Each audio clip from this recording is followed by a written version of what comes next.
Hey everyone, this is Shruti from Simply Learn. Welcome to this video on Cybersecurity full course. In this full course, we will learn all about one of the most popular body of technologies today, that is cybersecurity. According to Forbes, the global cybersecurity market is currently worth $173 billion in 2020, and it is predicted to reach $270 billion by 2026. Isn't that a whopping number? That shows the prominence cybersecurity holds in today's world. So without further ado, let's get started with this full course video on cybersecurity. Here we will understand cybersecurity from scratch and also look into ethical hacking. We'll begin this full course video with different types of cyber attacks, the importance of cybersecurity and what cybersecurity is all about. After this, we will look into the concept of ethical hacking along with a hands-on demo for each type of cyber attack. Following this, you will be briefed about the various cybersecurity certifications available today and the career prospect in this field. We will also look at the roles and responsibilities of a certified ethical hacker and how you can become one. We will then conclude this video by briefing you all about the world-renowned CISSP certification. For this training, with me, I have our experienced cybersecurity specialist, Bipin, and together we will take you through the various topics in cybersecurity. All of this in under 9 hours. So let's start off with an interesting video on cybersecurity. But before we begin, make sure to subscribe to our YouTube channel and hit the bell icon to never miss an update from Simply Learn.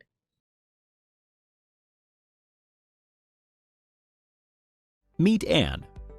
She often shops from www.shoppingcart.com. She has her information like email ID, address, and credit card details saved on the website to enable a faster and hassle-free shopping experience. The required information is stored in a server. One day, Anne received an email which stated her eligibility for a special discount voucher from shoppingcart.com.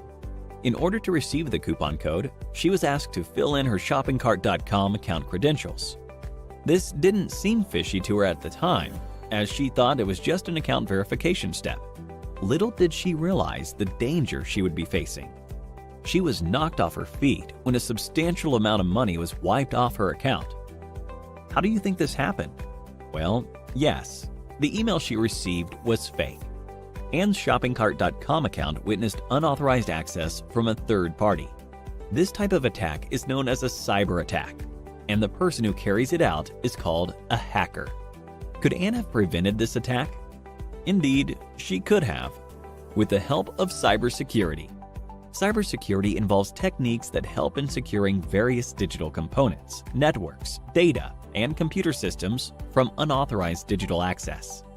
There are multiple ways to implement cybersecurity, depending on the kind of network you are connected to and the type of cyber attacks you are prone to.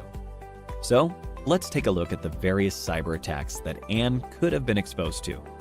One of the most common types of cyber attacks is a malware attack like Trojan, adware, and spyware, to name a few. Had Anne downloaded any suspicious attachments online, her system could have gotten corrupted by certain malicious viruses embedded within the attachments. Next is a phishing attack, the type of cyber attack which Anne experienced. Here, the hacker usually sends fraudulent emails, which appear to be coming from a legitimate source. This is done to install malware or to steal sensitive data like credit card information and login credentials. Another type of attack is the man-in-the-middle attack. Here, the hacker gains access to the information path between Anne's device and the website's server. The hacker's computer takes over Anne's IP address. By doing so, the communication line between Anne and the website is secretly intercepted. This commonly happens with unsecured Wi-Fi networks and also through malware. Password attack is one of the easiest ways to hack a system. Here, Anne's password could have been cracked by using either common passwords or trying all possible alphabetical combinations. To prevent future cyber attacks, Anne sought to implement a few cybersecurity practices. First, she installed a firewall. As the name suggests, it is a virtual wall between Anne's computer and the internet. Firewalls filter the incoming and outgoing traffic from your device to safeguard your network, and they can either be software applications or hardware reinforcements. Secondly, Anne implemented honeypots. Just like how flowers attract bees, dummy computer systems, called honeypots, are used to attract attackers. These systems are made to look vulnerable in order to deceive attackers, and this, in turn, defends the real system. In addition to these, she also decided to use unique alphanumeric passwords, antivirus software, and started avoiding mails from unknown senders. That was Anne's story. Cyber attacks are not just confined to individuals, but also to public and private organizations. The cyber attacks carried out in such places are more deadly, and they result in colossal losses. Motives of such attacks are many, starting from tampering with crucial data to monetary gains. Let's have a look at a few of the cyber attacks that companies are subjected to. Various public sector organizations and large corporations face the Advanced Persistent Threat, APT. In this form of attack, hackers gain access to networks for a prolonged period in order to continuously gain confidential information. Companies also witness the denial of service attack, where networks are flooded with traffic, which in turn leaves legitimate service requests unattended. A variant of this is the distributed denial of service, DDoS attack, when multiple systems are used to launch the attack. When a hacker manipulates a standard SQL query in a database-driven website, it is known as a SQL injection attack. By doing so, hackers can view, edit, and delete tables from databases. Amidst a plethora of cyber attacks, it is indeed a challenge for organizations with several networks and servers to ensure complete security. This is not an easy task, and to help with this, cybersecurity professionals are hired to work on identifying cyber threats and securing a company's network. There are multiple job roles in the field of cybersecurity. If hacking fascinates you, then the role of an ethical hacker is something to be explored. Such professionals try to exploit a network's vulnerabilities, just like how a hacker would do, but only to identify those vulnerabilities and resolve them for protection against an actual cyber attack. But if you are looking to design robust security structures, then the role of a security architect is more apt. A Chief Information Security Officer, CISO, plays a crucial role in enterprise security and is entrusted with the overall safety of the information in an organization. With the increase in the production of global digital data, it is anticipated that cyber attacks will quadruple in the near future. Organizations are going to need cybersecurity professionals who can prevent these attacks. A career in the field of cybersecurity is lucrative and a very smart decision for professionals now. So, what are you waiting for? Get certified with Simplilearn and become a cybersecurity expert.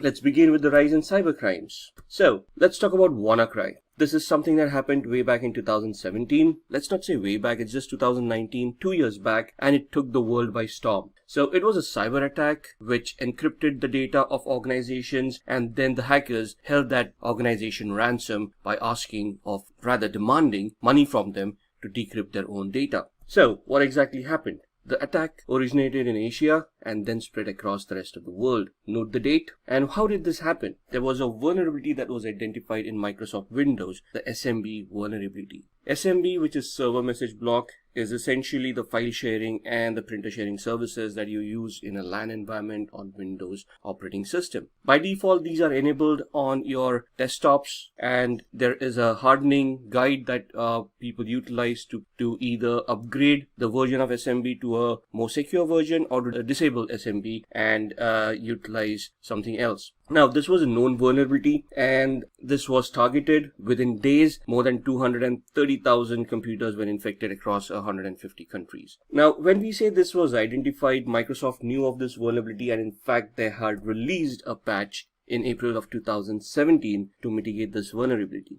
Within 2 months of that release, this attack had happened. Now, in a real world scenario, it is not possible for all the servers and devices to be upgraded to the latest patch level, because organizations need to test those patches to see if those patches are going to interfere with the services that they are providing. And hence, no organization will be completely patched up at any point in time. And this was the flaw that sadly took down a lot of organizations. The patch was available, but it wasn't testing. Some were not utilizing it yet, and they did not see it as a high value risk, and suddenly something happened and WannaCry took place. Now what happened was a crypto worm called WannaCry, which basically encrypts the data and locks the user out of their own computers, and they get a screen in front of them which says your data has been encrypted, and it gives them a link, and they demand $300 to $600 to be paid to the hackers to retrieve the decryption key for their data. Now here, obviously you're not going to pay cash to hackers, neither are you going to make a bank transfer, because both of the ways you can identify the hackers and then pursue them. So the hackers demanded this exchange via bitcoins, cryptocurrency. This is the best way to remain anonymous and the best way to make payments over the internet without being identified.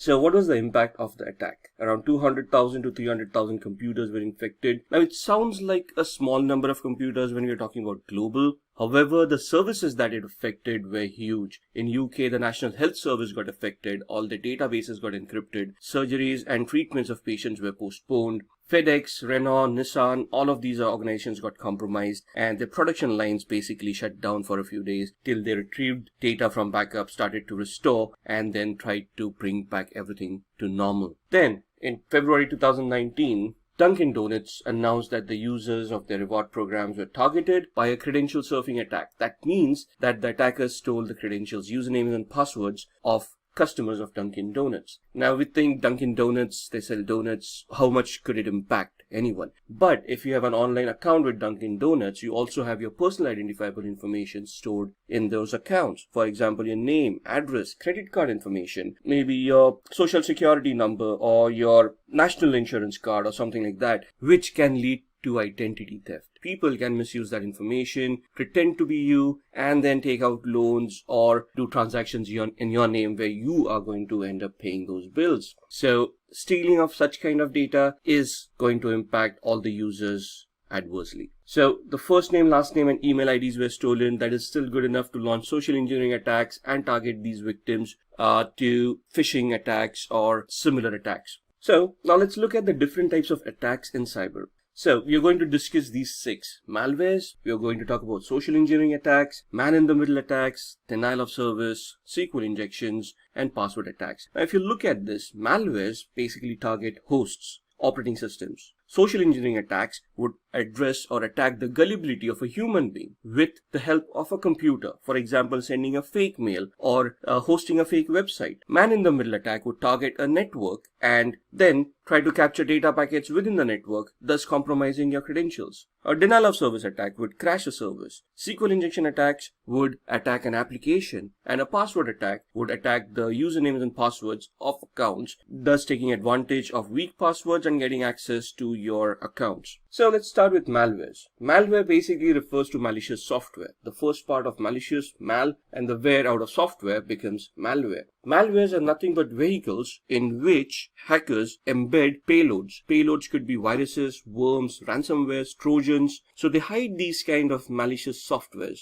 within legitimate looking softwares and they post them on the internet. People who are interested in those kind of softwares will obviously download them, and since they're looking very legitimate, they will try to install them, thus accidentally and unknowingly installing a Trojan, virus, or a ransomware on their machine. Now, most of us have done this at one point in time where we have looked at pirated software because we did not want to pay for it. And then we probably go to torrents and then search for those softwares, download them, and there's a keygen.exe over there which we have to execute. And then we have to copy that code, the exe file that comes out of the keygen, and then we have to replace it. And I mean, it's a very convoluted process. But the fact that you have to restore some code with some other code would basically mean that there is something wrong with that file. So 99% of the time, these programs would have viruses or trojans embedded within them, and it is going to affect the security posture of your computers. If you scan keygen.exes with any antivirus across the globe, they will always report them as malwares, and they will probably want to delete those kind of files.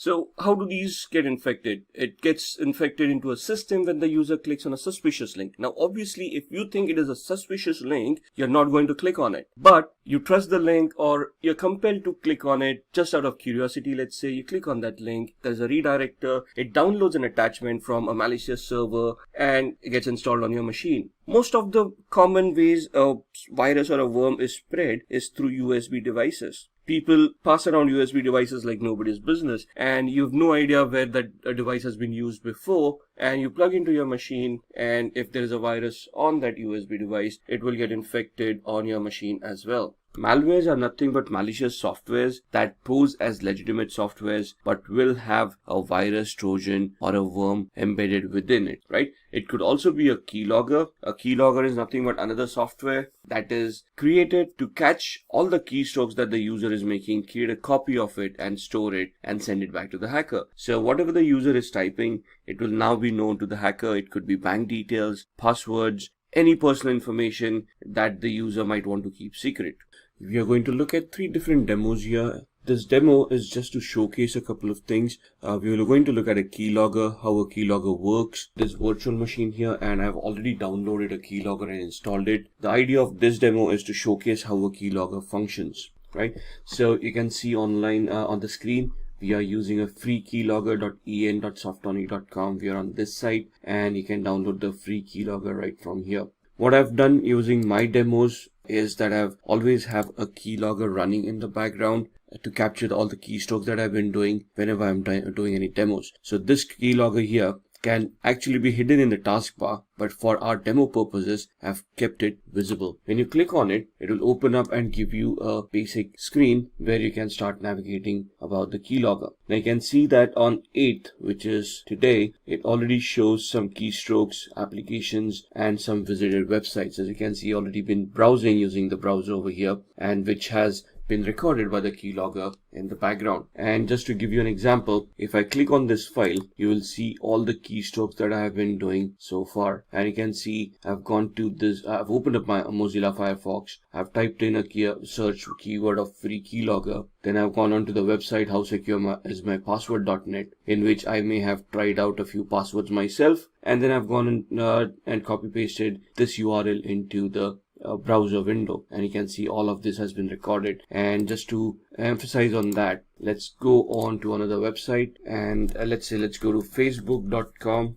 I'm not actually going to log in. I'm just going to type in a random username, so someone at simplylearn.com, and a password like asd@1234, and I'm going to try to log in. Obviously the login is going to fail because this account doesn't exist, but we want to see what happens in the background when the keylogger picks up the keystrokes that we have typed. So let's open up the keylogger again and go and see what is there in the keystrokes and clipboard. And you can see over here that we typed in facebook.com, enter, and then we did not type in the username. That's the difference here. We selected it from a drop down. So a keystroke logger or keylogger has not been able to capture that input. A keylogger in its essence is only records something that has been typed in by the user real time. Since we did not type in the username, it did not record that username, but we typed in the password, and you can see the password over here, asd@1234. And this is how a keylogger works. It only captures the keystrokes that have been typed in real time. So if we use this exercise on our victims and they're just using drop-down menus, at that point in time, none of the data is going to be recorded. For that activity, you would need something which is known as spyware, which would capture screens, which would capture all of this information that is going on.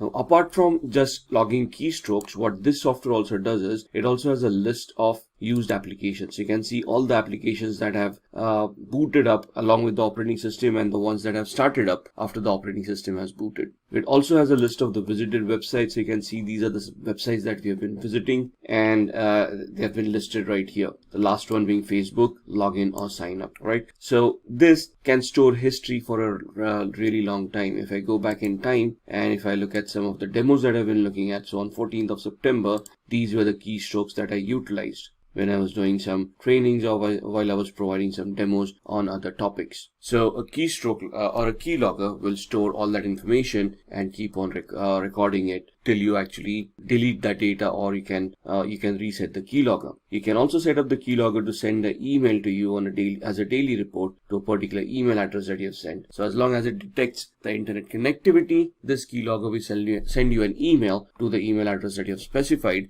with all the keystrokes that it has logged. Now this is the free version. There's again a paid version for it. So you can go and visit this site and see how this keylogger functions. If I press on the X button over here, it will ask me if I want this to be hidden in the system tray. If I click on yes, it only using this shortcut will I be able to invoke this screen. So just for demo purposes, I do not want this to be hidden. So I'm going to click on no, and you can see that the keylogger is still visible over here. So that was the first demo that we are seeing. Viruses, as we all know, are destructive programs that once executed would destroy data or harm the hard disk or the partition tables. Worms, on the other hand, would be softwares that would be more of a nuisance value, where they're going to replicate themselves in such a way that they would consume the resources of a computer, thus crashing the computer and then requiring a reboot. A Trojan horse is another software that will allow a backdoor entry or a covert channel to the hacker, where the hacker in this case would then be able to gain access to the victim's machine through the covert channel or the backdoor without the knowledge and the authorization of the user themselves. Let's talk about social engineering attack. Now, this is where your people skills come into the picture. This is the art of manipulating people and convincing them to give up confidential information, either knowingly or unknowingly. So most likely, we trust our friends, right? And we talk to them a lot, and we give out some confidential information which we would not give out to others. What if somebody is pretending to be our friend just to get this information out of us? And we trust this person, we give out that information, and we suddenly get affected because of that. Now, I'm not saying that everybody in the world does that, but it is one of the most common attacks that is experienced in the computing world. Now, social engineering attacks can be broken down into three categories. First is a phishing attack. Don't worry about that figure over there. You're actually not going to go phishing. It's basically what known as a phishing attack. Then there is a spear phishing attack, and then there's a veiling attack. All of these are types of social engineering attacks where you're targeting a user by sending out fake mails or fake websites, and their gullibility into clicking on those links and then giving out information. So what is a phishing attack? It is a practice wherein a hacker usually sends fake mails which look really genuine, or hosts fake websites which also look genuine and looks like they're from a trusted source. Once you click on those links, there would be embedded scripts or embedded malwares which would then be executed and then get installed on your machines, compromising the security of your device. These utilities could be used to steal credit card information, steal data from your computer, upload data to your computer, use your computer as a bot, and anything and everything that the hacker might want to do. Spear phishing is a variation of phishing. Now, phishing is a non-targeted attack. It is to the whole world at large. Whoever becomes a victim becomes a victim. However, spear phishing is a targeted attack. It is to a specific individual or to a group of individuals in an organization. So, it becomes a customized attack. You identify the victim, you identify the flaws that are existing over there in the organization, you identify the gullibility of the victim, create that fake mail to suit that particular situation, send it across to them, they'll click on that link and get infected by whatever payloads that you have embedded within it. Veiling is when you are targeting particularly wealthy or powerful people in the industry. So normally when you're targeting CEOs, CFOs, high-level management people of an organization, it would be known as a veiling attack. So here the example is where the email has been received. Dear customer, your account is going to expire today. To keep your account activated, please click on the link here and proceed with the verification process. Now here the link that we see, activate.com, would be a hyperlink which is going to mask the actual URL where the link is going to redirect us. Right? Here the attack is on the gullibility of the customer, where they would fear that the account would be deactivated, and to prevent that, they would trust this email, click on the link, and then provide the information, thinking that they're just reactivating their account, but they're actually leaking their own information to the attacker. So the first thing you have to understand is banks or any organization are not going to send you any emails with a link in it asking you to reactivate or anything like that. In fact, banks proactively tell us that they're not going to call us and ask for any information. In fact, they would want us to call them on their registered number or the helpline number that they have declared on their website or on the cards that we possess. This is something very common in today's world. This is basically where the prey is the human itself.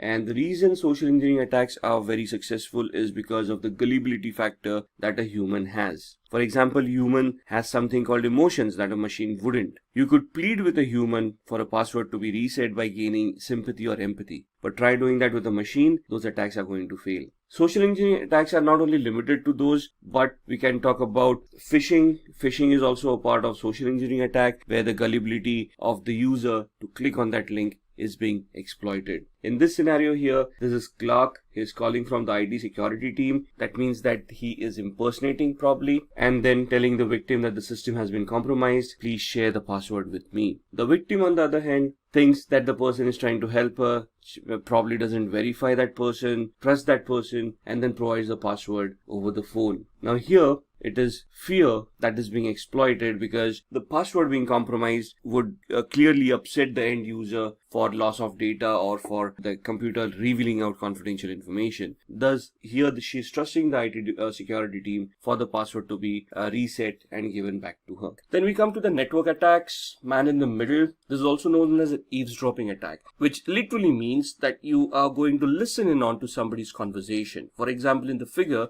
the client is trying to talk to the server, but you become a man in the middle and you try to listen in on the conversation that is going on. Now, obviously, the conversation over here may not be audio, but be data that is being exchanged between the server and the client. You just listen in, you make a copy of that data and you store it at your end. The data could contain usernames, passwords, may contain confidential information and help you compromise data. The attacking computer takes the IP address of the client. So you find out the IP address of the client. The client is not aware about this. The client is trying to communicate with the server. You spoof yourself as a default gateway or a trusted device, and the client thinks that it is through you that they need to communicate to the server, and thus they start sending data via your PC. So this attack normally happens on public Wi-Fi networks. I've seen that happening a lot, and thus I never recommend anyone using those public Wi-Fis. For example, you go to a coffee shop, they have free Wi-Fi over there, you connect to it and you start surfing, you start browsing. You are always signed into Google, Facebook accounts, your bank accounts and whatnot. And then there's a sniffer, there is a hacker who's doing a man-in-the-middle attack, capturing all that data. Now, it's not an easy attack, but it can be done. So this diagram shows where the man-in-the-middle attack has become successful, and now that the client and the server both are sending information via the attacker without knowing that the attacker is capturing all that data. So here in this example, here suppose you're in trouble and you need money right now, and you call your friend and ask for money. So here the person is calling John, telling John that they're in trouble, and they're asking for John to give their credit card number over the phone. Now, this is a legitimate transaction. The friend is actually calling John and asking for some help. However, when John is providing that help over the phone with the credit card numbers, maybe the CVV number and all of that, and then the OTP at the end of it, at the same time, there could be a hacker doing a man-in-the-middle attack where they could be eavesdropping on whatever is being said or whatever data is being transferred. And once they capture this confidential data, they can then misuse that data to their own gains. Then comes the denial of service attack. The motive in a DOS attack is not to benefit monetarily, but to bring down a service for legitimate users, thus just causing harm to the organization. For example, if I consume the bandwidth of to a particular website, since there's no more bandwidth left, other legitimate users who want to interact with the website will not be able to connect to the website, thus creating a denial of service to those legitimate users. Now, it may not be possible for me to use my laptop to target a cluster of servers, because obviously the bandwidth at the other end would be very high. So I would distribute my attack across multiple devices, thus creating a distributed denial of service, also called a DDoS attack. Then we come to the SQL injection, or SQL. SQL stands for Structured Query Language, which is the de facto language that is used by applications to interact with databases. So let it be a Microsoft SQL database, MySQL database, Oracle SQL. The syntax may be a little bit different, but it is still the structured query language that applications utilize to interact with the database. Now, the queries that are created by the applications need to be sanitized at the application level itself. So developers need to be very careful of how they are going to create those queries, what queries are allowed to go to the database, because a database is designed to answer queries. It doesn't know what is a legitimate query and what is a illegitimate query. If it receives a query, it is going to try to execute it and give out information. Thus, a hacker may insert malicious queries or malformed queries into a SQL server through the vulnerable application, causing a security event. So, depending on the queries that have been created, the attacker could delete some data or modify data, add data, edit it, or do anything that is malicious in nature that would compromise the integrity and the security of that database. For example, the Dunkin' Donuts, right? Except apart from being a credential attack, since they got access to the database, they could have added or deleted any information about any users that were there. As the name suggests, this attack is used to crack or get the password for user's account. Or when we say crack passwords, this is basically where somebody is trying to brute force or they're trying to guess the password and they're going to break the password, thus getting access to your accounts. There are 5 different ways passwords can be cracked. The first one is a dictionary attack, where we use every password that is possible through the dictionary. Now, this is the use of an actual dictionary, and that's one of the reasons when we try to create passwords, we are advised not to create passwords based on dictionary words,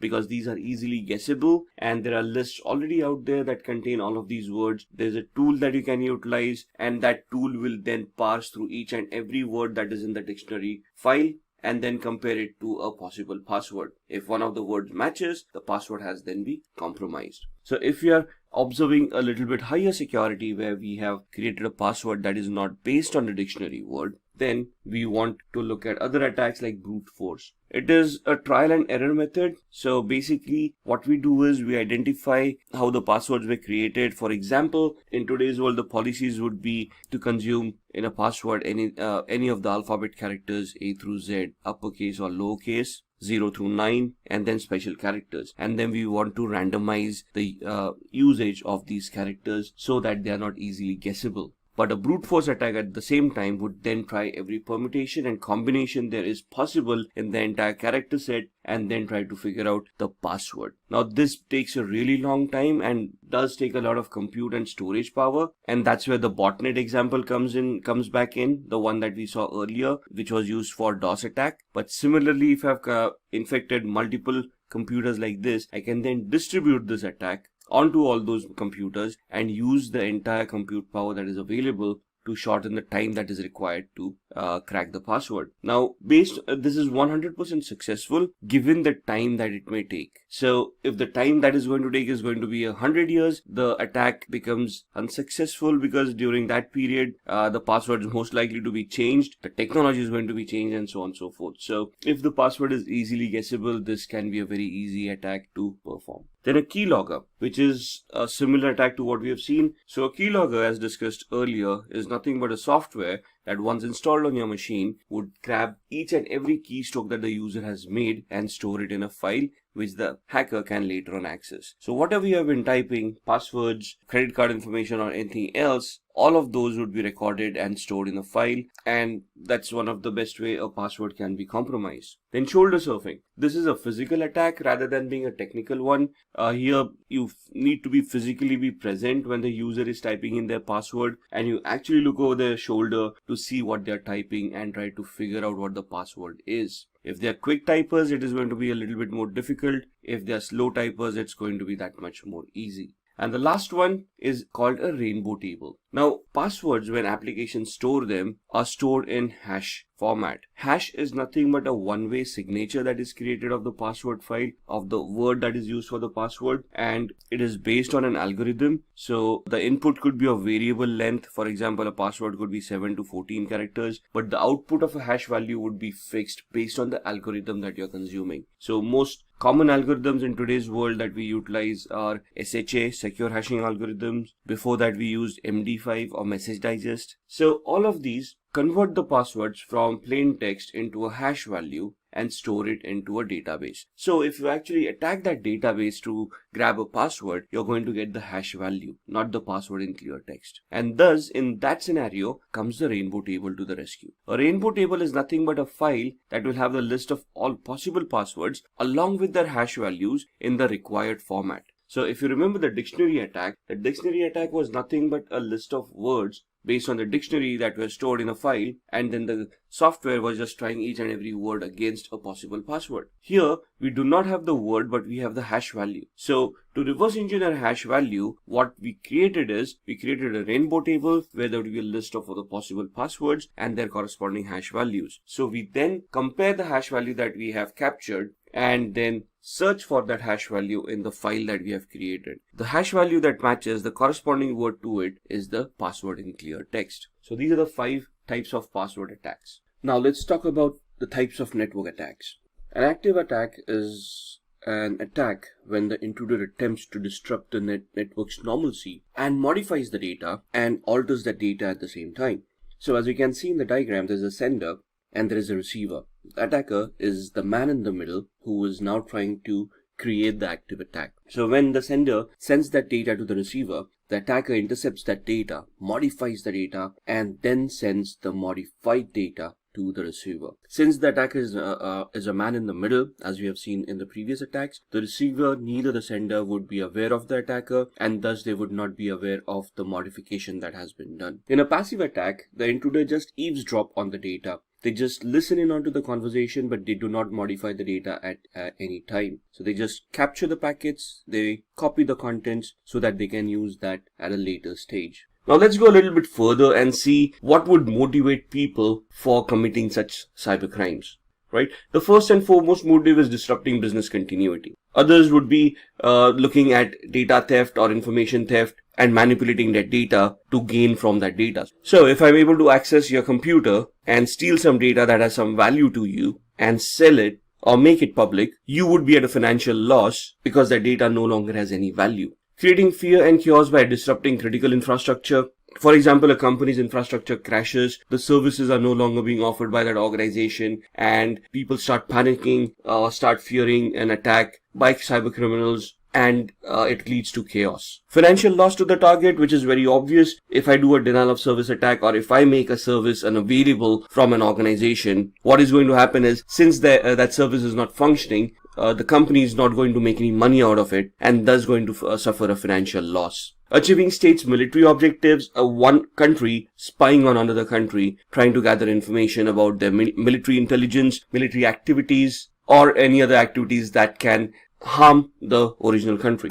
Demanding ransom, hackers can encrypt your data and then demand a ransom from you in lieu of decrypting the data again. Damaging reputation of a target, impersonating a user on the social media platforms, making false statements, thus damaging the reputation of that person, and propagating religious or political beliefs. Religious fanatics, promoting whatever cultures that they want to promote, trying to gain more followers, thus bringing more unrest to the world. Any of these could become motives for cybercrime. Let's look at the history of cybercrime. So as you can see, this graph shows us how cybercrime has progressed over the years. In 1990s, MNC database, Pentagon and IBM were hacked. Again in 1990s, national crackdown on criminals, Microsoft NT operating system pierced. So this is where hacking started becoming more mainstream. Right? Before this, hacking was very much limited to organizations who used computers. But in the late 80s, internet happened, and then we had e-commerce coming in, which basically led to our online retail stores, online banking, and online data stores as well, which then led to criminals hijacking this data or hijacking your money and trying to steal it on the internet itself. In 2001, cybercriminals launched attacks against eBay, Yahoo, CNN, Amazon, and other organizations. 2007, this was where one of the biggest bank hacks had happened. Swedish bank Nordea, they recorded at least $1 million being stolen in 3 months from 250 accounts. 2013, Adobe had 2.9 million accounts compromised and their usernames and passwords released on the open internet. In 2016, Kaspersky, one of the leading antivirus providers to the world, reported around 758 million malicious attacks that occurred, which they identified themselves. These are some of the most famous faces in cybersecurity or earlier cybercrime. In 1988, Robert Morris, he's an American computer scientist and entrepreneur. He's best known for creating what is called the Morris worm, and this was way back in 1988, and this is the first computer worm that has been identified on the internet. Kevin Lee or Kevin Lee Polson. In 1990, he was accused of hacking into a Los Angeles radio station called KIIS-FM, where there was a contest going on. And if you're a particular number of caller and give a correct answer, you're supposed to win a Porsche 944. And he hacked those telephone lines, ensuring that he became that particular person and answered the question correctly. It was later on revealed that this actually happened. He was jailed for it. Then comes David Smith. David Smith, he created the Melissa virus. Now, Melissa virus, one of the most dynamic viruses known, around March 1999. That's when this happened. This virus was released, and this was a macro-based virus which affected Microsoft Word and Outlook-based files. Adam Botbill, in 2004, he's also an American computer hacker from Michigan. He gained unauthorized access to Love's corporate computer network via an open, unsecured, wireless access points. Now, these access points back then were not that much secured. These people were able to identify it. What they tried to attempt by doing that was gain access to the company's network and install a software which would then help them capture credit card information of that organization. Right, and this was later on identified as well, and he was prosecuted for that crime and got jailed. Just a matter of trivia, Kevin Lee Polson, he was one of the first people found guilty and was banned from using computers and the internet for 3 years after his release. In today's world, we cannot even imagine living without the internet. This guy lived for 3 years without it. So, this is why we want cybersecurity. Cybersecurity should be in place to prevent these kind of attacks. So, what exactly is cybersecurity? It refers to the practice of protecting networks, programs, computer systems, and their components from unauthorized digital access and attacks. So, whatever your digital footprint, could it be servers, computers, switches, routers, web servers, web applications that you're hosting over there, services that you're consuming from the cloud or providing to other customers. You need to secure all of these to ensure that the integrity and the confidentiality of these services is intact and none of these services are affected by any cyber attacks which could lead to disastrous results. So the main difference we want to understand here is the difference between cybersecurity and information security. Information security is data within the organization where they handle sensitive information or proprietary information, copyrighted or patented information, and they want to secure it from data leaks or having that data in somebody's computer's hands. Cybersecurity is basically a technique used to protect the integrity of networks. So this is when you're going to go on the web and on the internet,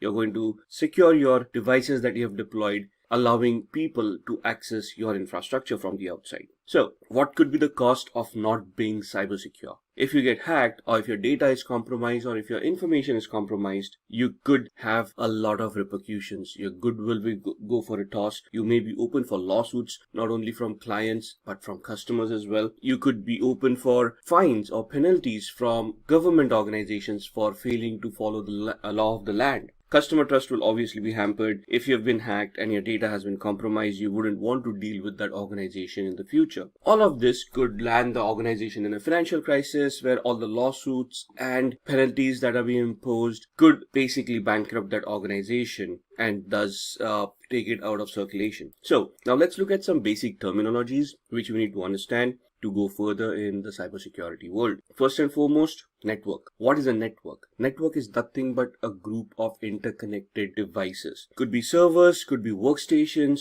could be laptops, could be any devices, file printers and whatnot to be interconnected with each other. As you can see in the diagram, it is used for communications. It's primarily used for data transmissions and to communicate between various terminals so that the business can go on. It is also used to share data and information. It could be wired or wireless. So you got a wired LAN, or at home we all have wireless networks where we connect all our devices. We use them for streaming videos. We use them to connect to the internet, surf websites, work from home. So we've got office also set up on our Wi-Fi. So a network is nothing but a collection of interconnected devices that are allowed to communicate each other freely so that the business can be continued in a proper manner. Server. A server is nothing but a hardware device that is supposed to handle requests of data information allow network services to function from other computers and devices. So this is where we build a client-server relationship, where on the server we've got the major software, we got the data that is stored over there, and clients then interact with the server to consume that data in a particular manner that would help them make sense and analyze that data and generate business out of them. Then the internet. Internet is nothing but the collection of multiple networks globally. So all the networks that we have across the globe, when they are interconnected with each other, that is what internet is. And if we just go back and we talk about servers, this is what allows the internet to be formed. So every organizations, when they publish their servers on the internet and they allow everyone to interconnect through those servers, that is where the internet comes in,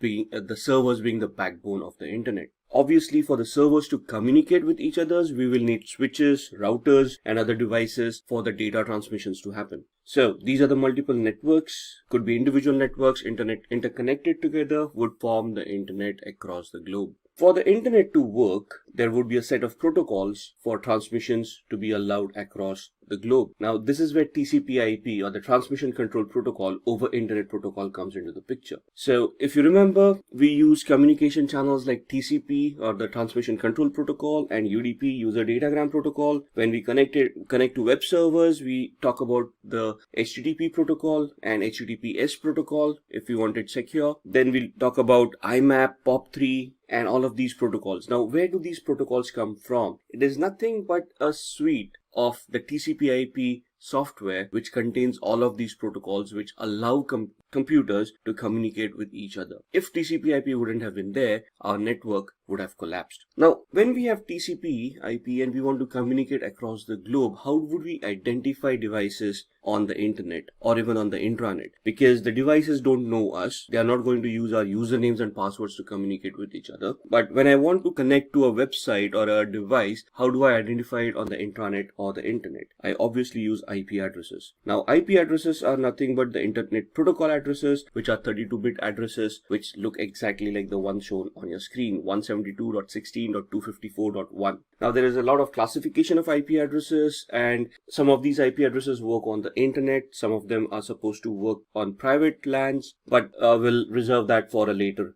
topic. Then, the second way that we are identified on the internet or the intranet are with MAC addresses. So, media access controls or MAC addresses are hard-coded addresses that are given to our network interface cards. These cannot be modified physically at any point in time. However, there are techniques to spoof MAC addresses, which we can then obfuscate our existing address and give us a new one. That would again be discussed in a later lecture. A router. We've been talking about routers and switches. A router is nothing but a device that passes packets back and forth across networks. It routes the data in the appropriate path. So it is an intelligent device. It can understand IP addresses and MAC addresses. It can identify different paths of reaching a particular network. For example, if I'm sitting in India and I want to communicate across the world to America, there would be a specific path that needs to be followed for my data packet to reach the other side of the world. It is the routers that would map this path, store it in their cache. So when I try to connect to that server,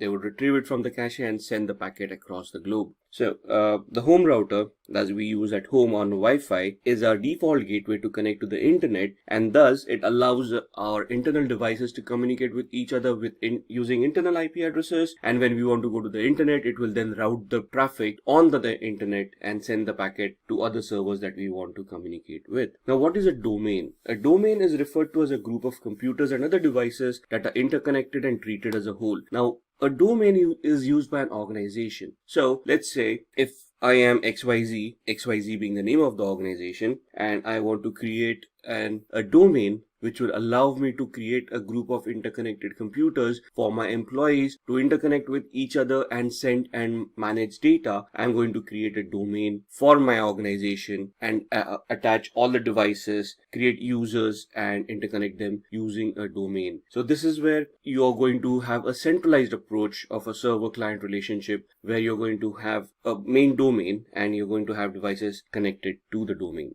Now, when we go onto the internet, the domain name is nothing but the base part of a website name. So when you say google.com and you type it in your browser, you're taken to the web page called google.com, which is the search engine that you're connected. But for Google, the organization, at the other end, they would have a data center over there which would have all that relevant data which allows you to search through that information. So for them, the domain would be the internal part where they've got this cluster of servers creating a data center where all that information is stored. But for us as consumers, a website called google.com would be a domain for us to visit that particular website and consume the services that they're offering on the internet. So here the example is HTTPS, which means that it is a secure website, port 443, and we're connecting to cybersecurity.com. Cybersecurity.com becomes the domain name. HTTPS becomes the protocol that we want to utilize to connect to that particular website. Then we come across DNS, or the domain name system. It is nothing but an index, something like a phone book, which is responsible for mapping the domain name into its corresponding IP address. Now remember, I said that there are only two ways we are identified on the internet or the intranet, either the IP address or the MAC address. If it is devices, if it is computers who are talking to each other, it would obviously be IP addresses. But if I type in google.com, I'm giving it a domain name. The internet does not understand domain names. So there is a DNS, a server, which is an index or works like an index or more like a phone book, which will have a list of all the domains with their corresponding IP addresses. So whenever I type in google.com, the request goes to a DNS server. The DNS server is queried. The IP address of google.com is identified, pasted onto the packet, and then the packet is routed through the router to the path that it has determined to reach the google.com server. Here, replace google.com with cybersecurity.com. So, as you can see on the screen, the local PC queries the DNS server. The DNS server replies back with the IP address. Now, if you're wondering how does this work, if we're going to take an example of home networks, the ISP or the internet service provider gives us a default gateway or a router with their own IP addresses for DNS servers and default gateways. So when we try to connect through the router has the IP address of the DNS server and it routes that query to the DNS server. The DNS server replies back with the appropriate IP address. The router then takes that IP address, figures out the path, and sends it across to the targeted server. DHCP, or the Dynamic Host Configuration Protocol. It is a protocol that dynamically assigns IP addresses to the devices in the network. So we have discussed that IP addresses are required by computers to communicate within each other. But who associates or who gives these IP addresses to these computers? So for that to happen, we have got a DHCP server that is created. If you take your home networks, it is the router that has the DHCP role installed on it. So whenever a machine boots up, it sends out a broadcast request looking for the DHCP server, and then there's a communication with the DHCP server. The DHCP server then allocates an IP address to the computer who is requesting it, and once the IP address is allocated, an entry is made in the DHCP server's cache with the corresponding MAC address of that particular machine. Then we come to the next topic called VPN, or a virtual private network. It is a connection between a VPN server and a VPN client. It's basically an encrypted channel that you're creating between two endpoints. And the main reason for a VPN is to encrypt your data so that it is now no longer subject to man-in-the-middle or eavesdropping or modification attacks. So this is a layer of security that you're adding when you're connecting to the internet using an encrypted channel, which would prevent you from getting hacked or your data being compromised by hackers. So as you can see here, and if you remember the previous slides that we have seen, the hacker was able to copy the data very easily. Now that it is an encrypted channel, even if the hacker tries to eavesdrop and capture that data, it will be formatted in such a way that they would not be able to make sense out of it. Now the attacker or the hacker will have to try to decrypt the data. So that's another attack that they'll have to execute to find out the encryption key, decrypt the data, and then look at what the data was. Then we come across botnet. Now let's first understand what bots are. Bots are nothing but the softwares that can be installed on vulnerable machines that would allow the hacker to send commands to the infected machines to generate some traffic or to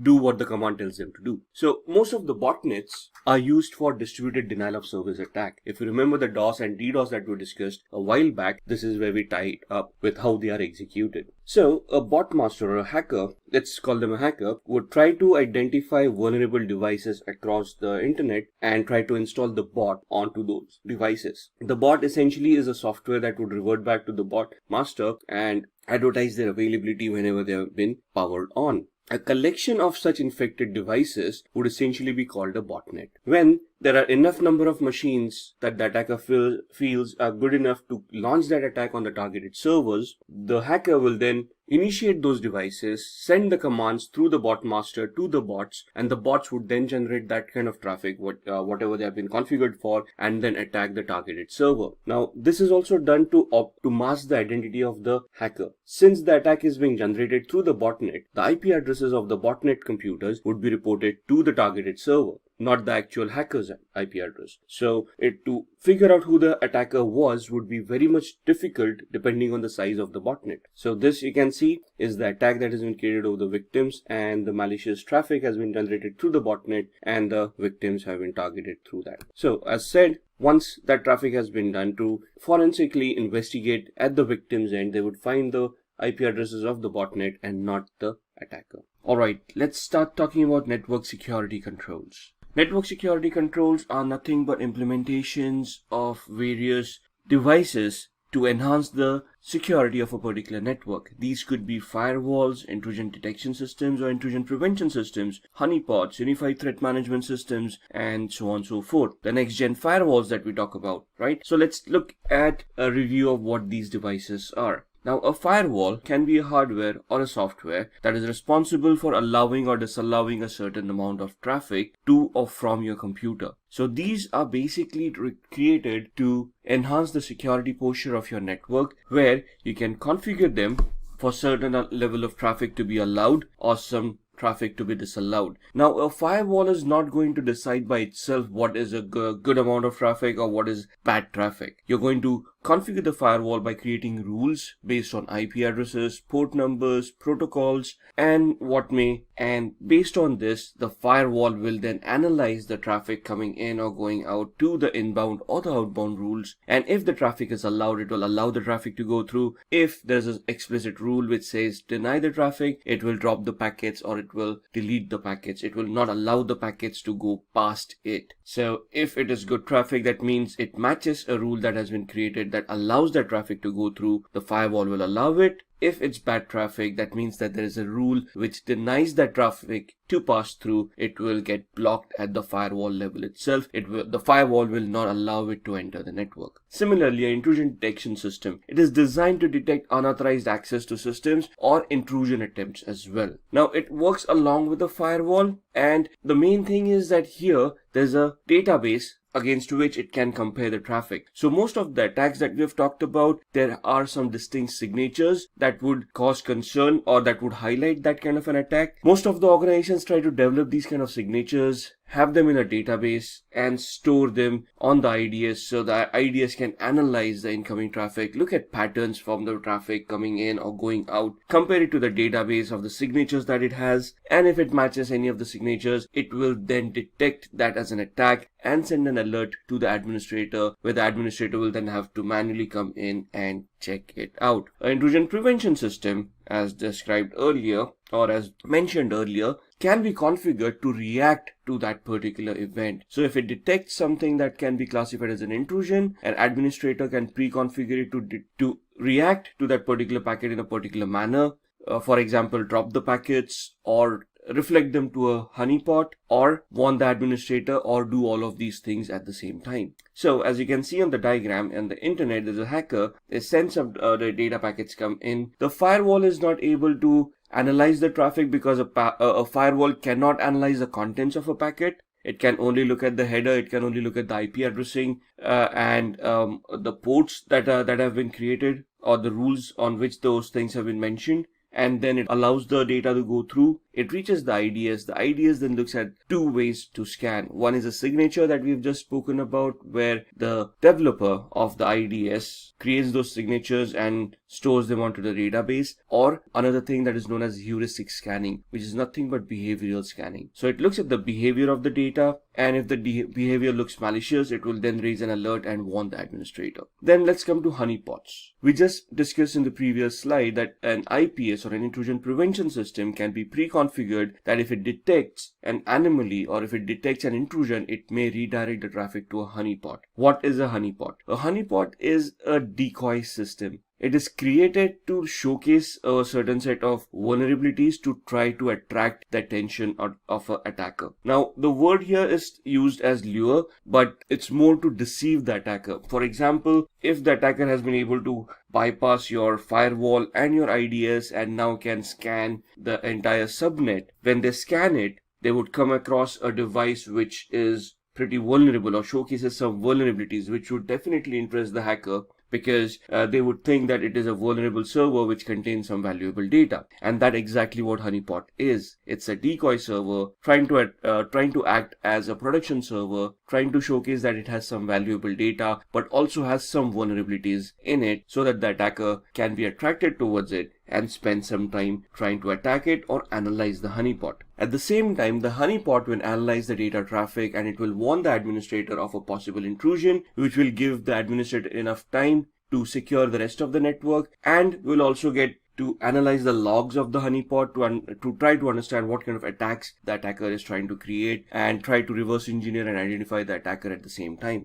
Let's talk about security testing. Security testing is nothing but a method which is carried out to identify threats and loopholes in a system. So here we are going to do a vulnerability analysis and penetration test. We may also go ahead and do a security audit. So what is vulnerability scanning, penetration testing, and security auditing? Vulnerability scanning is the activity which you're conducting to identify or look at possible weaknesses or issues or vulnerabilities or misconfigurations that exist in your infrastructure. So it is a proactive way where a team of security experts will launch a vulnerability scanner, scan certain devices that they have pre-identified, and once the report from the vulnerability scanner comes in, try to analyze the report and make sense out of it to see if there are any vulnerabilities that can be identified on those devices. This is obviously an ongoing process. Why? Because operating systems are patched, upgraded, new versions of softwares are released, and we keep on upgrading and we keep on changing our IT infrastructure ever so often. And hence, the IT infrastructure, like I say, is an ever evolving process. And to be abreast of all the latest vulnerabilities and threats, we need to do the vulnerability analysis in an ongoing manner to identify possible threats to the organization. So then what is penetration testing? Vulnerability analysis is just identifying the vulnerabilities, gaps, misconfigurations that may be in the organization's infrastructure. A penetration test is basically to validate whether those vulnerabilities that have been reported are real. If yes, how complex are they? What would be the impact? And what would be the technological impact? And what kind of data would be compromised? Or what would be the end result of that attack if it actually happens in the real world? So here, a bunch of ethical hackers would simulate an attack from a hacker's perspective or from an insider's perspective, a malicious outsider or a malicious insider, depending on how they perceive the vulnerability as. And then they will try to test the vulnerability to see how it can be exploited, to what extent it can be exploited, and what would be the compromise or what would be the data leakage that would happen if this vulnerability gets exploited. So there are three ways a penetration test can be conducted. There is a black box testing, a gray box testing, and a white box testing. If you look at black box testing, this is where the tester, or the penetration tester rather, has no knowledge about the organization, their infrastructure, applications, or anything. So this is where you're simulating a hacker who's sitting on the outside, who has no knowledge about the organization. So they start from the information gathering phase, where they're going to try to figure out the IP addresses, the IP ranges, devices, operating systems, applications, and anything and everything that the organization is going to use, and then try to figure out vulnerabilities within them, and then try to attack those vulnerabilities. This is a very time consuming and a cost consuming audit. The second one is a gray box testing audit, where a partial knowledge is given to the penetration tester. So this simulates a regular user kind of an attack. So let's say if I'm a regular user in an organization, and when I say regular user, I'm saying I'm not an administrator. So I have got limited access. And based on that limited access and the limited knowledge that I can gather about the infrastructure by being a regular employee, we are going to simulate a test with that knowledge to see whether an employee can take disadvantage of any vulnerabilities and then try to worm their way into the organization's infrastructure and hack it. The white box testing, on the other hand, is where we're looking at an insider, a malicious insider who already has all the accesses, who already has all the controls in his hand. So simulating an administrative access and then trying to figure out whether this administrator can escalate their privileges and gain some other administrator's access and try to then compromise data. For example, even if I'm saying I'm an administrator, I am not the only administrator in the organization. There would be backup administrators, there would be system administrators, there would be the Active Directory administrators, there would be application administrators, database administrators, and so on and so forth. So every single component that we have may have a different administrator. For example, switches would have a different administrator. Same thing with firewalls or any other security controls that you have. So if I am a administrator for backup, can I then try to worm my way out, escalate my privileges as a regular administrator or a system administrator, and then crack their passwords, try to get access and manipulate some data? So these are the three types of penetration testing audits that you will come across. There would be some different subtypes, but every organization can customize these kind of audits to whatever they require. Then we come to security auditing. Security auditing is nothing but an internal check that is carried out by internal auditors. That means people who are employees within the organization to find out flaws in the organization's information system. Now, this is more on the compliance side. This may take inputs from the vulnerability assessment and the penetration test, but overall we want to see what kind of policies that we have in our organization, whether those policies are working properly, whether they make sense, are there any gaps, and based on the technical inputs from the VAPT team, how do we map with the policies that we have defined for that organization? For example, a password policy. Now, we have documented that a password policy should be effective enough that passwords cannot be easily brute forced. So that's a high level policy. Then we dictate a procedure for that policy to be implemented, where we say, hey, we want the systems to be configured where the password meets some complexity standards. For example, should be uppercase and lowercase a through z, 0 through 9, should use special characters, and should be randomized password, should not be dictionary based or based on the user's name. Now, this is the policy that we have created and the procedures that we have defined. Are they being actually implemented in the real world? So a vulnerability analysis would determine whether the passwords are probably weak or not. So if the vulnerability report comes back and says the passwords are probably weak, then a penetration tester would go in and then try various attacks to see if passwords can be compromised. And if yes, they would then look at the complexity of the passwords, compare it to the procedures and the policies. And if they do not match, that's where your security auditing comes into the picture. So you're basically tying up the policy, the procedures, and the actual implementation that you have created in an organization. Now, first and foremost, what is cybersecurity? There are three main pillars of cybersecurity that we deal with since the inception of computers, and they're known as the confidentiality, integrity, and availability triad, also known as CIA. Not to be confused with the American Intelligence Agency, but here we're looking at three different pillars where we want our data to remain confidential, the integrity of that data to be intact, and the data to be made available at all points in time. So let's talk about these three aspects. The principle of confidentiality asserts that the information and functions can be accessed only by authorized parties. So, for example, even if you password protect your file, what is it that you're trying to do? You're trying to prevent other users accessing your data and peeping into your files so that your data remains confidential. It is only shared with people who know the password. Integrity. This is where the trustworthiness of that data comes into the picture, where if the data is going to be changed, for example, you have a spreadsheet which has a lot of information about users and their login activities and whatnot, and you want to ensure that that data is not modified by any unauthorized user. So you're going to verify that the information is correct and is not modified by anybody who's unauthorized. The availability part ensures that this data is made available to all authorized users when and where they want it, right? The principles of availability assert that in systems, functions, and data must be available on demand according to agreed upon parameters based on levels of service. Now, this is where your service level agreements would come in. For example, when we log on to Gmail, we always assume that Gmail is going to work and is going to be available online. At no point in time, or very few times, has it ever occurred that you've gone onto the internet, typed in gmail.com, and the website is not available. In fact, if the website doesn't open, we figure out the internet is not working, right? But Gmail as a service is always made available. Now, when we talk about threats to CIA, the confidentiality, integrity, and availability, we talk about them in two different parameters, cybercrime and hacking. So, what is cybercrime? Cybercrime is any criminal activity or any unauthorized activity that would involve the usage of any computing device which would result as a security incident at the victim's end. Most cybercrimes are carried out in order to profit from them. Criminals would try to do phishing attacks to steal your money out of your bank accounts, or would try to con you into giving out your credentials, thus compromising your email accounts or your social media accounts, and try to gain access to your identity. Cybercrimes are generally carried out against computers or devices directly to damage or disable them, spread malware, steal secret information, etc. So this talks about the motivation part of cybercrimes. What would be the motivational aspect for a person to conduct such an activity, right?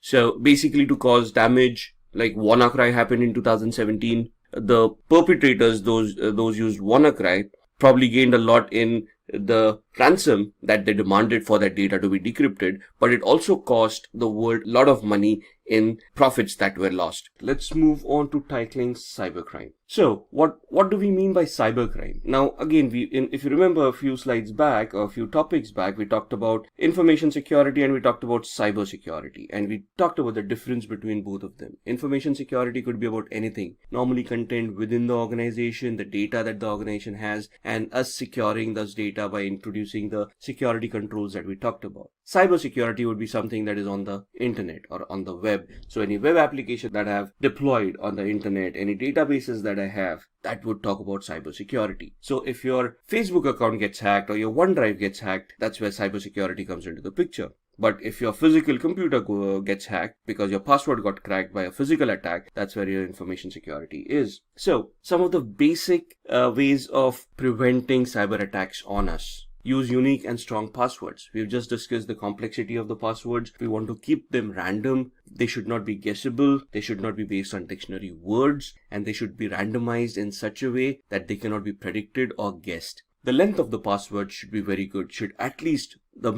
bare minimum should be 8 characters. Even that is not suggested in today's world. It has to be at least 12 to 16 characters. An operating system, I think, in today's world will support up to 24 or 26 characters. If you go into encryption softwares, they support up to 60 odd characters of passwords. So you want to keep those unique. You want to recycle those passwords on a regular basis. You do not want to reuse old passwords again and again. Avoid public Wi-Fi. That's a must. We always look for free Wi-Fi. We go to coffee shops because they advertise free Wi-Fi. That's nowadays a unique selling point for coffee shops and establishments. And we go there, we connect to the Wi-Fi because we get free internet and we get to surf whatever we want. The problem is we have no idea who else is connected to that Wi-Fi and what kind of attacks they are creating. We would discuss Wi-Fi attacks later on in one of the later videos where I can demonstrate how these attacks work. But for now, just remember that public Wi-Fis are very risky. And if your security is not up to the mark,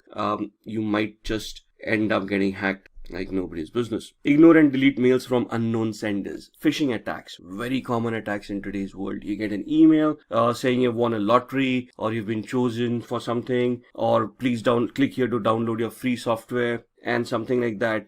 And those emails are plenty nowadays. I received an email yesterday where there was a Nigerian prince who had died and he had left around $500 million behind. And there was this accountant who wanted to smuggle that money out. And it was a huge email giving me all the details. And out of 7 billion people on this planet, they identified my email address. And they wanted to share half the money with me so that they can masquerade the money and avoid paying taxes, inheritance taxes and whatnot. It was a ridiculous scheme. I mean, being chosen out of 7 billion, 1 out of 7 billion, our luck can't be that good, can it? So you have to be wary about these attacks. Always ask the question, if you won a lottery, did you purchase the ticket? No. So there's never a free lunch, right? So always keep on questioning the things that you've been getting. I'm not saying ignore them, because some of them may actually come true. There's always that 1% hope, but always investigate those things to see whether they are spam, if there is a fraud going on. And if yes, you yourself can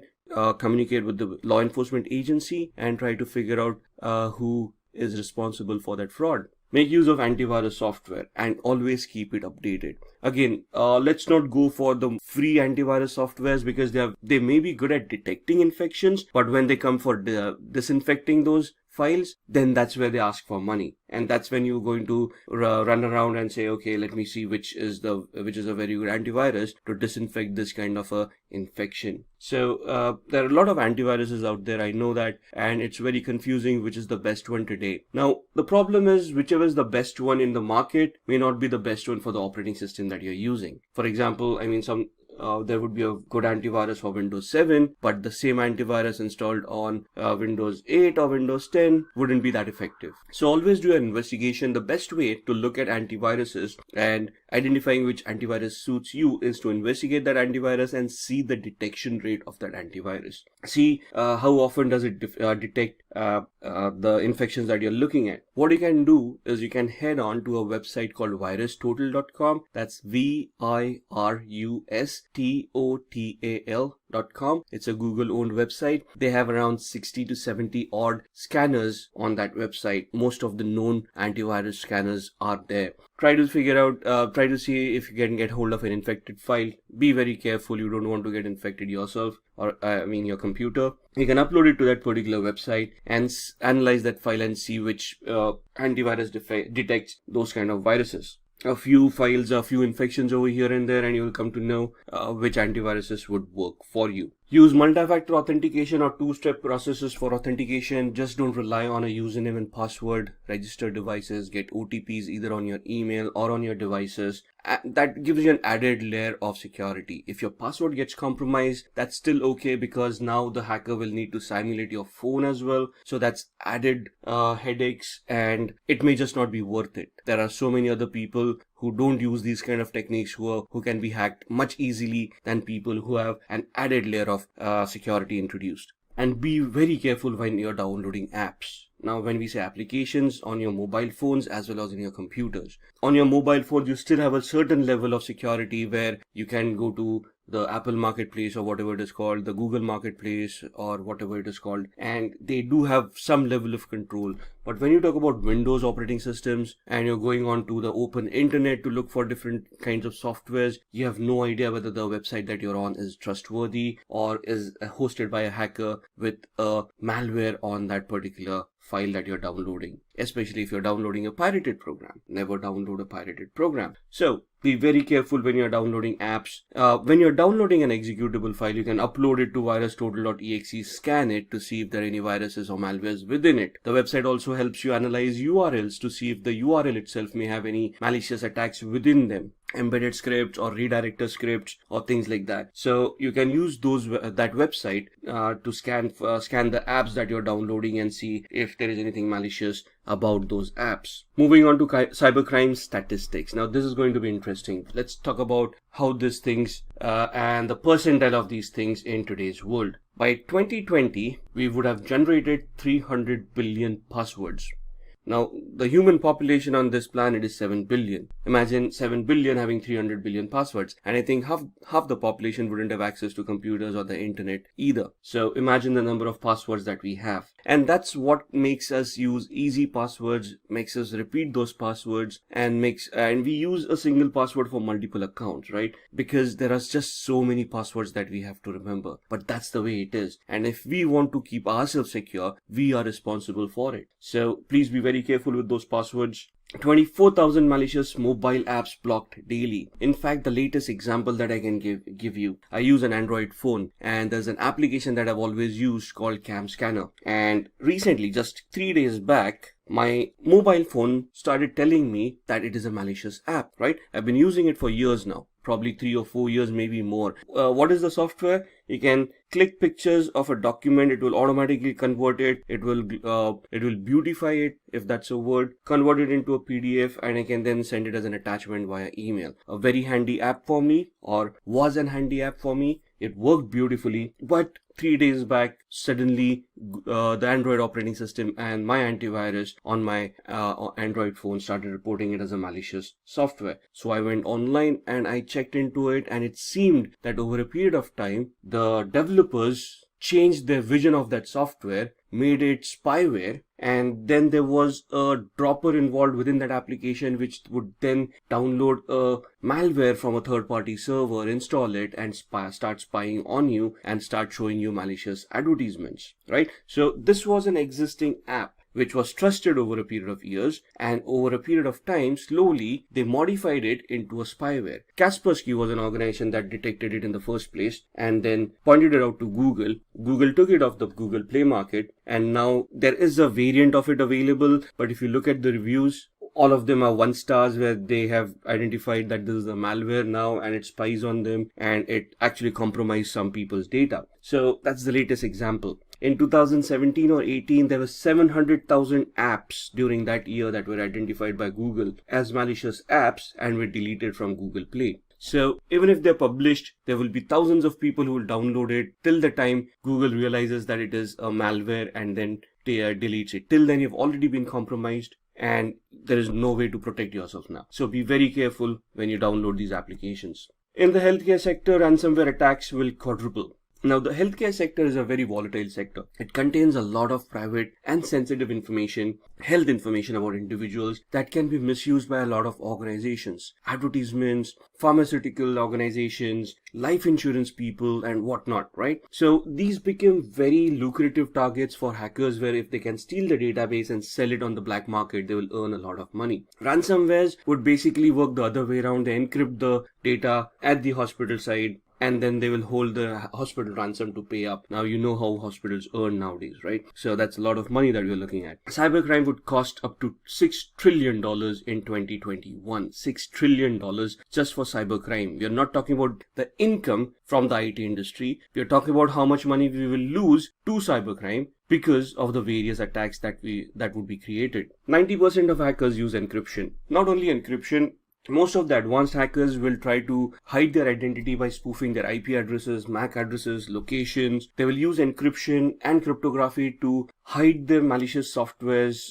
to fool the antiviruses, IDSs, IPSs. And it is a very difficult task to even identify a particular malware, analyze it, and then do a root cause analysis and try to figure out who the responsible hacker was. So it's a very intensive task of doing such things, and most of the hackers would go scot-free because it is very difficult to identify them. Now, let's move on to the demo. It's a very interesting demo. We are using Metasploit, which is a penetration testing tool, and we are going to use a demo of using Metasploit. We are going to try to compromise the security of a particular system. Well, let's discuss the demo before we start executing it. So what we have done here is that we have 2 virtual machines on VMware Workstation. One is the Kali Linux machine, and the other is a Windows 7 machine. What we are going to do is we are going to use a penetration testing tool called Metasploit, which is available freely on Kali Linux, and we are going to use a particular payload generator on Metasploit called MSF Venom. And using MSF Venom, we are going to create a backdoor,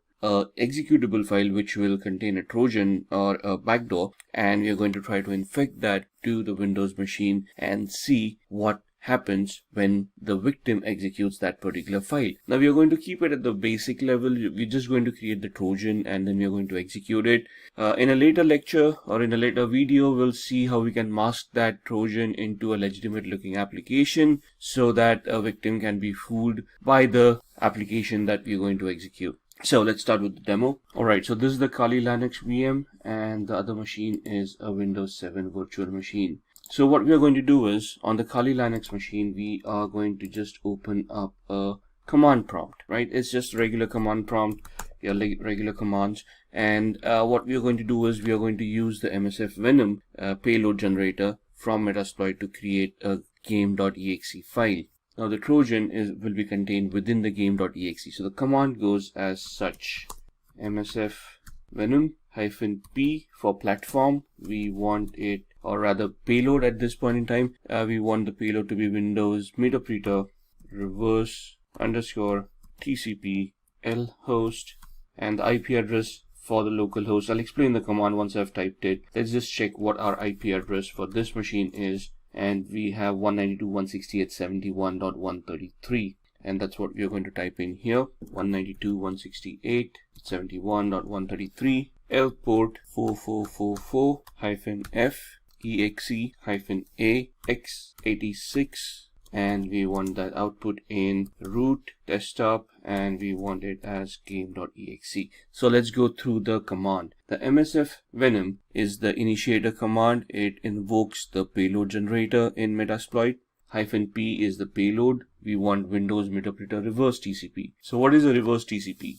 Here, the Meterpreter allows us for remote code execution, where we are going to create the payload. We are going to execute the payload at the victim's end, and the payload will then generate a connection back to us being the hacker's machine, and thus the local host, which is the IP address of this machine, which is the hacker's machine that we're using right now, which is 192.168.71.133. That's why we have typed in the local host. And L port is the local port on which port do we want to listen in, or we want the payload to connect to the local host. So what we are doing is the Meterpreter allows us remote code execution. We create the game.exe, we execute it at the victim's end. It is pre-coded to connect to a local host. The IP address is coded over there to a particular port, which in this case is 4444. You can put in any port number you want. Just ensure that the port is going to be free and it is not a regularly used port. Otherwise, you're going to get problems over there. So at this point in time, you're going to keep it as 4444.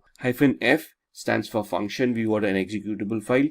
-A stands for the architecture. Here the architecture is 886, which is x86, which is 32-bit, and we are going to export it, and we are going to host it, or we are going to create the file on root desktop, and we are logged in as root, as you can see at the prompt. So when I press enter, I should see a game.exe popping up right about here on my desktop, if the command is correct, which it should be, and that's game.exe. Wait for it to be compiled properly. So there you can see platform Windows for payload, no encoder, payload size 333 bytes, and final size of executable file is 73,802 bytes. So now we have created game.exe. Now we are not going to convert this into, or we are not going to merge this into a malware and things like that. We are going to keep it simple. So to keep it simple, what I'm going to do is, as a hacker, I'm going to host this on a server, which is going to be on this same machine, right? So when we say we want to host an Apache server, the server is hosted in a directory called /var/www. So let's go there.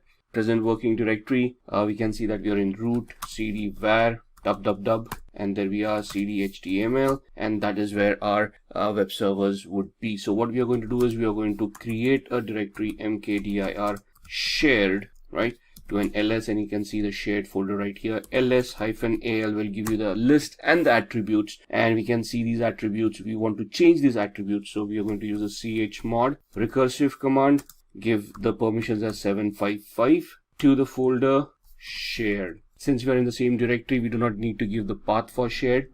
Let's just verify it, and you can see the permissions being changed. And now what we are going to do is we are going to change the ownership from root to www-data for the web hosting. So chown for change ownership, recursive www-data www-data to shared. Alright, let's check if that's been done properly, and you can see that earlier it was root, and now it is www-data, right? And so that's the directory that we have created. Let's go back. What we want to do is we want to copy game.exe into this folder. So cp root desktop game.exe var www html shared, and cd shared. Let's see, we have game.exe right there. There it is. And now what we want to do is service apache 2 start. So essentially what we have done is we have created a directory in the HTML folder to host this file, and we have copied it from our desktop into the shared folder. And I'm going to pause here for a minute. Alright, so we have started the service for the Apache 2 server. That means we have started the web server. We have hosted the game.exe on the web server in the shared folder. We have changed the permissions and the ownership for the shared folder. Now we are going to go on to the Windows 7 machine, and we are going to open up the browser and see if the web server is now accessible. So if you remember, the IP address of that machine was 192.168.71.133, and we were in the shared folder. 192.168.71.133 shared, and if this is done properly, we should see the game.exe right here. And once we click on it, it's going to ask us whether we want to save the file. 72.1 KB, we're going to save it, and I'm going to save it on I think it just saved it here. And now before we execute it, we are going to go back into Kali Linux and we are now going to start the listener. Right, so we have created the exploit, we have created the payload rather, we have hosted it onto a web server, which means that when somebody double clicks on it, the machine is going to try to create a reverse connection to our hacker's machine. But our hacker's machine needs to be configured to handle that incoming connection. So we are going to start off with MSF console. Now MSF console is the command which starts up Metasploit. Right, so we're just going to take a minute over here. You can see it's Metasploit framework console. It's going to start. It's does take a little bit of a while, and we're just going to wait it out. Let me turn this into full screen. I can see at the bottom left, we are on MSF on the MSF prompt. We are using Metasploit with 1,699 exploits. Now this is not the completely updated version. The latest one would have around 1,800 exploits, but the one that we want is exists in this version, so we are good to go. So we start off with the configuration of Metasploit to listen in onto that particular connection. So we say use exploit multi-handler. And when we say multi is basically something that affects multiple operating systems. And we're going to use that exploit, and you can see it's now opening up the handler which we need to configure. And here we're going to set the payload that it is going to expect, the payload being Windows meterpreter reverse underscore TCP. You can see that the payload has been configured. We are going to say show options, and you'll see it is going to ask us options for the payload, which means the local host, the listen address, and the listen port. And you can see we had by default given 4444, which is the default port for this exploit within Metasploit. If you want to change, if you have changed the port when you created game.exe, you need to change the port over here as well. And the commands here that says set lhost equals 192.168.71.133. Enter, and I think I did a typo, so there's no equal to, that's it. And you can see now it shows the equal to mark, and we have now set the local host. If we want to set the L port, that's how we do it. We had 4444, and there it is. So if you have changed the port in the game.exe, ensure that you change the port here as well. Show options, and you'll see now the data is populated over here. Lhost, which is the local host, is 192.168.71.133, and L port, the local port, is 4444. We have configured this, and now what we are going to do is we're just going to type in exploit, and now you can see that it has started the reverse TCP handler on 192.168.71.133 on port 4444. So now when the victim, which is Windows 7, executes the file and we say run, at the victim's end, there's nothing that should happen. It's just resolving something, and at the other end, you can see that a meterpreter session has been opened, and it shows us that from the victim's IP, which is 71.129 on port 49493, we are connected to our machine. So that's the connection that has happened. Press enter, and you can see it exits the session. Let's just look at the IP address on Windows to confirm that was the same machine that we had, and that's 129. Right there it is. Let's open up this file again and see what happens. And you can see the second session being opened up right here to a PWD, and you can see that we were connected to that particular website.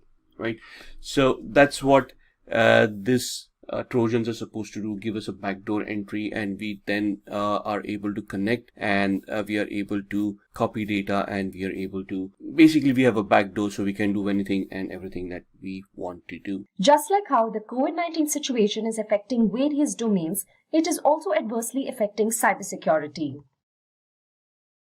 Interpol states that attackers are attacking computer networks and systems of businesses, individuals, and big global organizations. Due to the shift of focus to the COVID crisis, cybersecurity is taking a huge brunt. Even WHO has stated that from the beginning of this pandemic, it has witnessed a sky-high increase in the number of cyber attacks. There are fake emails doing the rounds in which scammers are impersonating WHO. Reports also state that the financial services sector is increasingly being targeted during the COVID-19 coronavirus pandemic. Various banks and financial institutions have witnessed a spike in the number of cyber attacks in the last few months. Several banks are increasing cyber attack awareness amongst their customers and also asking them not to disclose any confidential information to a third party. Now that we have an idea as to how cyber attacks can affect us, let's go ahead and understand the meaning of a cyber threat.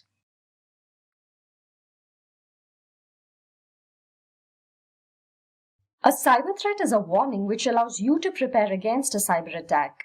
When there is an unauthorized access by a third party to your system and network, it is termed as a cyber attack. The person who carries this out is termed as a hacker or an attacker or a cyber criminal. A possibility of such an attack is termed as a cyber threat. As we saw previously, cyber attacks lead to data breaches which result in either data manipulation or loss of highly confidential data. It also results in financial losses, and which in turn has a colossal impact on the businesses. In addition to these losses, a lot of companies face reputational damages as well. Trust plays a vital role when it comes to customer relationships. Cyber attacks can hamper an organization's reputation and erode the customer's trust. Let's now get an understanding of the most common cyber attacks. Here, we will look into the top 10 cyber threats in today's times. First up, we have the malware attack. This is a very common form of cyber attack. The term malware refers to malicious software virus including spyware, worms, ransomware, adware, and trojans. Trojan virus is a form of malware that disguises itself as a legitimate software. Ransomware blocks access to the key components of the network, whereas spyware, as the name suggests, is a software that steals your confidential data without your knowledge. Coming to adware, it is also a software, but this software displays advertising content such as banners or pop-ups on a user's screen. Malware breaches a network through a vulnerability. It usually happens when the victim clicks a dangerous link or downloads an email attachment, or also when an infected pen drive is used. Let's now have a look at the ways in which we can prevent a malware attack. First and foremost, you should use any kind of an antivirus software. This step might be something that you have heard time and again, but it is a very effective way to prevent a malware attack. Antivirus software is a program that can protect your computer against the above-mentioned viruses. This data security utility installed in a computer can prevent a malware attack. Few of the popular antivirus software are Avast Antivirus, Norton Antivirus, and McAfee Antivirus. Secondly, you should use firewalls. A firewall helps prevent an unauthorized access, viruses, and other malicious activities that occur over the internet. As the name suggests, it acts as a wall between your system and the internet. It filters the traffic that is allowed to enter your device. Windows and Mac OS X have their default built-in firewalls named as Windows Firewall and Mac Firewall respectively. Apart from this, in order to prevent attacks on your network, your router should also have a firewall built in. Thirdly, you should always stay alert and avoid clicking on suspicious links. The links might look to be legitimate, but they can be home to malware which is going to enter your system and cause a havoc. Lastly, it is wise to update operating systems and browsers regularly. If this is not done, cyber criminals can exploit these vulnerabilities and attack your system. That was all about preventing a malware attack. Let's move on to the next attack. It is the phishing attack. It is one of the biggest widespread types of cyber attacks. As per reports, phishing accounts for over $12 billion in business losses. So what is a phishing attack? It is an attack wherein an attacker impersonates to be a trusted contact and sends the victim fake emails. Unaware of this, the victim opens the email and clicks on the malicious link or opens the attachment in the mail. The aim of such an attack is to gain access to confidential information and account credentials. Hackers can also install malware through a phishing attack. This attack is growing bigger each day as attackers are becoming more convincing in pretending to be a trusted source. For example, you might get an email from Apple stating that your Apple account is kept on hold for security reasons, and the mail will ask you to type in your login credentials in order to restore your account. Do not fall for that, as it is a phishing email. Legitimate sources will not randomly send you mails and ask for your account credentials. Phishing is a type of social engineering attack. Social engineering attacks refer to several malicious activities that are obtained through human interactions. It manipulates the victim in such a way that he or she ends up divulging personal information.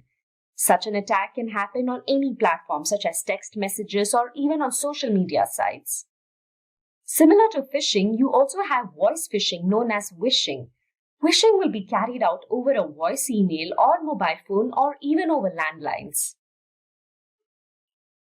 So how do we prevent a phishing attack? Human error is the reason for a high percentage of cyber attacks.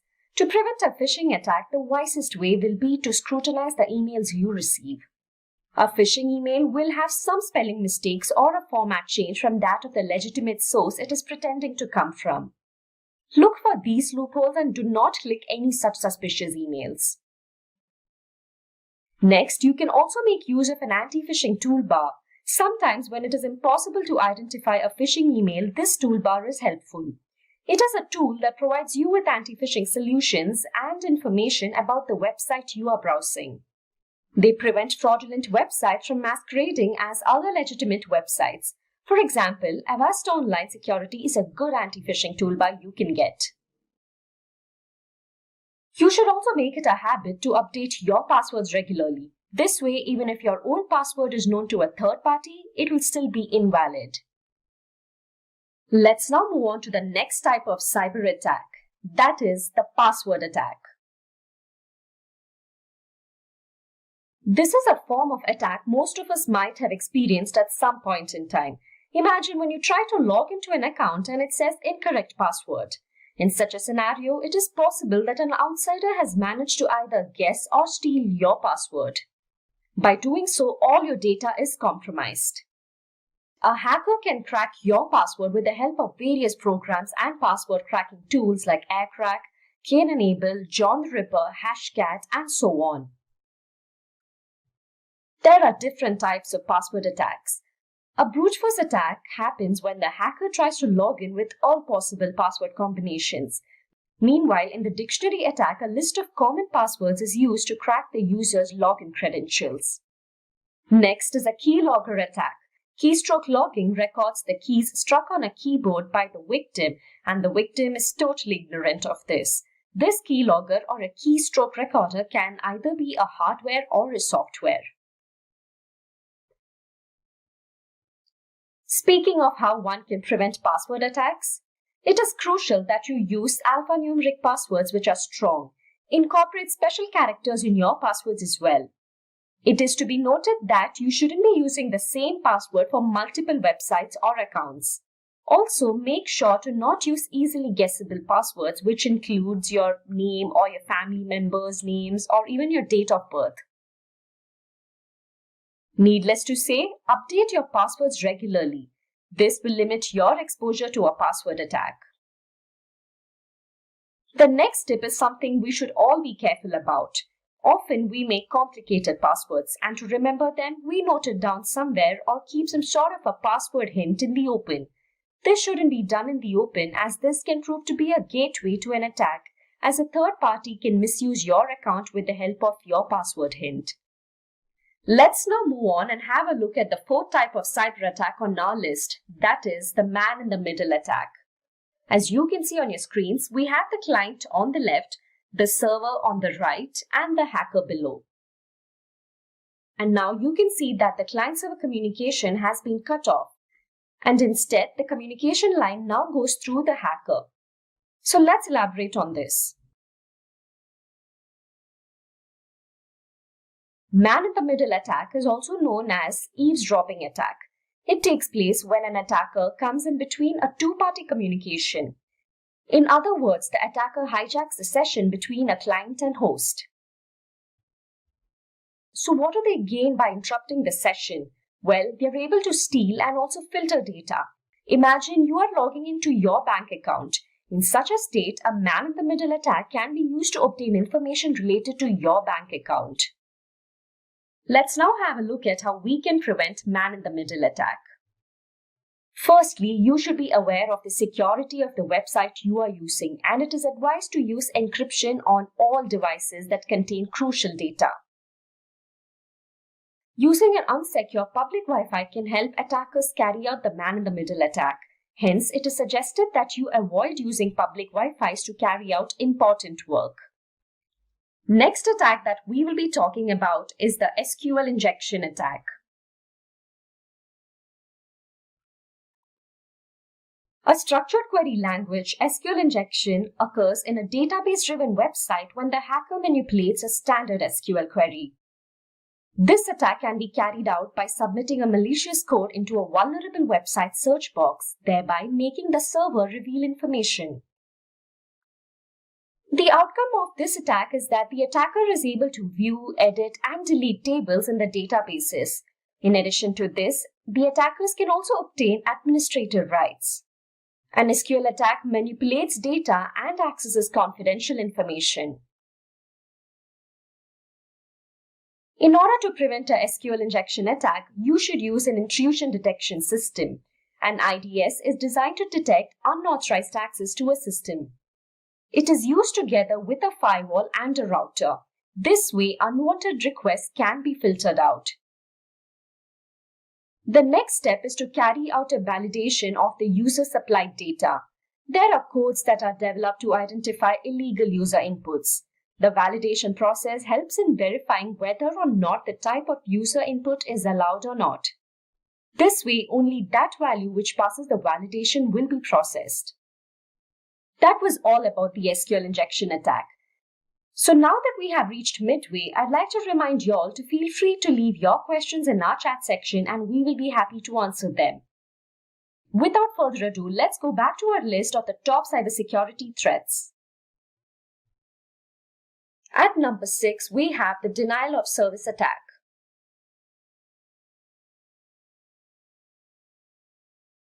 This is a type of attack that proves to be a major threat to companies. In this attack, malicious parties target systems, servers, or networks and then flood them with traffic so as to exhaust their resources and bandwidth.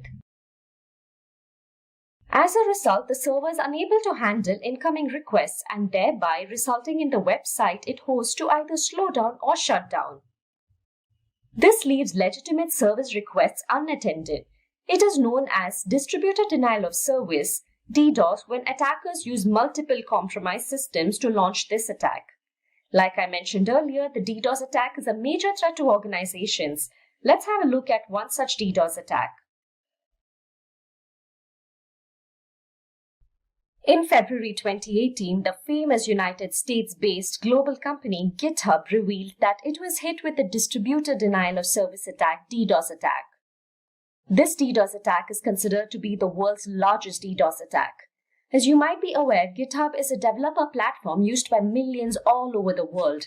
Hence, it always has high traffic and usage. But this time, it wasn't just high traffic, but a whopping 1.35 terabits per second, sending packets at a rate of 126.9 million per second. These figures speak for itself. Fortunately, GitHub was running a DDoS protection service which was automatically alerted within 10 minutes of the start of the attack.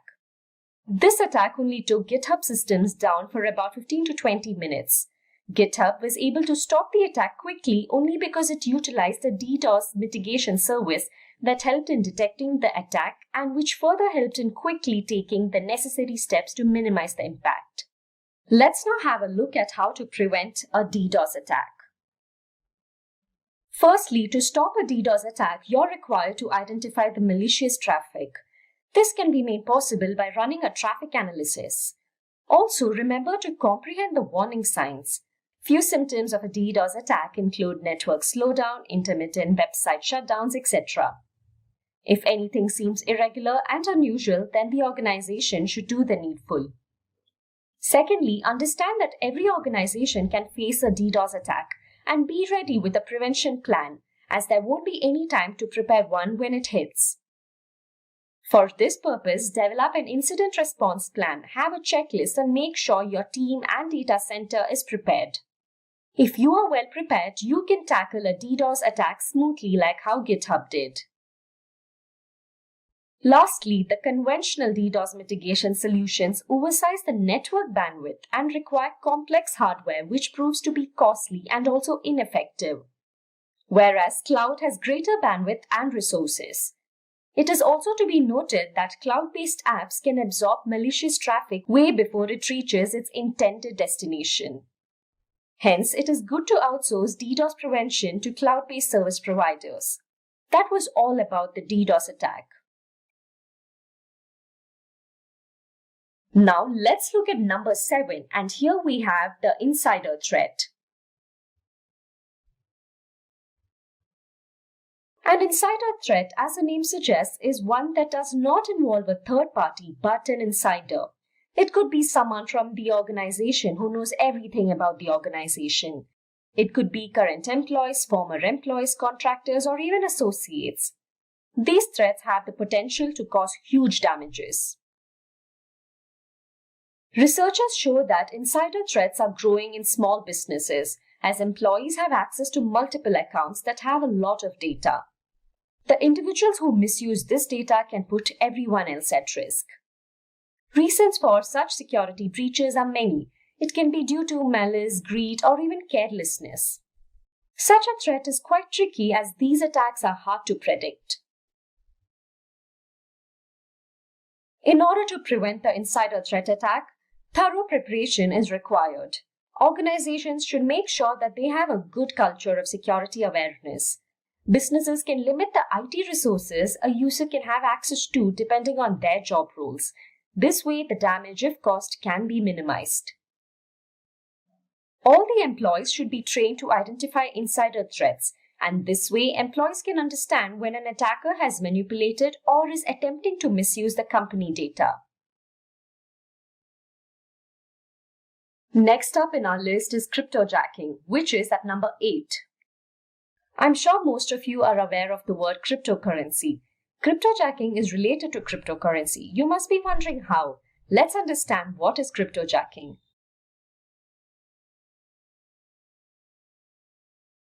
Cryptojacking takes place when attackers make their way into someone else's computer to mine cryptocurrency. This is done by infecting a website or by manipulating the victim to click on a malicious link, which in turn loads crypto mining code on the computer. It is also done through online ads with JavaScript code that will auto-execute once loaded in the victim's browser. Victims are unaware of this as the crypto mining code works in the background. The only sign they might witness is a delay in the execution. Crypto mining is a form of obtaining cryptocurrency. Crypto mining by itself is an immense process. That is the reason attackers make use of other computers in order to crypto mine. Let's have a look at ways to prevent cryptojacking. It is advised that you keep all security apps and software updated to the latest versions, as cryptojacking can infect the most unprotected systems. It is also good to have a cryptojacking awareness training and give tips to employees as to how to detect cryptojacking threats. Make sure to inform them about the risks of opening emails from unknown senders and clicking on attachments. Ads are a primary source of cryptojacking scripts. Therefore, it's good to install an ad blocker and also have extensions like MinerBlock, which is used to detect and block crypto mining scripts. Moving on to the number 9 on our list, we have the zero-day exploit. A zero-day exploit occurs after the announcement of a network vulnerability. Usually, the vendor becomes aware of a vulnerability, but a solution to it is still not available for the same. Hence, the vendor announces the vulnerability so that the users are aware of it, but this also makes the attackers aware of it. The vendor or the developer could take any amount of time to find a solution. It could vary from a few hours to days to months, depending on the vulnerability. In the meantime, the attackers target the disclosed vulnerability. They exploit the vulnerability even before a patch or a solution is implemented. Speaking of ways to prevent zero-day exploit, Organizations should have a well-communicated patch management process.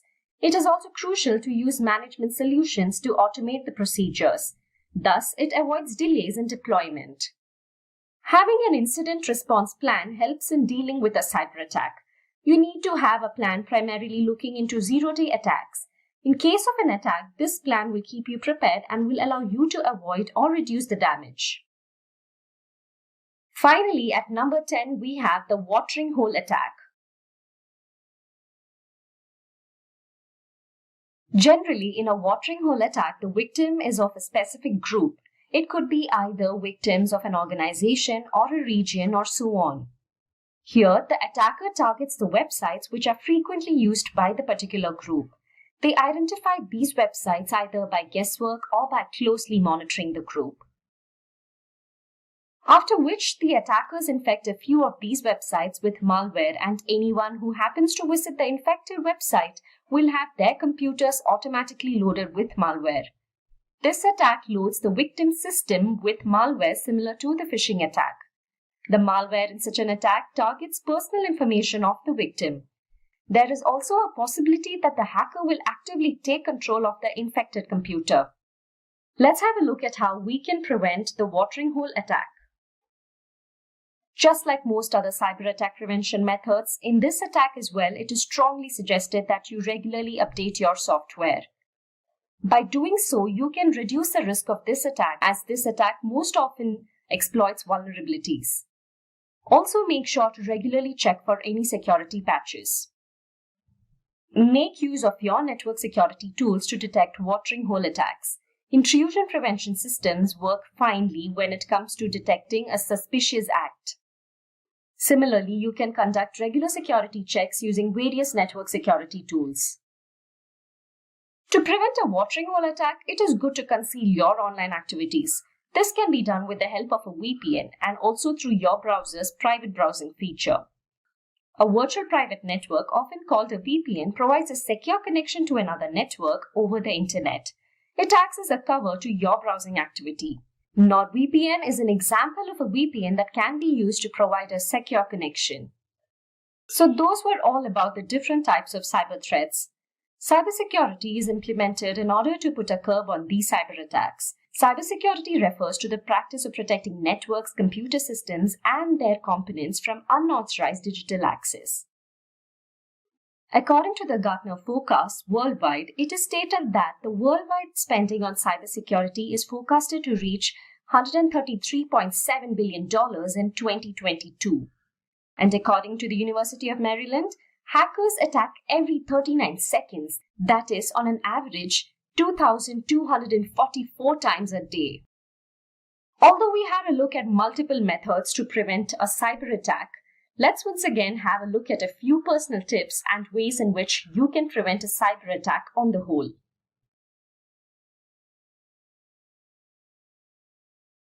Firstly, it is important you change your passwords regularly, and not only change but use strong passwords that are difficult to crack. Do not have extremely complicated passwords that you would tend to forget. Rather, use a password with at least 8 characters and preferably alphanumeric. Also, keep in mind not to use the same password twice. Next, update both your operating system and applications. This will remove vulnerabilities that hackers tend to exploit. Make use of antivirus protection software, as they prevent malware and other viruses from entering into your device. Use antivirus software from trusted and legitimate vendors only. Make sure to use a firewall, as it will filter the traffic entering your device. Use other network security tools such as intrusion prevention systems, access control, application security, and so on. Fourthly, as mentioned in the earlier section, don't open emails from unknown senders. Scrutinize the emails that you receive and see where it comes from and if there are any grammatical or format errors. Ideally, it is good to make use of a VPN. By doing so, the traffic is encrypted between the VPN server and your device. This proves to be a protection for your device. The next step is that you regularly back up your data. According to many security professionals, it is good to have 3 copies of your data on 2 different types of media and 1 copy in an off-site location like a cloud storage. This way, even if you witness a cyber attack, you can erase your systems and restore with a recently performed backup. Up next is that you should train your employees in cybersecurity principles. They should also be aware of the various cyber threats and know how to tackle them in case of any emergency. The next one is a crucial step, and that is to make sure to use two-factor or multi-factor authentication. Normally, while logging in, you would enter your user ID and password. But with two-factor authentication, users are required to provide 2 different authentication factors to verify themselves. It could be an additional personal identification code or maybe even a fingerprint. When you are asked for more than 2 additional authentication methods apart from your username and password, it is termed as a multi-factor authentication. Thus, it proves to be a better step to secure your account. Make sure to always secure your Wi-Fi networks. The next point is that refrain from using public Wi-Fi without using a virtual private network, that is a VPN. Finally, it is also necessary that you safeguard your mobile, as mobiles are also a cyber attack target. For this purpose, install apps from only trusted and legitimate sources. Make sure to keep your device updated. And there you go, those were a few of the cybersecurity tips and ways to prevent a cyber attack. Let's start off with a few interesting facts about DDoS attacks.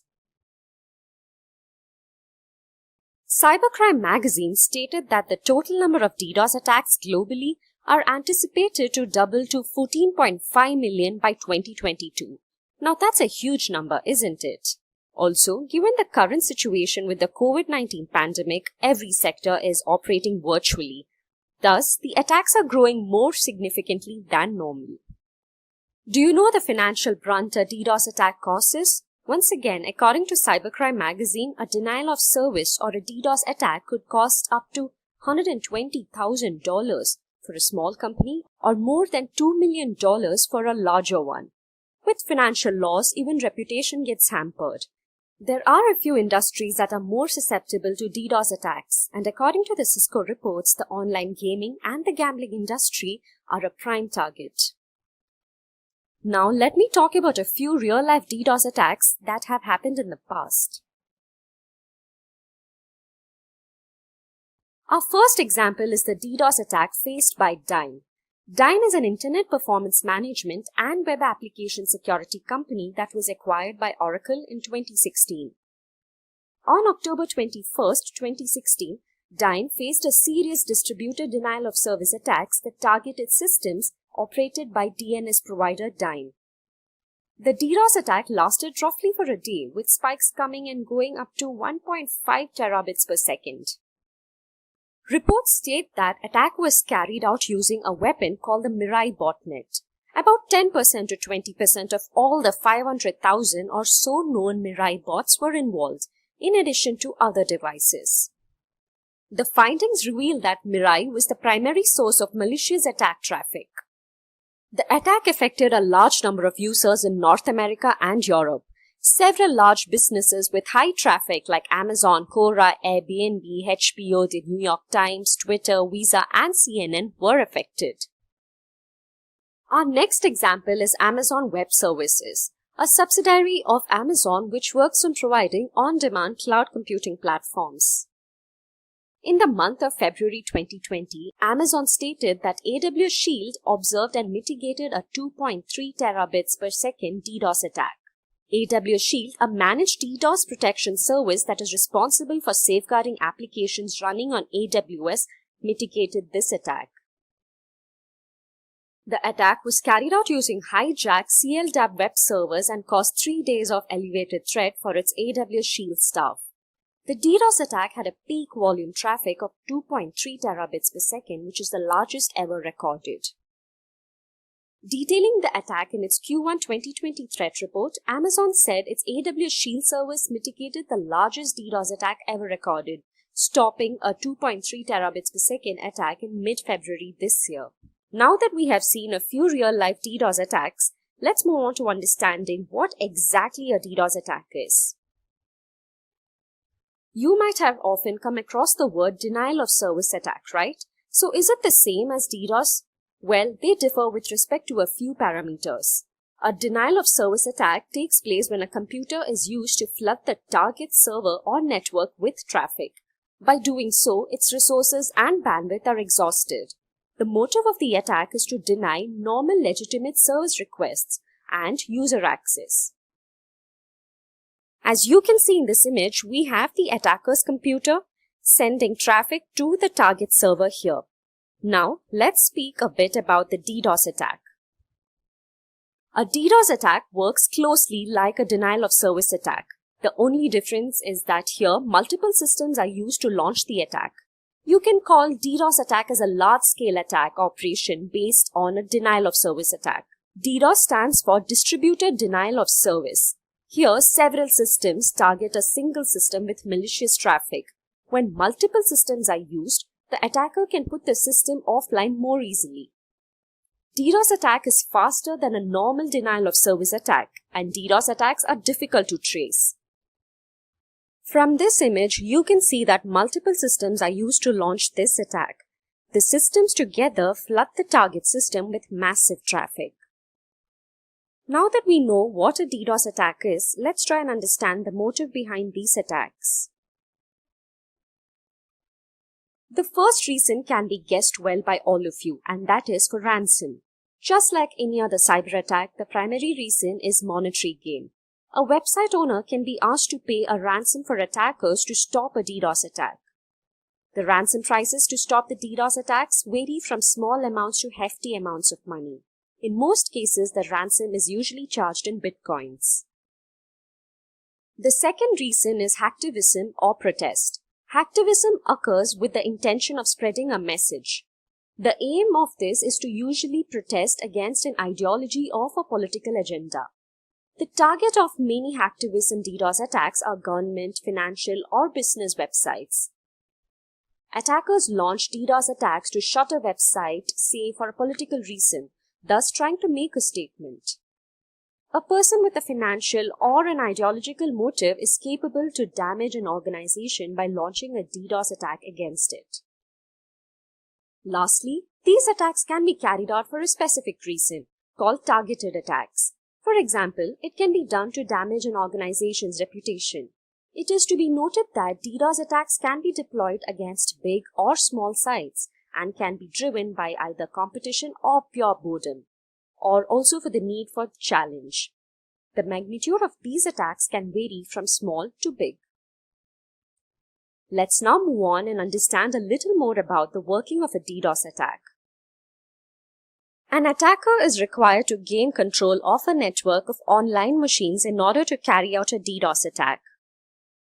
Computers and various other IoT devices are infected with malware, and these turn into a bot, also known as a zombie. A group of such bots is called a botnet. Once a botnet is created, the attacker takes over the remote control access. A DDoS is usually launched through a network of remotely controlled bots or hacked computers. Botnets can range from hundreds to thousands of computers controlled by hackers. It is possible that your computer could be a part of a botnet without even you knowing it. The next step is to target the IP address of the victim by the botnet. Once this is done, each bot will bombard the target with fake service requests. The botnets send more connection requests than a server can handle. In some cases, they send huge volumes of data that exceed the bandwidth range of the victim. By doing so, the targeted server or network will overflow and thus resulting in a denial of service to normal traffic. It is not possible to identify the bot as it looks like a legitimate internet device. A successful DDoS attack slows a website, prevents users from accessing it, resulting in financial losses and performance issues.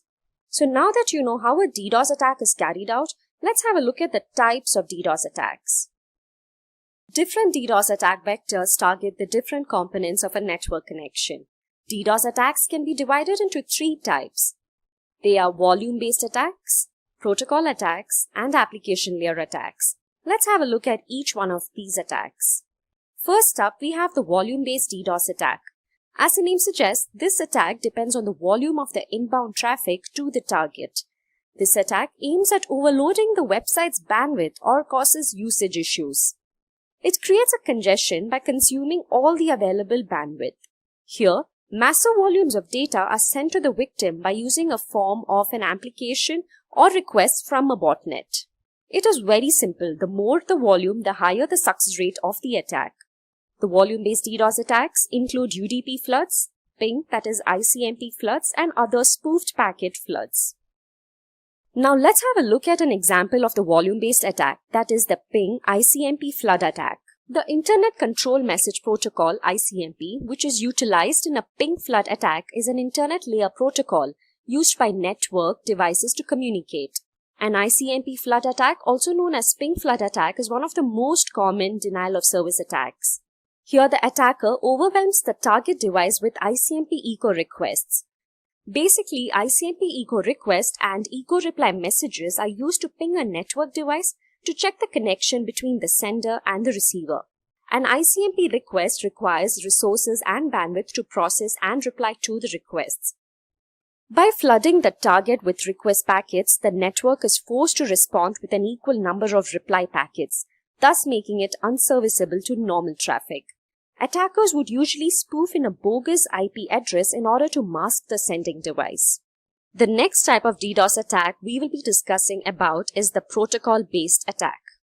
When you learn networking, you will know that the internet is based totally on a set of protocols.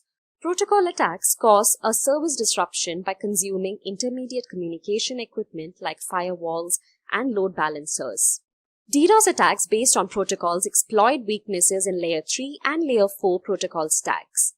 Protocol-based attacks exploit your network by sending either more packets than what your server can manage or more bandwidth than what your network ports can hold. This attack includes SYN floods, ping of death, and Smurf DDoS, to name a few. Here, we will have a look at an example of the protocol-based attack, that is the SYN flood attack. Here, the attack exploits the TCP handshake. In a regular TCP/IP network transaction, there is a three-way handshake, namely the SYN, the acknowledgement, and the SYN acknowledgement. The SYN is a service request.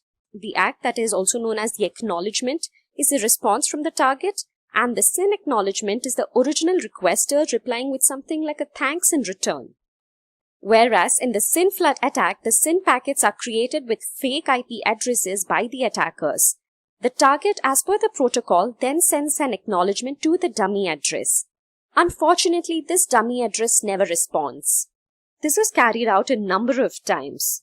The target waits for the final step in the handshake, and in turn, it exhausts its resources in the process.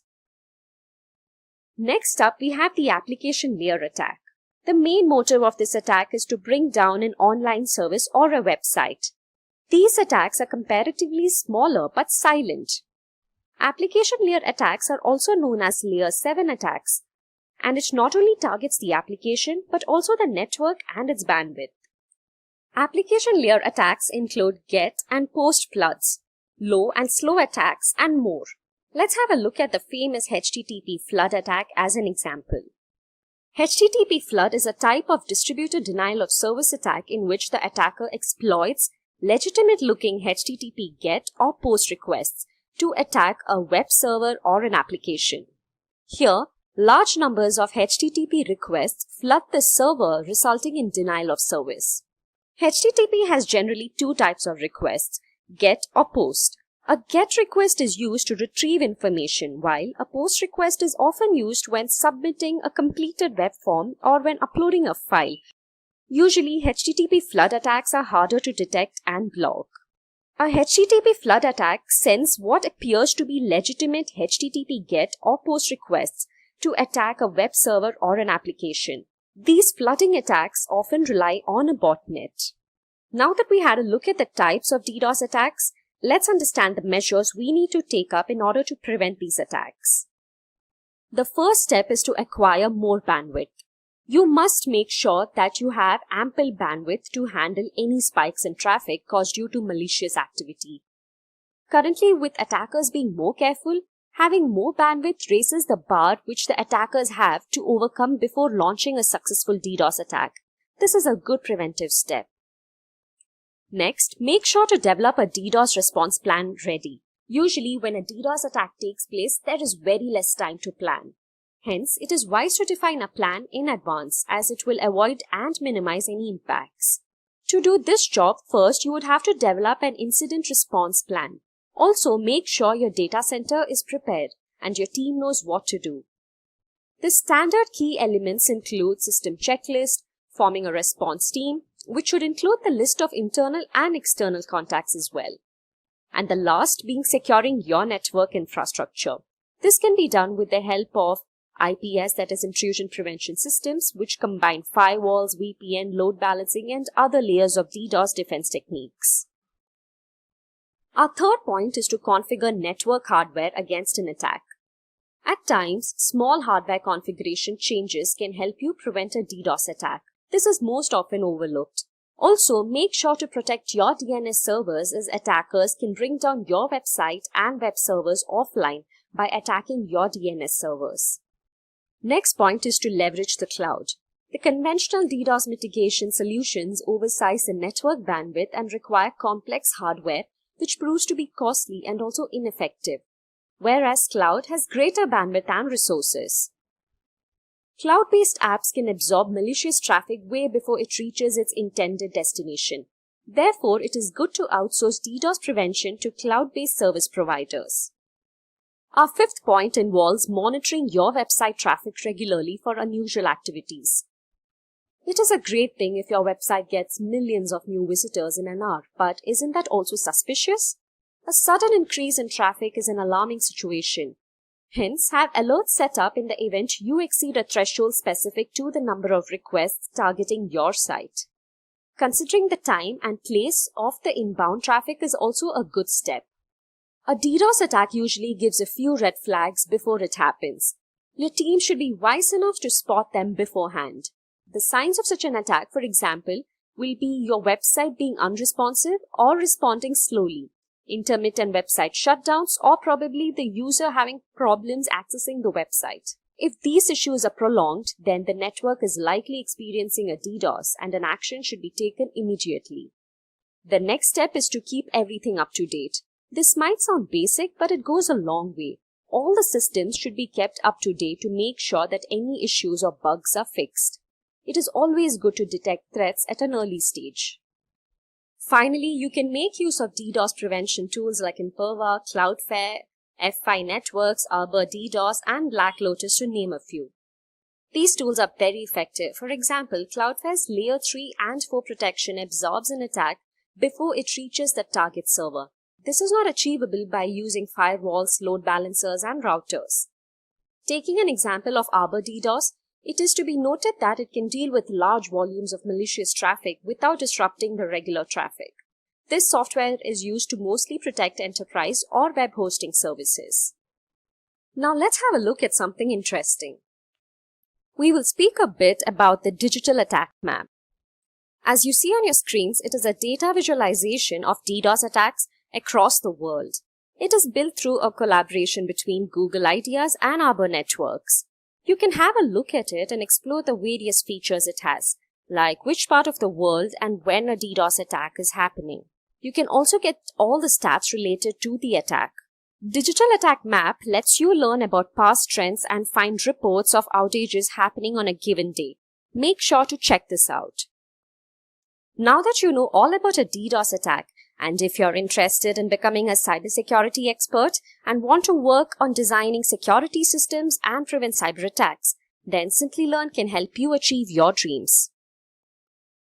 Simplilearn provides a cybersecurity expert master's program with foundational, intermediate, and advanced security skills through leading certification courses, including Security Plus, CEH, CISM, CISSP, and CECSP. With the increasing number of job opportunities in the field of cybersecurity, this certification course will provide to be an advantage.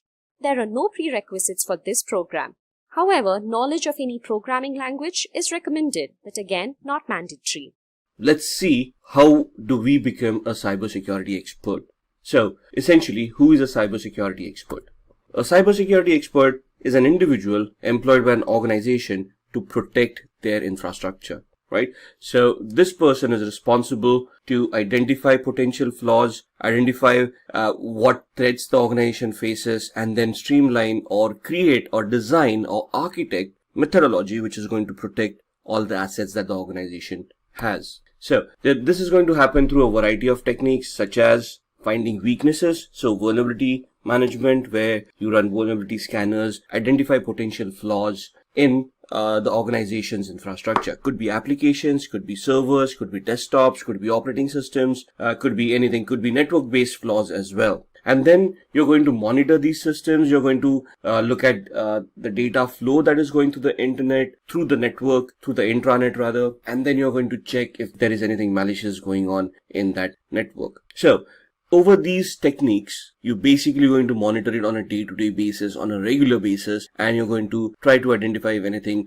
out of the ordinary is happening, right? After you find the weakness, you're going to test those weaknesses to identify the complexity of those weaknesses, to validate those weaknesses actually exist, and then you're going to repair them, you're going to patch them, you're going to install updates, or you're going to you're going to install mechanisms like firewalls or antiviruses to mitigate those weaknesses, and you're going thus resulting in strengthening the areas where an attack may have occurred. Let's see the domains in cybersecurity. Now, when we say domains in cybersecurity, in the previous slide we were discussing where these attacks may happen, like applications, infrastructure, network. So let's see these domains in details. Asset security. Now, when we say assets could be applications, could be networking devices, could be computers, could be routers, could be wireless access points. And these all these devices have their own operating systems, they have their own functionality, and it is important that we look at the security of each and every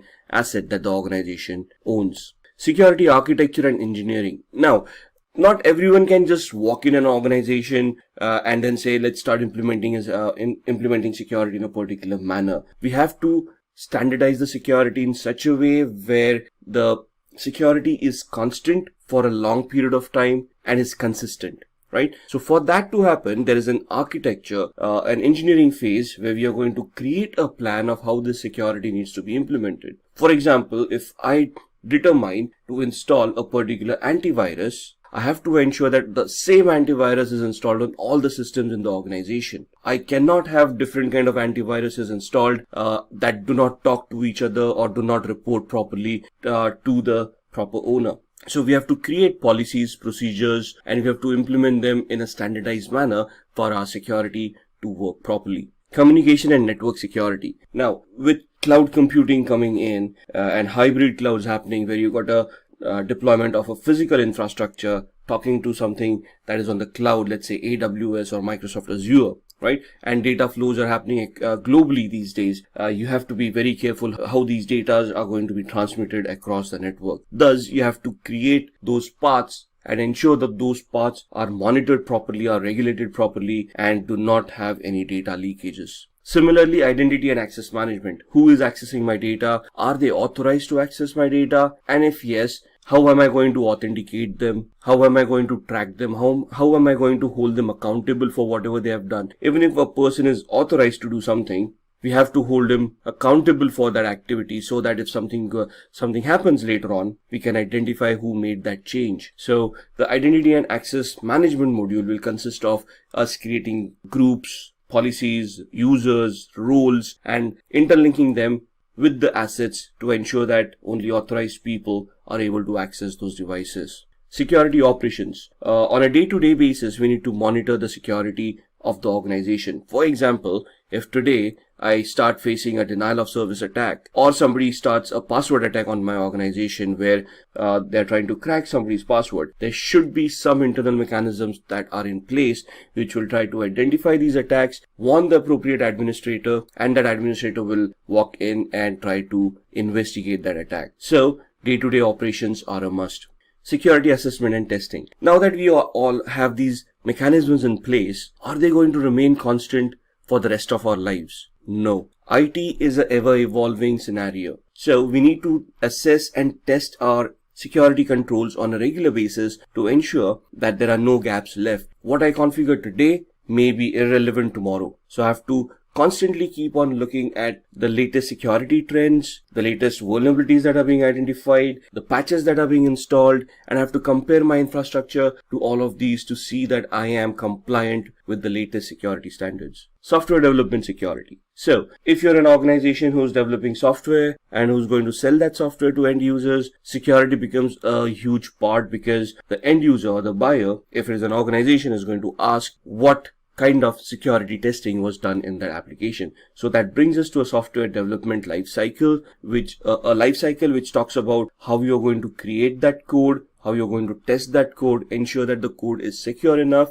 So you need to follow secure coding practices, and you're going to test the software over and over again till you're satisfied with the outcome. And then security and risk management. Now, when we come to risks are basically events that may occur compromising the security of an organization. So it is very important that we identify these risks, we map these risks, we verify how that risk is going to impact the business, and then try to figure out security controls to mitigate that risk or bring it down to manageable aspects. So that's a lot of talk, that's a lot of domains, that's a lot of attacks that we have discussed. Now let's see what kind of courses and certifications are available for us to enhance our careers and address all of these domains, all of these attacks. So starting off from a technical perspective, where we are going to look at ethical hacking or security, where we are going to assess and do a vulnerability assessment and penetration test. There are certifications from CompTIA like Security Plus, or from EC Council, which is the Certified Ethical Hacking Training, which basically allows us to become vulnerability assessment and penetration testing experts. So we'll be technically testing each and every device and trying to hack those devices to see if that vulnerability is real and what can be attained out of that vulnerability. CISSP is a very high level certification that normally is considered as a management level certification, right? So just to get certified yourself, you need at least 5 years of experience in the IT security field. This is where you get certified and you're basically a chief information security officer, where you're going to develop policies, procedures, and security control mechanisms, and you're going to standardize the security policy of the entire organization. Then you've got the CISA, or also known as the CISA, Certified Information Systems Auditor. It is from an organization called SACA. It's more on the system side, where you're going to audit systems and you're going to verify that they are adhering to the policies that you have implemented. The CISM or SISM is the Certified Information Security Manager. This is again a project-based oriented approach, where you're going to manage the security of an organization, and you're going to look at all the daily operations of the security operations center, and you're going to maintain and manage all of those functions overall. When we talked about risk assessment and risk strategy, for that we've got the CRISC, which is a Certified in Risk and Information Systems Control. Now, for these certifications, this is more on the business side of everything, where you understand the business processes, you understand the business requirements, and based on those business requirements, you compare the technical implementations of computing powers that you have implemented, and then you're going to compare how those technical aspects can be converted into a risk. For example, a vulnerability assessment identifies a possible SQL injection attack. Now, technically it becomes a big risk. However, which system is being affected? If that system gets compromised, what kind of losses is the organization looking at? How much are they going to be? What kind of losses the organization is looking at? Are they looking at lawsuits from their customers? Are they looking at penalties from regulatory authorities? So that risk, that implied risk that if this vulnerability is hacked,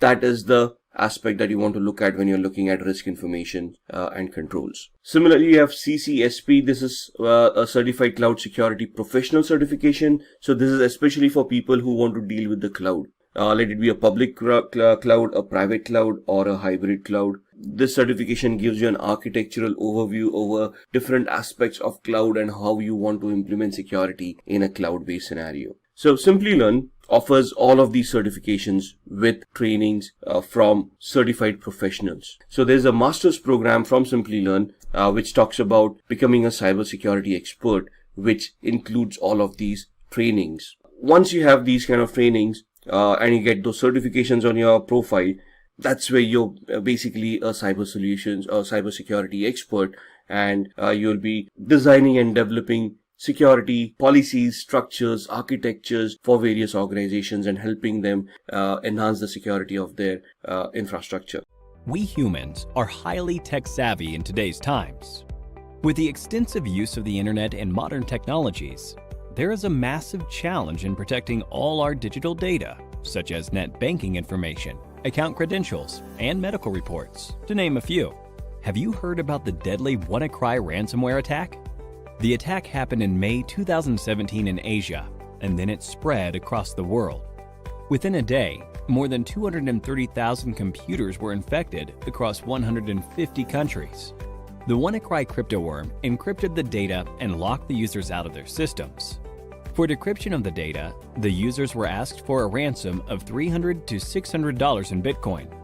The users who used the unsupported version of Microsoft Windows and those who hadn't installed the security update of April 2017 were targeted in this attack. The WannaCry attack took a toll on every sector. Top-tier organizations like Hitachi, Nissan, and FedEx had to put their businesses on hold as their systems were affected too. Now, this is what you call a cyber attack. To prevent such attacks, cybersecurity is implemented. We can define cybersecurity as the practice of protecting networks, programs, computer systems, and their components from unauthorized digital attacks.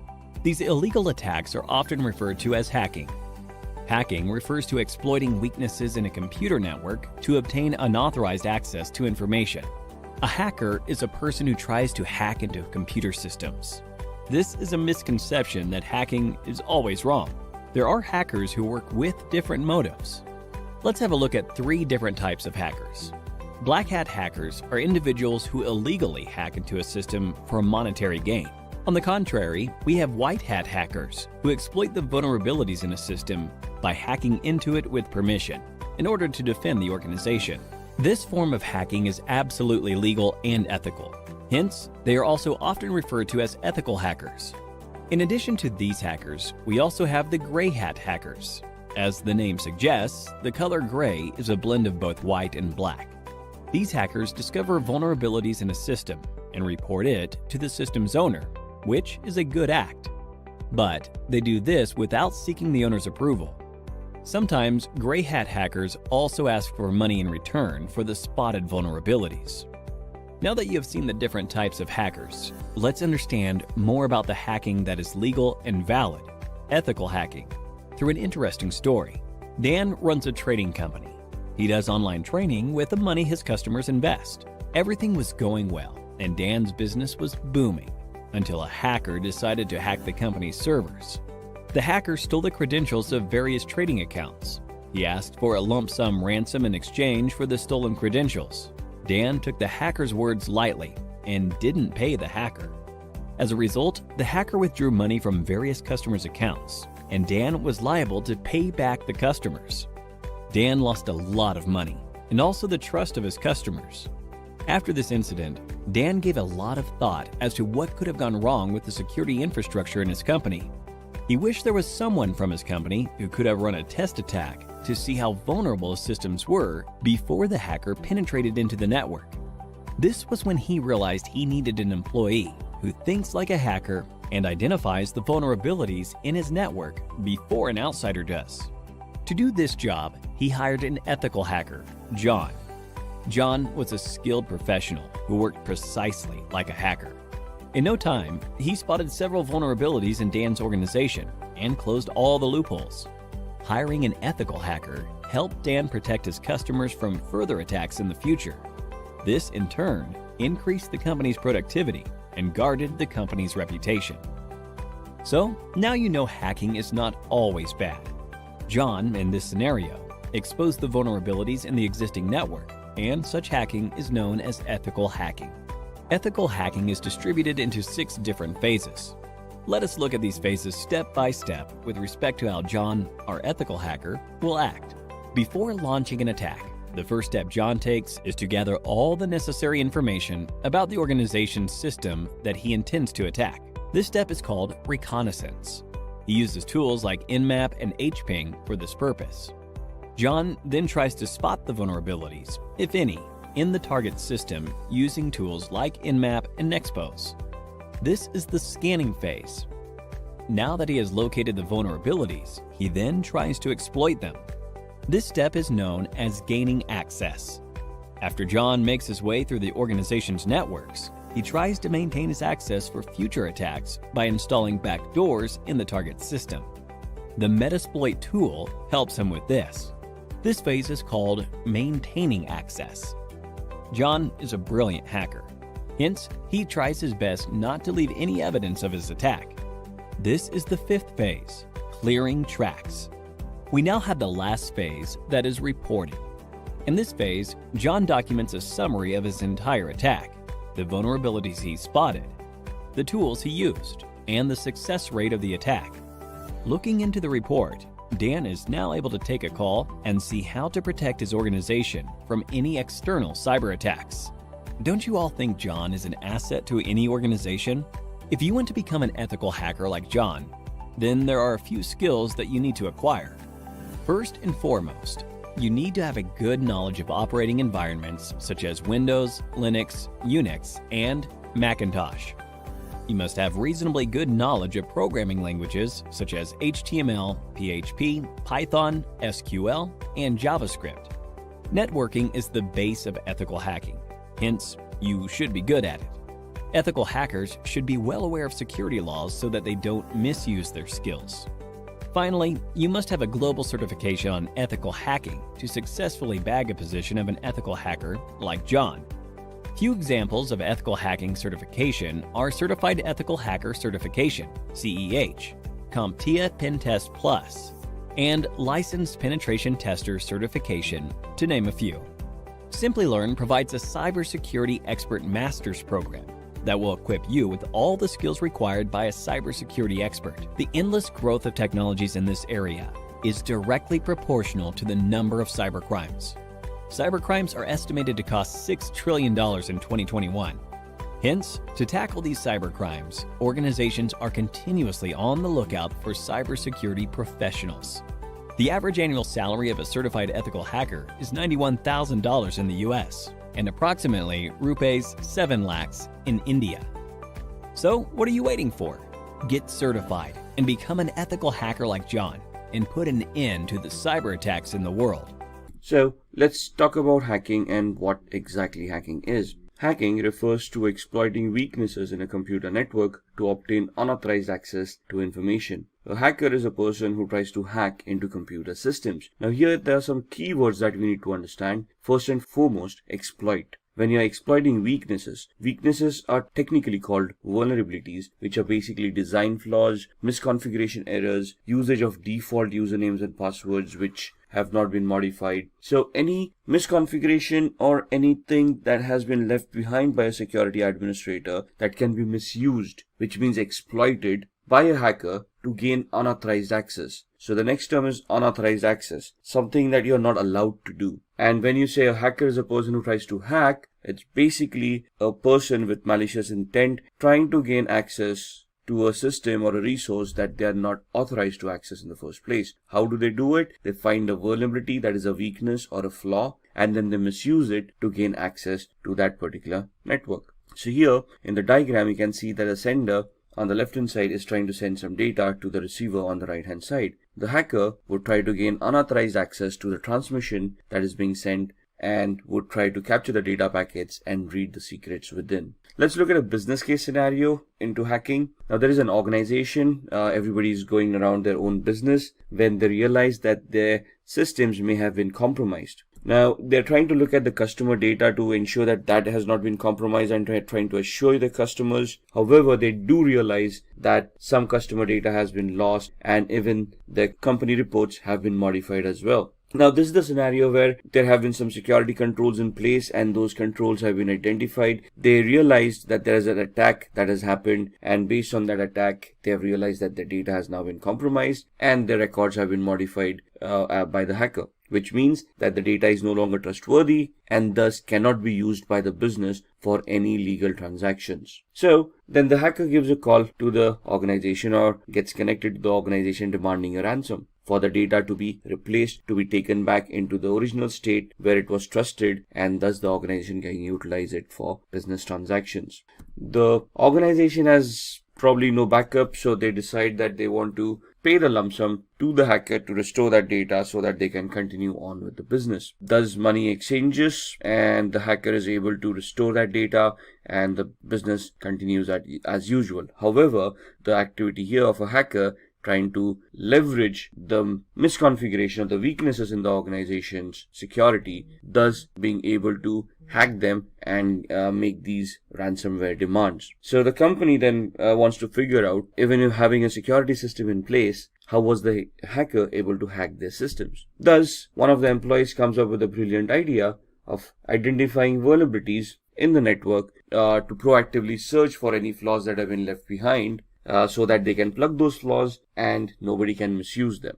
Thus, they figure out that they want to hire an ethical hacker who would help them identify the security posture of the organization, identify the weaknesses, vulnerabilities and flaws, and help them remedy those flaws so that in future scenarios, these scenarios will not happen. So before we go into an ethical hacker, let's understand what are the types of hackers. So what are the types of hackers? Hacker is a technically skilled person who is very adept with computers. They have good programming skills, they understand how operating system works, they understand how networks work, they understand how to identify flaws and vulnerabilities within all of these aspects, and then they understand and know how to misuse these flaws to get a outcome which would be detrimental to the health of the organization. So there's 6 types of hackers that have been identified: black hat hackers, white hat hackers, grey hat, script kiddies, nation sponsored hackers, and hacktivists. So black hat hackers are basically the malicious hackers who have malicious intent and have criminalistic tendencies. They want to harm the organization by hacking into their infrastructure, by destroying their infrastructure, by destroying their data, so that they can gain from it from a monetary perspective.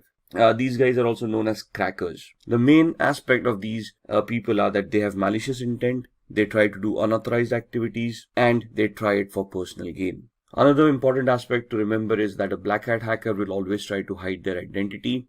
They will spoof their online digital identity by masking it, by spoofing their IP addresses, MAC addresses, and try to remain anonymous on the network. A white hat hacker, on the other hand, is also an ethical hacker or a security analyst who's an individual who will do exactly the same thing that a black hat hacker would do, minus the malicious intent, plus the intent of helping the organization identifying the flaws and remedying them so that nobody else can misuse those vulnerabilities. So they are authorized to act on the company's behalf. They are authorized to do that activity which would help the company identify those flaws and thus help the company mitigate those flaws, improving on their security posture. So these kind of security experts or ethical hackers would help organizations defend themselves against unauthorized attacks. Grey hat hackers is a blend of both white hat and black hat hackers. So here they can work defensively and offensively both. They can accept contracts from organizations to increase their security posture. At the same time, they can also get themselves involved in malicious activities towards other organizations to personally gain or benefit from them by doing unauthorized activity. Script kiddies are people who are technically not much aware about what hacking is. They rely on existing tools that have been created by other hackers. They have no technical knowledge of what they're doing. It's just a hit or miss for them. So they just get their hands on a tool. They try to execute those tools. If the hack works, it works. Otherwise, it doesn't. So these people are basically who are noobs or newbies who are trying to learn hacking, or just people who with malicious intent who just want to have some fun or trying to impress people around. Then we have the nation or the state-sponsored hackers. As the name suggests, these hackers are sponsored by their government. Now, this may not be a legitimate job, but most of the governments do have hackers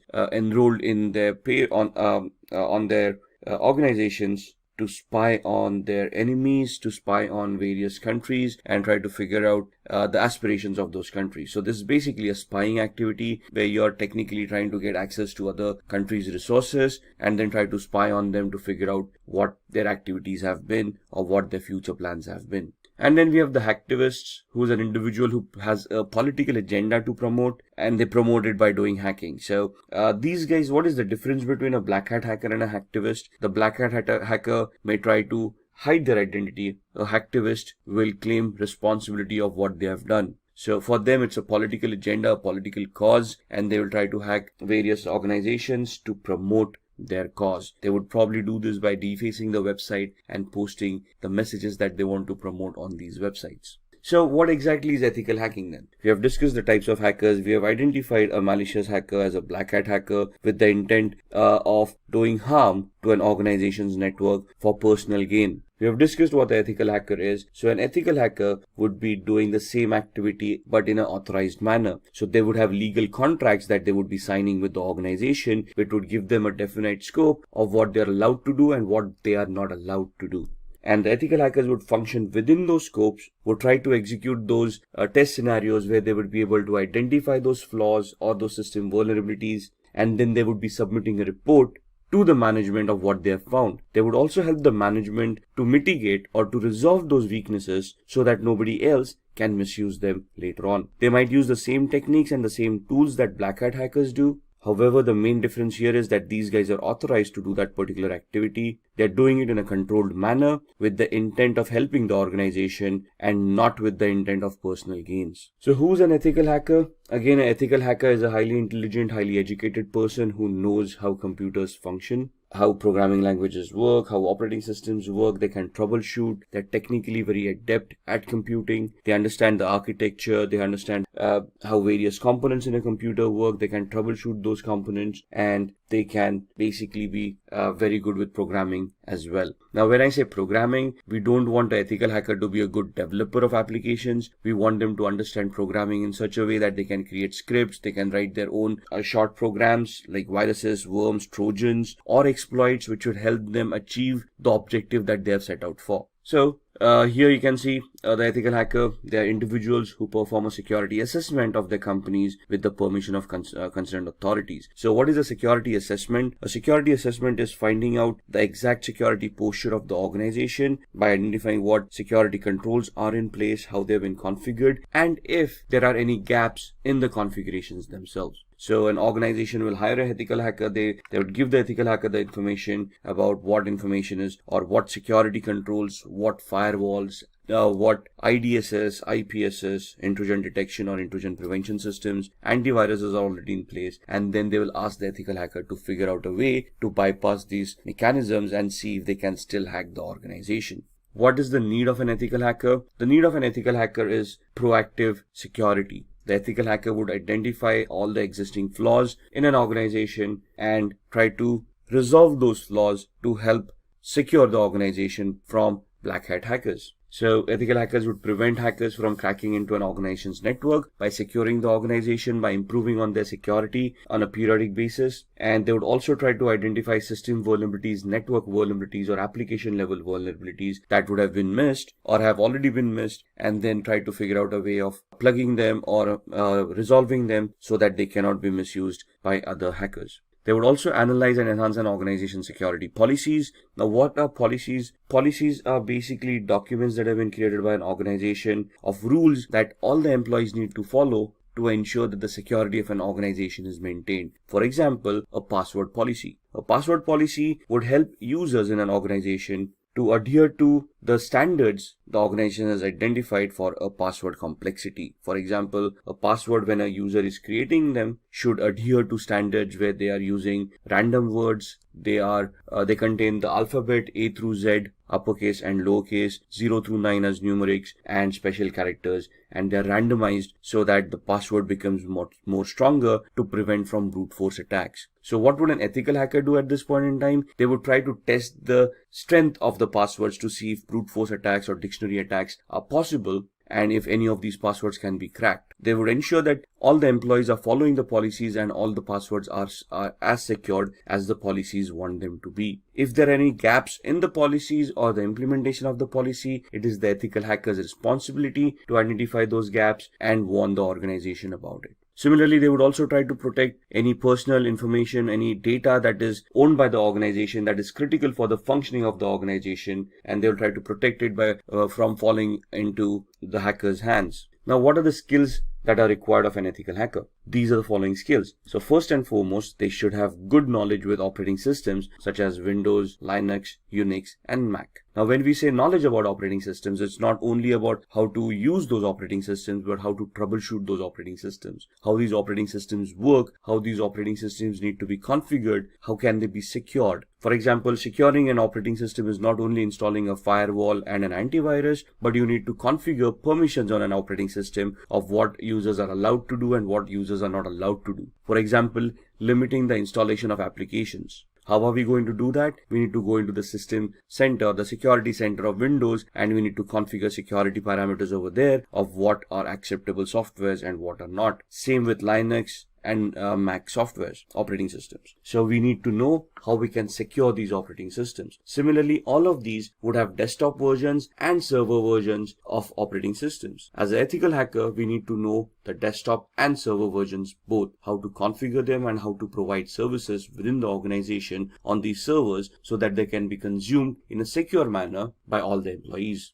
At the same time, they should also be knowledgeable of programming languages or scripting languages such as PHP, Python, Ruby, HTML for programming, if you will, because web servers come into the picture. So again, they should not be great developers where they can create huge applications, but they should be able to develop scripts, understand those scripts, analyze those scripts, and figure out what the output should be of those scripts to achieve the hacking goals that they have set out for. An ethical hacker should have a very good understanding about networking. No matter whether you're in application security, you're in network security, or you're in host-based security, since a computer will always be connected to a network, either a local area network like a LAN or the internet, we should know how networking works. We should know the 7 layers of the OSI model. We should know which protocols work on those 7 layers. We should identify the TCP/IP model and how a OSI model can be mapped to the TCP/IP model. We should understand how TCP and UDP work, how each and every protocol is crafted, how they are supposed to behave for us to analyze and understand any network-based attacks.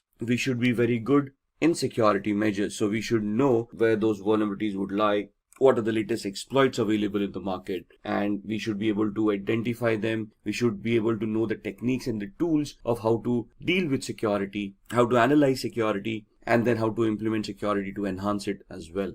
Along with that, it is important that a security analyst or an ethical hacker is aware of the local security laws and standards. Why is that? Because an organization cannot do any illegal activity. Whatever responses that they have, whatever security mechanisms, whatever security controls they will implement, they need to be adhering to the local law of the land. They should be legal in nature and should not cause undue harm to any of the employees or any of the third-party clients that they are dealing with. So the ethical hackers should be aware of what security laws are before they implement security controls, or even before they start testing for security controls. And all of these should be backed up by having a global certification or a globally valid certification related to networking, related to security, ethical hacking, the law of the land, anything and everything. Maybe even programming. It's good to have a certification in PHP, Perl, Python, Ruby, and so on and so forth. Why? Because most of the organizations, when they hire ethical hackers, look out for these certifications, especially globally valid certifications, so that they can be sure, or they can be assured that the person that they are hiring has the required skill set. So let's talk about a few of the tools that an ethical hacker would utilize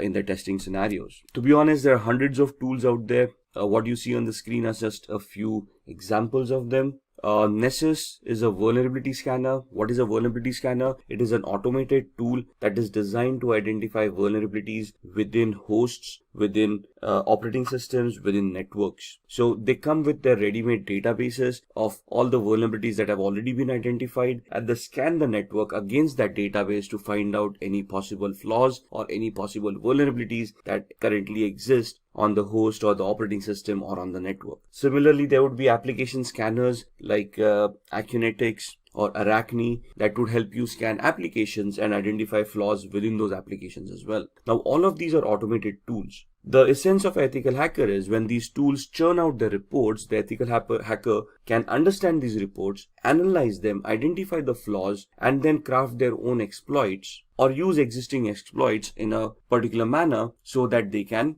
get access or they can bypass the access security controls mechanisms that are already in place. How can they do that? With the tool called Metasploit. You see that big M there on the right hand side? That M logo is for a tool called Metasploit, which is a penetration testing tool.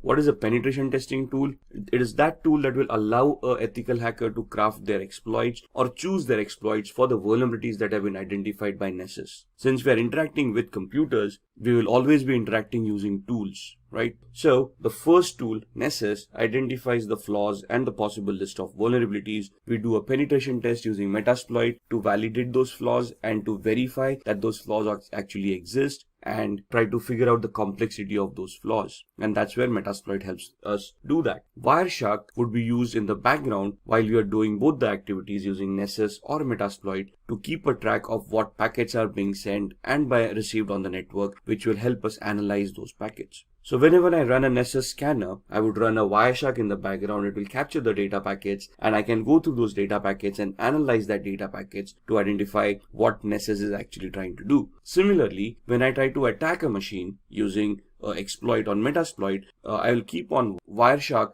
running in the background to capture the data packets that have been sent and the responses that I've received from the victim, so that I can also go through those packets and analyze the responses and analyze the attack, whether it was successful, to what extent was it successful, and basically will also give me a validation, a proof of the activity that has happened. Nmap is another automated tool that allows me to scan for open ports and protocols. So why would I use Nmap? Because ports and protocols become an entry point for a hacker to gain access to devices. For example, when we connect to a web server, we connect through a web browser, but we automatically connect to port 80 using HTTP and port 443 is using HTTPS. So if I'm connecting to a web server using HTTPS, it is safe to assume that port 443 on the web server is open to accept those connections. Similarly, there would be other services that may be left open on the web server because nobody thought about configuring it, or they misconfigured the web server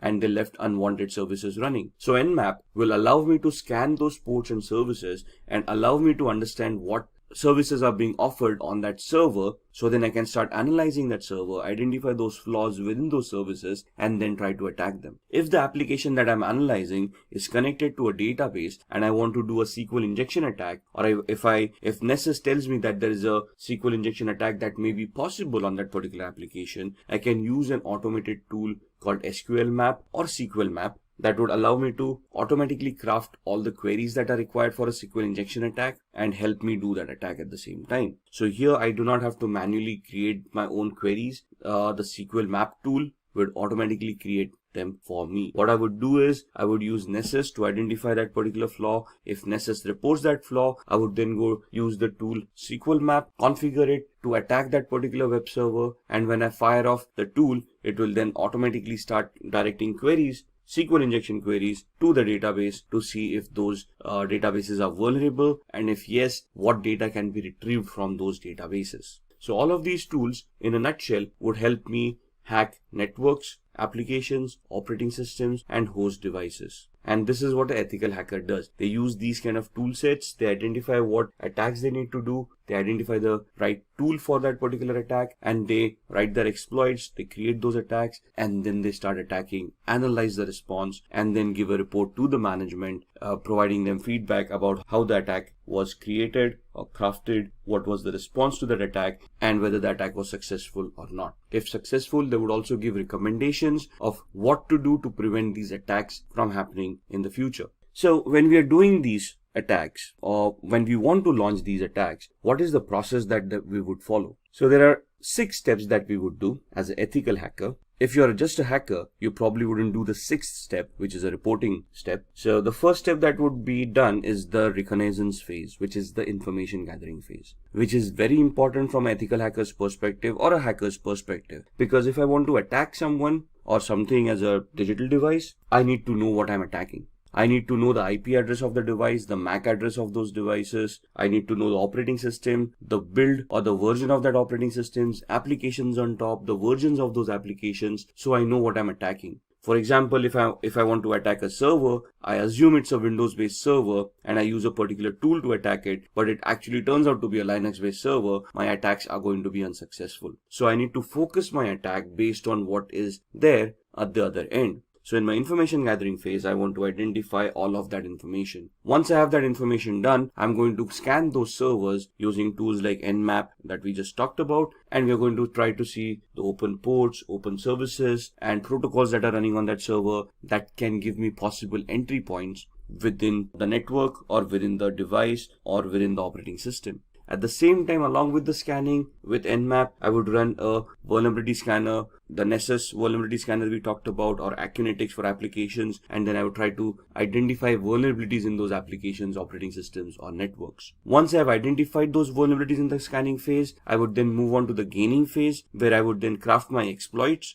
or choose existing exploits and start attacking the victim. At this point in time, if my attack is successful, I will probably have gained access by either cracking passwords or escalating privileges or exploiting a vulnerability that I may have found during the scanning phase. Once I have gained my access, I want to maintain my access. Why? Because the vulnerability may not be there for long. Maybe somebody updated the operating system and hence the flaw was no longer existing, or somebody changed the password that I may have cracked, thus I no longer have access. So what do I do to maintain my access? I install Trojans or backdoor entries to those systems using which I can secretly, in a covert manner, get access to those devices at my own will, at my own time, as long as those devices are available over the network. So that's where I maintain my access. I have hacked them. Now I want to maintain my access, so I install a software which would give me a backdoor entry to that device no matter what. Once I have done this, I want to clear my tracks. So whatever activity that I've been doing, for example, installing a Trojan.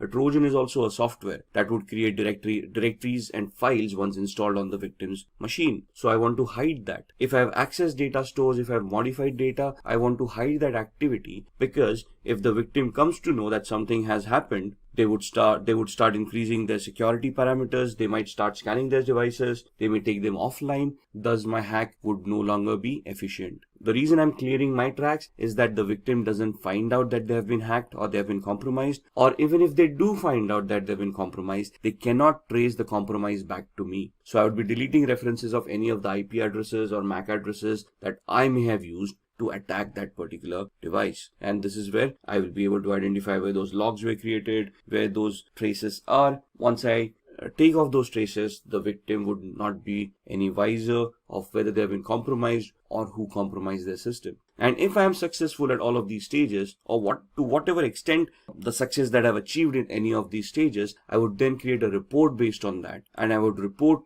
to the management about the activities that we have been able to do and whatever we have been able to achieve out of those activities. For example, we identified 10 different flaws. There were 20 different attacks that we wanted to do. What attack did we do? What was the outcome of that attack? What was the intended or the expected output of that attack? I'll create a report which would give a detailed analysis of all the steps that were taken, along with screenshots and evidences of what activity was conducted, what was the output, what was the expected output, and I would submit that report to the management, giving them an idea of what vulnerabilities and flaws exist in their environment or their devices that need to be mitigated so that the security can be enhanced. So these are the 6 steps that the ethical hacking process would take. Just going through this, the reconnaissance is where you're going to use hacking tools like Nmap, HPing to obtain information about targets. There are hundreds of tools out there depending on what information you want. Then in scanning, again, Nmap, Nexpose, these kind of tools to be utilized to identify open ports, protocols, and services. In gaining access, you're going to exploit a vulnerability by using the Metasploit tool that we talked about in the previous slides. In the maintaining access, you're going to install backdoors. You can use Metasploit at the same time. You can craft your own scripts to create a Trojan and install it on the victim's machine. Once you have achieved that, clearing tracks is where you're going to clear all evidences of your activity so that you do not get caught or the victim doesn't even realize that they have been hacked. And once you've done all of this, we are going to create reports that are going to be submitted to the management to help them understand the current security evaluation of their organization. So now let's see how we can hack using social engineering. Now what is social engineering? Social engineering is the art of manipulating humans into revealing confidential information which they otherwise would not have revealed. So this is where your social skill and your people skills come into the picture. If you are able to communicate effectively to another person, they would probably give up more information that they intended to give out. Let's look at examples, right? If you see on the screen, phishing activity. What is phishing? We receive a lot of fake mails on a regular basis. We have always received those emails where we have won a lottery of a few $1 million, but we have never realized that we didn't purchase a lottery to win a lottery in the first place. We have always had those Nigerian frauds where a prince died in some South African country and you out of 7 billion people on the planet have been identified where they want to transfer a few $100 million through your account and they want to give you 50% of that money in return as thank you. So some very basic attacks where you go onto websites and there's a banner flashing at you saying congratulations, you're the 1 millionth visitor to this website, click here to claim your prize. All of these are social engineering attacks, phishing attacks, fake websites, fake communications being sent out to users to prey on their gullibility. Most of humans always have that dream of striking it rich, winning a huge lottery once and for all, and living their life lavishly ever after. But sadly, in the real world, that doesn't happen that often. And if you're receiving those mails, it is very important that you first research the validity of those communications before you even want to act upon them. So why are humans susceptible to social engineering? Because humans have emotion. Machines do not. Try pleading with a machine to give you access to an account that you have forgotten a password to. The machine wouldn't even know what you're doing. Try pleading with a human, sympathy or empathy, where you could try to create a social engineering attack where you can plead with them saying, if I do not get access to this account immediately, I might lose my job. And then that would put my family into problems. Somebody would feel empathy or sympathy towards you and help you reset that password and give you access to that account. It's how good the attack is and how convincing you are for the success of this attack to happen. So what is a familiarity exploit? Attackers interact with victims to gain information which will benefit the attackers to crack credentials. As passwords, if we want to reset our passwords, what do we have as a mechanism to resetting passwords? We have some security questions that we set up. Those questions are nothing but personal information that we would know. But through a social engineering attack, it would be easily be able to gather the information that you have set for your security questions. The security questions can be as simple as the first school that you attended. You probably have that listed on your LinkedIn profile, where a person can just go in there and see your academic qualifications and identify the school that you were in, right? Similarly, it might also be a question, what was your mother's maiden name? That's a very good attack. And that's, if a person can interact with you, let's say they're trying to take a survey and they approach you for a feedback on a particular product that you have been utilizing and they ask you these questions, you wouldn't think twice before giving those answers. As long as the request sounds legitimate to us, we are able to justify that request, we do answer those queries. So it's upon us to verify the authenticity of the request coming in before we answer it. Phishing, as discussed, would be fraudulent emails which appear to be coming from a trusted source. So email spoofing comes into mind, fake websites, and so on and so forth. Exploiting human curiosity. Curiosity killed the cat, right? So there's so many physical attacks where hackers just keep pen drives lying around in a parking lot. Now this is a generic attack. Whoever falls victim will fall victim. So if I just throw around a few USBs in the parking lot, obviously with Trojans implemented on them, some people who are curious or who are looking for a couple of freebies might take up those pen drives, plug them in their computers to see what data is on the pen drives. At the same time, once they plug in those pen drives on their computers, the virus or the Trojan would get infected and cause harm to their machine.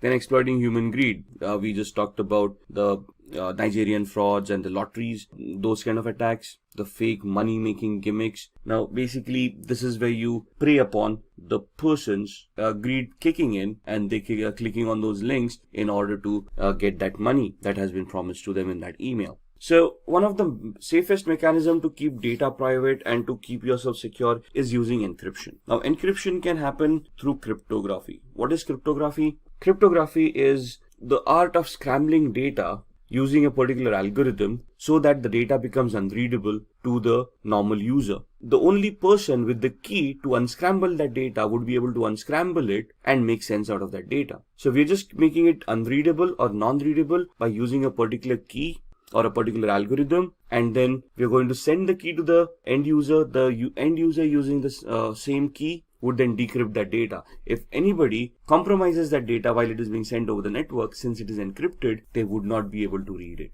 So the encryption algorithm would be something like this. Now, if you see the computer word once made into unreadable format would look like EQORXVGT. For an end user, it wouldn't make any sense, but the person who has a key to unscramble that would be able to convert it back to computer and then understand the meaning of that word. So this is just a substitution cipher that is being shown on the screen. So what is the alphabet? The key is alphabet plus 3. So C plus 3 alphabets, that becomes E. O becomes Q. M becomes O. So the key that is utilized to scramble the data is the character that you are at. The third character from there would be the corresponding key. So the encrypted message is also known as a cipher.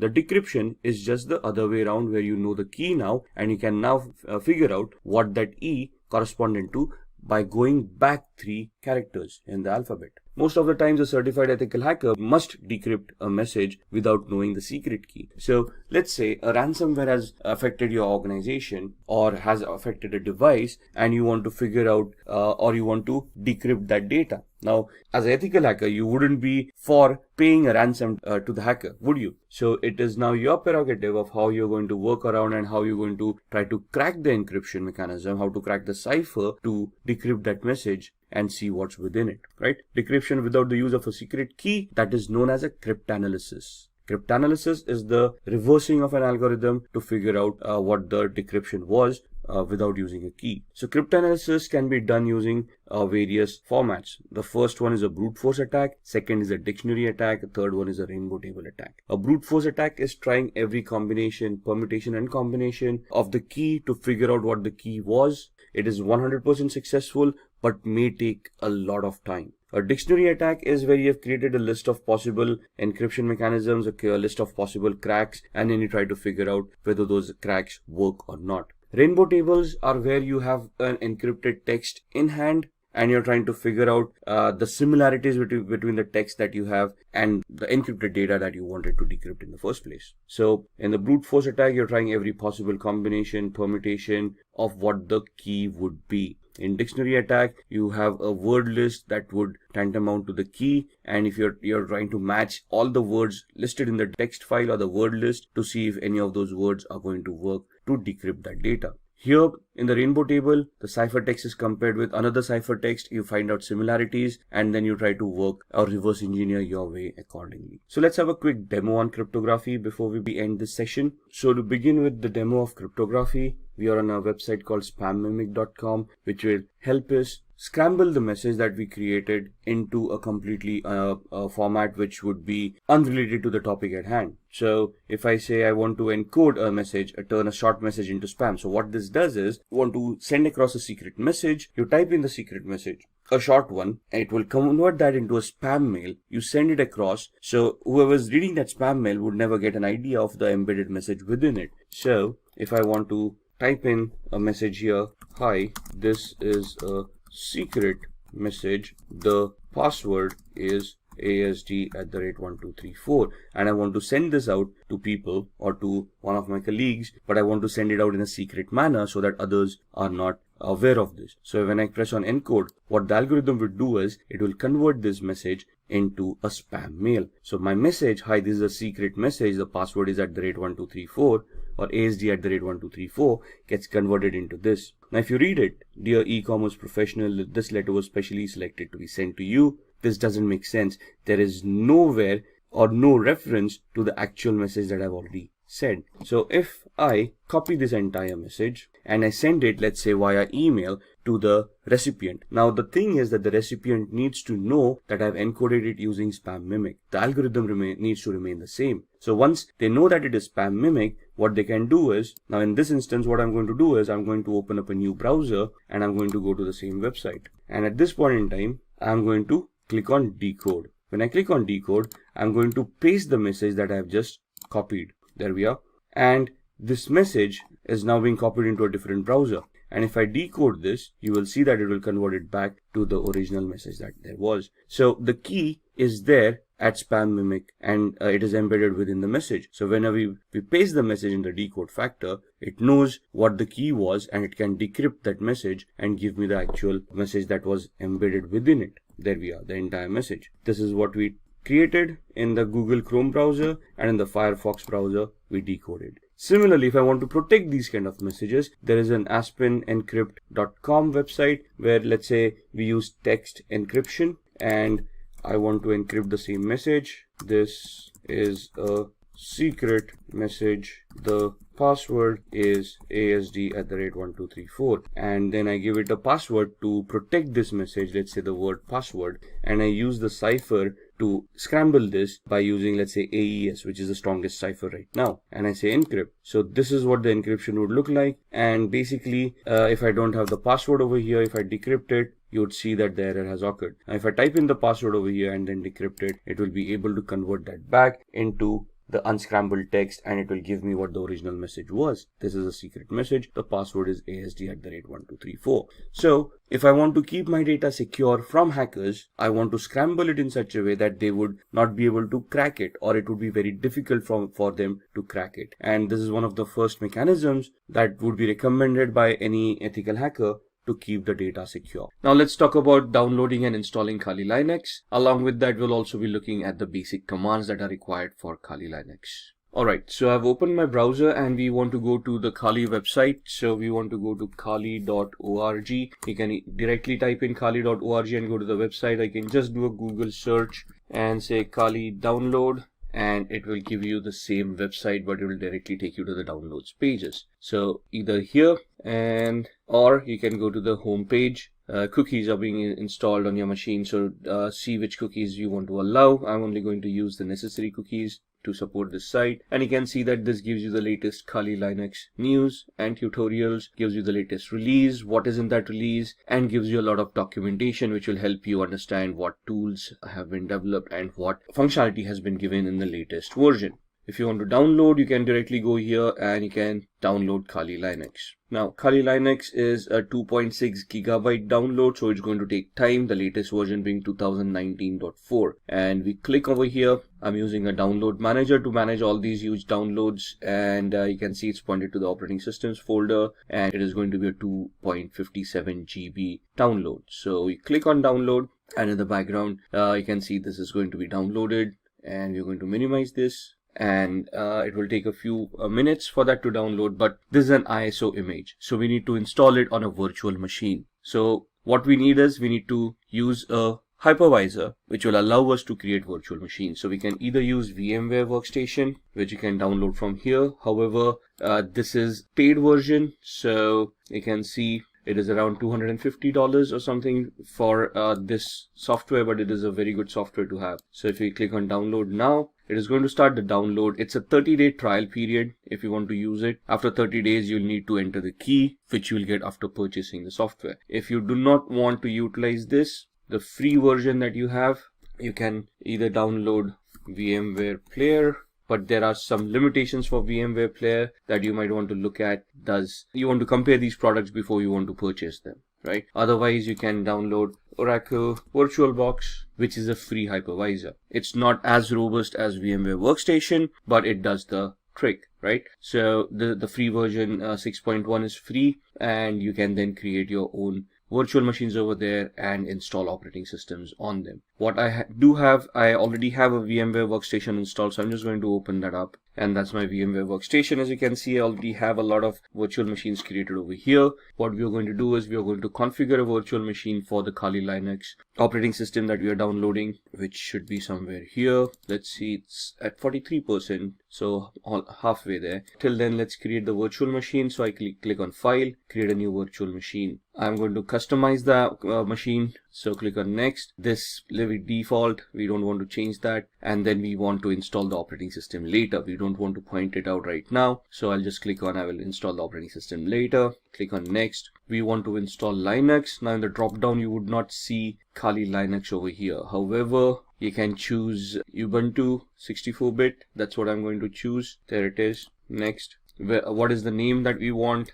I want to give it Kali Linux without the typo, and I want to store it in one of the folders that I've created. By default, it stores on the C drive, which is not a good place to store. You don't want to run out of space on your C drive. So I'm going to click on this PC, and this is my data, and in here I'll have a folder called VirtualBox or virtual machines. There it is, within which you can see the other softwares that I already created. I'm going to create a new folder and call it Kali 2019 L. L for is latest for me, because you can see I already have a Kali Linux. So I'm just going to identify this folder with the L at the end. Going to select it and click on OK. You can see the path being changed over here. Click on next. It's going to ask you how many processors. Now, depending on the processor that you have, you can see I've got an 8-core i7. So if I give it 16 cores or 16 processors, that's not going to work. I cannot go beyond what the physicality already is. So for this machine, one processor with 1 core is more than enough. If you're going to use a lot of tools at the same time, you might just want to give it 2 cores. So we're giving it 2 cores. It will ask us for RAM to be provided for this virtual machine. By default, 2048 megabytes. That's 2 GB of RAM is more than enough. If you require more, we can change this later on.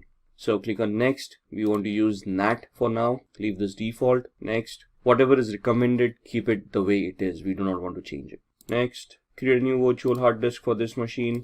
And it is going to ask us the size. 20 GB is more than fine. Store it as a single file. We don't want to use multiple file options. Click on next. And then click on browse, where we want to store the VMDK file or the virtual hard disk file. And we go back again to the same folder that we had created, virtual machines, and we look at the Kali Linux, Kali 2019 L, and we want to store the VMDK file over there. Once we save it, we want to click on next, and then we want to click on finish. So this is the virtual machine that has been created right here, right? Now, this is the basic configuration. Now, where are we at with the operating system? And you can see the operating system has been downloaded and it is stored in this particular folder. So we go to E drive. So we are looking for the operating system that we have downloaded. We downloaded it in the operating systems folder. And if we go in here, you can see the current one, the Kali Linux 2019.4 ISO right here. So what we do, we go back to the Kali Linux machine that we have created, edit virtual machine settings, and we point this virtual machine using the CD DVD, and then we point the ISO, the one that we downloaded over here. So we go back to E drive, we go back to OS, and we click on Kali Linux 2019, click on open. So now when this boots up, it will boot up with this ISO, and then it will allow us to install the operating system. So click on OK. Then we click on power on this virtual machine. It will start powering on. It will boot to the ISO and it will start giving us the booting options. So I'm just going to enter the full screen mode over here for this to be better visible. And we don't want a live mode. What we want is we want to use the graphical install. And then we highlight that, we press enter, and you can see the setup starting up. We'll wait for the GUI to pop up. There it is. Which language do we want? For now, we want English. Click on continue. Where are we located? Click on continue. And the configure your keyboard. We want the US keyboard, American English. Continue. It is going to detect the hardware. So as you can see on the screen, it's attempting auto configuration for most of these settings. The network with DHCP, it has identified the network cards, hardware like the processor that has been provided. Now it is asking for a host name. We're going to leave it at default. We're going to click on continue. Domain name, I'm not joining this into a domain as yet. This is going to be a standalone machine, so I can leave this blank. Click on continue. Now it is going to configure the network. It is asking for a password at this point in time, the root password. Type in any password that you want. Ensure that you remember the password. Now, by default, the username for the account is the word root. We are just creating the password for the root account. And then we want to click on continue. Setting up the clock, looking at the hard disks. Now, here it asks us, do we want to use the entire disk, the 20 GB virtual hard disk that we had provided, or do we want to give it a manual configuration or a guided one where we want encryption and a logical volume management coming into the picture. We're just going to use the first option, guided use entire disk. Don't worry, it's only going to use the virtual disk that we had created. Click on continue. It will give us that it's a 21.5 GB VMware virtual disk that we had. And click on continue. All files in one partition, that's what we want, recommended for new users, whatever it is. We don't want to change these folders. Continue, and this is what we have configured. Once we click on continue, it is going to say, are you sure you want to make these changes? Click on yes. Click on continue, and it will start installing Kali Linux on your device. Now this is going to take a few minutes for the installation to work. Alright, so that's the installation that's completed. Now it's asking us to configure a package manager. A network mirror can be used to supplement the software that is included on the installation media. This may also make newer versions of software available. Do you want to use a network mirror? We can click no for now and then click on continue. Now this is going to install the grub bootloader. This might take a few minutes as well. Install the grub loader to the master boot record. Yes. Click on continue. Click the hard disk that you have just utilized. This is the one. Click on continue. It will install the grub bootloader, running through the last phases of the installation. And now it says the installation is complete. We want to click on continue, finishing the installation, and then it will do a reboot. Alright, and you can see this is starting up. So we are going to you just wait out the boot, and now it started the booting sequence. Just going to maximize the screen. And you can see it's asking me for the password. This is the one that we created. Now that's not the password, that's the username, that's the root, and the password that we had created at that point in time. And then click on login. And this is your screen. Now what we need to do here is we need to install VMware tools, which will help us manage the screen and help the virtual machine to be a little bit better integrated on the system. So that's not mounted yet, so we're just waiting for it to mount. There it is. And what we want to do here is open VMware Tools Upgrader. Alright, so what we want is we want to extract, or we want to use this OpenX archiver, and once we do that, we'll see the VMware install.pl. Double click on that. Alright, we've got the VMware tools here. What I've done is we have extract to, and I've extracted that on the desktop, right? So what we just did was click on the desktop over here, open, and this is what it will do. And click on extract. Now the error is happening because I've already extracted this. Open this up. We want to run this VMware install.pl. So what do? We open up the terminal window, which is the command line interface over here, and now this is where some of the commands come into the picture. So for example, pwd, it will show us the present working directory. ls will show us the list of the folders that are there. So the folder that we have is on our desktop, so we'll just change directory to desktop, press enter, do an ls, that will show us the list, and you can see VMware tools distrib. That's the folder that we have right here. Right, so we want to go into that folder, cd VMware. At this point, you can just click on tab and it will populate everything over there. Press enter, do an ls, and we want the VMware-install.pl to be executed. Alright, so we tried executing that command. We had an error over there. So what we need to do is we need to execute this command. So /VMware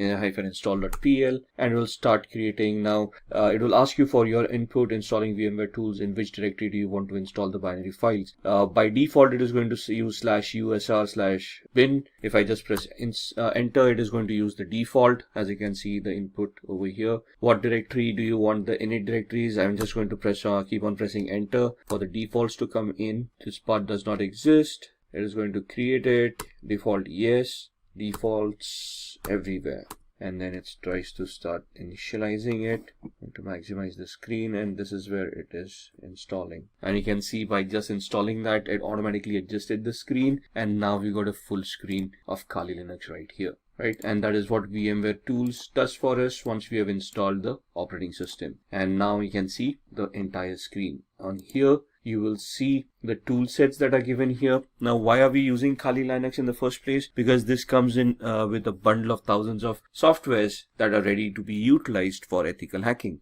Right, and they have been categorized over here for information gathering, vulnerability analysis, web application analysis, and so on and so forth. So you can see from forensics onwards, reporting tools, and as you scroll down, you can see your development tools, graphics coming in, internet, and the system configuration coming into the picture. These are your settings for your operating system. So these are basically your tools. We are right now in the favorites. If I click on information gathering, you will see that other tools for information gathering start appearing over here.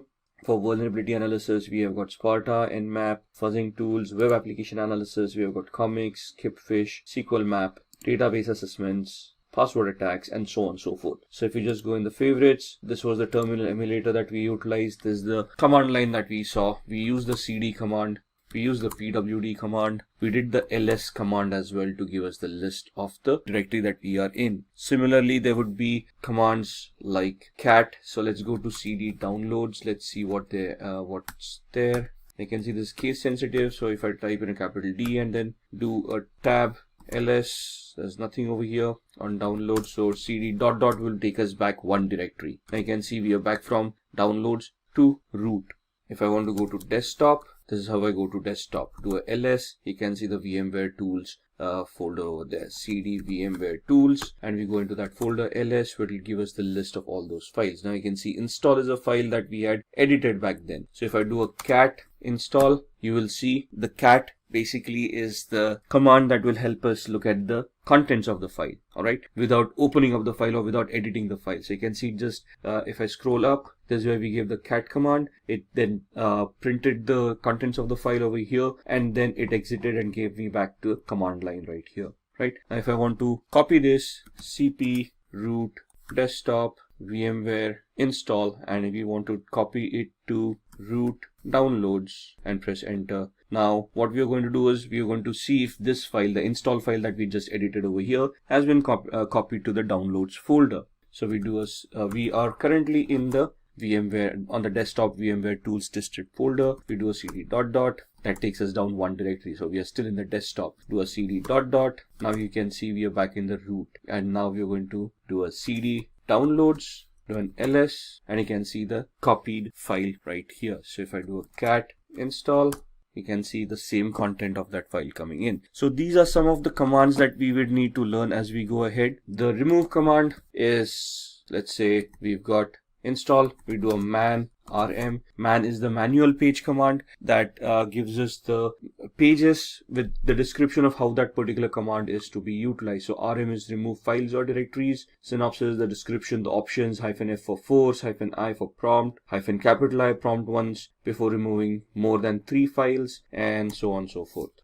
If you want to exit this, you can press Q to exit, and you come back to this page. So if I say rm install ls, you will see that the install file has now been deleted. So in Windows we use the del command. In Linux it is the rm command. So this is what we wanted to look at, the demo for Kali Linux, how to download it, how to install it, and some of the basic commands that we can utilize. Alright, let's begin with the phishing tutorial. We have the Kali Linux operating system booted up over here. What we are going to do is we are going to open up a tool called SET, Social Engineering Toolkit, which you would find in this option, and that's the tool that we want. It's a command line tool, a menu driven tool. We are going to host a fake Facebook page, and we can see how we can harvest credentials by this kind of an attack. So these are some disclaimers you might want to go through there. Do you want to agree to the terms of service? Yes. Press enter.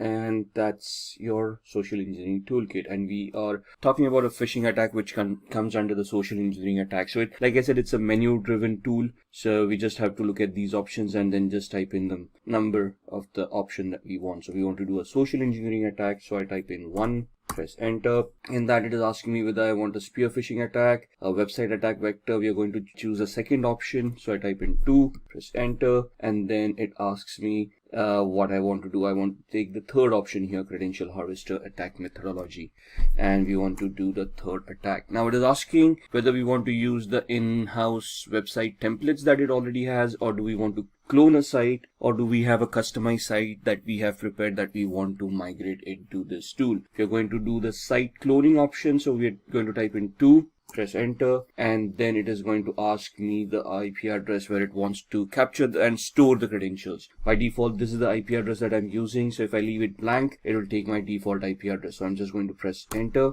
and now it is asking me the URL to clone. So I type in https://facebook.com. What it is going to do, it is going to connect online, and it is now it has cloned the website, Facebook login.php. The best way to use this attack is if the username and password form are in the same field or the same page. Regardless, this captures all posts on a website. So you may need to copy ** into HTML depending on where your directory structure is. Press return if you understand what we are saying here. So press enter. The social engineering toolkit credential harvest attack is running on port 80, information will be displayed to you as it arrives. So the site was 71.134, right? The default IP address, and this is where the website is being hosted. Let's check that out. So let me open up a browser on my host machine, and let me point it to the Kali Linux machine that we have just created, 192.168.71.134,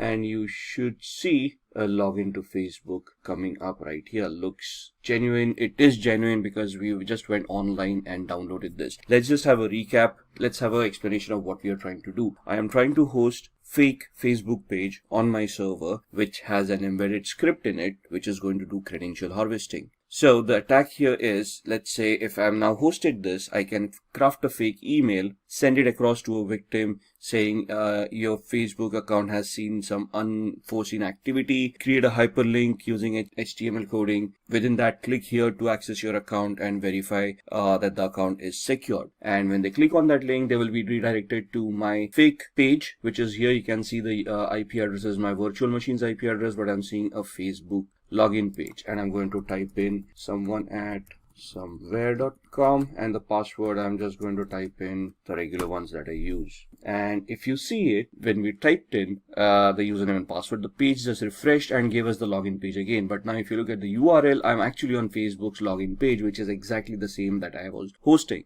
So a layman wouldn't probably figure out they've been hacked by now. They just would figure out, okay, they probably typed in the incorrect password and the page refresh or something like that, and they're just going to log in and they're actually going to access the Facebook page. Thus, they might not even realize that something went wrong. But if I go back to my virtual machine, you can see that it has captured some data and it is reporting over here of what has happened. So if I just scroll up, let's see what happened here and if we have been able to capture anything. So we got a hit printing the output. This is the HTTP 1.1.200. Okay, response coming in, password field found, and we're just looking. There it is. Email someone@somewhere.com, and password that I typed in ASD@1234. So it has captured the username and the password right here. Once we are done, I mean, this is the way attackers work. Now, this is a very basic attack. Again, in the actual trainings, you would then look at how you would host this on a real website, make it a global attack. Right now, it's a virtual machine with a class C IP address. So here, the thought process is, where can we get a free hosting where we can host this kind of sites? Maybe I'll have to purchase a domain, which looks like similar to Facebook or the victim that I'm trying to attack. So this is just a POC.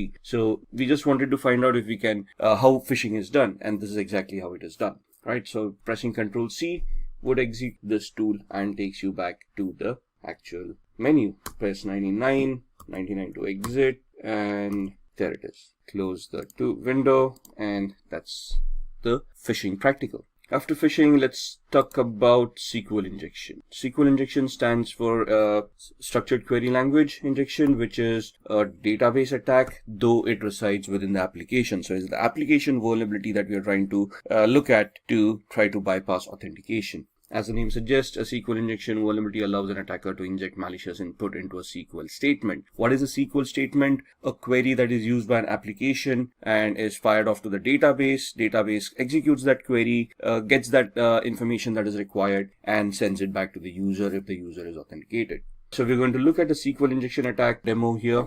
And what we are going to do is we are going to go back to our VMware workstation. And I've got a tool over here called OWASP, Broken Web Application, which is a utility that has been created for people like us to test our skills, to learn on how we can develop our skills further. So this has a lot of vulnerable applications built within it. We're just going to try to access it, and we're going to see if we can create a SQL injection attack. Just waiting for it to boot up. Once it boots up, it will give us an IP address. There we are. So we need to connect to 71.132. So I can just use the same browser I was using, close off Facebook, and now go to 192.168.71.132. And this is the OWASP Broken Web Application project. What we are going to do is we are going to go to Utiliday, and this is an application that has a lot of information within it. You can see it gives you links about what you should do, help me, video tutorials, listing of vulnerabilities that they have, and so on and so forth. So you can see we are not logged in right now. I'm just going to do this as a demo. So what we're going to do is we're going to look at this and bypass authentication. So we are taken to the login page where you need a username and password to log in. I'm going to type in test as the username and test as the password. Click on login and you can see that account does not exist, so the authentication mechanism works. Now what we want to do is we want to create a query. Now what does a query look like? When I type in a username and a password, if I just type in a single quote here, it is going to create an error, and this is what a SQL query looks like. Select username from accounts where username is a single quote, and then the exception error happened, so it's not showing the rest of the query to us. Now what I'm going to do is I'm just going to craft a query here, single quote, and give it a condition or 1 equals 1 space hyphen space. What happens, hyphen space is comments out anything after that. So the password field is being commented out at this point in time, and I'm just giving it a condition where the condition is true. 1 does equal 1. And if this condition is true, it is going to allow me to log in. So you can see right now we are not logged in. This bypasses the authentication mechanism, and you can see user authenticated, and we are now logged in as admin. So in the training, what we need to understand as a whole is how SQL works, what are the queries that are structured with, how you can, what are the testing operators. Now, the single quote that we used, that was an operator in the SQL syntax, what these operators are, how they function, and then how you can leverage these attacks. There are different tools that are given to you in Kali as well that you can utilize. So in Kali Linux, you can just open up a command prompt, and there's a tool called SQL map. You need to give it a particular site. So SQL map -u for the URL and whatever the URL is. Now URL here, and then once you're here, you just press the enter key. This tool will craft all the queries in the background for you. You don't even have to know SQL query or SQL languages. This is a very easy tool to utilize. Sadly, I cannot demo this on a live website because that would be illegal, but you can see how you can operate this yourself. That's what SQL injections are all about. Moving on, we now talk about VPNs, virtual private networks. And a virtual private network is basically a secure network that allows me to anonymize myself over the internet. So what I'm doing is I'm connecting from here to a server that encrypts my channel, encrypts my connection, and thus allows me to keep my data secure. Now, the basic essence of a VPN or a virtual private network is to allow me this encryption mechanism where I can encrypt and safeguard my data. The added advantage that nowadays a VPN gives is that they can allow us to spoof our IP address or obfuscate our IP address so we can actually become anonymous on the internet. It can allow us to use multiple IP addresses and thus secure ourselves on the internet. For example, I use VPN called CyberGhost. And what this allows me to do is it allows me so many servers over here. If you look at the entire list, all the servers, then there are no spy servers, which and guarantee me that they are not going to keep and store any logs, and thus they are not going to record any of the activity that I'm doing. Right? Since they are located out of Romania, this becomes a little bit more safer for me because the government and the laws over there are a little bit more relaxed than other countries.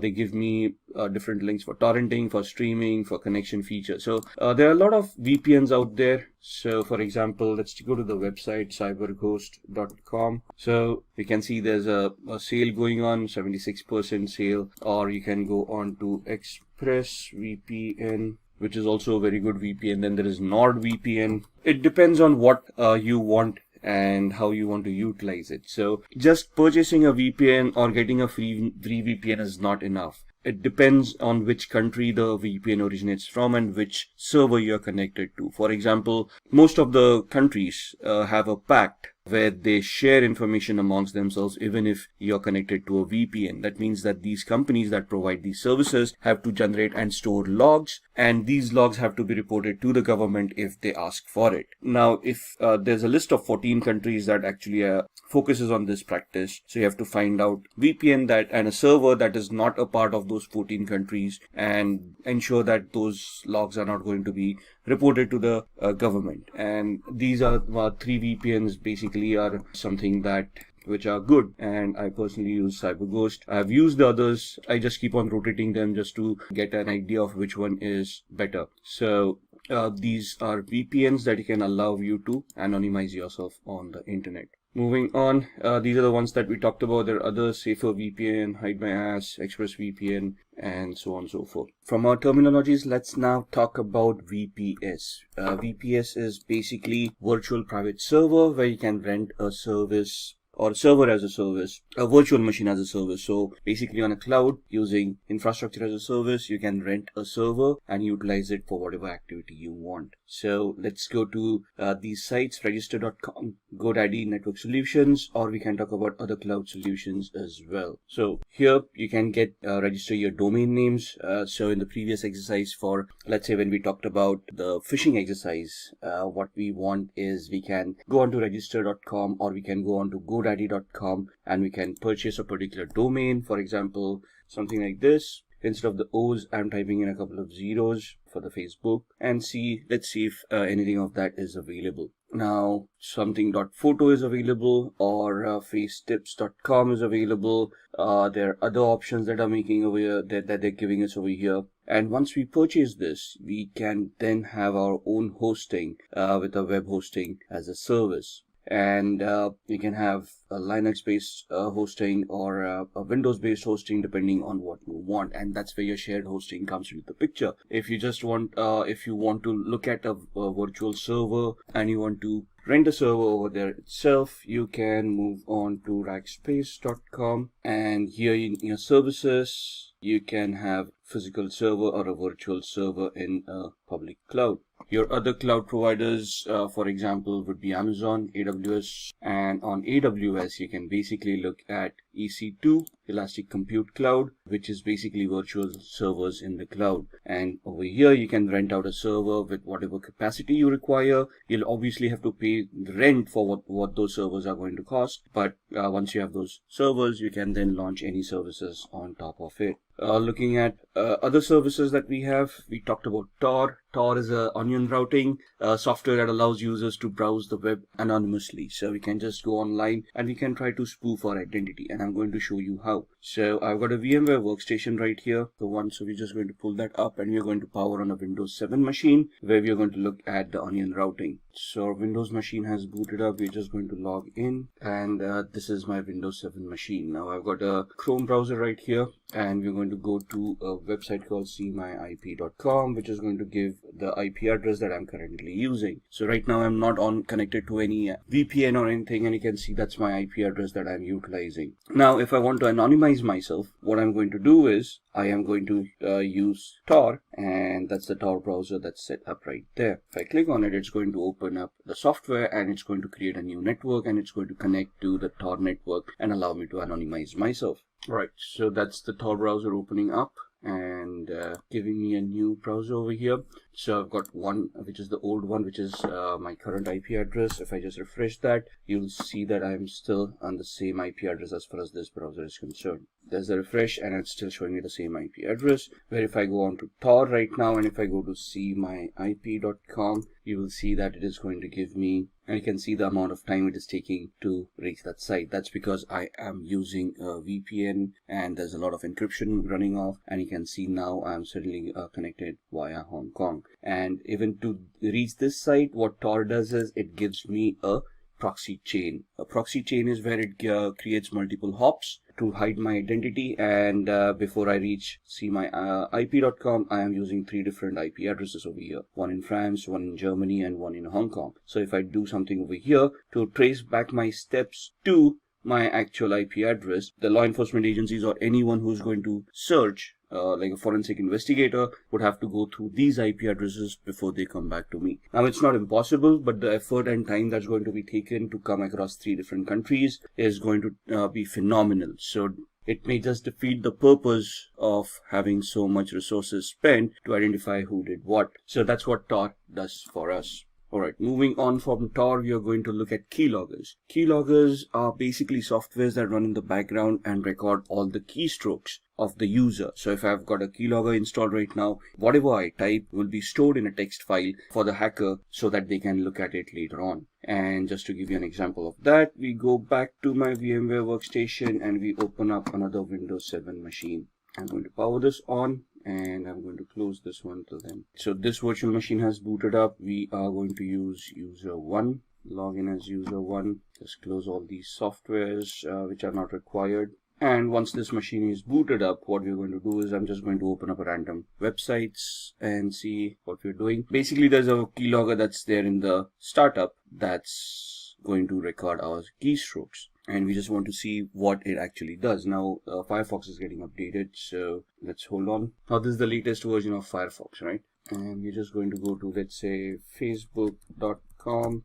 Wait for the website to open up. Alright, let's try opening it up again. And that's facebook.com. And we're just going to type in some random username and password someone at somewhere.com, and the password being again asd@1234567890. Login, obviously that login is not going to work. User probably doesn't exist, or if it does, the password probably is incorrect. And so we're going to close this. We're going to, let's say, open up another browser window, go to another site, rediff.com, and then go to rediff mail.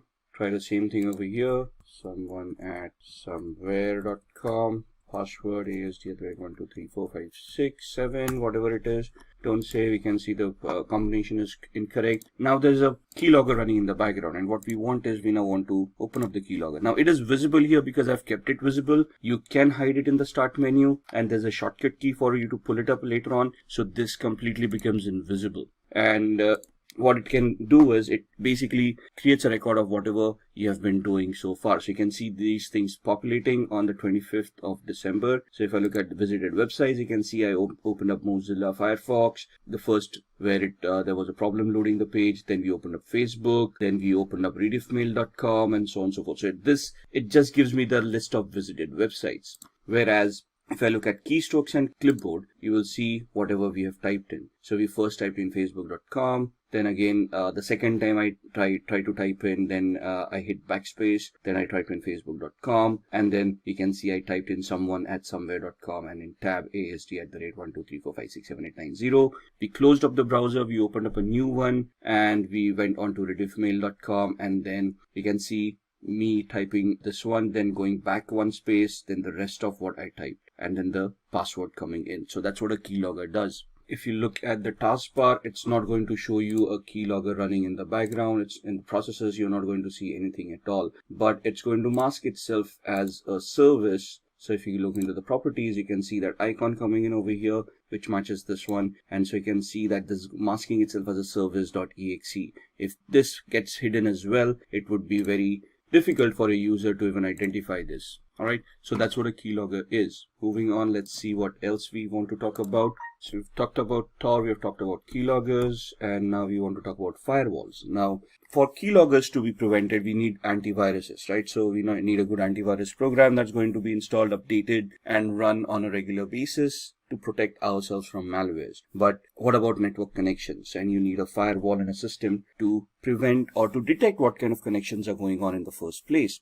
Now, we cannot rely on software 100%. So even if a firewall is not configured properly, that's going to be a problem. So what we need to do is we have to have a firewall, configure it correctly, and then disallow certain activity from happening. And what we're going to do is, I've got such a system on my machine here. I use a software called Glasswire. What it does is it is a network analyzer. So it allows me to analyze whatever is going on. You can see all the apps that I'm utilizing and how much upload and download they have been doing, all the traffic. So you can see the protocols that I'm utilizing. So I come to know what's going on in the background. And this gives me the entire graph of how much I have been doing for the past 24 hours, past 3 hours, past 5 minutes, and so on and so forth. Right, so this is what the activities, and these are the alerts that it has been generating. I can click on those alerts and it will start telling me what it was all about. If the graph doesn't work for me, it gives me usage as well. So how much I have utilized since I've installed this software, right, and what applications have been utilized, which hosts have been connected to, and the traffic type that was utilized.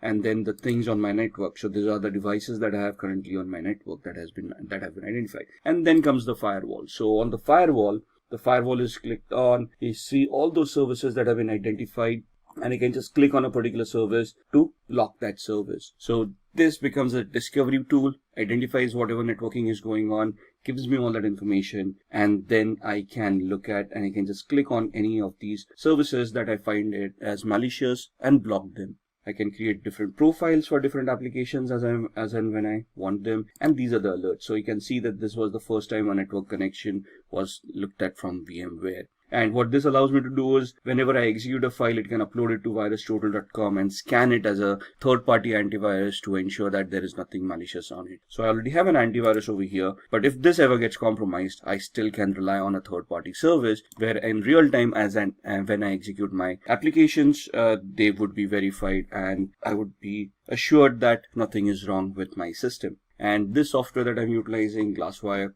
Basic, is free, and then there are paid versions as well. It's just glasswire.com is where you're going to find this. Moving on, rootkit. Rootkits are also malicious softwares that you allow an unauthorized user to have access to a computer to restrict areas of its software. Now, a rootkit in its sense is a malicious software that infects a machine and prevents some functionality from it, like hiding data or preventing users from running antiviruses. And it's basically a malicious software that is used to hide information from the victim so that they would not realize that they have actually been compromised. It's going to be a difficult showing of a rootkit, so I cannot show that demo to you. So we're just going to move on, and we are going to talk about ethical hacking techniques now. Now, when we say ethical hacking techniques, we want to look at what kind of audits are available when we want to do ethical hacking. So there's a black box audit, a white box audit, and a gray box audit. So if I'm invited in an organization to conduct a test, to conduct a audit, to conduct a vulnerability assessment or a penetration test,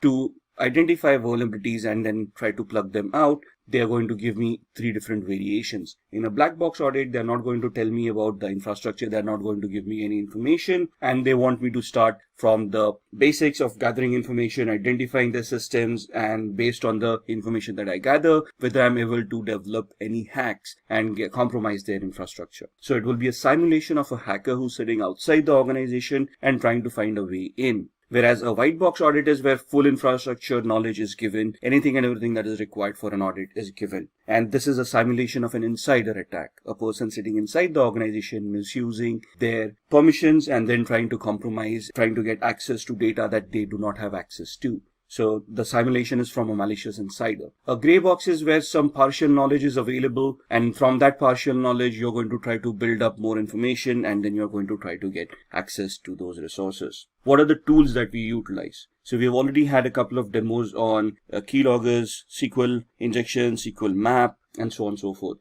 Metasploit is a very much used tool for penetration testing, and having knowledge on Metasploit is very much necessary as far as ethical hacking is concerned. Nmap, this is a tool used for network discovery. Nessus, a vulnerability scanner. Wireshark is a packet capturer that allows you to capture packets and analyze whatever is going on. SQL map is something that we have seen, a SQL injection attack tool which generates its own queries. And John the Ripper is a password cracking tool. Backtrack used to be an operating system that was utilized for penetration testing. However, Backtrack has now been replaced by something called Kali Linux, and that's the operating system that we have utilized in all our demos where we try to look at SQL map and those injection attacks that we did. So what are the areas of ethical hacking? We have just talked about all these areas as well. Network services, we looked at the Glasswire application that showed us how my machine is consuming networks, which protocols are being consumed, how the connections are being created. If somebody is able to install a Trojan on my machine, it is going to try to create a new connection on the network with the hacker to allow that hacker a backdoor access. Now, if I have that Glasswire or a similar firewall implemented, it is this firewall that is going to detect it and prevent that connection from happening. So if I install a software that is suddenly suspicious or that installs something else in the background that I may not be aware of, that tool is going to identify all the connections that are being made and it is going to highlight that connection. I need to go through all of those connections and identify whether they are legit or not. And if I find some suspicious or doubtful, I'm going to block that connection and then I'm going to investigate what's going on. And that's where ethical hacking comes into the picture. You want to find out if your firewall that you have implemented is going to work correctly or not. If the configuration of the firewall is done properly, or if the firewall is misconfigured, is it leaking out information,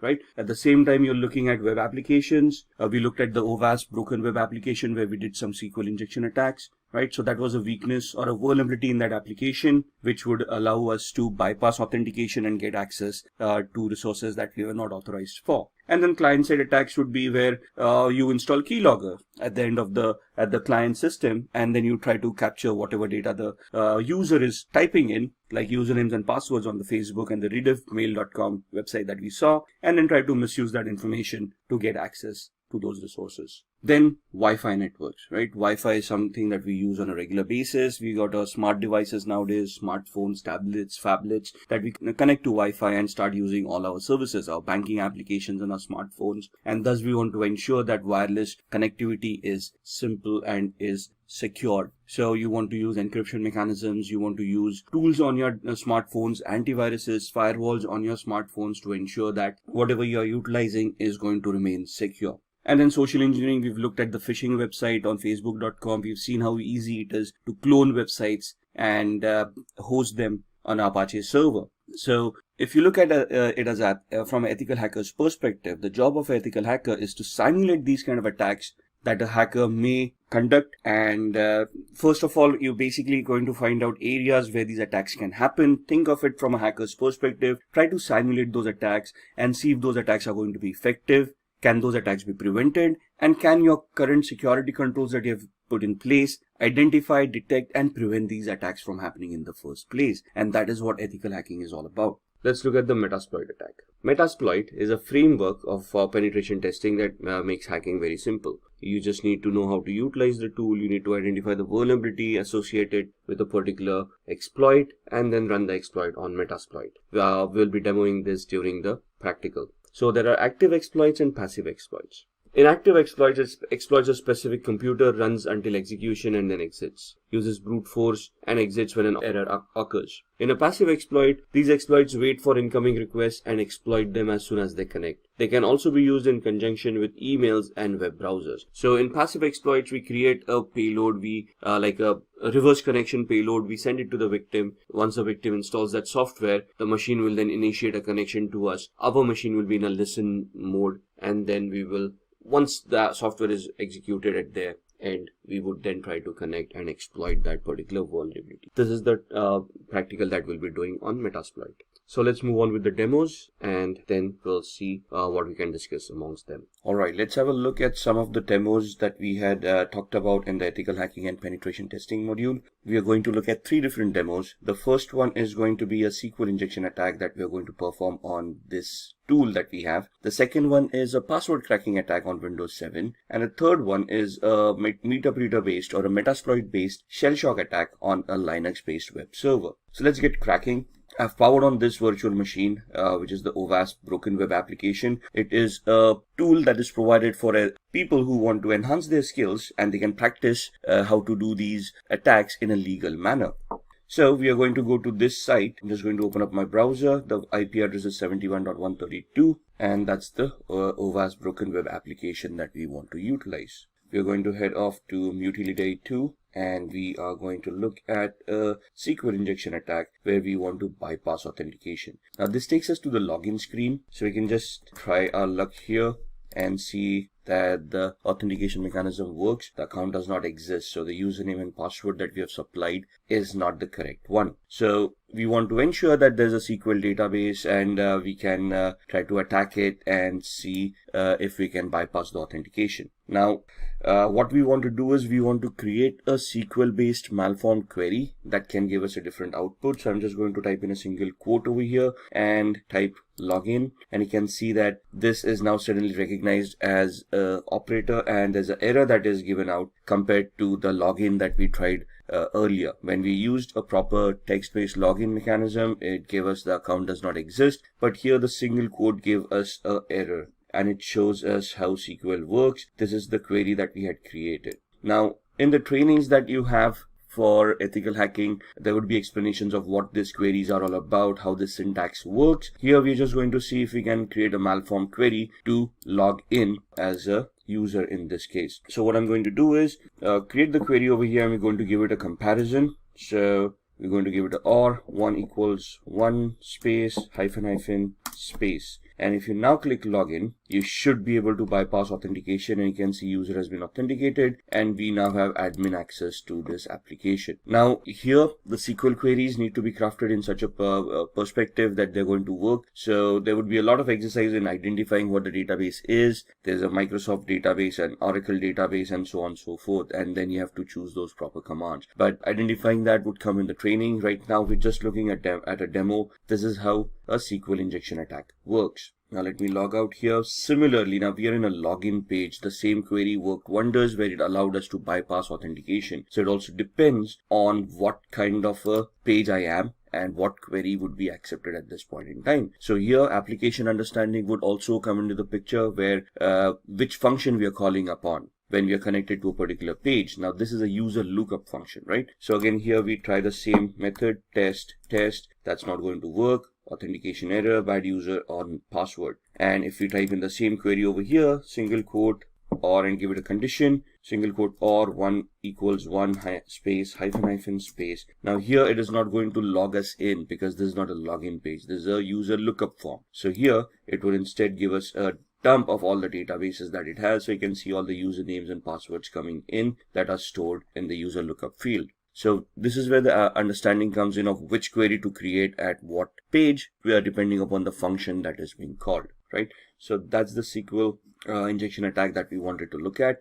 Let's move on to password cracking. Now this is a Windows 7 machine that we have. I'm just going to do a very basic password cracking example. We're just going to log in. Now here the assumption is that we are able to log in. We have access to a computer and we want to check out other users who are using this computer and see if we can find out their passwords, so that we can log in as a different user, steal data if required, and we wouldn't be to blame if there are any logs that are created. So here we've got a tool called Enable that is installed right here. Now I'm already an administrator on this machine. I'm checking out other administrators who share the same privileges, or any other user who may be on this system whose password I can crack, and thus I would be able to get access through their account and then do any malicious activity, right? So this allows me to go into a cracker tool, and it allows me to enumerate this machine and identify all the users and passwords that are there in this particular machine, right? So I'm just going to click on the plus sign and I'm going to import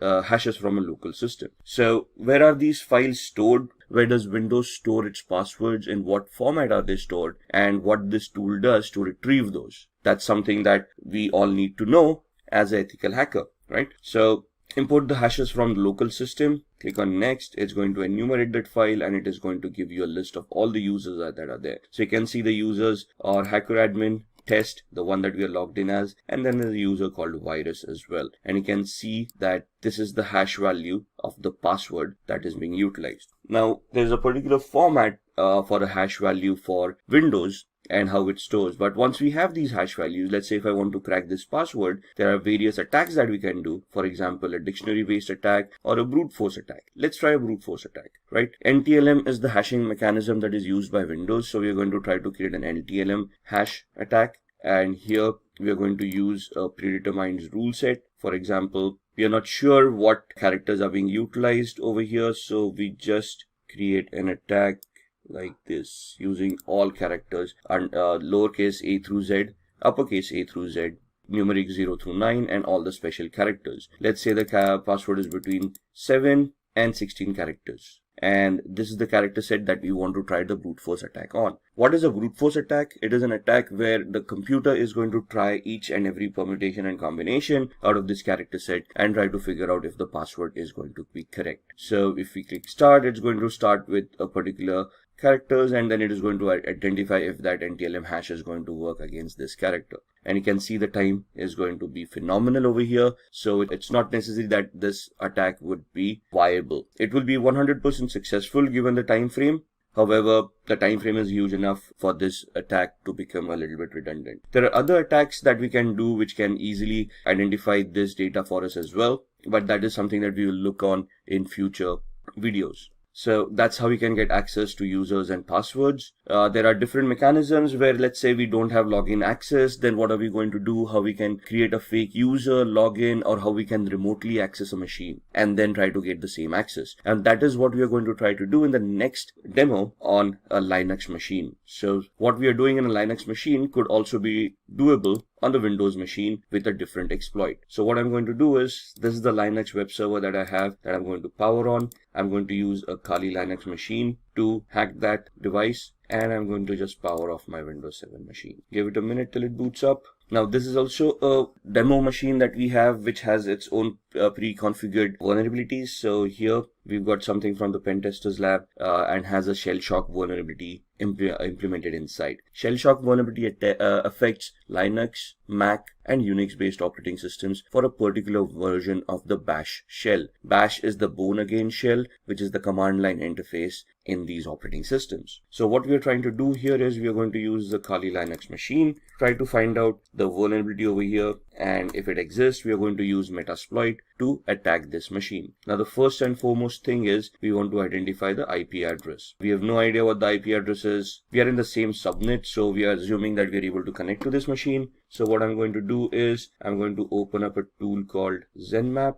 I'm going to open up a command line interface, find out what my IP address is, and my IP address is this with a subnet mask of 255.255.255.0. So I want to see if there are any other machines that are live in the same subnet, and we are doing a ping sweep over here to identify which machines are live. In a minute we'll get all the IP addresses. 71.1, 2, 133, 254, and 128. We know that we are 128 at this point in time. 254 is the DHCP server. So we are assuming that 133 is the machine that we want to look at. And let's then try to see if we can scan that machine. 133, and we're going to do an intent scan to find out which ports are open, what services are running over there, and if it is whether the pentest machine that we were looking for. You can see off the start port 22 and port 80, and somewhere here it's going to give us the ports that are open and the details about those ports, and somewhere here it will tell us that this is the pentester lab machine that we wanted, which is correct. So now we want to do a vulnerability analysis on this. What we are going to do is I'm going to use another GUI based tool called Sparta, which I can just find out from here.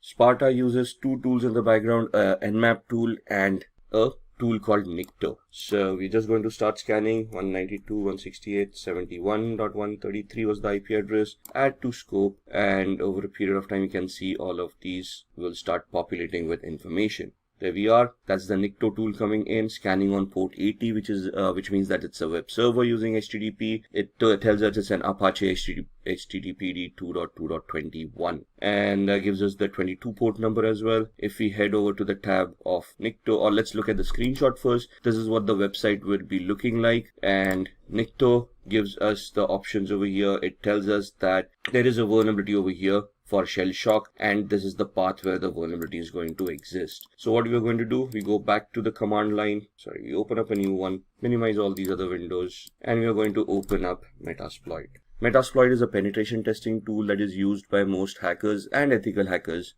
to test applications and test existing exploits and vulnerabilities. So just give it a minute till it starts. You can see there are already around 1700 exploits right here. We are going to see all those exploits with these commands. There we are, sorry for the typo. And it will just give us a list of all the exploits that are stored in Metasploit in this version. So all of these are Windows based. If we scroll up, we will be looking at other vulnerabilities as well, or exploits, the Unix based exploits, Linux, OS X, multi-exploits. And we are looking for an exploit for multi-based Apache or HTTP. Let's go up, let's look at, so this is the one that we're looking for, Apache mod CGI bash environmental executable. So what we're going to do is we're just going to copy it, go back to the bottom, say use exploit, and paste the one that we wanted. Press enter, say show options. So it will ask us to configure this. I'm just going to configure it based on the knowledge that we have. Set our host, which is the remote host, the victim's machine. So we put in the IP address. It asks us for the target URI. So that's the path that we saw. Set target URI to cgi-bin/status. enter. Now with the exploit, we need to find a payload that is going to give us the output that we want. So we say show payloads, and it will give us a list of all the compatible payloads with this exploit. And we want to create a reverse TCP connection, which is this. So we know it's a Linux operating system. We want this payload to be set. So set payload, press enter. That's the payload coming in. Show options. Now that we have set the payload, this is the options for the exploit, and now we want to set our options for the payloads as well. So we are creating a reverse TCP connection, which means we are remotely executing code at the victim side, and we are making the victim connect back to our machine, which means we need to set up a listener. So I need to put my IP address over here, set localhost or lhost 192.168.71.128, which was our IP address. Show options again, just to ensure everything is fine, which looks like it is, and we then type in the word exploit so that it will start this attack. I can see that it has created a meter session at the victim side, and it has opened up a session. So if I do a pwd, now pwd is a Linux command for present working directory, and it will show us that we'll connect it to var cgi-bin. Do an ls, it will list all the files. That's the status file over there. Do a cd /, it will take us to the root of this machine. Now remember, we saw the passwords on a Windows machine. Similarly, we can head over to the cd etc folder, ls, and you can see these files, psswd and shadow. Now psswd is the file where Linux stores its usernames, and shadow is the file where passwords are shown. So do a cat command, psswd, and you can see these users coming up. So you can see the last user, Pentest Lab, and you can see there are no passwords. So let's do a cat shadow, and that's your hash value for the password that we have for the user Pentest Lab. So these are the different attacks that we need to understand, and we need to create based on the vulnerabilities that exist on different machines. So if we just looked at Windows and Linux and how we can exploit them depending on existing vulnerabilities. As an ethical hacker, this is what we need to learn in our trainings, and then we need to clear our exams based on this knowledge of how these things work, so that we get certified, and then we can position ourselves for the penetration testing jobs. So, importance of a cybersecurity certification. First and foremost, when I see a certification, I look at it from three different aspects. The first is the training itself, which allows me to gain the knowledge, which allows me to understand the aspects of security or whatever the certification is there for. The second aspect is the exam itself. How do I need to prepare myself for the exam, and how do I need to approach the exam? How do I need to ensure that I pass in my first attempt? And the third aspect is the certification itself, which allows me to be eligible to apply for a particular job role. So obtaining a cybersecurity certification ensures or shows to the organization that you're applying to that you do have that prerequisite knowledge, and you should be shortlisted for an interview. The knowledge that you have gained during the training will help you when you attend that interview and when you attempt to answer the questions asked to you. So these certifications are designed for a specific role. For example, a forensic investigation certificate will teach you how to investigate a crime scene forensically, a digital crime scene for a matter of fact. A certified ethical hacking course will teach you about penetration testing. So it is you who's going to decide which certification you require and then get certified on it. Of course, a fresher with a cybersecurity certification will have better employment opportunities because they can showcase their knowledge with the certification that they already have. Even professionals who want to enhance their careers can get into managerial or advanced certifications to improve on their knowledge and get promoted in their job profiles. So, cybersecurity certifications can be classified in three different aspects. The first one being the foundational level, then the managerial level, and the advanced level. In the previous video, we just had a small overview. Here we are going to discuss about what the certification covers, how the exams are conducted, and the price points for each and every exam. So let's start with the foundational certifications.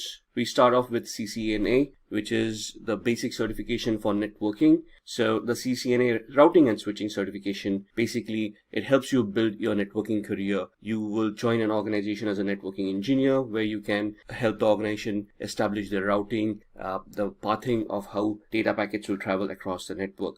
This certification covers all the basic concepts that you require to understand networking. The basic requirements for the certification are that the candidate must have a bachelor's degree, but apart from that, there are no other prerequisites. So it's just that you need a bachelor's degree, and then you can apply, you can study for this, you can undergo a training, and then you can attempt the exam. The certification provider obviously is Cisco, so the knowledge that is limited to this training and certification is for Cisco devices only. The exam fees for this certification is approximately $325.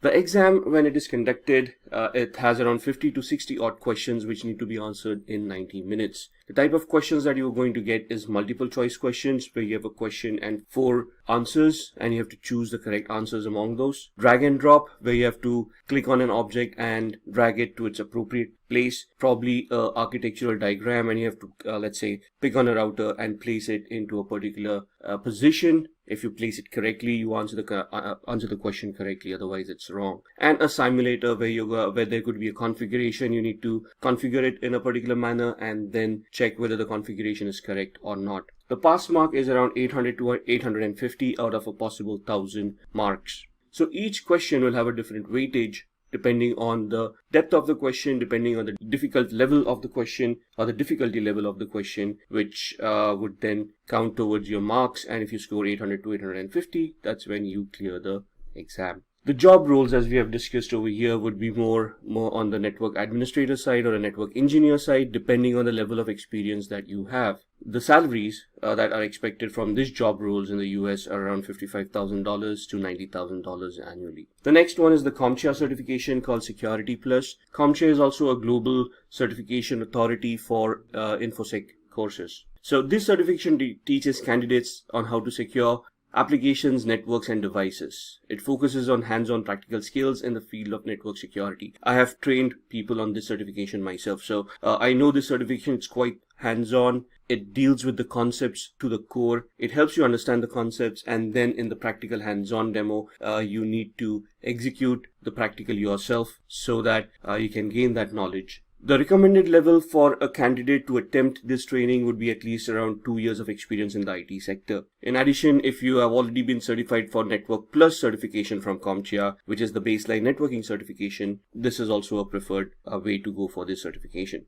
As said, CompTIA is the certificate provider, and the exam fees for this certification is $339. The exam is quite simple, 90 questions in 90 minutes. That's 1 minute per question. It sounds like a lot of time, but believe me, the questions can be a little bit confusing, can be a little bit lengthy. So you will require all those 90 minutes to answer those questions, especially when they're tricky and they're technical in nature. The questions would be multiple choice and performance based. The pass mark for this exam is around 750 points out of a possible 900. The job profiles for this kind of a certification is when you want to apply for a security analyst position or a security engineer's position, where you're going to analyze some data to understand and figure out what problems are ongoing in the organization. The average annual salary of this person would be around $72,000. Then comes the CEH, or the Certified Ethical Hacker training from EC Council. Now, this is a very well-known course. And also, EC Council is a global certifying authority, very well accepted across a lot of countries. This is an offensive certification. So here you're basically trying to become a penetration tester. You're taught how to hack. You're taught how to attack a particular organization from an ethical hacker's perspective. So the job profiles that you'll be looking here are of a pen tester, where you go into an organization, you test their security controls or you test their devices, find out flaws within them, and then provide recommendations of how to plug those flaws or mitigate those flaws and improve the security of that organization. It is recommended that you have 2 years of experience at least in networking or security for these to attempt this kind of trainings and certifications. Again, a basic understanding of networking, maybe a little bit of applications, operating systems would be necessary before attempting this certification. The certification provider is EC Council, and the exam fees for this certification is $500. So the exam here would be 125 questions, which needs to be attempted in 4 hours, and you will only get multiple choice questions in here. Now for CEH, there are 2 exams. One is the multiple choice questions, and the second is a practical exam where you need to solve some given problems to you in an iLab scenario, and if you are able to solve them properly, you then get certified for CEH practical.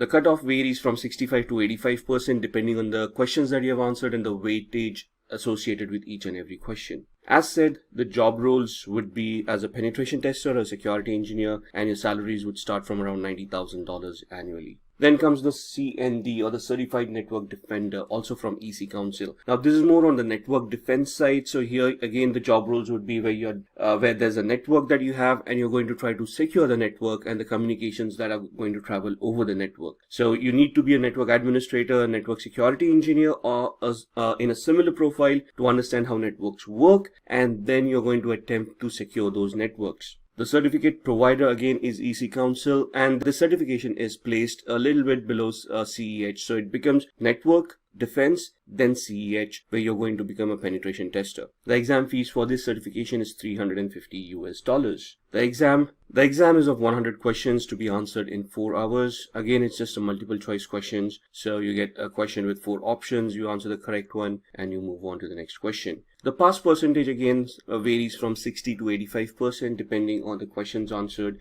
and the weightage of that question. Job roles to be applied: network defense technician, CND analyst, or a security analyst from a network perspective. Salaries would range from $65,000 to $75,000 per annum.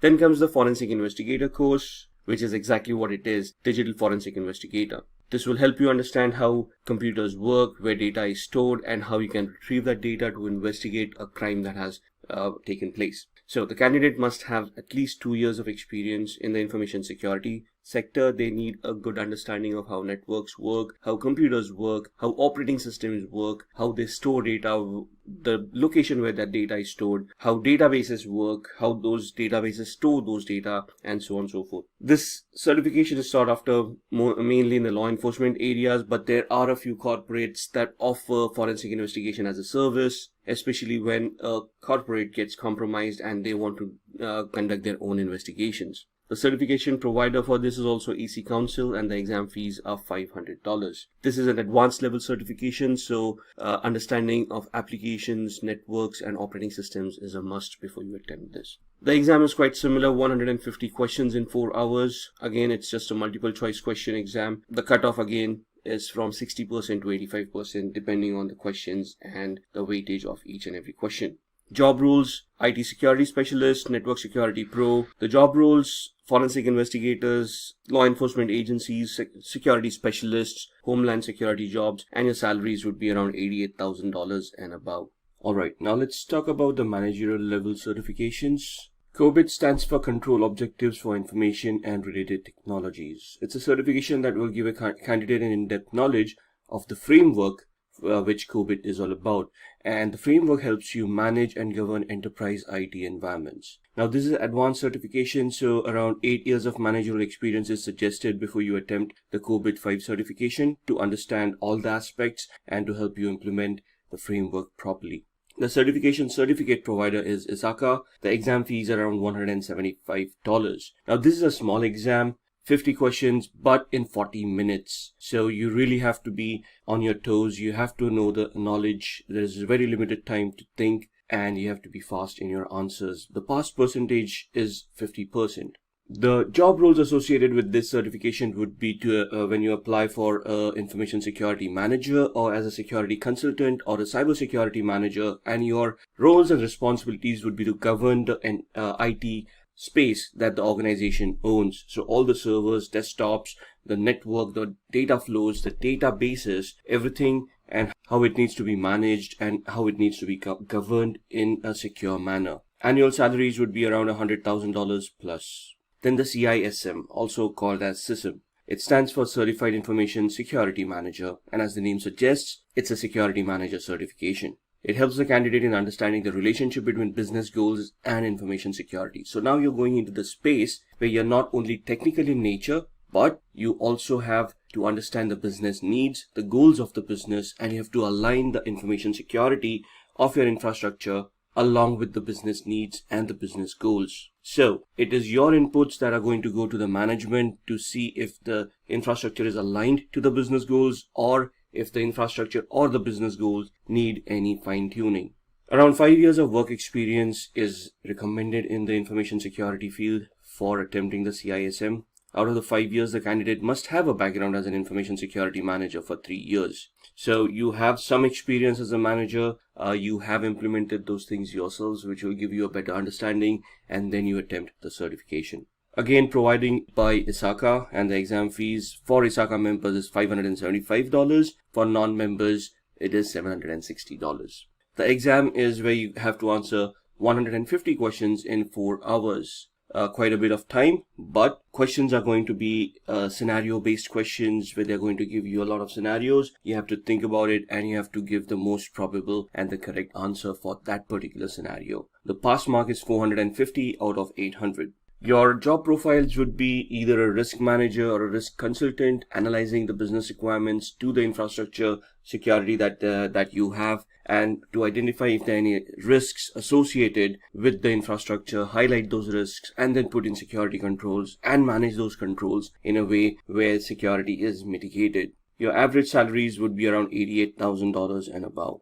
Then the CISA or the CISA, the Certified Information Systems Auditor certification. It not only looks into security, but it also looks into auditing and controls in information systems. This is a highly reputed certificate and you gain a better understanding of governance, regulations, and auditing your information landscape. Again, a minimum of 5 years of work experience in the field of information systems, auditing, control, or security is necessary. Now here the question would be, what's the difference? Security is where you're technical in nature. You have done, let's say, a vulnerability assessment or a penetration test. You have implemented firewalls. You have architected security. Controls are all about the security controls that you're going to implement, like firewalls, IDSS, IPSS, data loss prevention systems, maybe even UTMs and whatnot.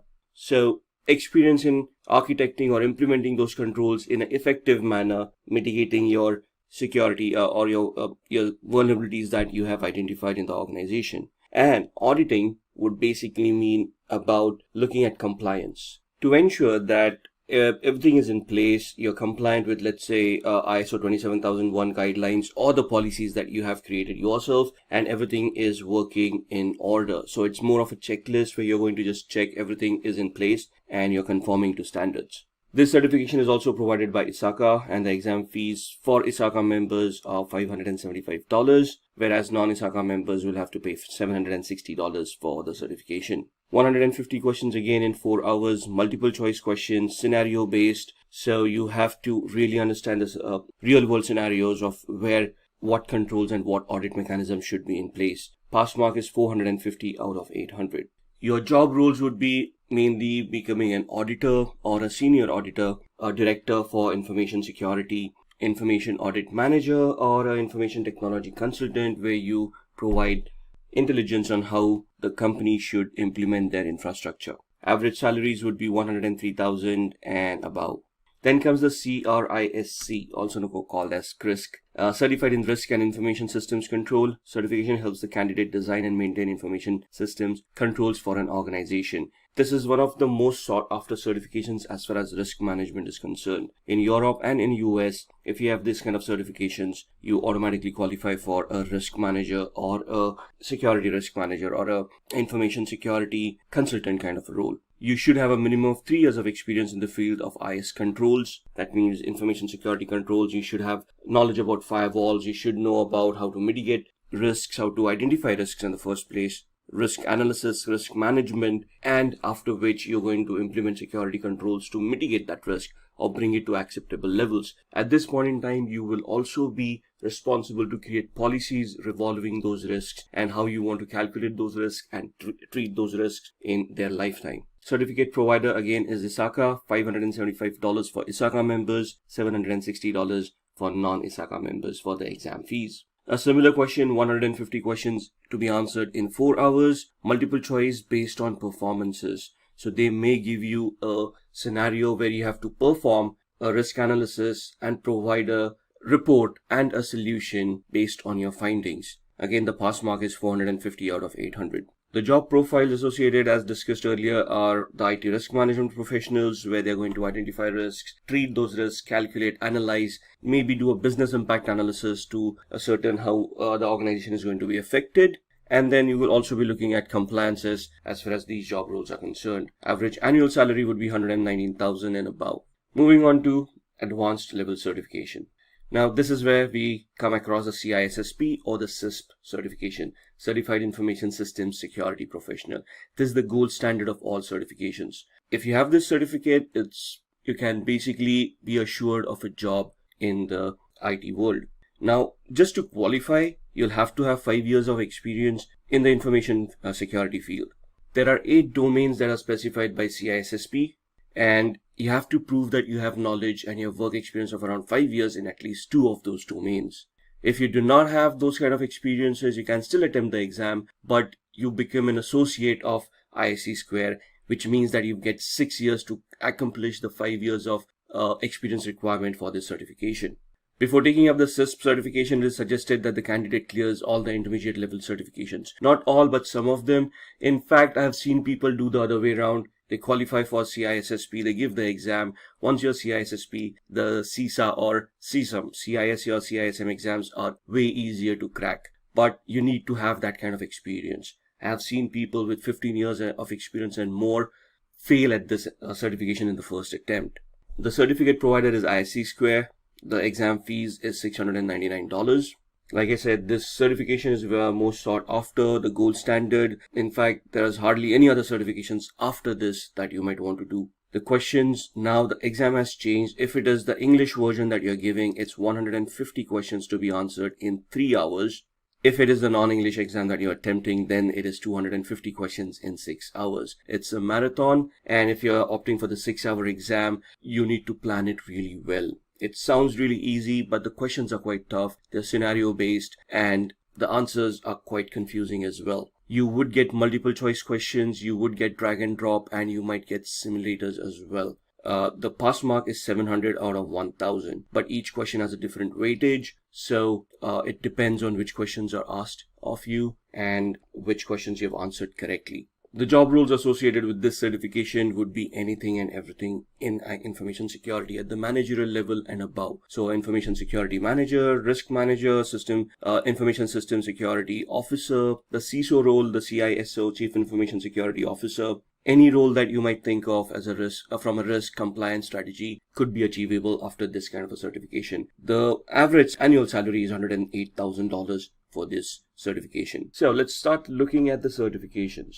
So to be an ethical hacker, you must hold a certification which specializes in ethical hacking or in cybersecurity. Companies look for candidates who are globally certified. When we say globally certified, they're looking for a certificate that has been given by an organization that is recognized globally and is well accepted in the industry. So these are the top 5 certifications a candidate can obtain. The first one, become a certified ethical hacker. Then there is Global Information Assurance Certification Penetration Tester. Then Offensive Security Certified Professional, CompTIA Pen Test Plus. And finally, the Licensed Penetration Tester. Now, these certifications are offered by different organizations. All of these organizations are recognized globally and their certifications are well accepted in the technical space. So let's start off with the Certified Ethical Hacker and we'll look at the organizations that provide these certifications and how we can attain them. So CEH or Certified Ethical Hacker in its current form is in its version 10. It's been revised and updated over a period of time. EC Council is the certifying authority for CEH.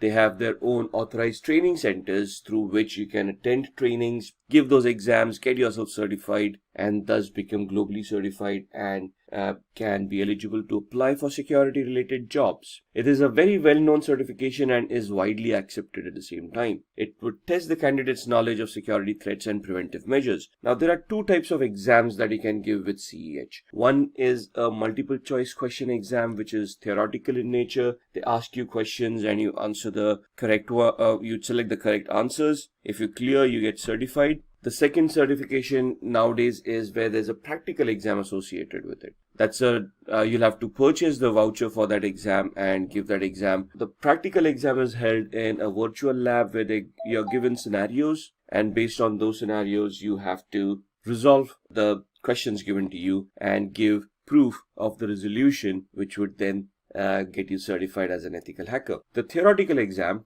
in this scenario is the fees is around $500.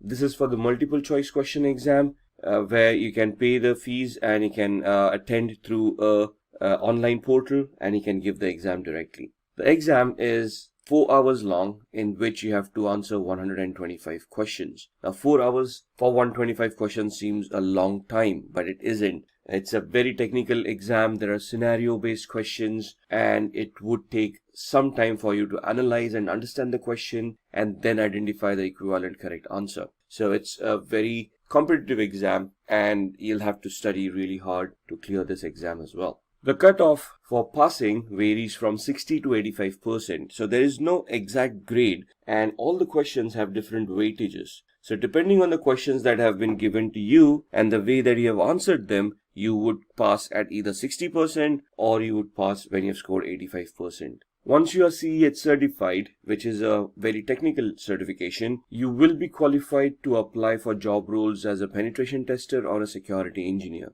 These are job roles where you would be responsible of ethically trying to attack applications, servers, switches, and try to find out vulnerabilities within them. The training of this certification will make you adept in most of these tools that are required. There are a lot of practicals in this training, and if you successfully completed those practicals, clearing the exam is a easy task. With the practicals comes your knowledge and would help you understand how you would be performing penetration tests in the real world.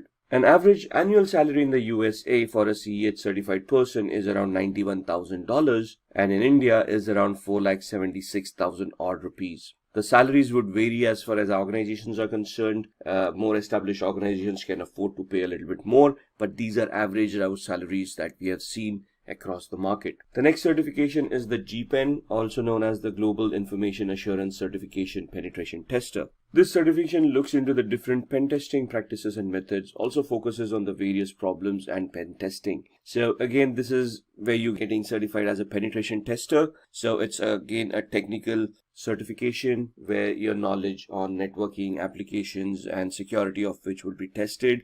You will be trained on this, of course. So the training will include all these areas where you need to focus, identify those problems, and thus be ready for the real world scenarios. The candidate will have to understand networking concepts and operating systems such as Linux and Windows, and you should be very well aware of the TCP/IP protocols. This is true for any of the technical certifications for ethical hacking. GIAC is the certification provider. It's again a very well-renowned and well-accepted certification authority across the globe. The exam fees are $1,899. 82 to 115 questions to be answered in 3 hours. Now, why 82 to 115? It depends on the test that has been associated, and depending on how you're answering those questions, you would be given those many number of questions to begin with. But all of these need to be answered in 3 hours. 74% is the pass percentage that is required to clear this exam. The average annual salary in the USA is around $96,000, while in India it is around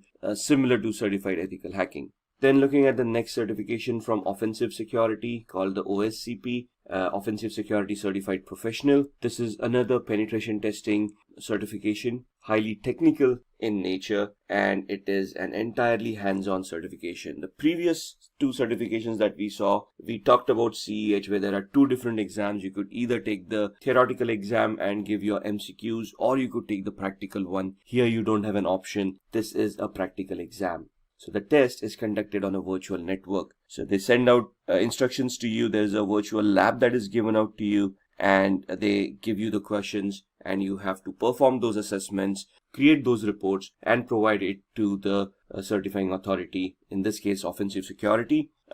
If you match their criteria of whatever you have identified in those reports, you get certified. Here, the requirements of good understanding of networking protocols, how systems function, how Kali Linux operating system functions, and the candidate must complete Offensive Security's penetration testing with the Kali Linux course and pass the hands-on exam. So this focuses purely on Kali Linux. Kali Linux is an operating system that is freely distributed over the internet and comes structured with around 300 plus tools used for ethical hacking. So this course totally relies on Kali Linux for you to use as a tool set for penetration testing. The certificate provider, as stated, is Offensive Security. The name of the course is OSCP, Offensive Security Certified Professional.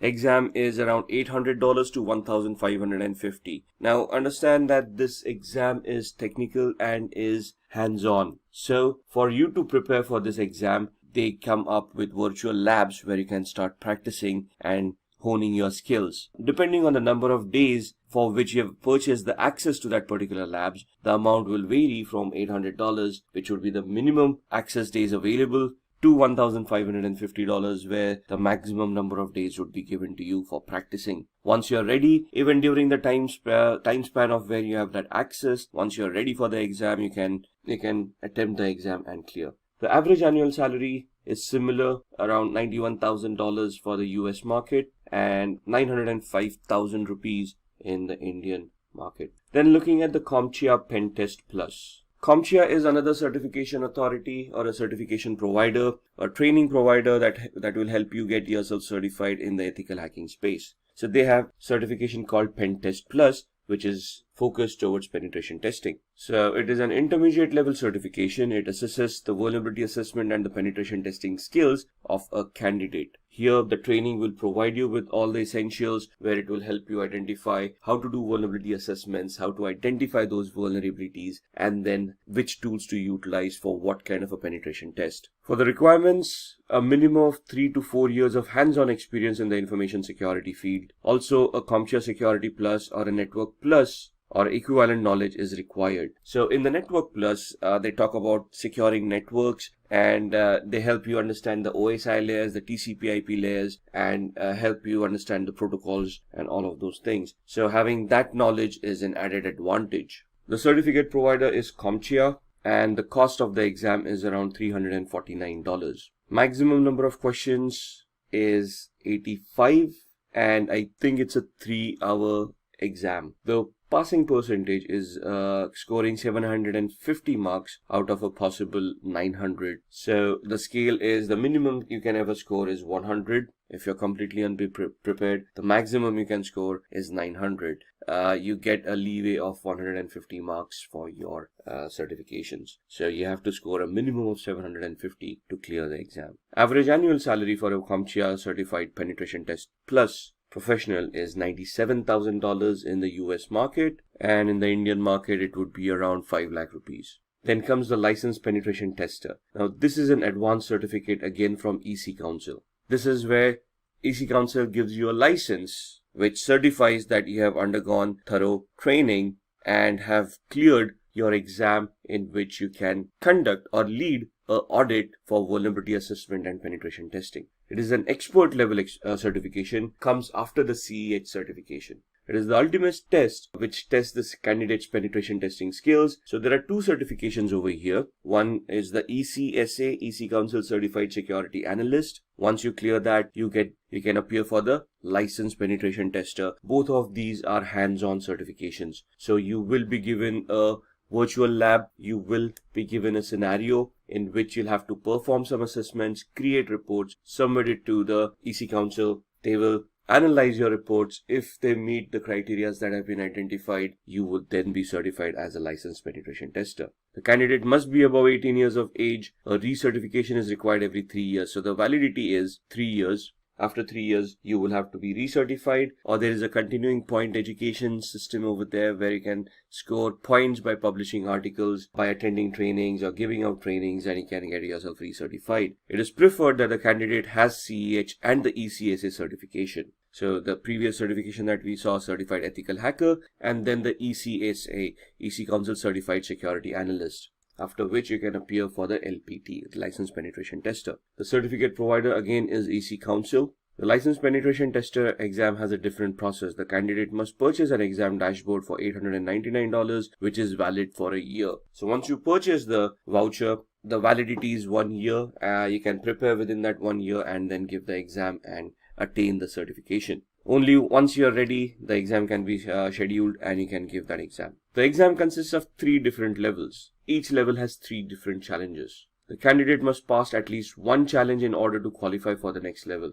And for each level, the exam is 6 hours. So this is a grueling exam. This is hands-on. They're giving you challenges and they are going to test you on your skills as a penetration tester. So be ready to be very hands-on for this kind of a certification. Average annual salary in the US is around $100,000 and above, and in India, $825,000 and above. In today's world, data is generated and exchanged at a high speed. Did you know that 2.5 quintillion bytes of data are generated every day? Companies all over the world make crucial decisions by analyzing all of this data. With the rise of data, there has been a tremendous increase in the number of cybercrimes across the globe. To prevent cyber attacks, cybersecurity is implemented. So what is cybersecurity? It is nothing but the practice of protecting networks, programs, computer systems, and their components from unauthorized digital access. As mentioned earlier, companies rely on data, and it is required that the data is not compromised or stolen.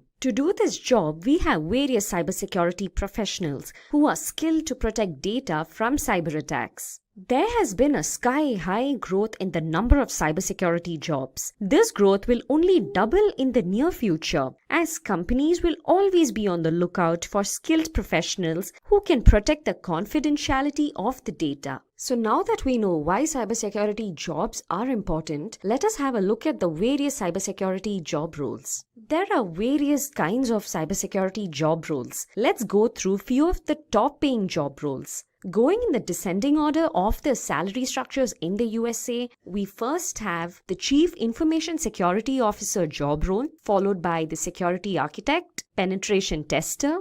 Then we have Cybersecurity Engineer, Malware Analyst, and finally we will look into the Computer Forensic Analyst job role. I will now brief you about each of these job roles individually and look into their responsibilities, skills, and salary structures, both in the USA and in India. So let's start off with Chief Information Security Officer.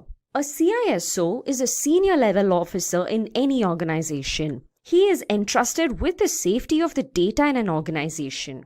A CISO has various responsibilities. They are required to develop, implement, and maintain an organization's security and risk management program. They also communicate with their organization's stakeholders and brief them about various information-related security concerns. By doing so, they are able to implement a better security system for an organization. At times, a CISO would have to also recruit an IT team's members. They need to make sure that the candidate is knowledgeable and skilled. A company's risk and vulnerabilities have to be predicted beforehand. Prediction of such risks and vulnerabilities are taken care of by a CISO. They play a major role in preventing cyber attacks in any organization. Let's now look at the different skills required to be a Chief Information Security Officer. First and foremost, a candidate must have good communication and presentation skills. This is very important for any organization.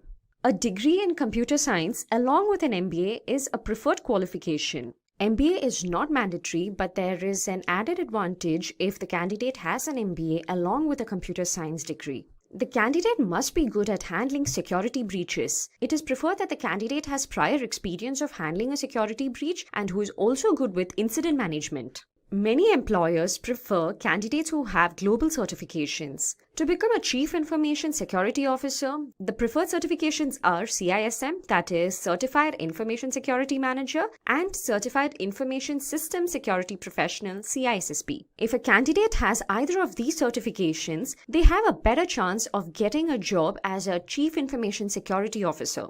Let's now move on to their salary structures. A CISO earns nearly $180,000 in the USA. In India, the salary is nearly 25 lakhs per annum. That's a lot of money. So these were the responsibilities, skills, and the salary structure of a Chief Information Security Officer. Let's move on to our next role. Our next role is that of a Security Architect. A security architect maintains the security of an organization's computer systems. They prevent the computer systems from malware attacks. Let's look into their responsibilities. First and foremost, our security architect identifies weak spots in a system by performing vulnerability tests. These tests are carried out on a regular basis. Along with vulnerability tests, risk analysis and security assessments are also done by a security architect. Installation of routers, VPN and firewalls are approved by a security architect. These devices are very important when it comes to the security of an information system. Well, a security architect rightly approves the installation of these devices. Digital signatures and public key infrastructures are designed. In addition to all the above responsibilities, a security architect also provides technical assistance and guidance to the other security team members. Let's now move on to the skills required to be a security architect. First and foremost, the candidate must have a computer science or an information technology degree. Coming to the experience, the candidate must have an experience in the field of risk management, as the role of a security architect is a lot to do with managing risks. Understanding of the network basics and various security protocols along with cryptography is required to be a good security architect. Lastly, the preferred certification to become a security architect is that of a CISSP, which is Certified Information System Security Professional. As mentioned earlier, this is only a preferred certification. A candidate who has this certification has a higher chance of bagging a security architect job. Let's now look into the different salary structures in the USA and in India.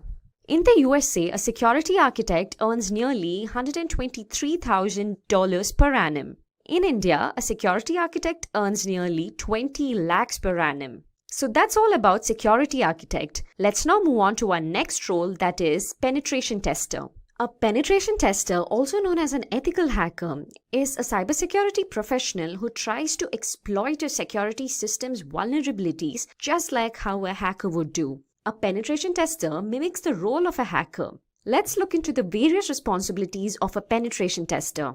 As the name suggests, a penetration tester needs to perform penetration tests to discover and identify vulnerabilities in a system. In addition to this, they are also responsible for designing new penetration tools. All the penetration tests results are documented, and based on the document, new security measures are discussed with the other IT team and the management. A penetration tester performs tests by developing codes, and they also conduct security audits which help them understand the vulnerabilities in a system. Let's now look into the different skills required to be a penetration tester. A candidate must have 1 to 4 years of experience in the information security field. Knowledge of Windows, Linux, Unix operating systems is required. Also, the candidate must know C and C++. Languages such as Java, PHP, and Perl are preferred by employers, but not a requirement. To successfully bag the position of a penetration tester, the preferred certifications are Certified Ethical Hacker, that is CH, and Certified Expert Penetration Tester, that is CEPT. Let's look into the salary structures of a penetration tester. In the USA, a penetration tester earns nearly $117,000 per annum. And in India, a penetration tester makes nearly 4 lakh rupees per annum. So those were the responsibilities, skills, and salary structures of a penetration tester. Let's now move on to our next job role, that is cybersecurity engineer. On the whole, a cybersecurity engineer protects an organization's network and its data. They also plan security measures to prevent an organization from cyber attack. Let's look into the responsibilities of a cybersecurity engineer. They design cybersecurity platforms for a company. They are also responsible for planning and implementing cybersecurity measures. Well, a cybersecurity engineer solely designs, plans, maintains, and implements security measures in an organization. They are also required to report and communicate with the other teams in an organization. A cybersecurity engineer is different from a network security engineer. While a network security engineer looks into the troubleshooting, a cybersecurity engineer looks into the prevention of cyber attacks. Let's look into the skills required to become a cybersecurity engineer. Just like the other job profiles, a degree in computer science or information technology is a must. Well, 2 years of experience in the relevant field is required to become a cybersecurity engineer. A cybersecurity engineer is needed to design security systems. Hence, a candidate with a good problem-solving skill is required. Along with good problem-solving skills, the candidate must also be good with networking skills. As mentioned earlier, knowledge of C and C++ is a must. Java and Python knowledge is preferred to be a cybersecurity engineer. Moving on to the salary, a cybersecurity engineer earns nearly $96,000 in the USA. Whereas in India, a cybersecurity engineer earns nearly 7 lakh rupees per annum.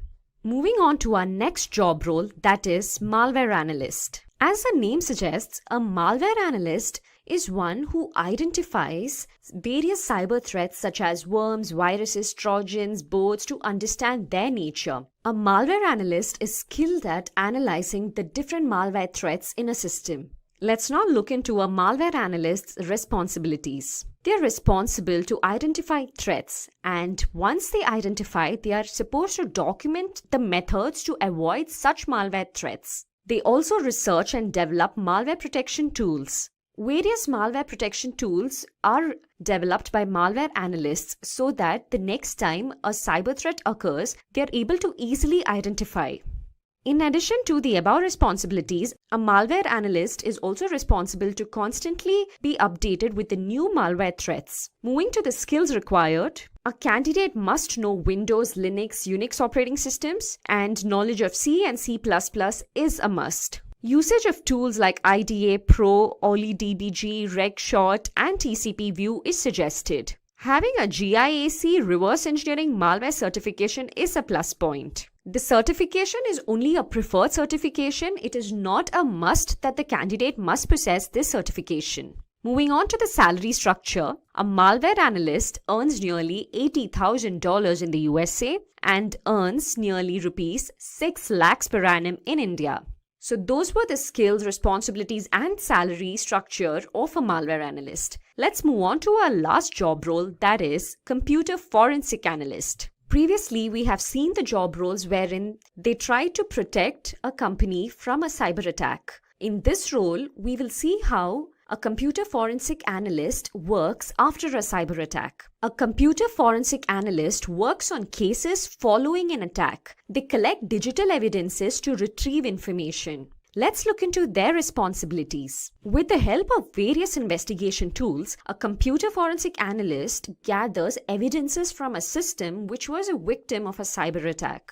Their main responsibility lies in recovering deleted, manipulated, or stolen data. A computer forensic analyst helps various officials in investigating a case by discovering evidences from data which was manipulated or compromised. There have been a lot of cases where a computer forensic analyst has come to the rescue of the police department. Moving on to the skills, the candidate must hold a bachelor's degree and work experience in the related field is required. For the post of a computer forensic analyst, it is not necessary that the candidate must hold a computer science degree, but the candidate must have relevant work experience. A candidate must have knowledge of networking, law, and criminal investigation, as they have to do a lot with investigating cases as well.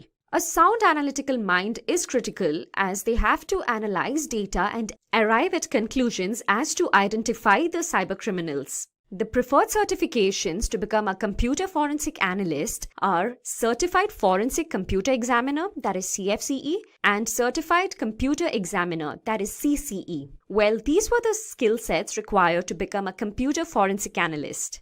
Moving on to the salary structures. A computer forensic analyst earns nearly $71,000 in the USA. And in India, a computer forensic analyst earns nearly 8 lakh rupees per annum. That was all about computer forensic analyst. Well, those were the 6 top 8 jobs in the field of cybersecurity. Now, I will run you through a sample resume of a cybersecurity engineer.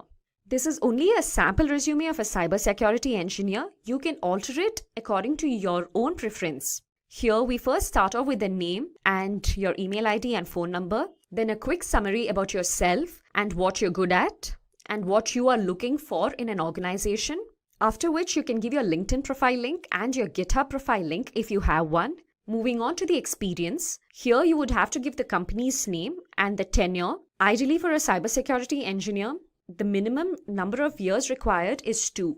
And below that, you can write the different responsibilities that were taken care by you in your previous organization. TCP/IP network administration and security monitoring are two important responsibilities that any cybersecurity engineer must have on their resume. It is great if you have configured firewalls and IDs as well. Underneath that, you can mention the education, and it is required that you have a degree in computer science or in information technology.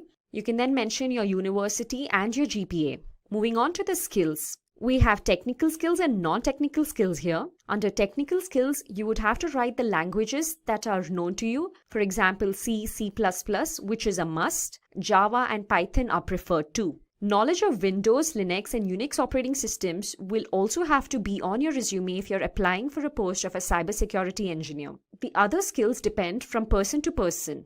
Here I have IDS and IPS penetration, vulnerability testing, encryption technologies, knowledge of SQL, and at the end you can also write the certifications. Ideally, a cybersecurity engineer must have CCNA, CCNP certifications. In addition to it, even a CompTIA Plus certification is preferred. Moving on to the non-technical skills, here you can mention the languages that you're good at, the different competitions that you have participated in.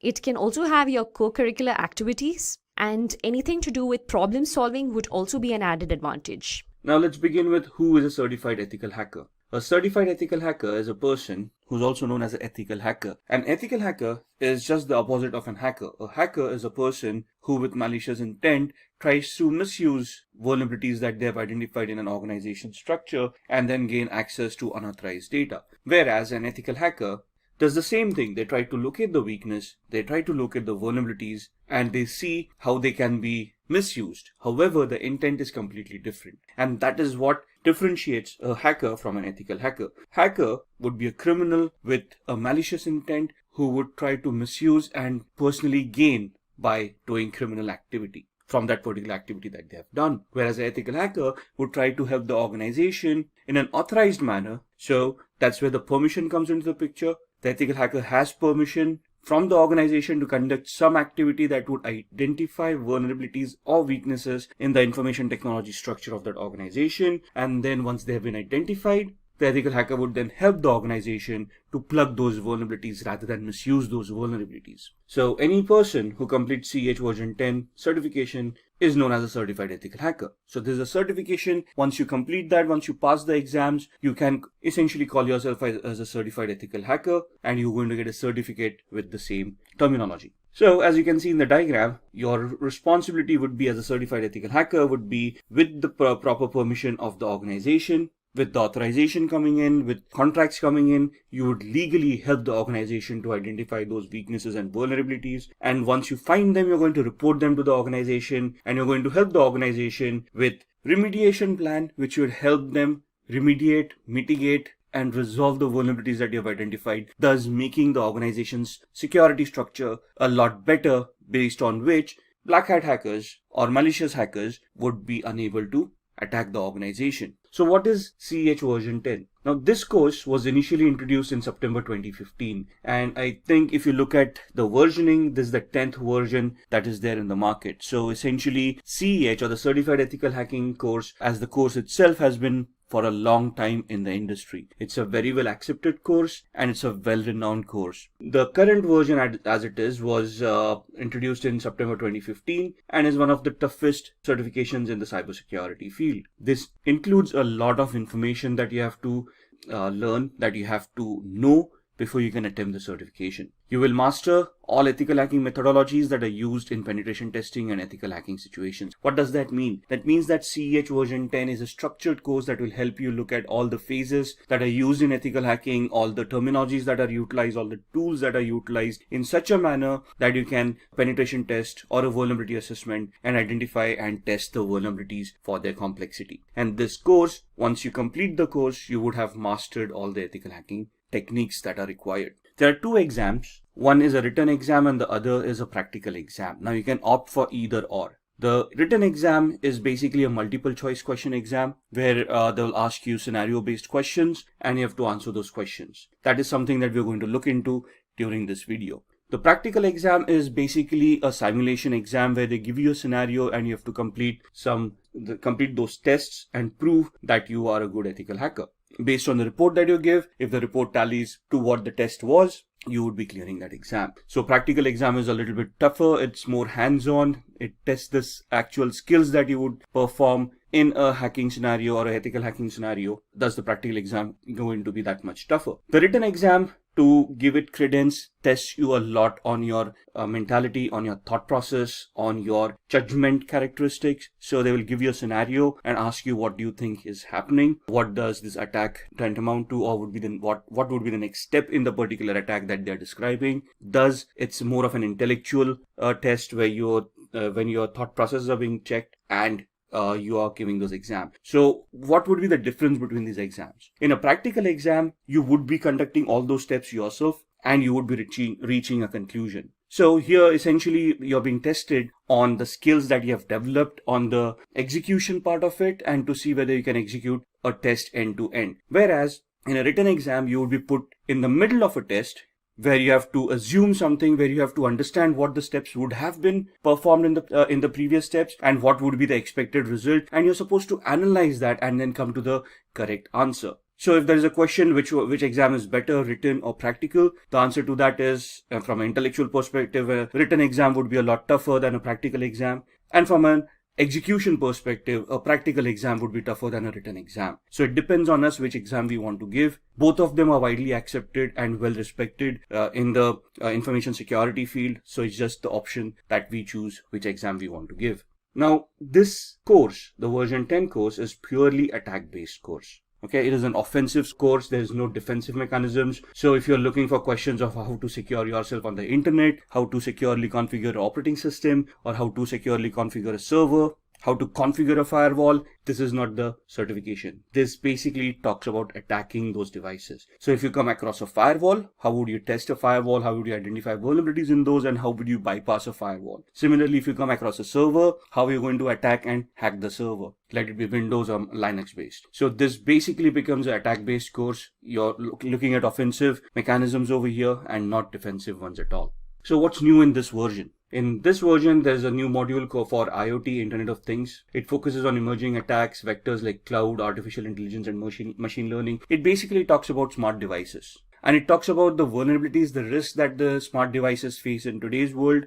For example, it will tell you about the industries that are utilizing all these smart devices, why are they utilizing it for, what kind of devices they are utilizing, and what are the risks within those devices. It will also give you a lot of tools for you to practice upon to identify such IoT devices. What would constitute an IoT or an Internet of Things device? Any device which has an IP address and can connect to the internet and create data. So even your smartwatch, your smartphone, your cars that have internet connectivity nowadays, your Google Homes, Amazon Alexas, all of these devices would come under the IoT umbrella. And have you ever wondered about sitting at home, having a Wi-Fi, having all of these devices, even a smart TV, if you will, connected to the Wi-Fi? And have you ever questioned how a hacker would then be able to access your home through all of these devices, record information, and basically just spy on you? Similarly, an organization where they are utilizing IoT, they would be vulnerable for the same vulnerabilities. And this course does include IoT security to a certain extent,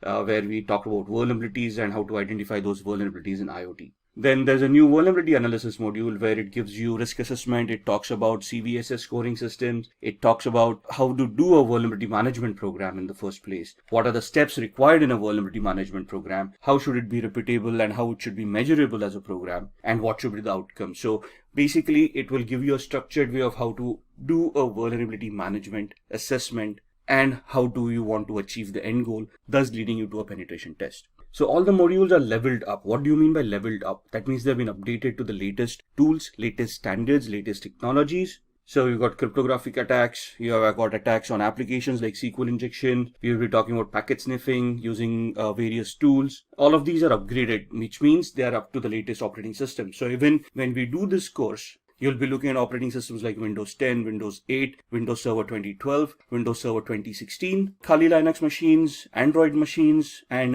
Ubuntu desktop as well. So all of the operating systems are latest, the tools are latest, and you will be interacting with these tools. And then there's a mobile security toolkit as well, which will help you do a penetration test on a mobile device. So these are what is new in version 10. Now let's talk about the roles and responsibilities that an ethical hacker should have when they actually go into the world. Now, what are the responsibilities, roles, what are the capabilities that we should have? That we should be able to look at scripts that would test for vulnerabilities. So, for example, a SQL injection attack. It's a script-based attack. Let's say a cross-site scripting attack. That is again going to be a script-based attack. So we maybe we want to go ahead a little bit, look at Windows systems and do a PowerShell attack and know about PowerShell scripting a little bit. If you look at Linux Windows, there's a Bash shell where there is Bash scripting, and you'll want to learn that scripting as well. Now, the course doesn't include all these scripting languages. It does help you understand what these scripting languages are, and it does have some basic introduction to how these languages can be utilized to create those scripts. Then we also want to develop tools to increase security. You want to look at those commands that are utilized on all operating systems. You want to look at the capabilities of the operating systems, of how to create security parameters and ensure the operating systems and applications devices are secure. You should be able to perform risk assessment.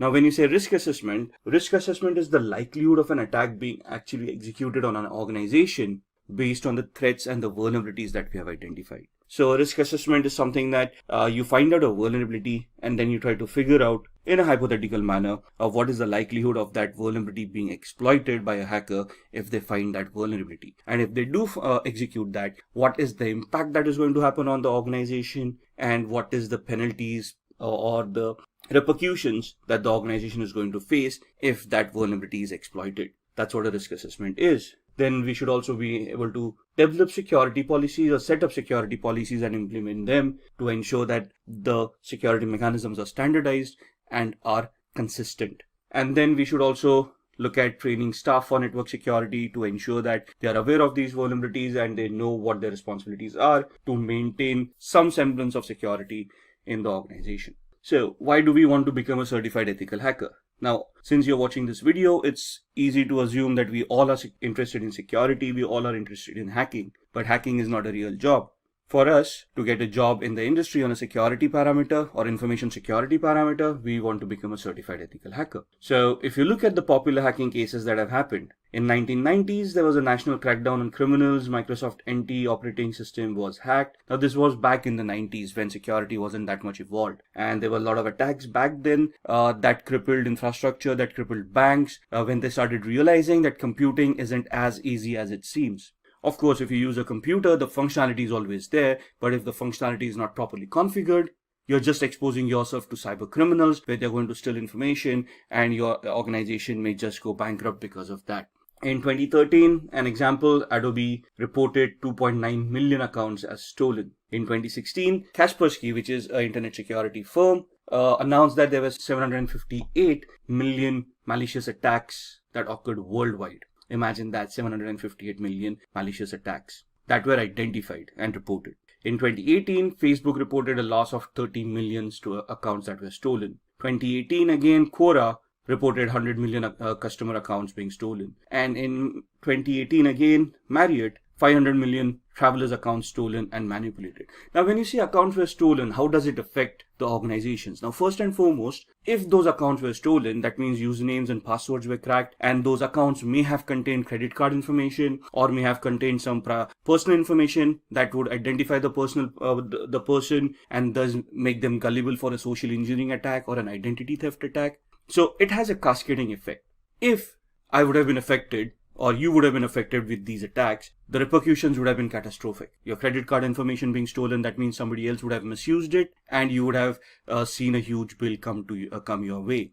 Now, you can go back to the bank and dispute that, but that's again a dispute that you're trying to have with the bank for something that you didn't do, which requires a lot of energy and a lot of time. And at the end of it, somebody has to pay for that particular loss. Now, in this scenario, the bank would have had to bear the loss, but then that's a loss for the bank, and bank doesn't want to do that. And that's where they would try to hire certified ethical hackers who would try to test these vulnerabilities and plug them in so that the end consumer is also secured, the bank is also secure, right? In this case, Marriott, there were 500 million travelers' accounts that were stolen. A lot of credit card information was leaked out. Email accounts were hacked and compromised, and thus there was a lot of repercussion that happened. Now, the thing is that there are also laws that these organizations need to adhere to that tell the organizations how to keep their information secure, and also have penalties in place if the organization gets hacked.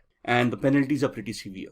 So organizations do not want to get hacked or do not want to get compromised, not only from the customer's perspective, where they would be losing customers, losing reputations, and then thus facing losses, but also from a legislative perspective, where they would have to pay fines to the government for the frauds that have happened. So these are some of the popular hacking cases that have cost these organizations quite a lot of money, and thus they have a lot of security in mind. If you look at the news, in BBC News, there was something reported from a French police that there was a virus that infected more than 850,000 computers worldwide. Now, on the similar lines, if you remember ransomwares, and if you look at WannaCry that happened in 2018 or 2017, it also cost the world $4 billion in losses during that just one small month of its infection. Then Google basically disclosed that a large-scale hacking effort was targeted at Apple devices. And this has been, it has reported that there was a sustained effort to hack iPhones over a period of at least 2 years, which means that there's a specific target towards Apple consumers, and they are at a higher risk of getting hacked than others. Then the Texas government organizations hit by ransomware attack. So hackers have infected 23 organizations connected to local government in the US state of Texas with ransomware. That means that their databases have been encrypted. The government themselves do not have access to that database. The databases could have been compromised by the hackers. And that means that whatever services were being provided to the users based on that database may no longer be available to the end users because of the ransomware. Now, moving on with these, why do we want to become a certified ethical hacker? Increased attacks lead to more job openings. Now, if you look at ransomware, the WannaCry attack that happened in 2017, there was a knee-jerk reaction given by the rest of the world for IT security. Suddenly budgets started opening up. Suddenly people wanted more ethical hackers on their payrolls to test for vulnerabilities. In UK and Europe, we have GDPR, which is again another law that imposes severe penalties on organizations that get hacked and for not having proper security and a vulnerability assessment and penetration testing program in place. So that leads to a lot of job requirements as well, where organizations look at people with this special skill set to help them mitigate the vulnerabilities, to safeguard them and their customers from hackers and also from penalties from law enforcement and governments. So thus the demand keeps on increasing for ethical hackers, which automatically means that the salaries are going to increase as well. So more the demand, lesser the supply, higher the salaries. That's plain economics. Then challenge hacker with malicious intent. So from an ethical hacker's perspective, it is our duty to safeguard an organization, which means that we'll be pitched against hackers, and we have to ensure that those hackers would be challenged to the maximum limit before they even try to get access to any of the resources that we are trying to protect. It offers a boost in your career, so more efforts that you put in, more vulnerabilities that you find, the better the career prospects that you have, and the better job aspects that you're going to get. And this also lets you keep yourself updated on the latest technology. As the technology progresses, as we evolve on technology, security will also evolve, and the ethical hacker would need to keep themselves updated on these technologies. So why do we want to get the certification, and what would it mean by being a CEH certified individual? Take this into consideration. You are applying for jobs, and you have been applying for cybersecurity related jobs, of course, and you go in for an interview. In the interview, you are asked quite a few questions, and they will be testing you on cybersecurity concepts. So they will be asking you a lot of technical questions about cybersecurity, about information security, and any other related topic. So let's say in a few minutes into the interview, there are some concepts that you have not brushed your skills upon, and they ask you about certifications.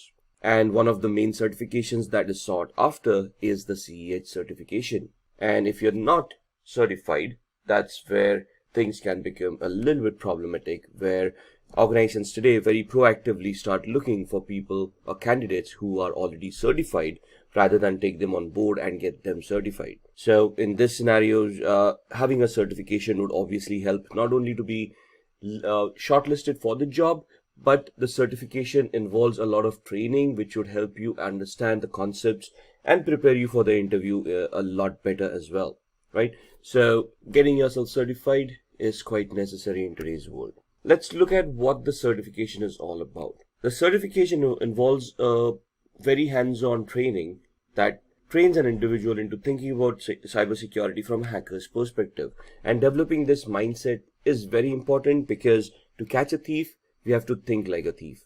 Teaches the candidate to spot vulnerabilities in a system, so it trains you on how to identify flaws, how to verify that they exist, and then how to treat them as well. Like I said, this is a very sought after certification, and companies look for people who are already certified as CEH or a certified ethical hacker. So what is this certification all about? This is a globally accepted certification, and it tests the knowledge that a candidate will have about threats and their preventive mechanisms. So the certification, the exam itself will test you on the parameters. The training would provide you with all the information that you require to clear the exam and to gain knowledge from a real world perspective. So it will train a candidate to think like a hacker. It will train the candidate to use the tools to identify those flaws, to spot those flaws in the first place. And it will give an understanding to the candidate where to look for those flaws in the first place. So essentially, when you get certified as a certified ethical hacker, you become a white hat hacker or an ethical hacker, which means that you will be looking at flaws ethically and reporting them to those organizations. The certifying authority is the EC Council. It is a very well known and a widely accepted certification authority across the globe. It is based out of the United States, but the certification is valid across the globe.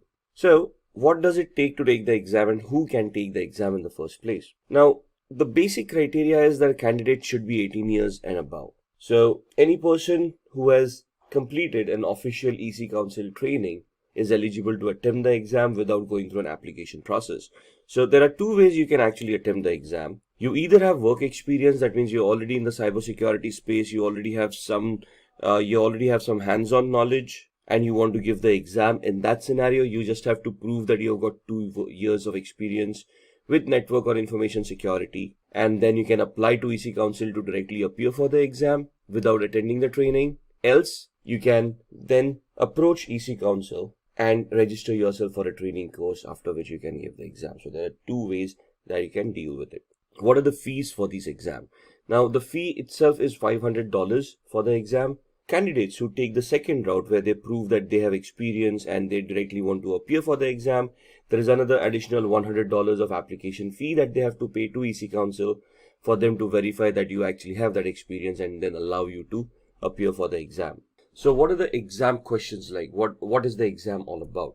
The exam code is 312-50, and there are 125 questions that need to be answered in 4 hours. Now that sounds like a lot of time, but trust me, it isn't. The questions are descriptive in nature. They give you a scenario. You have to identify those keywords based on the knowledge and the understanding that you have, and then gauge the correct answer for that particular scenario.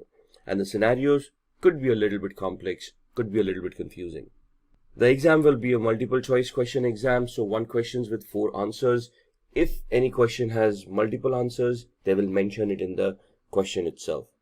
The pass percentage cuts off at around 60 to 85%. So there is no fixed percentile. Every question has a different grade, every question has a different value, and based on the questions that you have been asked and the correctness of the answers, you would either pass somewhere between 60 to 85%. The results are immediate, so once you complete the exam and you submit it, it will let you know there itself whether you have cleared or not. So what are the skills that you require for this exam? You must have very good networking skills, and when we say networking skills, you should know your protocols, you should know how computers communicate with each other, the protocols like HTTPS, FTP, SMTP, and anything about the OSI layer. You should be good with your operating systems. The candidate should also have a very good knowledge about operating systems. And when we say operating systems, we want the candidate to know about troubleshooting methods and how the operating systems work in the first manner. So you should have some basic skills about operating systems and the configuration of these operating systems. You should also know the different types of cyber attacks, such as social engineering, phishing, and how to prevent these attacks. So this is the exam skills. The training prepares you with all these skills. The candidate must be able to hack into an organization system with permission and erase all digital evidences. So the training itself will get you accustomed with all the hacking phases, how a hack is constructed, how a hack is made more effective, and how the hack evolves, and later on how you can delete all the evidences of the hack that has happened. So for the exam, you should have, or you should be very good with your networking skills, understanding protocols and how they work, configuring operating systems and troubleshooting them. You should be able to classify different cyber attacks and know how to launch them as well. And you should be able to hack into devices and erase all digital evidences that may have happened. Password cracking and cryptography is also a very much required skill to clear the exam. There must be a few rules followed, and there is a code of ethics from EC Council. So they essentially give you a non-disclosure agreement before you start the training, which you have to go through, and you have to sign it, submit it to EC Council. Only then are you allowed to go forward with the exam. So what are the exam all about? What are the topics within that exam, and what kind of questions would you get? So there are 7 domains in this training based on which they will ask you questions. When you say background, background is nothing but your knowledge on networking skills, your knowledge on a little bit of operating systems, how communications happen, how protocols work, and so on and so forth. Analysis would be where you analyze certain attacks and you're able to analyze, let's say, packets, and based on those packets you can identify whether it's a legitimate packet or is it a malicious packet with any malicious data within it. Then with security tools, you are able to talk about security as in the concepts of security like confidentiality, integrity, and availability triad, the IEEE identification, authentication, authorization, and accountability aspects, and various other concepts that are there in security. So you'll be questioned on those topics as well. Tools and programs. Ethical hacking carries a lot of tools and you should be conversant with those tools.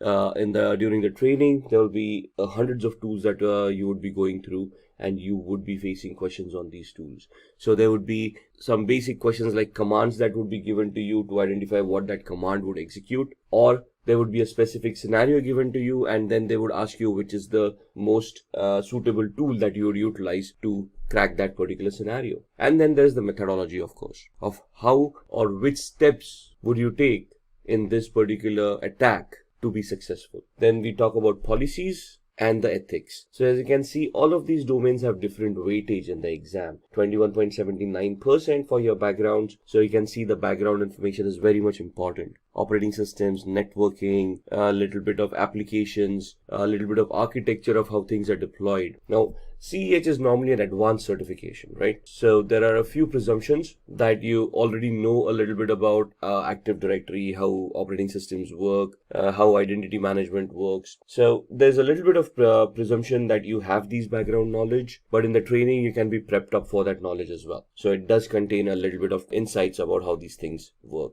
Analysis is where you're looking at some scenarios, and based on the evidence is given to you, you can analyze what's going on. So that's at 20.73%. Security, which is the main topic, is at 23.73%. Tools and programs related to security would be at 28.91%. The methodologies would carry a weightage of 8.77, policies 1.90, and ethics 2.17%. So you have 125 questions. You can figure out percentile wise how many questions you would get on each of these domains. So let's have a look at these domains a little bit more. The background is about network and communication technologies. Again, like I said, protocols, procedures, services, how computers work. So ports on a computer, how ports are utilized by services, and how communications happen over these services and these ports. How we can scan these ports to identify what's going on and then try to find out vulnerabilities within them. Then we have got information security technologies and the information security threats as well. So when I want to launch an attack on a device, where would I find vulnerabilities? Is it just on the network? Do I look at the operating system? Do I look at different applications that are there on the operating system, and so on and so forth?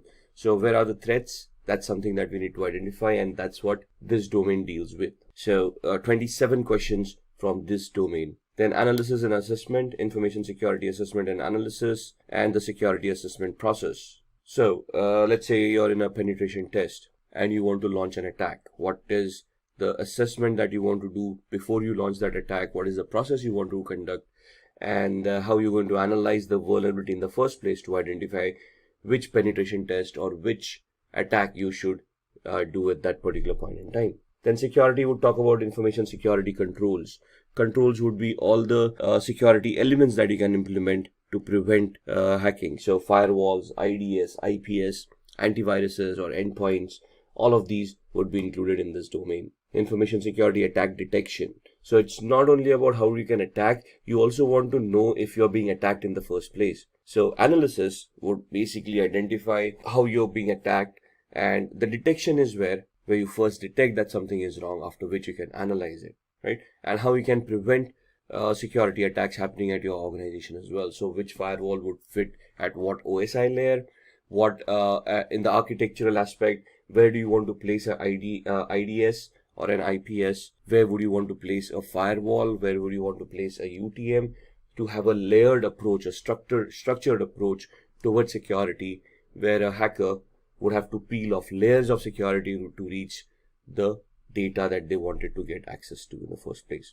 So there will be 30 questions from the security domain, 16 questions on the analysis and assessment domain. The fourth domain is the tools, systems, and programs. So this is where all the tools that you would have utilized resume. So this is where all the tools that you have utilized in the ethical hacking scenario, and there will be questions asked about those tools. So in the training, there are some tools that are prescribed in the course where you'll have to concentrate on those tools. You'll have to get your hands on those tools to understand how those tools work, and then give appropriate answers in this domain. So there would be 36 questions for tools, systems, and programs. Then the fifth domain is procedures and methodology. Information security procedures and assessment methodologies would be asked over here. So how would you conduct a test? How would you conduct a vulnerability assessment? What is the method and the procedures that you would follow in conducting these tests? So there would be around 11 questions for this domain. The sixth one is regulations and policies. So this is all about some basics that you need to be aware about for information security policies and frameworks, like ISO 27001, PCI DSS, and these regulations that are available in the real world that can help you or guide you to place a security architecture on your organization. These questions are not going to be in depth about any of the laws or policies. It's just checking your awareness, whether you're aware of these laws or policies and where they can be implemented. So you can see there are only a couple of questions that would come in regulations and policies. And then ethics. Ethics is the code of conduct of how you are expected to behave as an ethical hacker, what is expected out of your job role, what you should be doing and what you shouldn't be doing. So there would be around 3 questions of ethics in the exam. Now let's look at a few sample questions from the exam as well. So this will help you get an idea what the exam questions would be. So consider the attack scenario given below. There are 5 steps listed. Step 1 starts with user browses a web page. The second step is where user web server replies with the requested page and sets a cookie on the user's browser. In the third step, attacker steals the cookie by either creating an attack on the network for sniffing, or at the application with cross-site scripting, or sending a fake mail, or hosting a fake website by a social engineering attack, which is a phishing attack. In the fourth step, attacker gets access using whatever they have done and orders a product using modified cookies. And in the fifth step, the product is actually delivered to the attacker's address, whereas the bill is footed by the victim. So what is the attack that is happening here? Identify the web application attack. Is it a session fixation attack? Is it a unvalidated redirect attack? Is it a cookie poisoning attack, or is it a denial of service attack? So again, going through these steps, which of these would be the correct answer? In this scenario, it is C, which is a cookie poisoning attack, because if you look at the steps, the attacker basically hijacked the cookie or stole the cookie and then modified it to be utilized for some malicious reasons. Second question, which one of the following scanning techniques do attackers use to bypass firewall rules, logging mechanisms, and also hide themselves as usual network traffic? A. Stealth scanning technique, B. TCP connect scanning technique, C. Maintaining access, or D. FIN scanning technique. Now here, as you can understand, we need to know what these techniques are, right? So what does a FIN scan mean? What is maintaining access? What is TCP connect? What does TCP mean? TCP is transmission control protocol. How does it work? So when you connect using TCP, what is actually happening in the backend? That is what the knowledge is all about. And in here, the correct answer is A, stealth scanning technique. So what do we mean by stealth? How can we achieve that? Which tools help us achieve that? That is what we want to gain an understanding in before we can attempt the exam. Question 3. Which of the following Wi-Fi chalking method refers to drawing symbols in public places to advertise open Wi-Fi networks. War walking, war flying, war chalking, or war driving. Now, here we need to know first that there is something known as Wi-Fi chalking, right?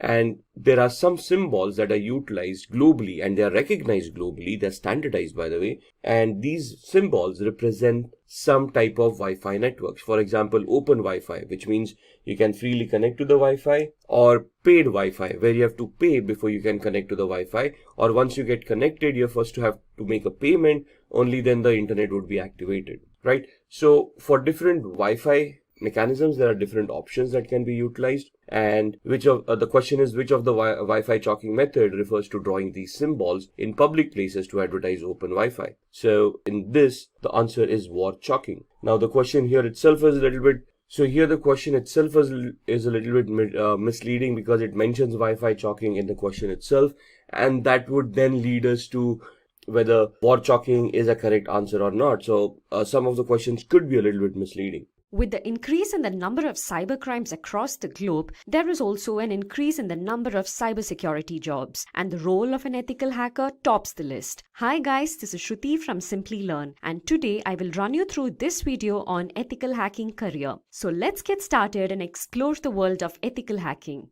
Let's begin with a few facts. Did you know that by the year 2021, there will be 3.5 million cybersecurity job openings? That is a huge number, isn't it? And also, according to the US Bureau of Labor Statistics, there will be 28% increase in the number of jobs from 2016 to 2026 for information security analysts, which includes ethical hackers. This proves that there is a great demand for ethical hackers at the moment. As I mentioned earlier, the number of cybercrimes across the world will increase as the digital era will only continue to grow. Organizations will be on the lookout to hire professionals who can fight these cybercrimes and protect the company's data. And to fight these cybercrimes, we will require individuals who can think like a hacker. And who is that? Well, to do this job, we have ethical hackers. As you might be knowing, an ethical hacker is trained to discover system vulnerabilities. An ethical hacker is also known as a white hat hacker. He or she is given authorization from the company to perform security assessments. And at the end, an ethical hacker would have to report the findings back to the company so that the vulnerabilities can be fixed. An ethical hacker performs these security assessments with the help of various hacking techniques and tools. Let's now move on to our next topic, that is the steps to become an ethical hacker. You might wonder how to start your ethical hacking career, right? Well, I will take you through that step by step. Firstly, the candidate must have a computer science or an information technology bachelor's degree. It is also possible to become an ethical hacker without these degrees, but provided you have the required skill sets and experience. The next requirement to be an ethical hacker is that the candidate must have a minimum of 2 years of experience in the information security field. You have to start your career with a software or a networking job, and only then can you move on to the ethical hacking field. You have to start your career with a software or a networking job, and only then can you move into the ethical hacking field. Coming to the certifications, it is necessary for the candidate to hold various cybersecurity certifications. Certifications play a vital role in the field of cybersecurity. Your job opportunities can solely depend on these certifications. To become an ethical hacker, you can start off with the foundational level certifications such as the CCNA and CompTIA's Security Plus certifications. Finally, the last step to become an ethical hacker is to clear the Certified Ethical Hacker examination. CH certification is provided by the EC Council. It trains the candidate to protect a company's network by using the same tools and methods that a hacker would use. The CH exam will have a duration of 4 hours with 125 number of questions.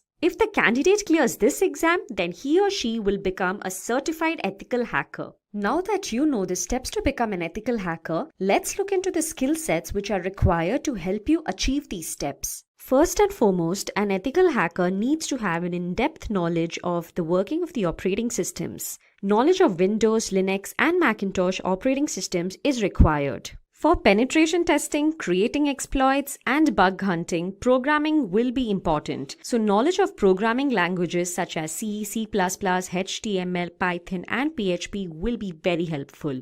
Basic knowledge of networking, TCP/IP protocols, and OSI model is necessary as networking is the foundation of cybersecurity. For securing databases, knowledge of SQL, NoSQL, PostgreSQL is necessary. Cryptography is used to secure information. It is the process of converting data from a readable format to a non-readable format and vice versa. Cryptanalysis is decryption without a secret key. In most cases, certified ethical hacker would need to perform cryptanalysis. Hence, ethical hacker has to be comfortable with cryptography and cryptanalysis. Ethical hackers should be proficient in network security control measures such as intrusion detection and intrusion prevention techniques. Now let's move on to the responsibilities which are taken care of by an ethical hacker. Let's have a look at these responsibilities. An ethical hacker is responsible for scanning systems, open and closed ports using tools like Nessus and Nmap. Vulnerabilities and threats are identified by doing this. In addition to scanning for vulnerabilities, they also search the deep corners of the network to spot critical information such as passwords, which can make the organization vulnerable to an attack.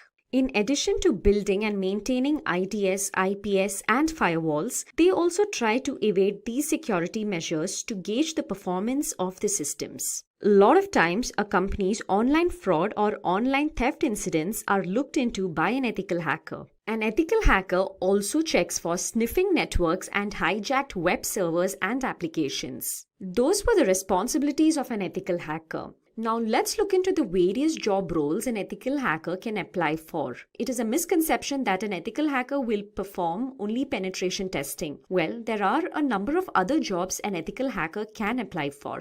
The different job roles such as that of a penetration tester, information security analyst, security consultant, and an information security manager. Let's have a look at each of these job roles one by one. A penetration tester performs the typical responsibility of an ethical hacker. That is, he or she tries to exploit a security system's vulnerabilities. This is carried out using different hacking tools and techniques. An ethical hacker can also apply for the role of an information security analyst. There is a difference between the job roles of a penetration tester and that of an information security analyst. Here, the candidate will be required to primarily design and protect the organization's network from various cyber attacks. Finally, the candidate is also required to document the identified security breaches so that it can be omitted the next time. The responsibilities of a security consultant is more or less similar to that of an information security analyst that we saw previously. As a security consultant, you will be responsible to design, implement, and maintain various security architectures. In addition to this, you're also required to upgrade the security systems as and when required. Finally, an ethical hacker can also apply to the role of an information security manager. As the name suggests, this role will require the candidate to possess managerial skills, as an information security manager is responsible to head the IT and the information security team. Now that we have seen the responsibilities, the skills, and the steps to become an ethical hacker, let's have a look at the different companies hiring ethical hackers. To name a few, we have Bank of America, Ernst & Young, KPMG, Urban Pro, and IBM. Let's now look into the salary structure of an ethical hacker. Well, in India, the average annual salary of a certified ethical hacker is nearly 4,76,000 rupees. And in the US, the average annual salary of a certified ethical hacker is $91,000. Now I will guide you through a sample resume of a penetration tester. As you can see on your screens, this is a sample resume of a penetration tester. We will look into this resume closely and understand how your resume should look like if you are applying for the role of a penetration tester.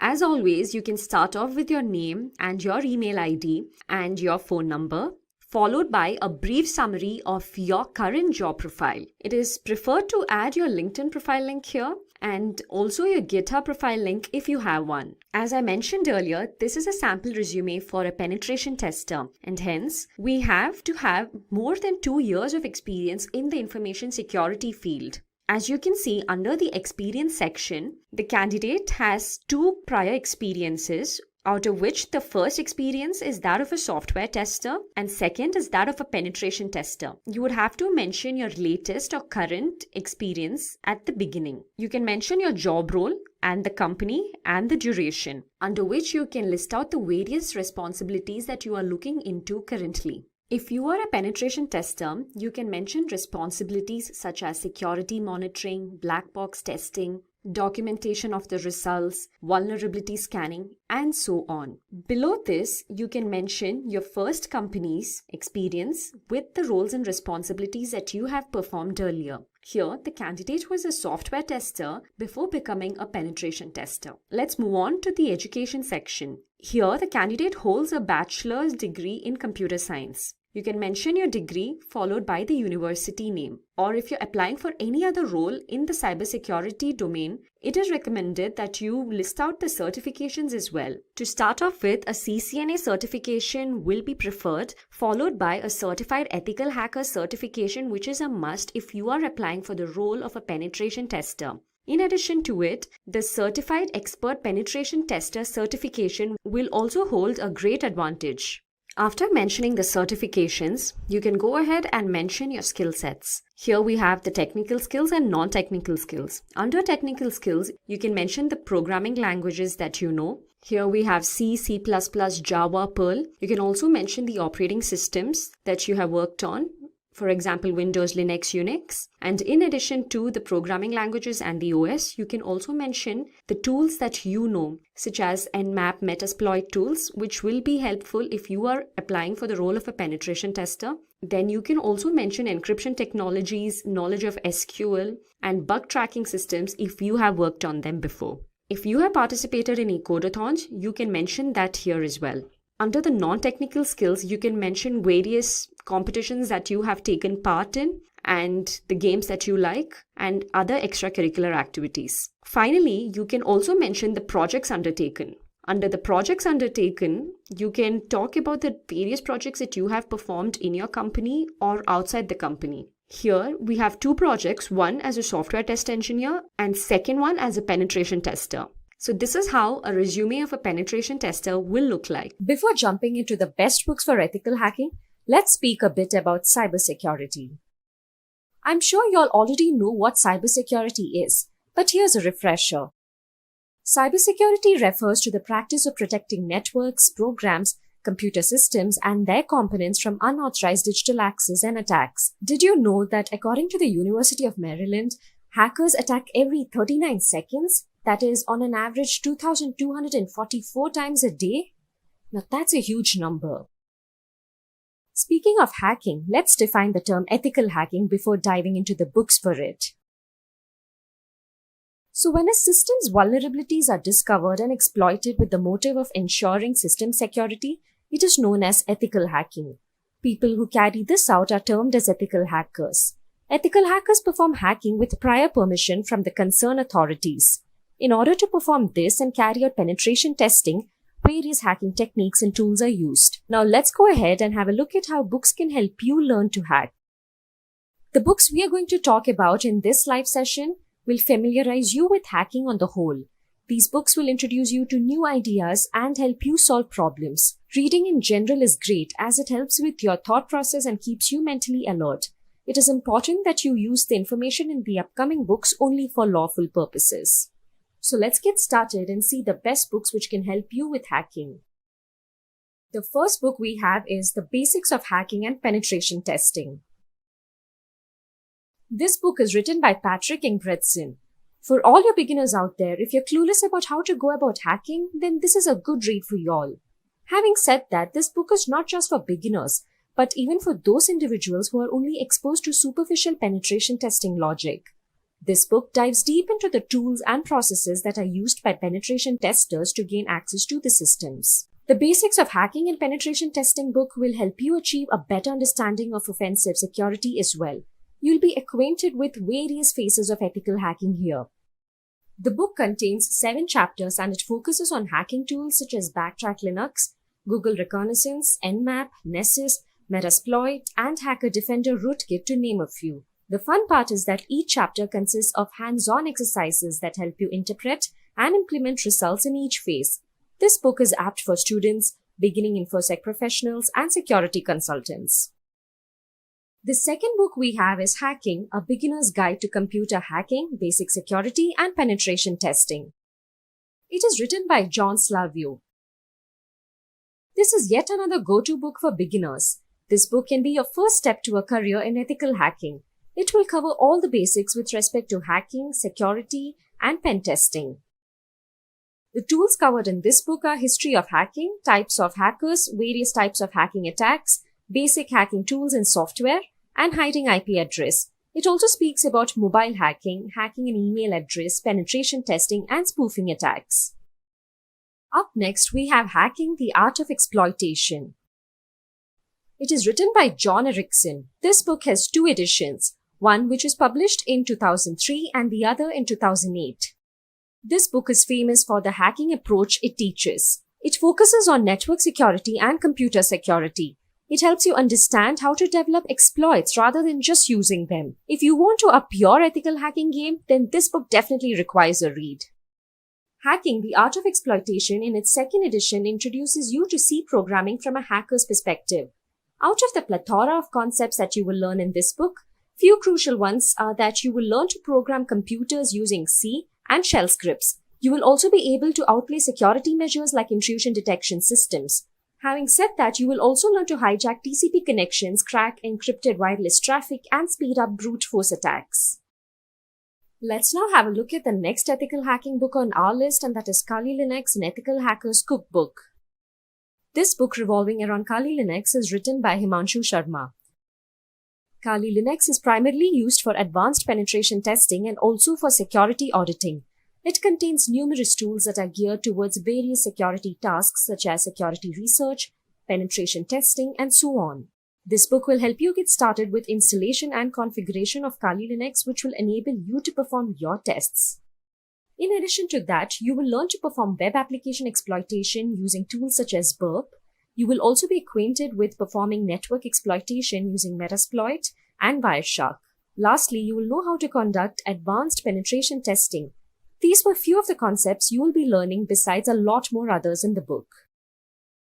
At number 5, we have Metasploit, the Penetration Tester's Guide.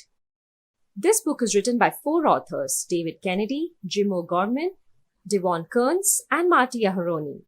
The Metasploit framework is a powerful tool for hackers to exploit IP addresses and ports in it. This framework makes discovering and exploiting vulnerabilities easy.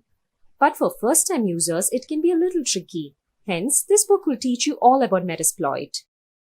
You will learn the framework's interfaces, module system, and more as you launch simulated attacks. After which, you will move on to advanced penetration testing techniques, which include network reconnaissance, client-side attacks, wireless attacks, and targeted social engineering attacks. You will also learn to integrate Nexpose, Nmap, and Nessus with Metasploit to automate discovery. Up next, we have Penetration Testing, a hands-on introduction to hacking. This book is written by Georgia Wiedemann. As the name suggests, this book throws an insight into penetration testing. A penetration tester discovers security weaknesses in operating systems, networks, and applications. Penetration techniques are used to gauge enterprise defenses. This book focuses on the core skills and techniques a penetration tester requires. Here, you'll go through the prime stages of an actual assessment, which includes gathering information, unravel vulnerabilities, gaining access to networks, and so on. In addition to the above, you will learn to crack passwords with the techniques of brute forcing and word lists, bypass antivirus software, automate attacks, and you will also learn to use Metasploit framework for launching exploits and for writing your own Metasploit modules out of the many other learnings. Moving on to our next book, we have the Hacker Playbook 3. The Hacker Playbook 3, Practical Guide to Penetration Testing, is written by Peter Kim. This is the 3rd iteration of the Hacker Playbook series. It brings with itself new strategies, attacks, exploits, tips, and tricks. Besides all the new concepts, it also highlights a few techniques from the previous versions. Many schools have this book incorporated in their teaching. The Hacker Playbook 3 Red Team Edition acquaints you with the Red Team. Red Teams simulate real-world advanced attacks to test your organization's defensive teams. A red teamer will accurately test and validate the overall security program. Reading the Hacker Playbook 3 will help you advance your offensive hacking skills and attack paths. In addition to that, it also focuses on real-world attacks, exploitation, custom malware, persistence, and more. This heavily lab-based book will incorporate several virtual machines and custom the Hacker Playbook tools. At number 8, we have Black Hat Python. Python programming for hackers and pen testers.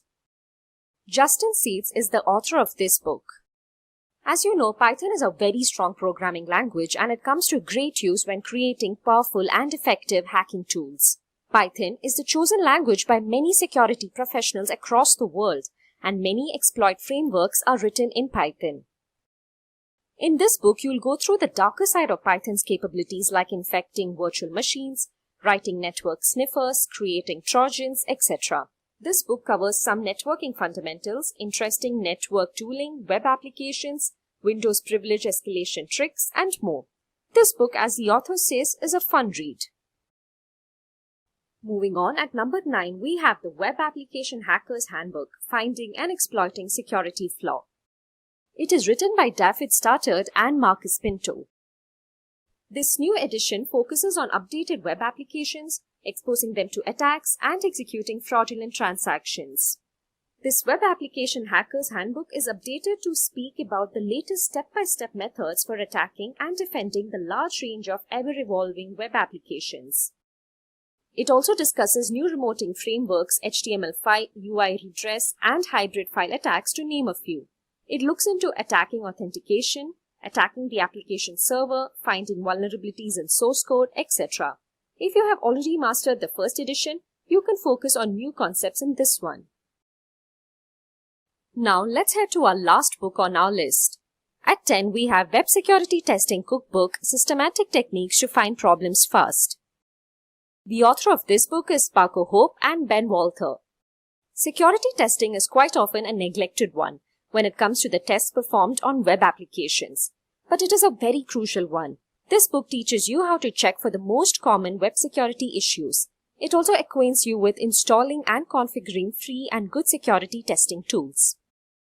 You will also understand how your application communicates with users, and this book will help you build tests pinpointed at AJAX functions and help you automate the tests. With the knowledge of this book and the free tools used here, you can defend your site. So those were the top 10 books for ethical hacking. Now that you had a look at the books, let's move on and see how Simplilearn can help you become an ethical hacker.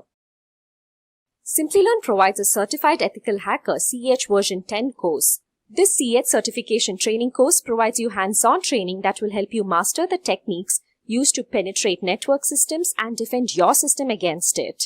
Simplilearn's ethical hacking course is aligned with the latest CH version 10 by EC Council. Here, you will learn about trojans, backdoors, and countermeasures, IDS firewalls and honeypots, advanced hacking concepts, network packet analysis, mobile and web technologies, and advanced log management.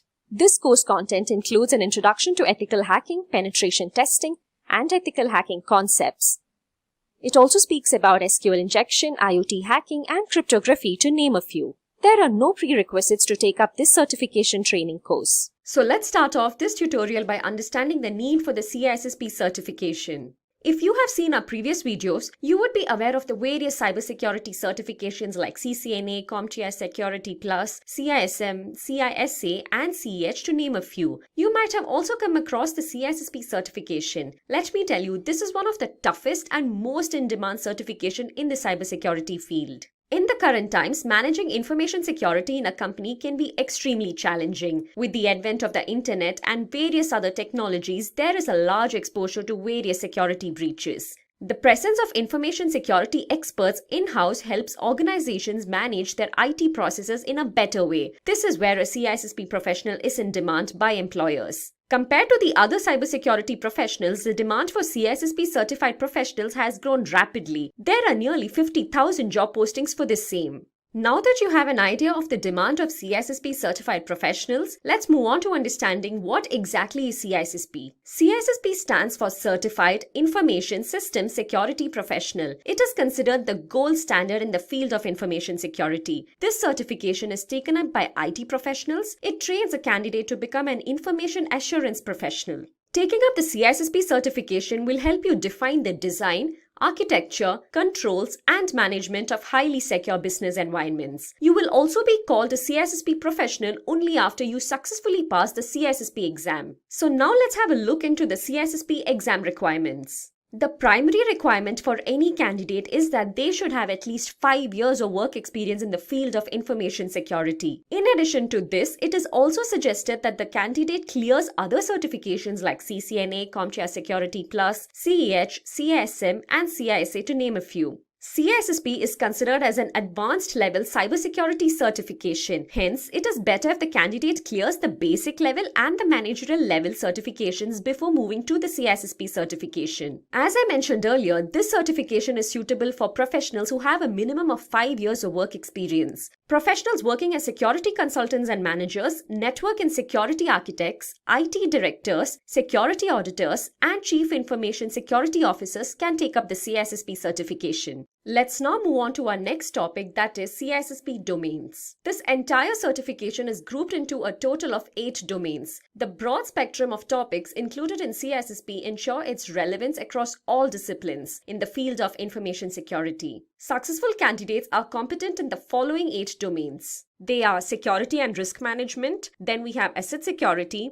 security engineering, communications and network security, followed by identity and access management, then security assessment and testing, security operations, and finally we have software development security. These 8 domains deal with different aspects of information security. We will have a look into each of these individually and understand what each of these domains symbolize. First up, we have the security and risk management domain. As the name suggests, this domain mainly consists of the fundamentals of security policies, compliance law and regulations, professional ethics, risk management, and threat modeling. Cybersecurity and information security plays a major role in this domain. There is a difference between cybersecurity and information security which is more often missed out on by people. Cybersecurity refers to several techniques used to protect the integrity of networks, whereas information security refers to processes and tools deployed to protect sensitive information. To implement cybersecurity, we have a list of approaches like compliance-based, ad hoc, and risk-based. In compliance-based, security measures are decided based on regulations, while in ad hoc, security measures are based on no specific criteria. In risk-based, security measures are based on unique risks depending on the organization. Let's now have a look at the CIA triad. Here C stands for confidentiality, I for integrity, and A for availability. Confidentiality, integrity, and availability have served as the industry standard for computer security since the time of the first mainframes. Confidentiality means that information and functions can be accessed only by authorized parties, for example, military secrets. Integrity means that information and functions can be added, altered, or removed only by authorized people. And availability means that systems, functions, and data must be available on demand. Now that we have understood the CIA triad, let's have a look at the GRC trilogy. This trilogy is a structured approach adopted by organizations to align IT objectives with business objectives. First up, we have governance. Such a program has motives like ensuring goals are achieved, providing strategic plans, and so on. Governance is taken care of by the senior professionals of an organization. Next up, we have risk management. Here, the organization looks into mitigating all types of risks such as investment, physical, and cyber risks. Finally, we have compliance. As discussed previously, compliance refers to abiding by the defined laws and regulations. So who do you all think develops a security policy which is used to achieve the organization's goals? Well, it is done by the senior management of an organization. Let's have a look at the characteristics of these security policies.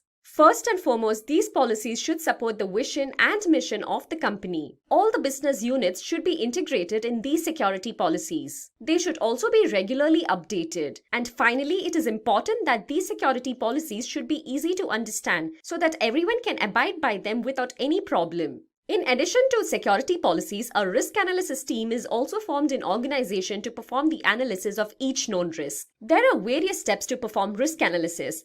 Let's have a look at each of these. First, the team makes an assessment of the value of the company's assets. Then, there is an analysis made based on the risks to assets. And finally, the team discovers solutions to mitigate these risks. Now that was all about the first domain of CISSP, security and risk management. Let's have a look at the second domain, asset security. Asset security deals with the collection and protection of assets such as data and devices. Here, we will be looking into data classification, data management, data remnants, and data loss prevention. So in data classification, the data owner classifies data. A data owner can be an individual or a group of people who created the information and are directly responsible for it. This classification is done based on a set of predefined criteria. At the end, the classification is annually reviewed to see if there has to be some change incorporated. Data management involves managing the information lifecycle needs of an enterprise in an effective manner. It also ensures that the data complies to the set standards. And finally, data management also ensures data validity and integrity.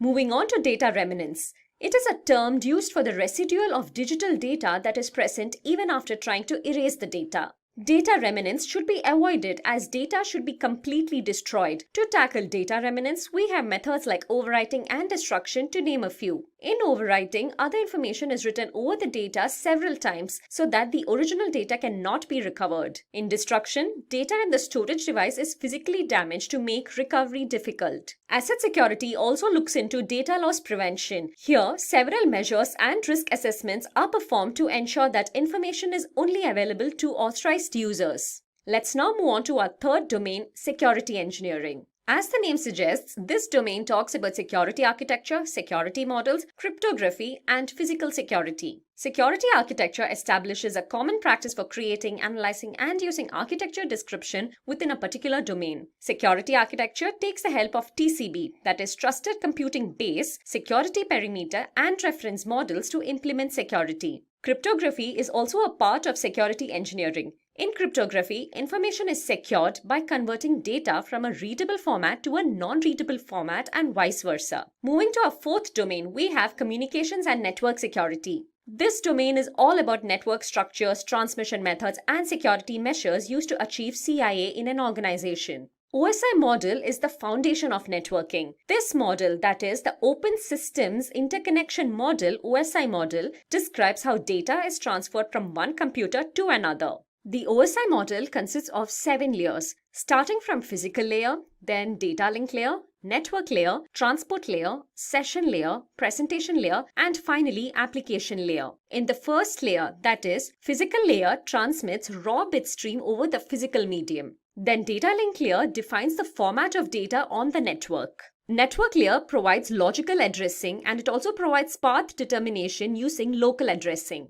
The fourth layer, that is transport layer, provides end-to-end connections. In this layer, data is transmitted using transmission protocols including TCP and UDP. The session layer maintains connections and it is also responsible for controlling ports and sessions. The sixth layer, that is the presentation layer, ensures that data is in a usable format.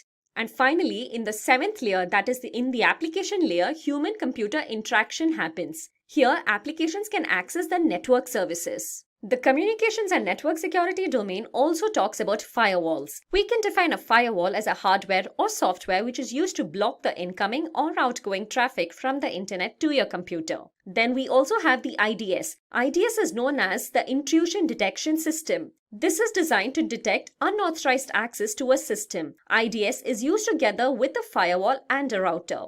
Moving to identity and access management, our fifth domain, let's have a look at what this domain is all about. This domain of CISSP is all about the access control, identification, authorization, and attacks on access control and its countermeasures. To be able to access a dataset or a resource, a subject has to be identified, authenticated, and authorized. Identity management, Kerberos, and access criteria are few of the crucial fields here. In identity management, through automated means, users are identified and authenticated. This domain also speaks of Kerberos, an authentication protocol that is based on symmetric key cryptography and provides end-to-end security. Access to data shouldn't be granted to anyone and everyone. In fact, it should be granted based on the level of trust and the job role in the organization. It is also better if it is provided based on the location and the time. Let's now have a look at our sixth domain, security assessment and testing. So in this domain, we will look into audits, security control assessment and testing reports. As you might have heard of the term audit, it is nothing but a repeated process wherein an independent professional evaluates and analyzes evidence. Then we have vulnerability assessment, wherein IT risks are identified and evaluated. It helps in identifying, quantifying, and prioritizing vulnerabilities. A well-planned and executed assessment and test strategy can provide valuable information about risk and risk mitigation. The assessment and test is executed by a working group called the Integrated Product Team. Testing is performed to check the data flow between the application and the system. Up next, we have the security operations domain. The seventh domain of CSP is all about investigations, monitoring and logging, disaster recovery, and change management. Here, we will look into the fields of digital forensics, incident management, and perimeter security. Investigation of a computer crime is also known as computer forensics. In digital forensics, data is examined to identify, recover, and analyze opinions about digital information. Incident management works to restore the services to normal as soon as possible. A team called the Incident Response Team is deployed to handle such emergencies. Incident response is defined as a practice of detecting a problem, determining its cause, minimizing the damage, resolving the problem, and documenting each step. This team provides management with sufficient information and defends the company against future attacks. In perimeter security, there is perimeter defense, which allows us to detect and keep a check on unauthorized physical access. This field also controls the access to the facility. Moving on to our eighth and final domain, we have software development security. As the name suggests, this domain talks about security in a software development lifecycle. Here, we will be looking into topics like API, malware, spyware, adware, social engineering attacks, and SQL injection attack. Let's start off with the application program interface known as API. API is basically a collection of protocols and functions used to create applications. It supports formats such as representational state transfer REST and simple object access protocol. REST is nothing but using the present features of the web in a simple way. And SOAP, which is an acronym for Simple Object Access Protocol, is a messaging protocol for exchanging data among computers. Now let's move on to malware as a security threat. Malware is a term which refers to malicious software, viruses, ransomware, and worms. We can also call Trojan virus as a form of malware which is capable of disguising itself as a legitimate software. Malware is basically a broad term that refers to a variety of malicious programs. One way to protect your software from malware is to always double-check your downloads. Moving on to our next security threat, spyware. As the name suggests, this is a software that typically spies on your system. Spyware is also a type of malware which is used to secretly gather information of the victim to give it to a third party. Those programs that secretly record all that you do on your computer are called spyware. It is always advised to turn on pop-up blockers to prevent spyware. Next up, we have adware. Adware is also known as advertising supported software. It is a type of malware that constantly displays ads and pop-ups. Some of such ads can also gather your information. At times, adware is not all that dangerous, but it is a hassle as it is a gateway to unwanted advertising on the screen, and it can also change the browser homepage. Adwares are known to display unwanted, annoying advertisements on your screens. Let's now have a look at social engineering attacks. It is basically the art of manipulating people so that they end up giving their confidential information.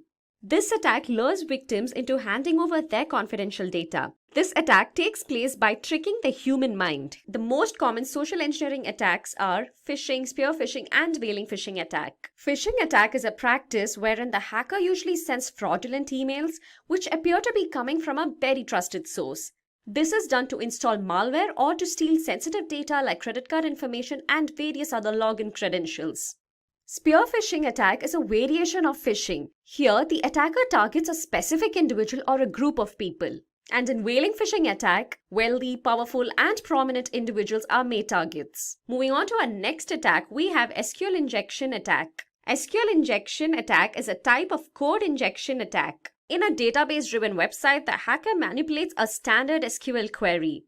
It allows attackers to tamper with the existing data. Here, malicious code is inserted into the SQL server to obtain information. So in CISSP, as with every security course, we start off with the CIA triad. Now here CIA is confidentiality, integrity, and availability. So it starts off with every security mechanism. When we talk about security and we want to keep things secure, what is it that we want to secure? It is the data of an organization that is the most valuable asset to the organization, and that's what we want to secure. When we say that we want the data to be secured, we basically talk about three aspects for that data. The first and the foremost, that the data needs to remain confidential. The second aspect, that the data needs to be trustworthy. And the third concept, that the data should be available to all authorized users when and where they require it. So going back to the first point, when we say we want data to be confidential, what do we mean by that? By confidentiality, we talk about that data being made available only to authorized users after you have authenticated them, ensured or assured of their authenticity, and only then you're going to give access to that data, right? So even if you go into an organization has a hierarchy of governance, right?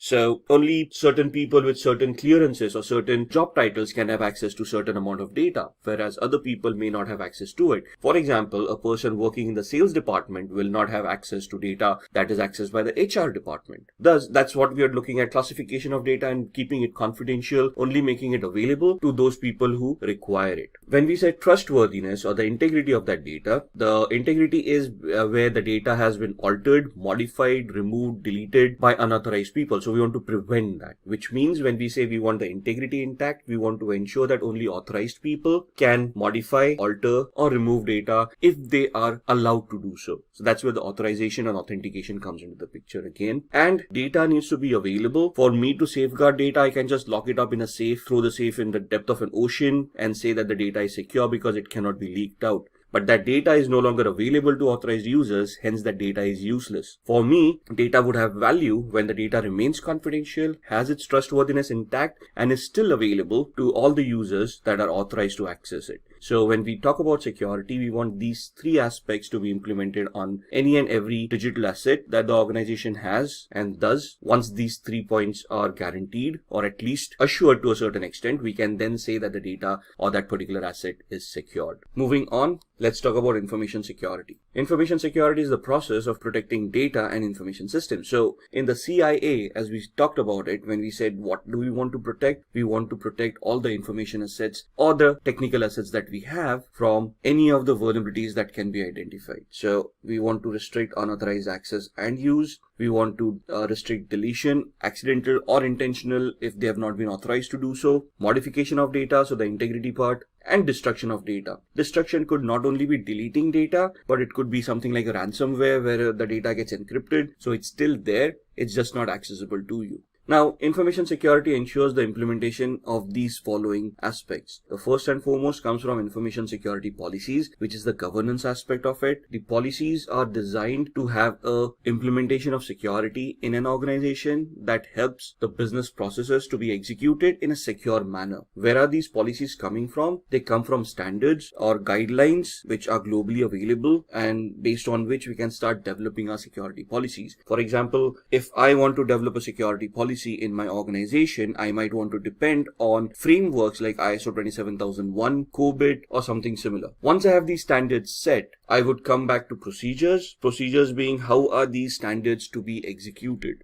right? For example, in my policies, I ensured that I want encryption of AES 256 to be implemented, or rather in the policy, I determined that we want encryption to be implemented on a data set based on the classification of those data. So in my policies, I would determine how the classification is going to work, how data is going to be classified on what parameters, and thus once the data gets classified, we are going to come back to standards where we say if it is classified as confidential data, we want to use encryption to protect that data, and we want AES 256 to be utilized for encryption. So how do we go about it? How do we implement the encryption? That's where your procedures come into the picture. Your guidelines are troubleshooting mechanisms, optional documents. So if somebody has trouble following the procedures, they might want to go into the guidelines and see how to troubleshoot the scenario that they are facing. Baselines are basically the minimum achievable target that you want to go with these policies. So let's say when I say I want to have a baseline on a server where for the server to be published onto the internet or to be used in production environment, it has to meet a certain criteria, which means I can go back to the hardware and I can say the server needs a hardware configuration of X, Y, and Z. Let's say a Xeon processor with 16 cores, 128 gigs of RAM. So that's a baseline that I need for a particular server for it to be put into production environment for a particular use. Anything above that is acceptable, but nothing should go below that. Then comes the risk management. While we are implementing these policies, procedures,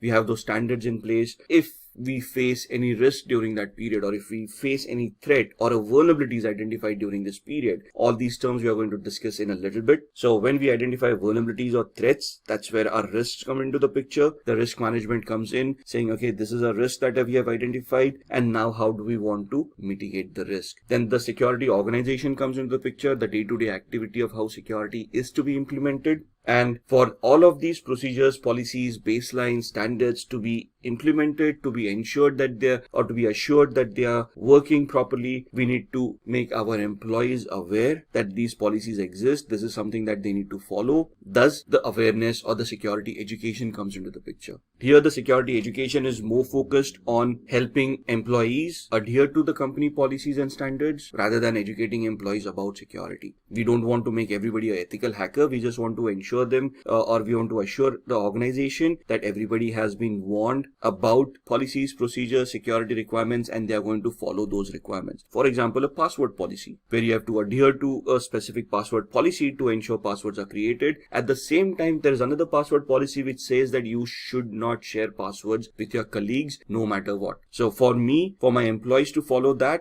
I need to make them aware that these policies exist and there are repercussions if they do not follow these particular policies. So coming back to the governance part, what is governance since we have been talking about it? Governance ensures that the security strategies are aligned with business objectives and consistent with regulations. So what does it guarantee? Appropriate information security activities are being performed. Based on what? Based on the policies that we have created, based on the standards that we have and the baselines that we would have created. So security has to be comparable, right? So if I say I have secured against particular attacks, the attacks have to be identified.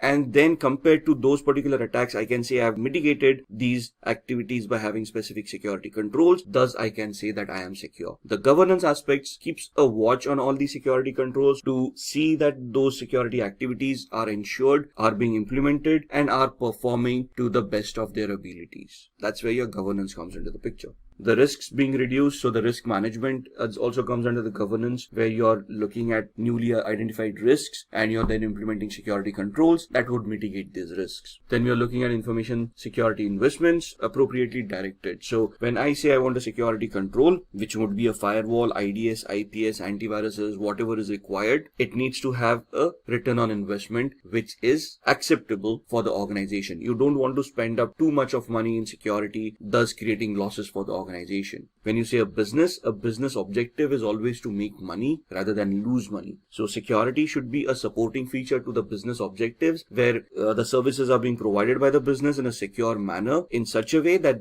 they can still have a positive return on investment on the services that are being provided. And the executive management can determine the program's effectiveness. This is the major part because we have to, even in any compliances, audits, technical audits, we have to prove that whatever we have implemented actually works, is effective, thus mitigating the risk. If your security controls are not effective, then you have just wasted a bucket load of money and have not achieved any security measures in your exercise. Moving on to security controls. Security controls are measures taken to safeguard an information system from an attack, basically for the CIA triad, the confidentiality, integrity, and availability. So security controls could be administrative controls, technical controls, or physical security controls. What are administrative security controls? They would be policies, procedures that we have in place. So the password policy becomes an administrative control where the management has made everybody aware that the password needs to meet a particular complexity, should not be be shared and thus becomes an administrative security control. A technical security control would be where we are implementing this policy, and thus when I try to create a password, there is a software that maps the password to the complexity requirements, assures or ensures that the complexity requirements have been met,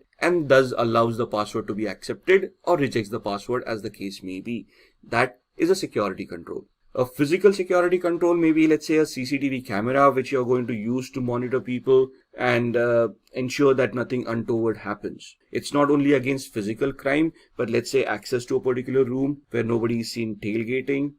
Maybe monitoring a server room which is very well secured and ensuring that unauthorized people do not get access or purposefully or intently do not access that area at all times. So these are the 3 levels of security controls that can be implemented to enhance the security of an organization. Then we come to security policies. Policies is an overall broad statement produced by a senior management that dictates the role of security within the organization. For example, the password policy that we talked about, it just said that it needs to meet a certain complexity, which is a broad statement that is being made by the management saying we want to adhere to this policy to ensure that we do not get hacked by brute force attacks or dictionary attacks or whatever it is. The broad statement is trying to prevent certain attacks from happening on the organization. How it is implemented, that's where the procedures and everything else comes into the picture. It must integrate security into all business processes. So if I start creating a policy which ensures that the complexity should be so high that the password should be at least 20 characters strong, that would be detrimental to the organization's health because people may not remember those passwords, or resetting those passwords, or having technical mechanisms, technical security controls in place to implement that kind of stringent security may be too expensive to have. So whatever policies are created, they need to be in line with the business processes as well. The policy must be reviewed and modified periodically or as company changes. So as and when the company becomes more mature and can have more levels of security, they must look at their policies again and redefine them. Or as a company grows or changes market scenarios or changes business processes, these policies may become redundant. So you want to look at those policies and implement newer policies or modify the existing policies to suit the business processes in a better manner. It must support vision and mission of the organization. A business once established will always have a long-term vision. For example, the e-tailer example that we are talking about, for me to open an e-tailer, e-retailing website, I don't want it to be periodic. I don't want it to be for a month or something like that. I want to achieve success in that factor, and I want to create a plan of where I want to reach, let's say in the next 5 years. So how do I achieve that? That's something that I need to plan as a business plan. All my security mechanisms that are in place should be in alignment with the business plans, business visions across the number of years that we have envisaged the business to perform. So that's where the policies come into the picture. Policies are always long-term, not short-term documents, but need to be periodically reviewed and modified as the business grows or business changes its posture.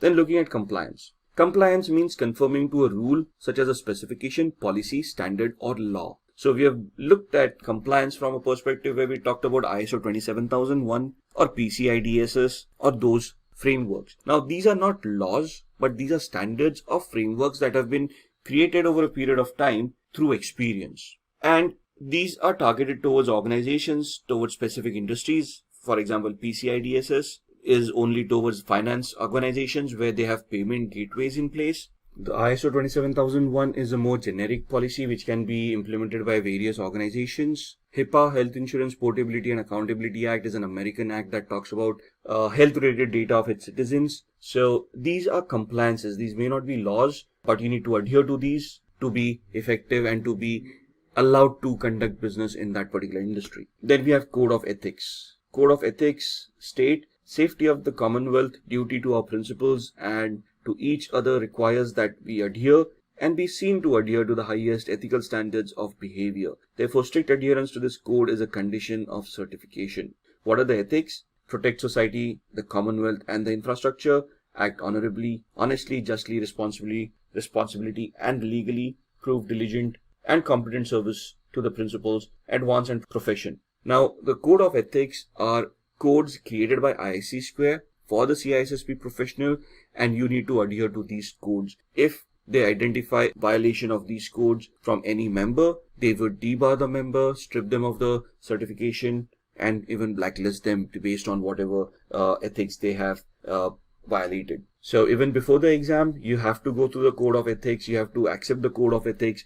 In the exam, you may get up to 5 to 6 questions just on code of ethics. Then comes the legal systems. That's where the law comes into the picture.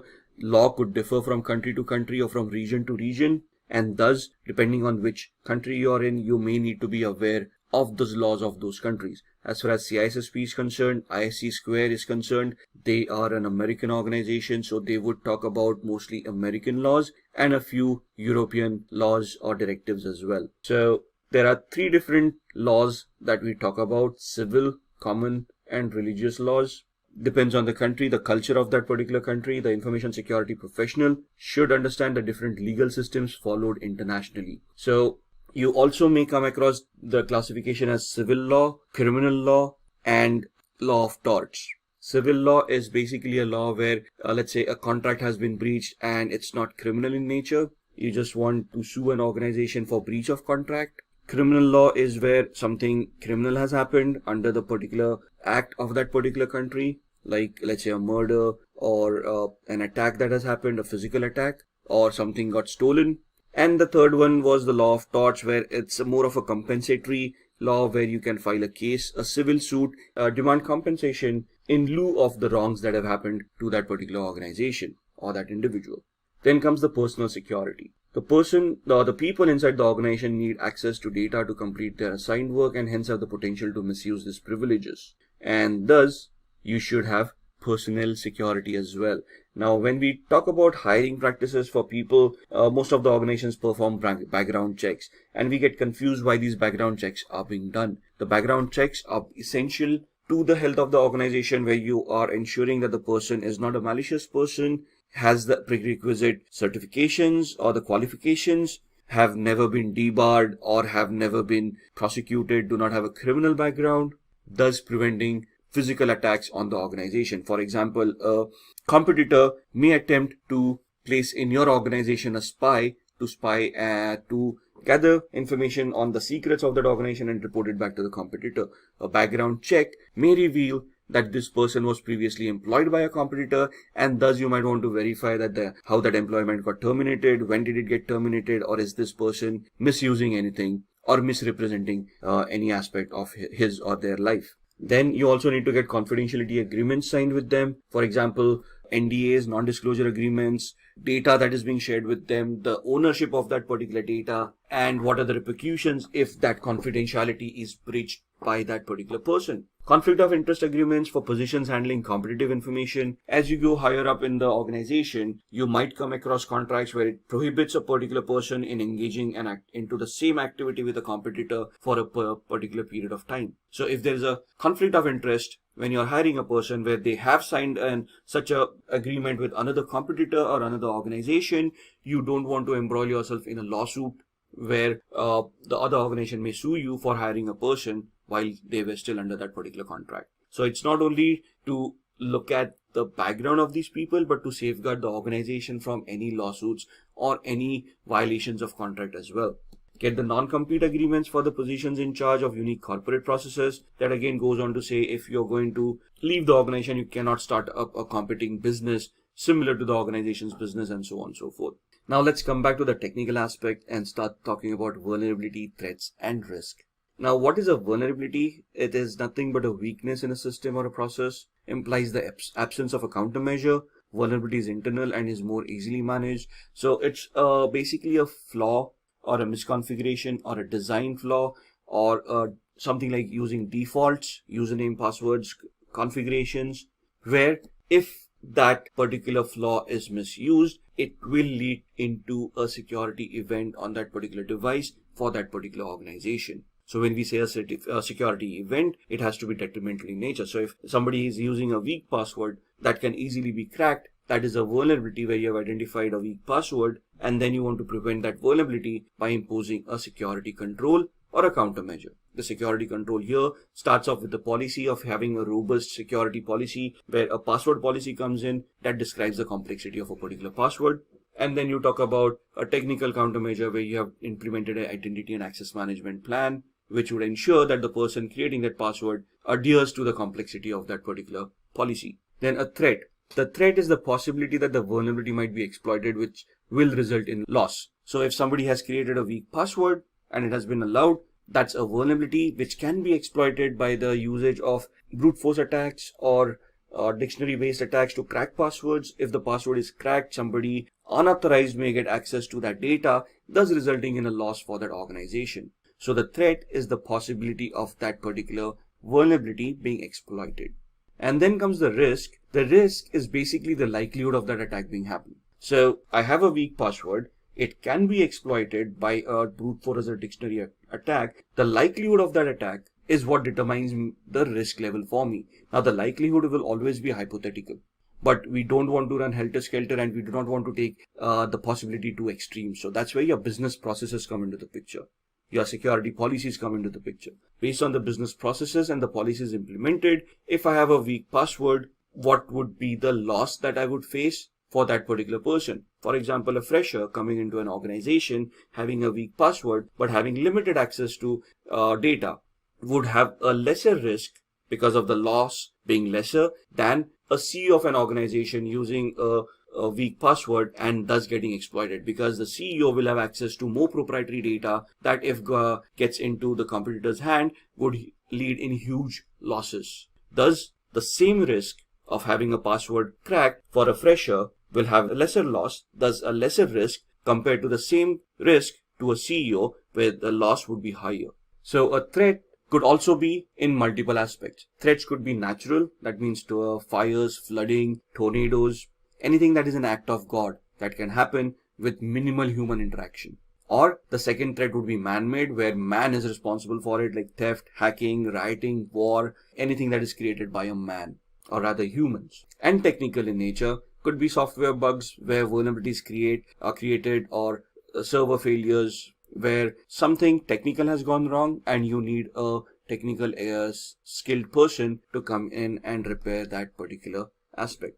Then the fourth one would be a supply system failure or a chain supply failure where you have dependencies. For example, any organization will have a dependency on an electricity service provider where they are providing electricity as a service which powers on the IT infrastructure. If the service provider fails and there is an electricity or a power cut, your systems are not going to work.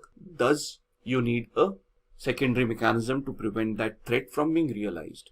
Once we have identified these threats, we have identified these vulnerabilities, and we have identified the likelihood and the probability of that attack, that's where we come across the risk management exercise. Now, what is risk management? Risk management is a hypothetical exercise where we have identified a vulnerability, we have looked at the threat that it may have, and the likelihood of that threat being realized. Once we have identified the threat, the risk level, that's where the risk management comes into the picture. Reading from the slides, a core component of enterprise security program. Why? Because we need a baseline and we compare security to a baseline. For example, I've got a firewall that has been configured in a particular manner.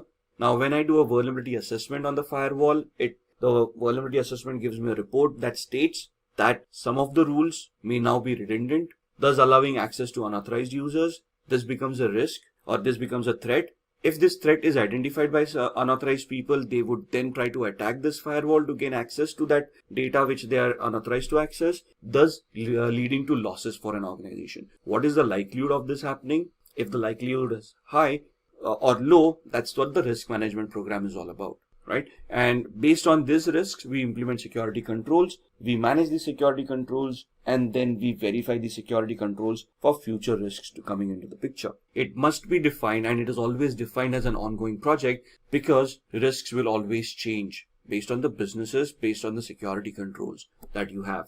This will give a guidance to an organization of how security is being implemented, how it has enhanced over a period of time, and how security mature that organization has become because of the risk assessment program. It also helps you to satisfy two aspects: due diligence and due care. What is due diligence? Due diligence is basically the research that organization does in identifying those risks and mitigating them. The due care is the actual part of mitigation where you have implemented a security control to mitigate the risk that you have identified. So if company is negligent, that means if the company doesn't have a risk management program, it is not going to be that security oriented, or the security is not going to be that great. Thus, the company may not comply to laws, regulations, and standards, thus causing them penalties, lawsuits, and other repercussions in the industry based on whatever they are doing. For risk management, we come to frameworks. The frameworks are used to categorize information systems so that we can identify threats or risks based on the classification. So these classification helps us determine the criticality and the sensitivity of information system, right? So what is the sensitivity and criticality? It basically gives us an understanding of the value of the asset that we have. So if you go back to domain 1, the asset value or the asset identification, asset security, that's where it comes into the picture. Obviously, a database server is going to be more secure than an end user laptop based on the data that they have. Thus, the criticality of the system for a database is much higher than an end user's laptop. Then we look at the security controls that can be implemented. Then for those, the frameworks like ISO 27001 comes into the picture. There is COBIT, there are a lot of frameworks out there, NIST 800-53. Then we talk about assessing the security controls. Once we have placed those security controls, we need to verify those controls are placed properly. They actually mitigate the risk and are appropriate to correctly mitigate that particular risk that they are created. Then looking at authorizing information systems, grant information systems operations based on risks determined. So you have identified risks, you have authorizing some of them, some of the devices to function in a particular manner based on which some of those risks would be mitigated or would be reduced to an acceptable level. So in the CISSP, we talk about a lot of risk assessment strategies. We look at how we can manage risks. The 4 different types of managing risks would be, one is to mitigate, other is to transfer, the third is to accept it, and the fourth one is to neglect the risk. So in the CISSP, it talks in great details about those risk assessment strategies. We're talking about the 4 types of risk mitigating strategies. They are risk avoiding or avoiding the risks, accepting the risk, transferring the risk, and limiting the risk. So in the course, we basically talk about a lot of risk strategies and how to mitigate these risks and how they can be implemented to bring down to an acceptable level. So again, risk acceptance, risk appetite of an organization comes into the picture. These terms are then discussed in the training to understand how the policies would work around the risk management strategy. Moving on, then looking at monitoring security controls. So once we have security controls in place, we have assessed them, we also need to monitor them for the effectiveness, and though they are going to create any alerts or any risks are being realized or any new risks that may be created by the security control implementation. So in these risk assessment, these are the frameworks, these are the steps that we want to follow to identify, mitigate, and monitor these risks. So the management begins with risk assessment. What do you mean by risk assessment? Identifying the impact of the risk that the risk would have on the organization. And there would be 2 different ways to assess the risk: a quantitative assessment or a qualitative assessment. A quantitative assessment is more quantifiable or is numerical in its process, where you're looking at assigning costs to particular assets and the threats. So the losses that you may figure out in a risk assessment strategy would be more numerical, where would be in a currency format, where let's say a risk, if realized, would lead to a loss of X amount of dollars. That's where the quantitative analysis comes into the picture. The qualitative analysis would be quality of a service. So if a service is being affected because of a risk, what is the degradation of that service? To what aspect is it getting degraded? For example, internet that we use. If there is an internet outage or if there is a reduction in internet speed, right? So if I've got a 10 Mbps line and now because of some fault of the ISP, it gets reduced to 4 Mbps, I may not be able to conduct the business that I was doing on a 10 Mbps line. Thus the quality of that device has degraded. Thus it is a risk and it is causing me losses, right? So qualitative risk analysis would be more descriptive in nature rather than be numerical in nature. Most of the companies or organizations would follow a hybrid policy because it is not possible to have a quantitative risk analysis in each and every scenario. Newer organization which doesn't have much data to rely on, historical data of how threats have affected that particular organization, may go in for a qualitative one, and as they mature over time in the security practices, they may then turn over to a quantitative risk analysis or a hybrid risk analysis where they're using a combination of quantitative and qualitative both. Thus, the risk controls that we were talking about: risk acceptance, risk reduction, and risk assignment. There is risk avoidance as well. So there are 4 controls. The risk reduction is where you have implemented a security control based on which the risk has been reduced to a more acceptable level. Risk assignment is where you're also known as risk avoidance. That's where you're avoiding risk by outsourcing it. So talking about risk controls again, the 4 types being accept, avoid, transfer, and reduce. Risk acceptance is where the organization is willingly accepting the risk the way it is because they don't want to deal with it right now. They might deal with it in the next iteration, or it is at an acceptable level and the company just wants to move on. Avoiding the risk is where you are going to try to not use the service where the risk exists. Thus, avoiding is where you have identified a particular service where the risk exists and now you're not using the service to avoid the risk altogether.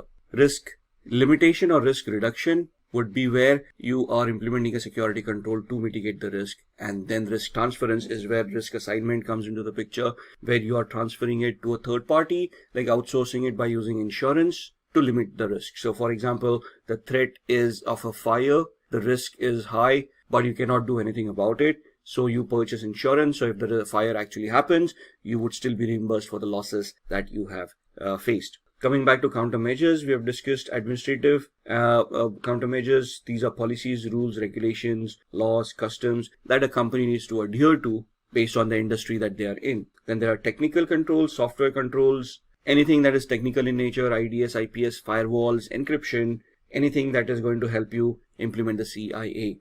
And then physical, where you would look at locks on doors, security guards at fences, where they're preventing access to unauthorized people. Let's talk about roles and responsibilities of management. Now, as far as management is concerned, or the hierarchy is concerned, you can see on the screen there's a senior management, the security professional, data owner, custodian, and user. Now these are from exam perspective, from the certification perspective. Obviously the hierarchy in an organization would be slightly different. But here the senior management is the responsible party for the entire security mechanism. So they must drive the entire security program. So CISSP talks about a top-down approach where the senior management has realized the importance of security and is implementing at all levels within the organization. Thus, they are a part of it and they are supporting the security program. They define the tolerance of risk of how much risk is to be tolerated by an organization from a monetary perspective or the qualitative perspective as well, depending on the laws, legislations, regulations, compliances, and the contracts that the business has signed. They will rely on security professionals to manage the risk, but the exercise and the management process has to be defined by the senior management. Once the security team comes up with the countermeasures, the senior management either approves or disapproves them based on the return on investment of that countermeasure. The security professional assists with the development of policy documents, gives their inputs because they are the people who are in the day-to-day process of dealing with these. Thus, they can identify gaps and give good inputs to modify or to create the policy in a more robust manner. The security professionals may be a part of the risk assessment and risk management team as well, especially the security technical aspects of it, assist with the implementation and maintenance of countermeasures. So the administrative, technical, or physical measures that you have identified, you may be requested to implement that. For example, the locks that we have on the door, the swipe locks, they are connected to a database where the database is maintained. So as a security professional, you wouldn't be responsible to fit those locks, but to create the database, manage and maintain the database where that information is kept upon, where people are authorized and authenticated, and would be responsible for monitoring, auditing, and security assessments as well. The data owner, the owner of that particular data part, would normally be the head of the department. For example, the sales data is normally owned by the director of sales of that department, so that they would be ultimately responsible for identifying that data, classifying that data, and accepting the security controls that are implemented. They may request for additional security controls if they deem fit. The security professional implements these security controls. Then the custodian, a person who is responsible for implementing the approved security controls or managing the day-to-day activity of the security controls. For example, the security professional has identified an access control to be implemented on a data set that the data owner owns. The data owner has approved of it. It is the custodian who is going to implement that strategy or implement the control on it. The user is basically the user who or the person who accesses the information and IT resources, does whatever access controls have been implemented, would identify the user, authenticate, authorize them, and held them accountable for whatever they are doing. If the user is unable to authenticate, access would be denied. We will focus on the second domain of CISSP, which is asset security. So let's understand the need for asset security through a small scenario. Well, it was yet another regular day in Tim's organization. Everything was going on fine until the organization faced a cyber attack. The hacker hacked all the servers in Tim's organization. The organization had loads of data. Not all of the data had the same level of protection. The level of protection varied from one piece of information to another. In this scenario, the hacker could hack into only that particular data which was less protected. However, this cyber attack had a huge impact on the organization. In addition to this, it was also discovered that there was some flaw in the information classification process that exposed even sensitive data to a cyber attack. In other words, even crucial data was left with very less protection. This gave rise to asset security. Asset security is defined as the process of collecting and protecting assets such as data and devices. Asset security helps an organization understand and classify data with respect to its importance, which in turn makes sure that highly valuable data receives the most protection. Asset security achieves its goals through its domains. The domains are information classification, then we have data classification, data lifecycle, data remnants, and finally we have data loss prevention. Each of these domains have different goals. All of these domains together make up asset security. Now let's have a look at each of these domains individually. First up, we have information classification. As you saw what happened in Tim's organization, it is understood that importance of data varies largely. We have to classify data before we can move on to protecting it. We need to be able to identify which is the most crucial data with respect to our organizations. Information classification is defined as the process of segregating data based on its importance to provide adequate level of protection to every piece of data. Information classification is different for each sector. Based on their objectives, the classification varies. In the general sector, information classification is used to minimize risks on crucial information, whereas in the government or military sector, it is used to prevent unauthorized access. And finally, in the commercial sector, it is used to keep sensitive information private. Here, it is seen to it that information is not disclosed to a company's competitors. Let's now move on to our second domain, that is data classification. As the name suggests, here data is basically classified based on a set of considerations. Here we will look into factors like data retention requirements, then data security requirements, data disposal methods, data encryption requirements, and finally compliance requirements. So these are the factors which are taken into consideration while classifying data. This entire process of data classification is taken care of by the data owner. In addition to the classification, they also analyze the use and value of the available data to the company. Finally, the data owner also annually reviews the data classification.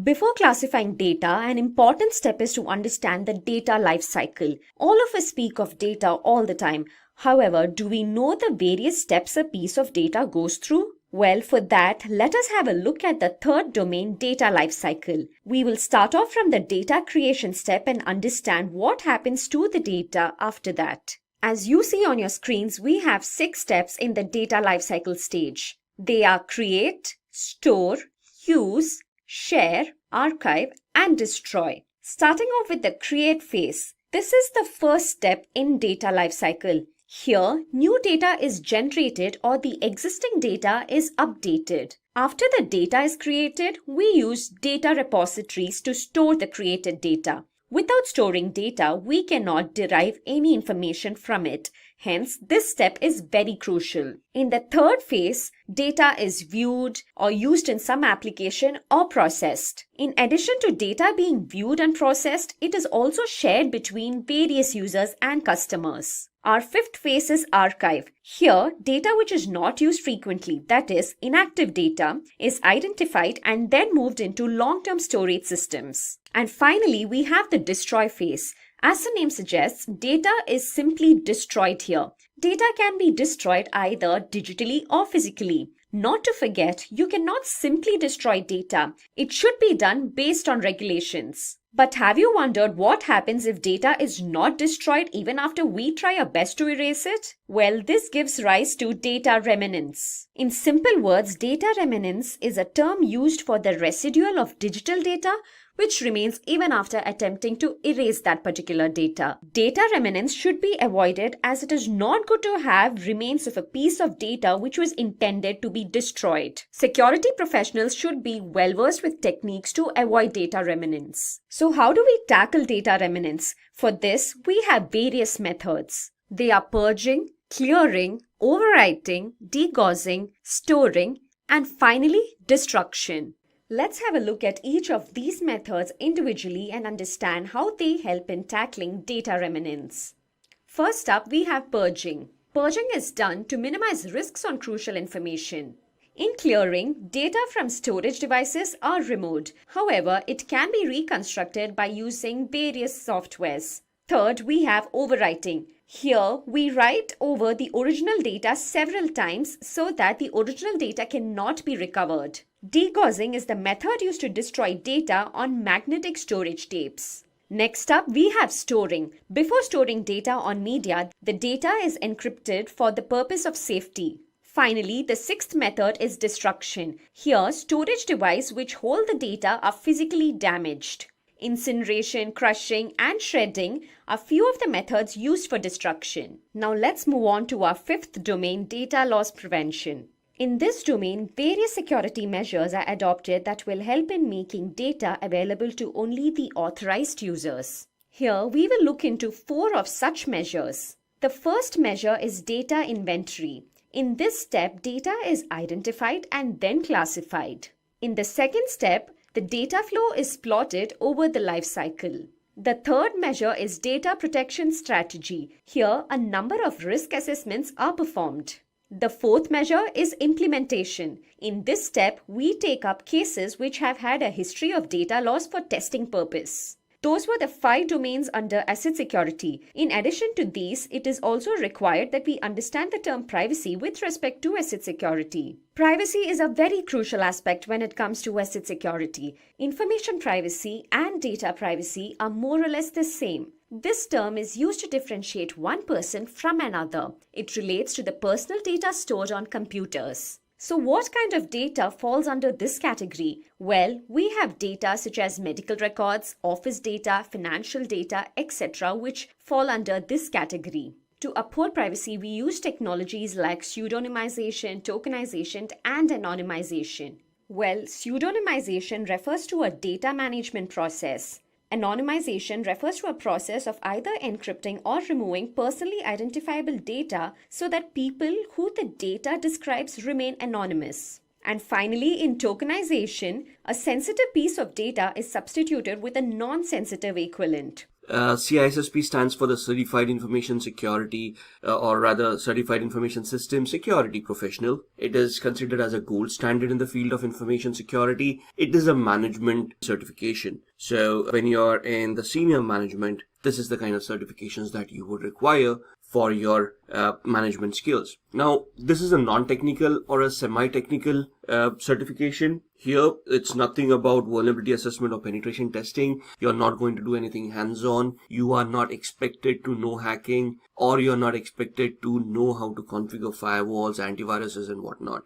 It's basically something that over a period of years of experience, you have evolved a certain understanding of how security policies should be constructed, how they should be implemented, and how security affects an organization. So here you are responsible to create an overall security policy for an organization to help maintain the security posture of an organization. Now, as far as the certification is concerned, it has a validity of 3 years, after which you don't have to give the exam again. However, during these 3 years, you have to earn a certain point. So it is known as a continuing education points that ISC Square allows you to generate points by attending lectures or by attending webinars, by publishing white papers, by providing trainings. Obviously, all of these should be authorized, and you should have a validation from an authorized party that you have done this activity. Once it is verified, you will be awarded certain points. Once you have collected sufficient number of points, you will retain your certification beyond the 3 years. The passing rate of this exam is less than 50%. So it's not how much you require to score. What this basically tells you is the amount of people who actually clear the exam in the first attempt. Now let's not get disheartened because of this. Essentially, the exam is quite tough. It's known as a mile wide and inch deep exam. That means you need to know just about everything and anything that is there to be known in information security. And that's something that we are going to discuss when we go into the 8 domains of CISSP. What happens is there are a lot of people who are not actually prepared for the exam, who think they are prepared, attempt the exam and sadly fail in their first attempts. Some people just misjudge the exam and not prepared for it. So the fact that I'm trying to put across is be very well prepared. I've seen people who study for months together, attempt a lot of questions, ensure that their knowledge is up to the mark, and only then do they attempt the exam. Anybody can register for the exam, to be honest, and clear the exam as well. However, to get certified, there are 2 different avenues. So if you have an experience of at least 5 years in 2 of the domains that are in the CISSP course, you get certified. So even if you clear the exam, there is a validation process that happens after the exam where you have to submit documentation to prove to ISC Square that you have that level of experience. And once it is proven and validated, you get certified as a CISSP. If you do not have that 5 years of experience, you get certified as an associate of ISC Square for CISSP, and they give you 6 years during which you can achieve the level of experience, prove it to them, and then get certified as a CISSP. So you can see the stringent levels that are taken for this certification. The validation is basically documentation and proof that you have to submit and which is verified. So even after you clear an exam, to get validated and get certified, it can take up to 5 to 6 weeks for ISC Square to validate and provide you with the certification. With that, let's go and see the exam. Let's have an overview of what the exam is all about. The governing body is ISC Square. That's what we have been referring to. And the professional experience, at least 4 years of college degree or additional credentials from ISC Square's approved list that will satisfy 1 year of required experience and 5 years of paid full-time work experience in 2 or more domains. Like I said, anybody can give the exam, register for it, attempt it. Once you clear, then that's where the criteria of your work experience comes into the picture. You prove 5 years of experience, probably by a letter from your organization, from your HR saying you have this kind of experience that is relevant to the certification. They will, ISC Square will validate it, you get the certification. If you don't have that experience, you get associate of ISC Square, and then you get 6 years to attain that level of experience, after which you can get certified. The exam fees, $699, so it's an expensive exam. A single attempt for each voucher. So if you fail, that's another $700 for the second attempt. The fact being, if you fail for the first time, you cannot attempt the exam for the next 30 days. If you fail for the second time, you cannot attempt the exam again for the next 60 days. And if you fail for the third time, you cannot attempt the exam for another 90 days. So there's a cooling off period after each attempt. So I would suggest study hard, go for the first attempt, clear it, and nail it. The maintenance fees for your certification is again $85 for 3 years. The exam length is 3 hours, and the questions could vary from 100 to 150. 150 being the max questions that can be asked in that exam. You can clear the exam well before 150 questions, so be prepared for that as well. But imagine when you're walking into that exam, bear in mind that you will be asked 150 questions and you have to time those in 3 hours. 180 minutes, that's what 3 hours is. So if you do the math, not much time for every question. So it's just a minute and a half or less than that for each question. And the questions could be very descriptive, could be confusing. So you have to have your mental faculties really strong during the exam. The passing score is 700 out of a possible 1000 points. Exam language is English. Testing centers, there are ISC Square authorized centers where you need to book that exam. There's a huge process that you have to follow too, where you go for the exam itself. So once you have registered on the ISC Square portal and you purchase the voucher, they will give you a list of centers in your vicinity that you can look into. They'll give you a calendar to give you the possible dates that you can attempt the exam on. Select the center, select the date. Reach the center at least half an hour before the scheduled time. There is a verification, so you have to carry your identification, a government issued document, either a passport, driver's license, where you have to prove that you are who you say you are. And once the verification is done, only then do you get to attempt the exam. The question formats are 3 types: multiple choice, drag and drop, and hotspots. Multiple choice is the format that we are going to look at when we look at sample questions. It's the same. They give you a question, they give you 4 options. Either one or more options need to be chosen. They will specify if there is more than one answer to that particular question. In a drag and drop, it's more like match the following. So there will be a column A and column B, and they'll ask you a question and say, okay, column A gives you the options, drag and drop whichever correct answer is from column A to column B, and then submit the answer. If the answer is correct, you get awarded the points, else there is no negative marking. The third is a hotspot.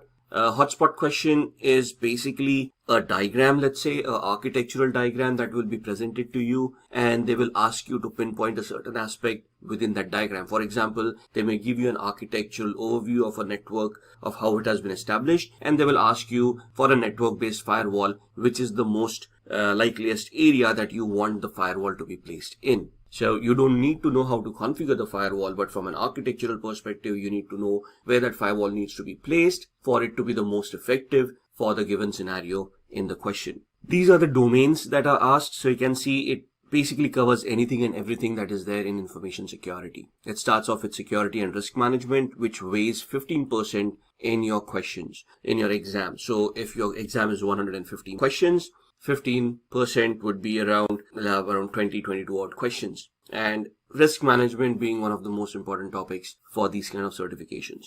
Then asset security, which covers 10% of your questions, so that's around 15 questions. Security architecture and engineering, this is where your infrastructural knowledge, your security architecture, your enterprise architecture, all those come into the picture. There are a lot of theoretical models that you need to study in domain 3. And that covers 13% of your exam. Communications and network security, this is the most technical topic within all these 8 topics. This is where you talk about networks, you talk about TCP/IP, you discuss protocols like TCP, UDP, you discuss different attacks, man-in-the-middle attacks, DOS attacks, and this basically has 14% of weightage. Then you have identity and access management, which basically talks about users, subjects, objects, subject being the user, object being the resource, and a relationship between these to be created where people are authorized for some activity, authenticated, and only then allowed and also held accountable for whatever activity they have done.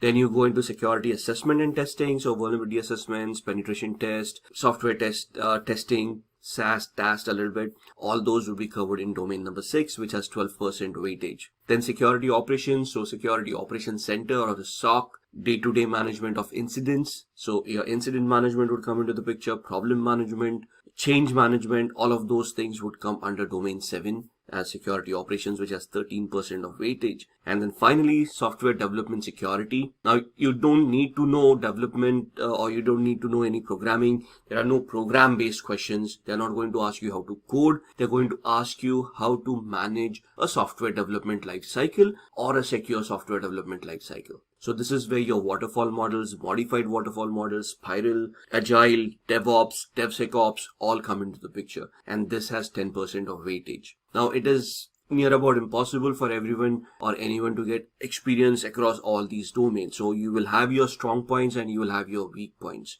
The task is to identify where you're good at, understand those things, make the maximum out of it, then identify your weak points and start developing on those. If you're able to look at it from a theoretical perspective, however, if you can get an internship or if you can get you can say just an insight of how it works in the practical world, it would be very helpful. Now, that being said, as far as CISSP exam is concerned, it involves a very ideal world. The real world actually doesn't come into the question because the real world will have a lot of business logic to it. By business logic, what do we mean? Every organization will modify their projects based on the expertise that they have, based on the talent that they have, and based on the people or the hierarchy of the organization that has been established. So it can be customized to each and every organization. Since an exam cannot deal with these kind of customizations, we deal with an ideal world. So for the CISSP exam, we assume that we have all the resources, we have all the people that are required, we have an hierarchy in the training which is given out where we have rules for each and every person and job titles for each and every person. right? So when we go through the training, it is very essential that we understand what these job roles are, what their responsibilities are, so that when we get those questions, we can identify which person is going to attempt what. In the real world, things are very different. We piggyback, we take on multiple responsibilities, and that is something that CISSP doesn't adhere to. So you have to be very careful.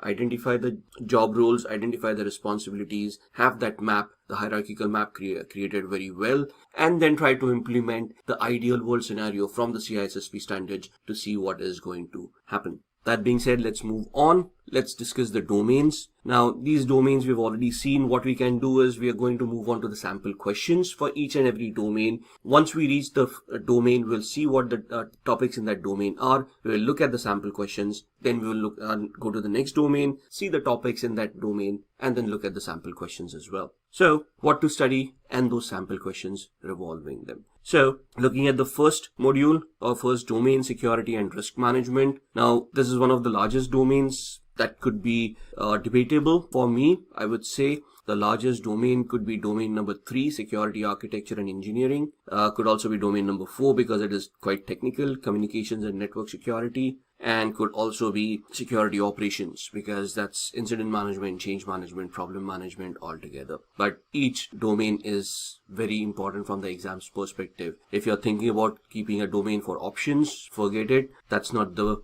right way to address the exam. Let's start off with the first one, security and risk management. This domain teaches you all about information systems management, and this talks about risks and everything. So what we are going to do is we are just going to go to the official document from ISC Square where these domains and their topics are given. So that's the exam outline from ISC Square towards CISSP. This is the latest document that is there available online. You can see the URL in my browser address bar, and these are the 8 domains. This is the exam, 3 hours, number of questions 100 to 150, multiple choice and advanced innovative questions. That's where the drag and drop and the hotspot comes into the picture. Though based on experience, I can tell you that 90% of your questions will be multiple choice. 10% would either be drag and drop and hotspots. Passing grade is 700 out of 1000 points. Exam language availability is English. Those who want to attempt in other languages, it is available, but then the exam is 6 hours and the questions are 250. So that's your option depending on which language you're most comfortable with. We are going to go with English. That's the language options coming in CISSP linear exam. 6 hours, 250 questions. Everything else remains the same. These are the languages supported: French, German, Brazilian, Portuguese, Spanish, Japanese, simplified Chinese, and Korean. The weightage, I guess, remains the same. And that's the first domain, security and risk management. So what does it pertain to? Understand and apply concepts of CIA, confidentiality, integrity, and availability. In the first video, we have gone through all the 8 domains at quite some length. We have discussed what CIA is all about and how the interrelationship is. So if you want a deep dive, or rather a deeper dive than what we are doing for the domains, go back to the first video, look into that, and then you can come back to this video again. So evaluate and apply security governance principles. So we have to understand what governance is. Now, governance is basically having a overlying architectural security policy that can be integrated with an enterprise architecture, and thus having your security policy in alignment with the business goals and objectives. Security should never become a hindrance for a business. Security should always become a supporting feature which should allow the business to be executed in a secure manner. So as a security expert, our first goal is to identify what the business does, what the business processes are, what is the business trying to achieve, and then we try to create a security policy revolving these to enhance the business functionality in a overall picture. So you're looking at organizational processes, acquisitions, divestitures. Acquisition is when, let's say, scenarios where you are trying to create a security governance policy. Now the business is trying to change because they're trying to acquire another organization and merge it within this organization. And now your security policy should encompass not only your organization, but the newly acquired organization. Let's say in the next 5 years, a business decides that the newly acquired organization is no longer profitable and they want to sell it off. And now that's where the divestiture comes into the picture. You are now trying to separate the entity that you have just integrated in your security policy, and you're now trying to separate it with confidentiality, integrity, and availability of the company's data intact. without affecting the organization at any point in time. Understand the fact that security is not only about hacking or getting hacked, it's about being secure at all points in time during business continuity and business, let's say business as usual kind of activities. So that's where your security control frameworks would come in. You're going to talk about ISO 27001. We're going to talk about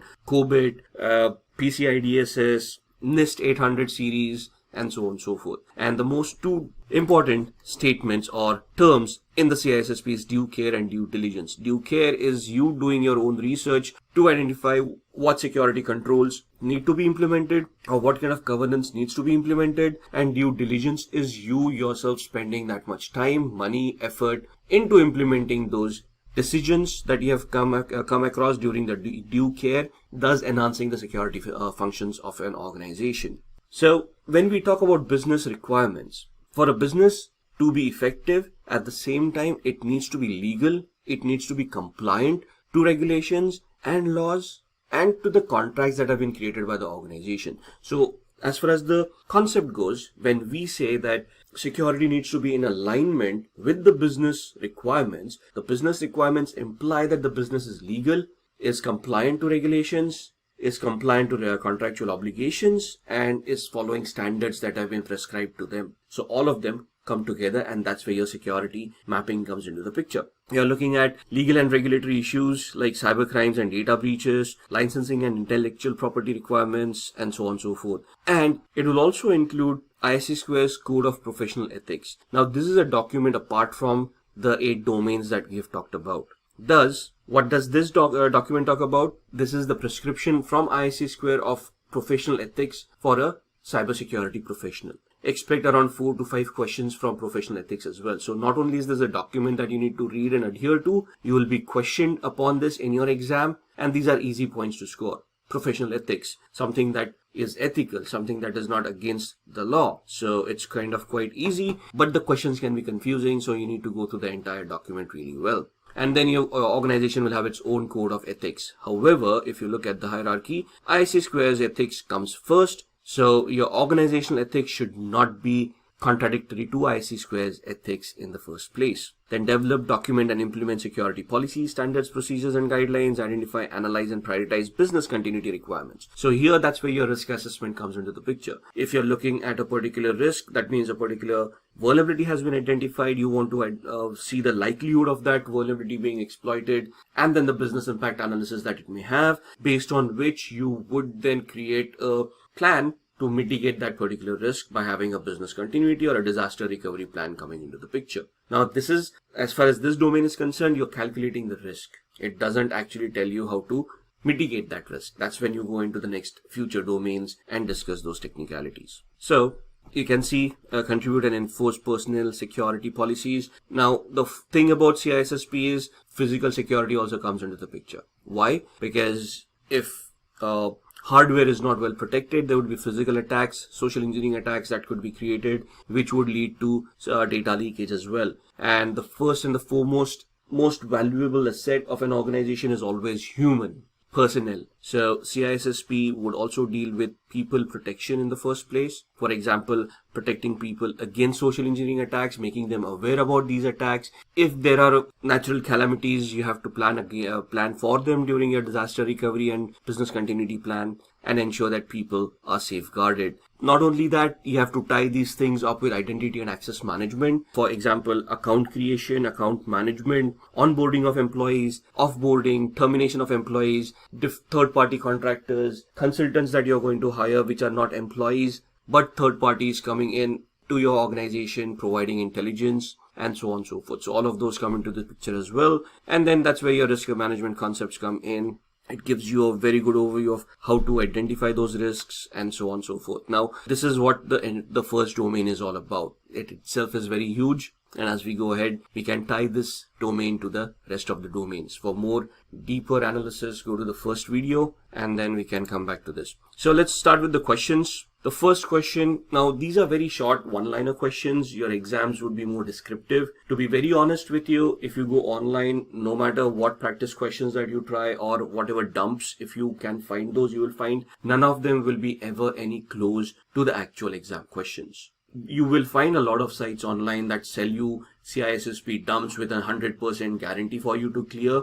Don't fall for that. It's just a money-making scam. Those questions will be similar questions, something that will give you an insight of what the exam is going to be. But when you attempt the exam, you will find out that those questions are way different from the actual exam itself. Coming back to the questions, the primary goal of security awareness program is, now what is a security awareness program and why is it created? The primary goal. So is it to provide a platform for disclosing exposure and risk analysis, to make everyone aware of potential risk and exposure, to provide accurate risk and exposure results, a way of communicating security procedures? Now the answer to this is to make everyone aware of potential risk and exposure. Doesn't mean that you're trying to make everybody an ethical hacker. What you're trying to do is, in your organization, you are trying to create a security awareness program which allows your employees to know what kind of policies exist in your company, what rules need to be followed, what are the procedures that need to be followed for them to safeguard themselves and company assets as well, and ensure that data leakage and data loss are kept at a minimum. So you're basically trying to make everyone aware of the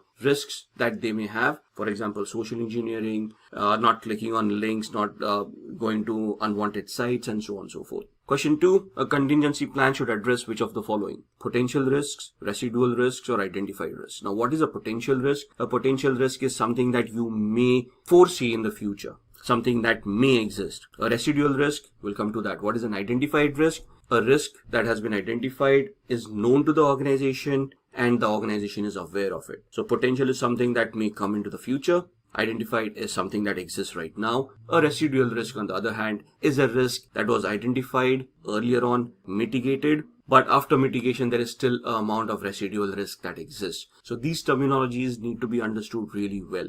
Let me give you an example of a residual risk. So let's say there's a SQL injection flaw that has been identified in an application, and that's now an identified risk. Now you've got two options in front of you: go through a software development lifecycle again, recode that part of the application to mitigate the risk, or else have a security control like a firewall, a web application firewall watching that risk. Now the ideal scenario would be that you go through the development process again, but that is going to take time. So you put in a compensatory control, that is a web application firewall, in the meanwhile to mitigate that risk, and then have the recoding done, and then later on resolve the risk altogether. So when we put in the firewall to mitigate the risk temporarily, is the risk actually addressed? No, there is still a possibility of a SQL injection attack happening, but we just have it mitigated to a certain extent because there is a firewall watching it. So that means that there is still a residual risk, a risk that is remaining even after me implementing the security protocol or the security control.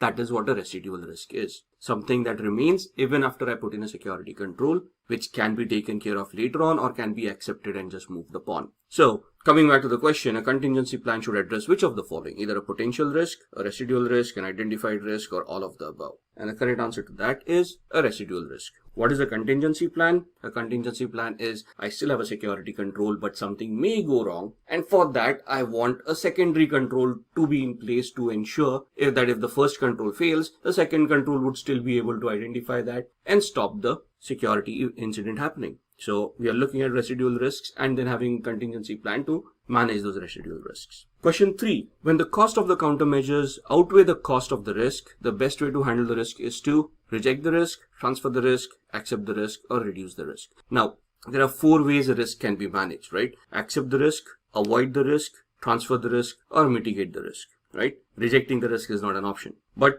what is the question? Cost of a countermeasure outweighs the cost of the risk. So what is the cost of a risk? The cost of a risk is basically the impact that the organization is going to face in a monetary manner if the risk is realized. To mitigate that, we have a countermeasure in place. So if in the previous example, I have identified a SQL injection attack, and the countermeasure to that is me implementing a security control, a web application firewall to mitigate that risk. However, if somebody executes that risk, somebody does a SQL injection attack, the loss that I'm facing is only $100 per incident. And the maximum incidents that can happen in a year are 10. So 10 into 100 is $1,000 per annum is what that risk is going to cost me. For me to implement a web application firewall, on an annual level, it is going to cost me, let's say, $15,000 in licenses, management, salaries, and all of those things. Which means that I'm facing a loss of $1,000, but I'm spending $15,000 to prevent that loss. I'd rather have the $1,000 loss than spend $15,000, right? So in this scenario, the cost of the countermeasure is outweighing the cost of the risk by $14,000. So in this scenario, which is the best way I would do it? Either reject the risk, which is never an option because you cannot reject the risk. Transfer a risk. What is transferring a risk? Transferring it to a third party by purchasing insurance, example, right? So if I purchase insurance saying if this gets compromised, it's the insurance company who's going to make the payments. I'm safeguarded. Or accept the risk or reduce the risk.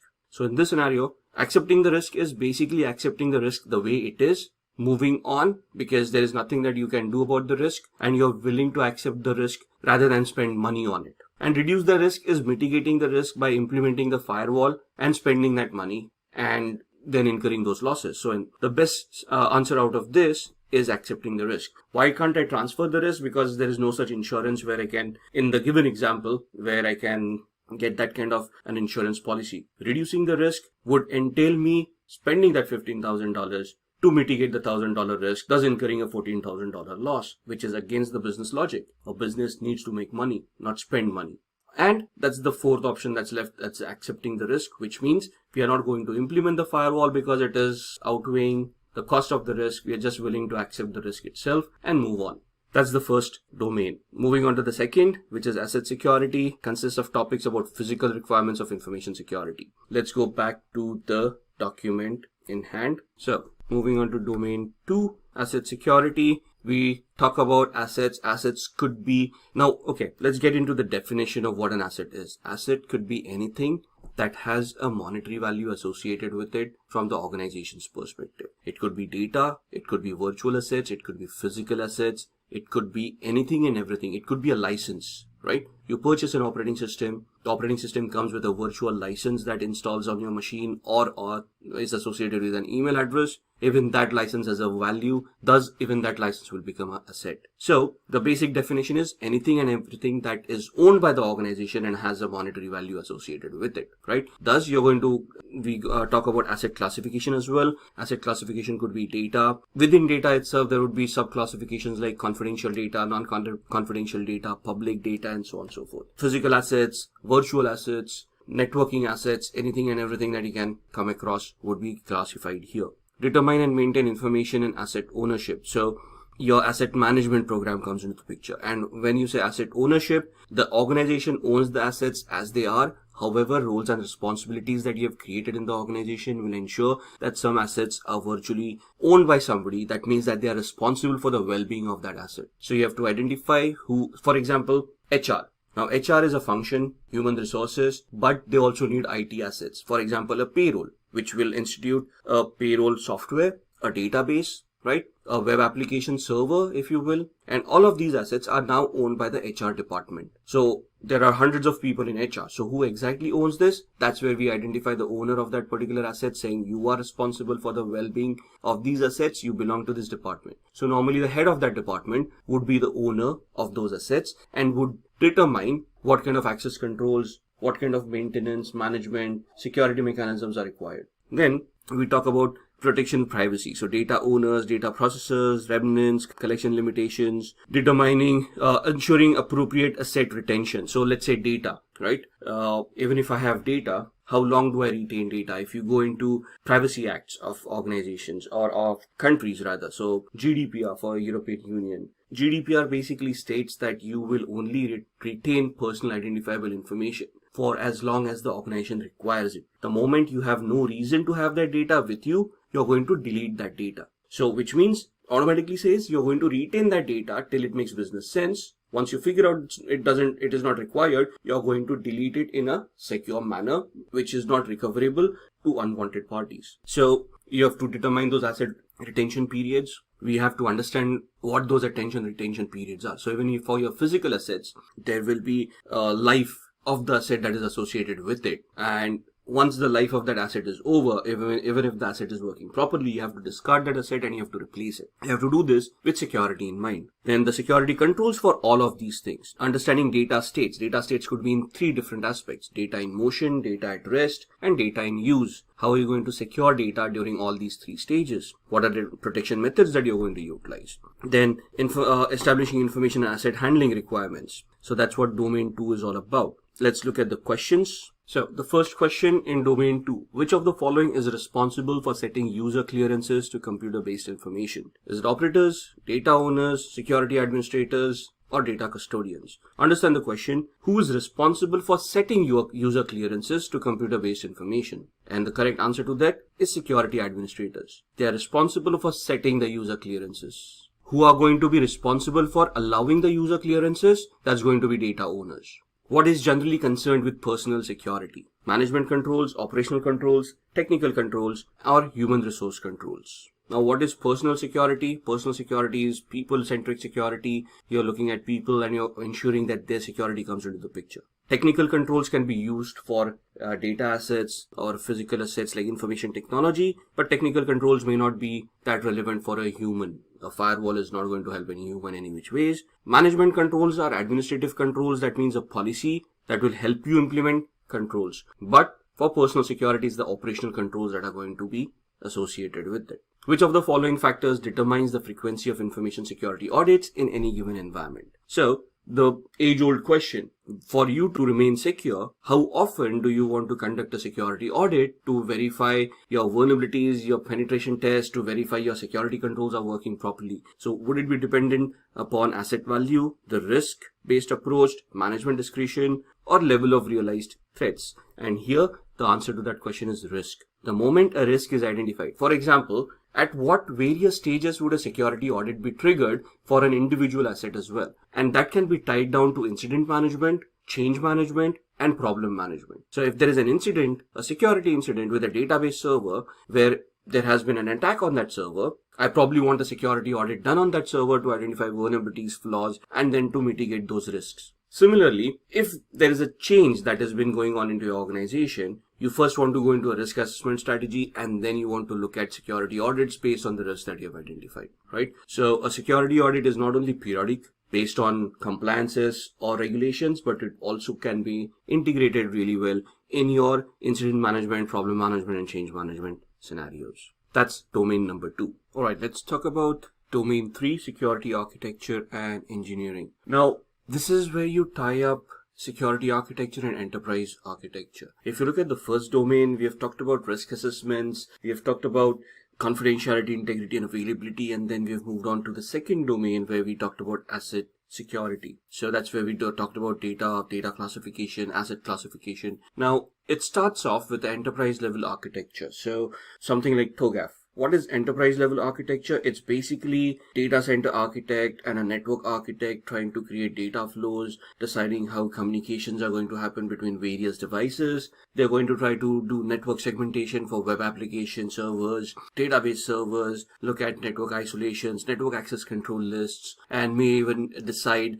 how firewalls and where firewalls would be required. Once that architecture is created, we need to secure that architecture to ensure that whatever data communications are happening within that framework, they are secured in a manner where all the risks that the organization may be exposed to are either managed, mitigated, accepted, transferred, whichever the way it is, right? So here you start off with physical security, you start up with trusted platform modules. So looking at the outline, this is where it starts off with implement and manage engineering processes using secure design principles. So this domain will talk about using TOGAF and then using a Zachman framework to interact with all the data owners, all the asset owners, querying them about the security of the assets, the requirements, because it is not the security architect who determines how secure the device will be. It is the asset owner who determines the requirement of security. For example, continuing with the HR example that we were talking about earlier, if the HR department of head is responsible for the database, for the payroll application, it is that person who would be determining the security levels. So based on the security architecture, let's say a Zachman framework, we would create a questionnaire that needs to be filled out by the asset owner, the HR department of head, and would be supplied to us, the security heads, and then we would try to create a security profile based on their requirements. So if the HR department head comes back to me and says that they require to be adhering to a particular standard, or they want X kind of security, it is us who will validate that requirement, and it is us who will execute it and protect that asset based on their requirements. So this is where your service security architecture meets enterprise architecture by using various frameworks. This domain will introduce you to not only Zachman framework, it will again take you to a trusted platform module. It will talk about ITSec, TCSec, common criteria,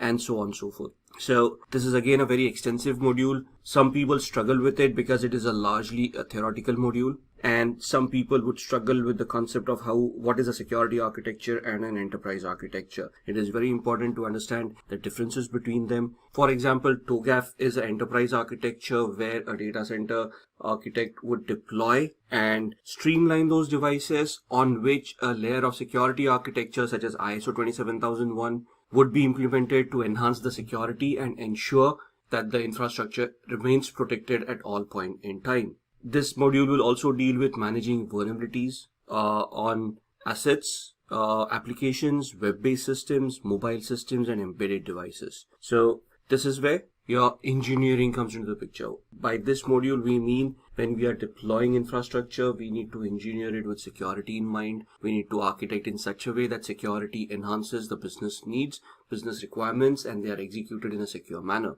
Let's look at a few questions based on domain 3. Question 1. When a computer uses more than one CPU in parallel to execute instructions, it is known as multiprocessing, multitasking, multithreading, or parallel running. Now, here we need to understand what is the difference between multitasking, multithreading, multiprocessing, and parallel running. Now, it would be very difficult to explain all these processes in this video. So, here we are talking about executing instructions. That's multiprocessing. Multitasking is performing multiple tasks at the same time. Multithreading is where processes create their multiple threads to manage certain functions. Here, when we are parallelly executing instructions, it is known as multiprocessing. Question 2. Who mediates all access relationships between subjects and objects of a system? Now, what is a subject, what is an object, and what are access relationships? So access relationships would be your permissions that you have created. Now, what are permissions? Permissions would be something that a person is authorized to do. So if you look at the CIA, which we discussed in the module 1, confidentiality, integrity, and availability, how do we keep data confidential? By only allowing authorized users access to that data. What are authorized users? Authorized users are people who have been identified and are allowed access to certain resources. How do we do that? By having an identity and access management platform in place, which will be discussed later in the next domain. But confidentiality would include IEEE standards. IEEE starts with identification, authentication, authorization, and accountability. Identification is identifying the person, who they are. Authentication is verifying that they are actually who they claim to be. Authorization is where the access relationships come into the picture, where once we have authenticated a user, we are creating a matrix which allows them access to certain resources to a certain extent. Some may have read-only access, some may have modify access, some may have delete access, etc. So in this scenario, we are talking about access relationships between subjects and objects of a system and who mediates that. Now, when you say reference kernel, information flow model, or security kernel, or firewall, in this particular scenario, for this particular question, based on the options that are available, we are talking about a rule-based access control system, which means that we have created rules of what is allowed into a network and what is not allowed within a network. This can be controlled by using a firewall. So this can be controlled by using a firewall. Question 3. Which of the following is not a spam blocking architecture? Now, what is spam and how are you going to block it? It can be at the client side, it can be on the email server where we have identified spam filters, could be application based. In this scenario, mail blocking service is basically you creating a blacklist which will block emails from certain addresses or from certain things. So this is not a spam blocking architecture. It's basically a blacklist where you're blocking emails. But spam blocking architecture could either be at the email server based, could be at the client side where they're using, let's say, Microsoft Outlook Express and they've created rules within it, or could be on an application where you have configured rules over there. Moving on to domain 4. Now, this is where the technicalities come into the picture: communication and network security. The network security domain covers topics focused on protecting the network of an organization. So communications, TCP channels, UDP channels, the TCP IP.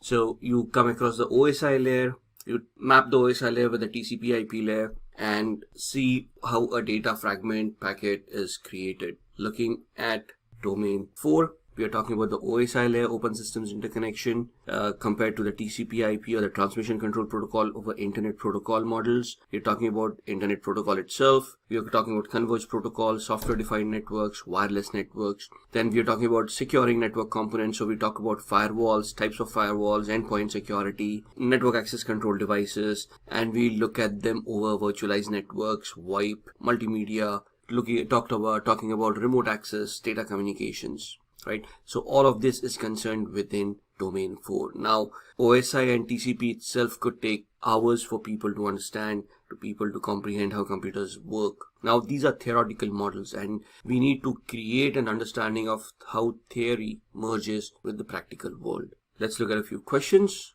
What is the purpose of using a VPN? Now, the essence over here is, what is a VPN or a virtual private network? How is it created? What technologies can be utilized within it? What encryption mechanisms can be utilized? And why are we creating that encryption mechanism in the first place? So is it to secure remote access into a network, securely connect two networks together, secure data tunnel within a network, or all of the above? So here with a VPN, we are basically trying to do everything. We are trying to create encrypted tunnel between two systems or two networks where data can be transmitted in a secure manner, where man-in-the-middle attacks or network-based attacks would be mitigated. A VPN can secure packets from data link layer onwards to the application layer. Question 2. Which of the following characteristics are not included in the TCP protocol? Now, what is a TCP protocol? TCP is a connection-oriented protocol. It is a reliable protocol that is utilized to communicate between servers in a reliable manner. So a TCP protocol being a connection-oriented protocol, which is reliable in nature. So which of the following characteristics are not included? Connection-less protocol, that is the UDP protocol. So this is not included in the TCP protocol. Question 3, which, if you remember the previous slide, would be the UDP protocol. A UDP protocol is a protocol that is used for its speed rather than reliability. When it is real-time processing that is required, we use UDP. So most of our VoIP communications would happen over UDP protocols. Okay, so looking at domain number 5.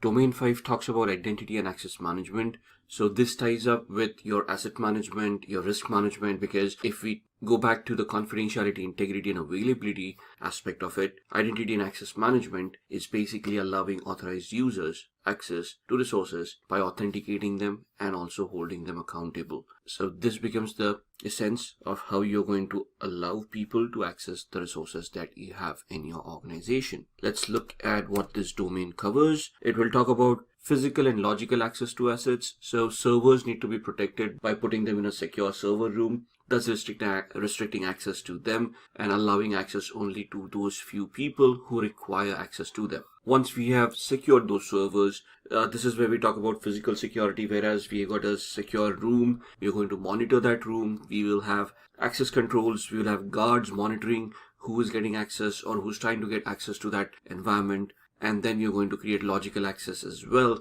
where we, let's say, have swipe cards on the door locks. So anyone with logical swipe card can access that particular facility. We are also looking at managing identification and authentication of people, devices, and services. So here we are going to talk about authentication mechanisms, single authentication, multi-factor authentication. We are talking about single sign-ons. We will talk about federated identity management modules. We'll look at CASB, or cloud access service brokers. We will talk about session management from applications and so on and so forth. We will also talk about third-party identity as a service provider, where we integrate those identities like OpenID into our organization and we validate people based on the identity that they have created with those organizations. Then we talk about access control lists, which would be role-based access controls, mandatory access controls, discretionary access controls, attribute-based access controls, rule-based access controls.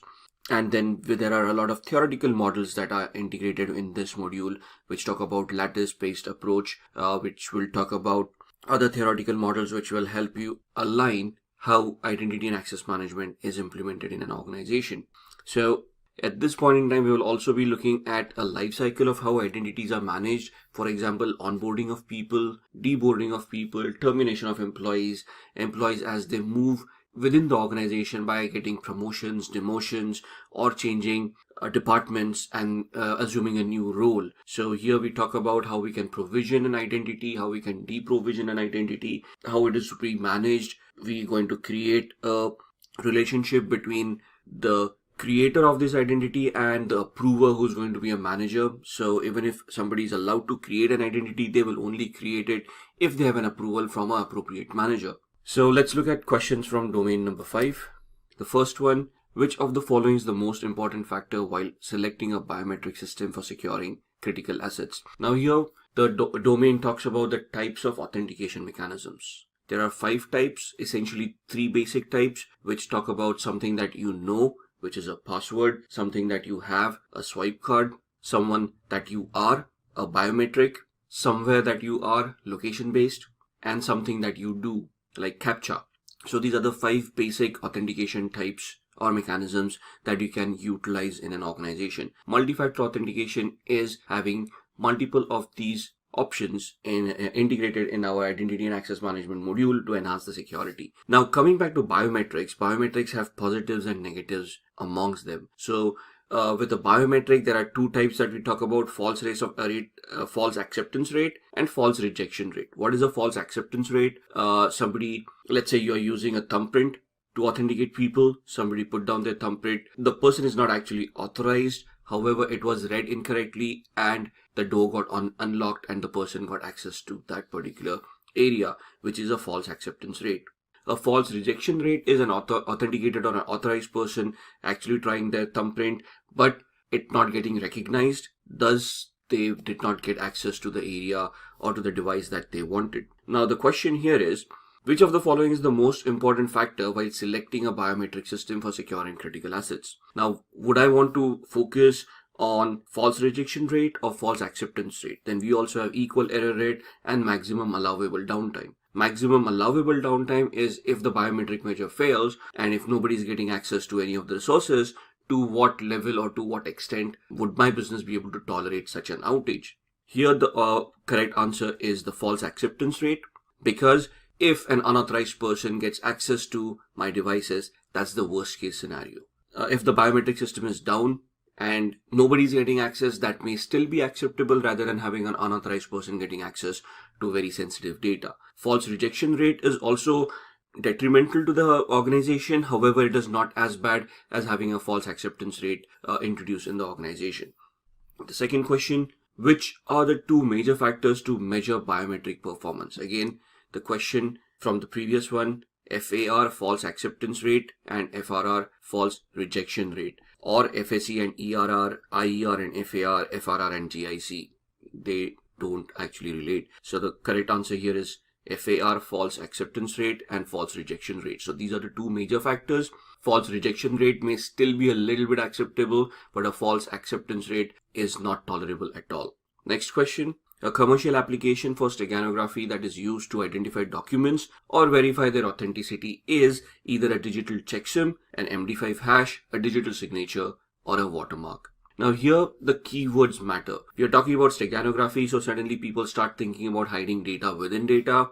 And then if you just isolate the words identify documents or verify their authenticity, we basically directly go to a digital signature, because that's what we utilize for a non-repudiation. However, what the question refers to is an application for steganography. Steganography is hiding some element which would be visible only to known people. We can utilize steganography to benefit ourselves or our organization by using it to identify the authenticity of a document. So if I am going to print out a document, maybe a watermark on the document which is not visible to the naked eye, but when I want to validate the document, I would search for that particular watermark. And that is the correct answer for this particular question. So that's what domain 5 is all about. Alright, let's look at domain number 6, which is security assessment and testing. Now this domain is all about assessments, auditing strategies, and testing. So from this domain, what we're going to take away is talking about internal audits, external audits, third-party audits, in the security control testing, strategizing about how we implement a vulnerability management system, a program within the organization that is repeatable, consistent, and measurable, can be tied up with other management programs like patch management, incident management, and anything and everything that requires a vulnerability assessment, like even change management. If something is going to change in an organization, you can have a vulnerability assessment done before you want to even think about allowing it or disallowing that change. Similarly, with penetration testing to validate the vulnerabilities that you've identified, log reviews, having a SIEM tool that will help you analyze or create a pattern analysis of what's happening within the infrastructure, what's happening within the organization from a security perspective. Then you're talking about collecting security process data, account management. When we say account management, identity and access management life cycle. So onboarding of an employee, offboarding of an employee, the lateral movements of an employee in an organization when they're getting promoted or they are transferred in from one department to another, right? So all of these would come under security assessment and testing to see how those policies are functioning, to analyze the effectiveness of those policies, thus the requirement for conducting vulnerability assessment and penetration tests. So let's look at a few questions on this domain. And let's start off with the first one. Which of the following ways requires the involvement of an information security analyst? So out of these four options, a systems requirements definition, system design, program development, or program testing, during which phase would you involve a security analyst? Now for this, we first need to identify why we require a security analyst. What is the job requirement? What is the activity that is going to be conducted by a security analyst, right? So in this scenario, the correct answer is program testing. In the program development phase, we won't need an analyst. We would need a program manager and architects who can develop a particular program, who can give it some semblance of what needs to be achieved. In the system design, it would be again an architect who's going to develop that system. In the systems requirements definition, again, so in the systems requirements definition, it's a requirement gathering about what you need to adhere to, what is going to be the baseline that you're going to create. So from these four options, you need to identify where would you place a security analyst, right? In the exam, it's the most probable answer that you're looking for. It's not the most idealistic answer, right? So from these four options, security analyst would most likely be involved in the program testing phase rather than any other phase. The second question, which of the following techniques is generally not used for monitoring purposes? Now, when you say monitoring, what is monitoring? Monitoring is looking into logs, activities, anything and everything that has already happened. So you're reacting to something that has already happened. And which of these following techniques is not used for monitoring? So you're collecting logs, you're analyzing those logs, what would be not be utilized? A penetration test, intrusion detection, violation processing, or countermeasures testing, right? Now, when you're monitoring, you would monitor a penetration test to analyze if the test was successful or not. Intrusion detection, that's the first input that you look at for analysis. Violation processing, anything is violated, any processes, any policies, you analyze them and you monitor them, thus you come to know that this has happened. In countermeasures testing, there's basically a test of the effectiveness of the countermeasures that are already implemented. At that point in time, you may not be monitoring these. The software program that acts on behalf of a user in their absence to carry out operations is known as an agent, worm, applet, or a browser. So a program that acts on behalf of a user in their absence to carry out operations is either an agent, an applet, or a worm, or a browser. A browser is nothing but software that allows you to surf the internet. A worm is a malicious application that would be more of a nuisance value than anything else. An applet is something that allows you interconnectivity. An agent is something that can be automated, used for automated tasks, and can run those tasks in the absence of a particular user. So if you look at these questions, understanding what each and every word means, understanding and highlighting the keywords in the question itself, and then analyzing the scenario that you are placed in, and then identifying the most appropriate answer for that particular question. That is how you want to approach a CISSP exam. Looking at the next domain number 7, and that's security operations. Let's look at what security operations has for us. Now, in security operations, you're looking at a SOC, a security operations center. So your regular vulnerability management, incident management, problem management, change management, placing controls, analyzing all that information. So probably having an SIEM tool, configuring the SIEM tool, collecting all those data. So identifying event sources. What are event sources? When I have an SIEM implemented, I am not going to expect the SIEM to automatically start collecting data all by itself. And then again, I don't expect the SIEM tool to understand what kind of data it needs to collect. So for me, in a security operations center, after I've installed an SIEM tool, I first need to configure it to identify which devices I want to monitor, from which devices I want to collect that information, and where do I want to store it. Once I have all that information in place, after that, I'm going to analyze that data to identify if anything has been incorrectly going on, or is there any security incident that has happened, and those would be raised as incidences, and that would be sent to the SOC team for analysis and then an incident response. Right. Similarly, intrusion detection and prevention logs would be utilized to identify something that may have been missed by the IDS IPS itself. You're going to place controls for investigations, like administrative controls, which would be policies that you have made. Then you've got criminal laws. So if something bad has happened that can be described as a crime based on the law of that land, how you're going to deal with it, civil laws, regulatory laws, and industry standards. Regulatory laws would be, for example, GDPR in the European Union, right?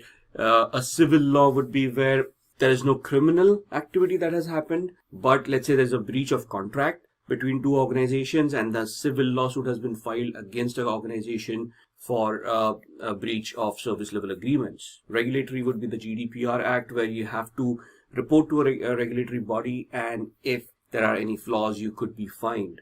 Industry standards, ISO 27001, PCI DSS, and so on and so forth. So when you're looking at these requirements for investigation, all of these would have prescribed how you're going to handle that investigation. If it is a criminal investigation, an organization by itself doesn't have the right to investigate. They have to go to a law enforcement agency, and there is a procedure to follow. In case of a civil lawsuit, there are lawyers who would deal with this kind of activity, send out notices to the other party, then go to a court of law to file a lawsuit over there. In GDPR, there are timelines on how you're going to report a breach or how you're going to report an incident, and so on and so forth. So in the security operations, you're creating a security operations center in alignment with all of these 5 requirements. You're going to look at logging and monitoring activities, having that SIEM tool, which will identify those devices that you want to monitor, collect relevant information that is prescribed based on all those 5 investigation types that we just discussed. Then you're looking at when you're looking at identification of assets, you go back to your asset inventory, asset register, you look at all the assets that you have, and then you make your strategy and plan how you want to collect those logs, right? And then this module will deal about how do you want to handle identity and access management, privilege account management, service level agreements, and so on and so forth. So this basically is the day-to-day business activity of an organization from a security perspective. So you are there to identify incidents. As a CISP, you won't be executing this, but you would be creating policies revolving all of these aspects. So this is what you need to consider. This is what you need to strategize upon. And this is what you want to advise the organization to what needs to be in place to be more effective from a security perspective. Let's look at the few questions from this domain. How does a subject get access to an object in a multi-level security policy? Now, first we need to understand what a multi-level security policy is. We need to understand what a subject is and what an object is. Let's look at the options first. The subject sensitivity label must dominate the object sensitivity label. The subject sensitivity label subordinates the object sensitivity label. The subject sensitivity label is subordinated by the object sensitivity label. And to repeat the sensitivity tags again and again, the subject sensitivity label is dominated by the object sensitivity label. Too much sensitivity in a single slide. However, you can see that this just confuses the person of what they're trying to read. Not only you missing what keywords are, so people normally focus on a keyword called multi-level security policy and start getting confused in that, while we do disregard what a subject and an object is. right? So a subject and an object is a relationship that is created between identity and access management, subject being the user, object being the resource that needs to be accessed by that particular user. After which comes a multi-level security policy, which is basically the access control matrix that you have created between these multiple objects and multiple subjects. So, for example, in this domain, you would also talk about theoretical models for access management, including lattice-based approach, where the sensitivity labels come into the picture. You would talk about Clark-Wilson model, you will talk about Bell-LaPadula model, and a few other models, right? All of them theoretical in nature, which can then, based on other implementations, be implemented in a real-time scenario. So all that understanding comes into the picture, and then you need to identify how those sensitivity labels in a lattice-based approach could allow you to create those labels for your subjects and objects, and then the identity and access management tool would become the verification factor where it identifies the labels for the subject and the object, and they, based on those labels, they allow or disallow connectivity or allow connections to happen.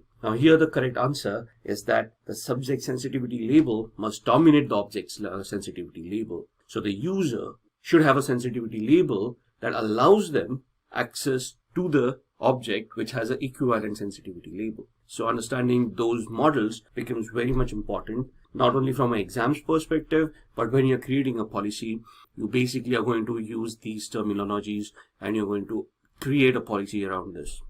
Moving on, the second question, managers of which department are ideal for the development of information security policy for an organization? Business operation, information technology, purchase, or human resources? Now, managers of which department are ideal for development of information security policy for an organization? And when we say information security policy, we would obviously assume that is the IT department who's going to deal with it, and it's the information technology in this case.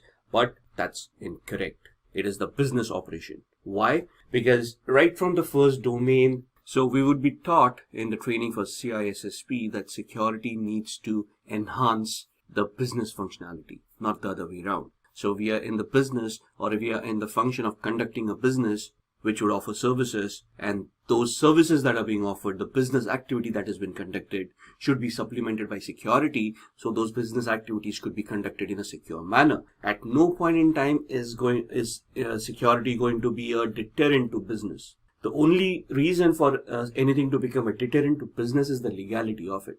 If a business is illegal, it will not happen, or it should not happen. However, if the business activity is legal, then security should not stop that activity from happening. Security should be implemented in such a way that the business activity is strengthened. There is security embedded within it, secure by design, and then the business activity goes on. So even if you're a chief information security officer or a security manager, and you go and talk with the board of directors or the steering committee, as the terms you will come across in this training, you will understand that it's these people who would define how the business is going to work, what kind of business activity you're going to do, and then you provide the example. And I'll give you an example here. Let's say I'm an online retailer and I want to sell goods online, which is legal. I'm selling all legal goods.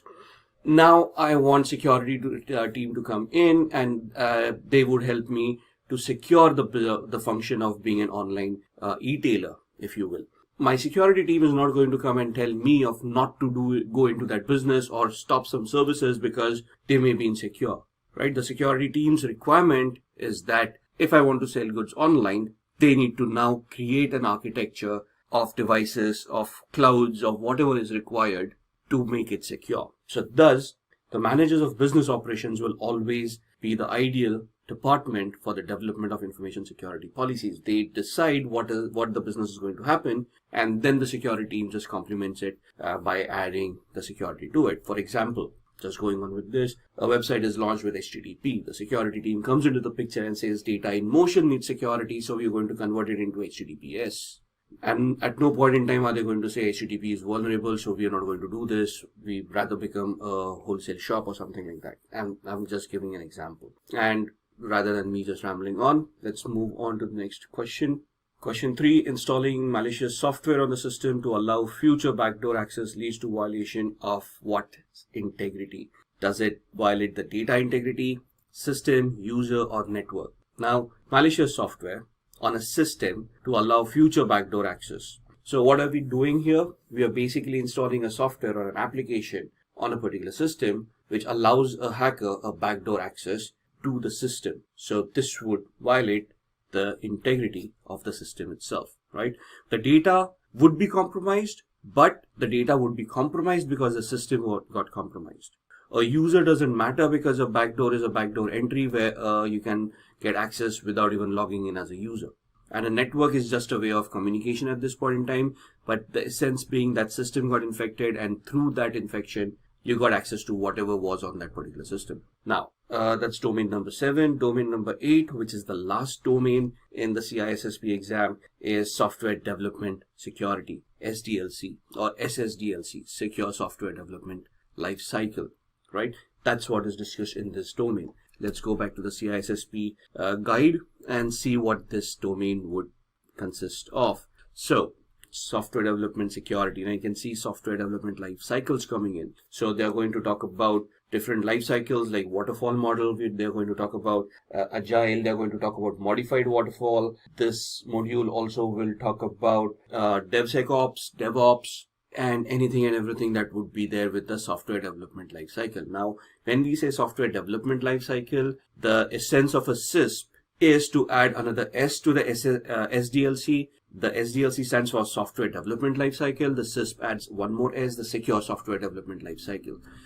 So, as with everything, secure by design, which means security needs to be integrated at every phase of the life cycle and it should not be bolted on. For example, a waterfall model talks about how the software is going to be developed and how it is going to be published or released at the end of the life cycle. At no point in time does it talk about security. Thus, security architect at that point in time would come into the picture and decide what are the requirements of the software, what are the security vulnerabilities or the risks that they see. So threat modeling would happen, and all those things need to be introduced right from the inception. So if there are developers or if there is a business requirement for an application, let's go back to the previous example. I'm an e-tailer. So to become an e-tailer, not do I only need a website. I will need a web application for that functionality to be given out. So I need to develop that application.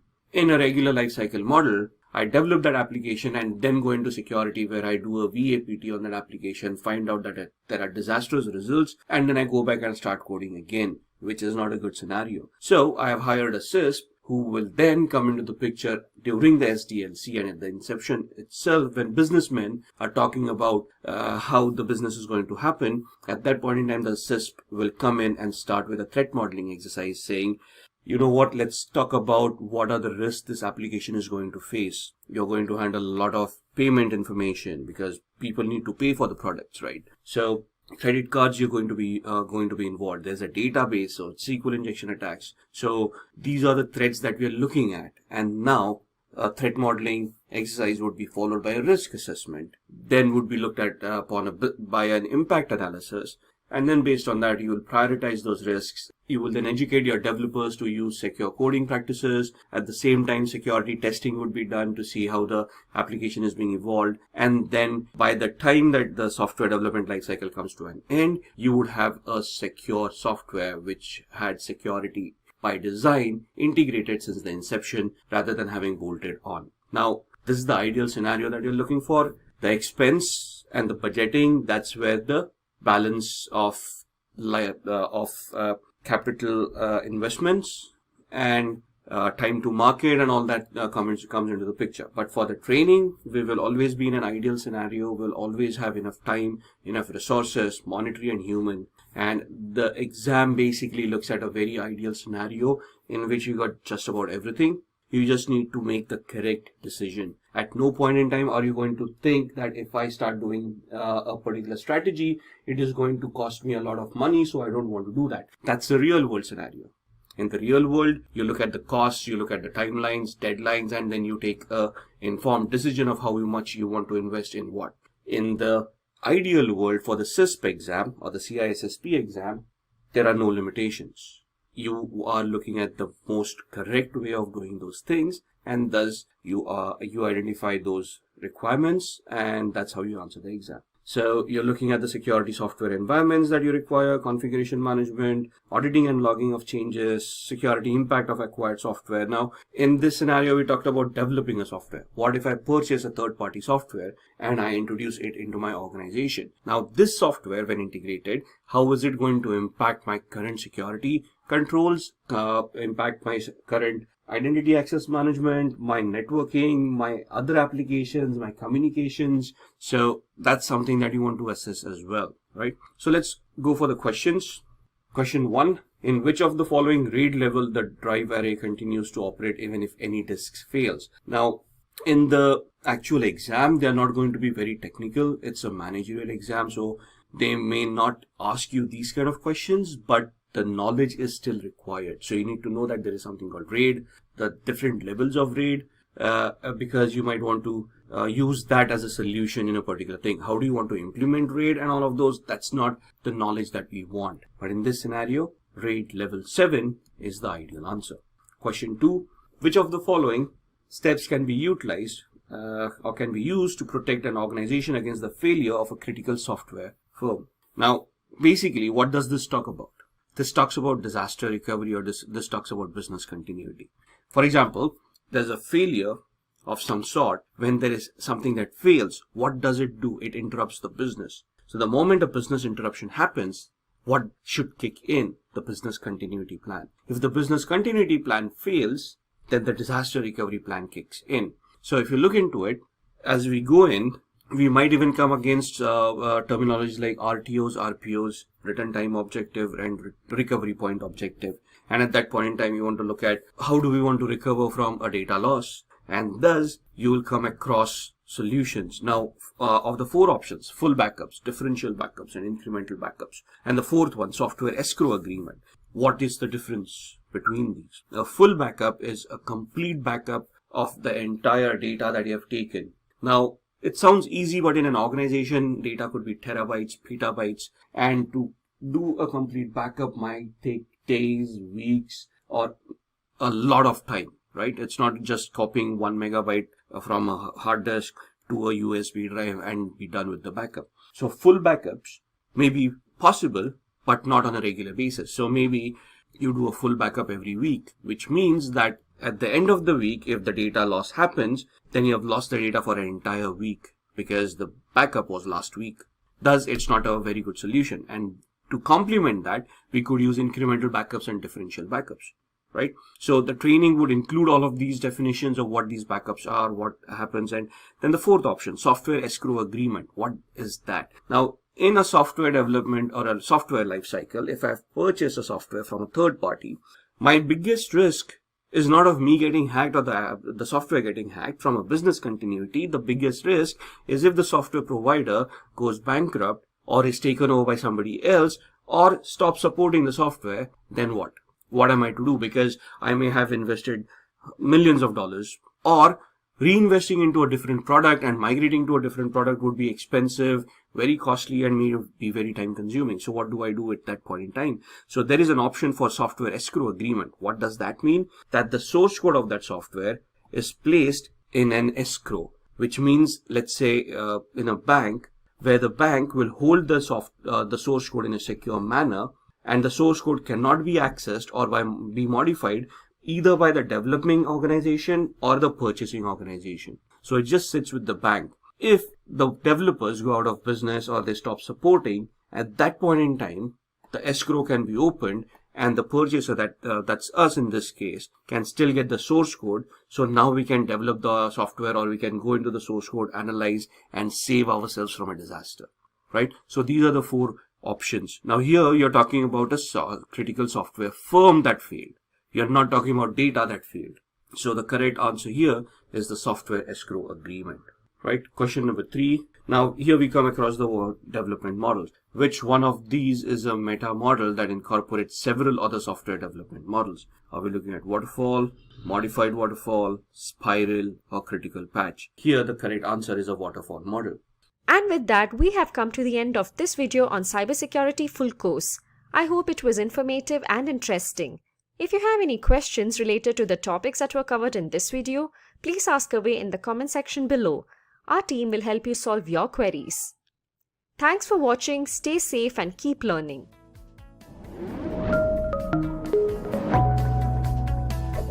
Hi there, if you like this video, subscribe to the Simply Learn YouTube channel and click here to watch similar videos. To nerd up and get certified, click here.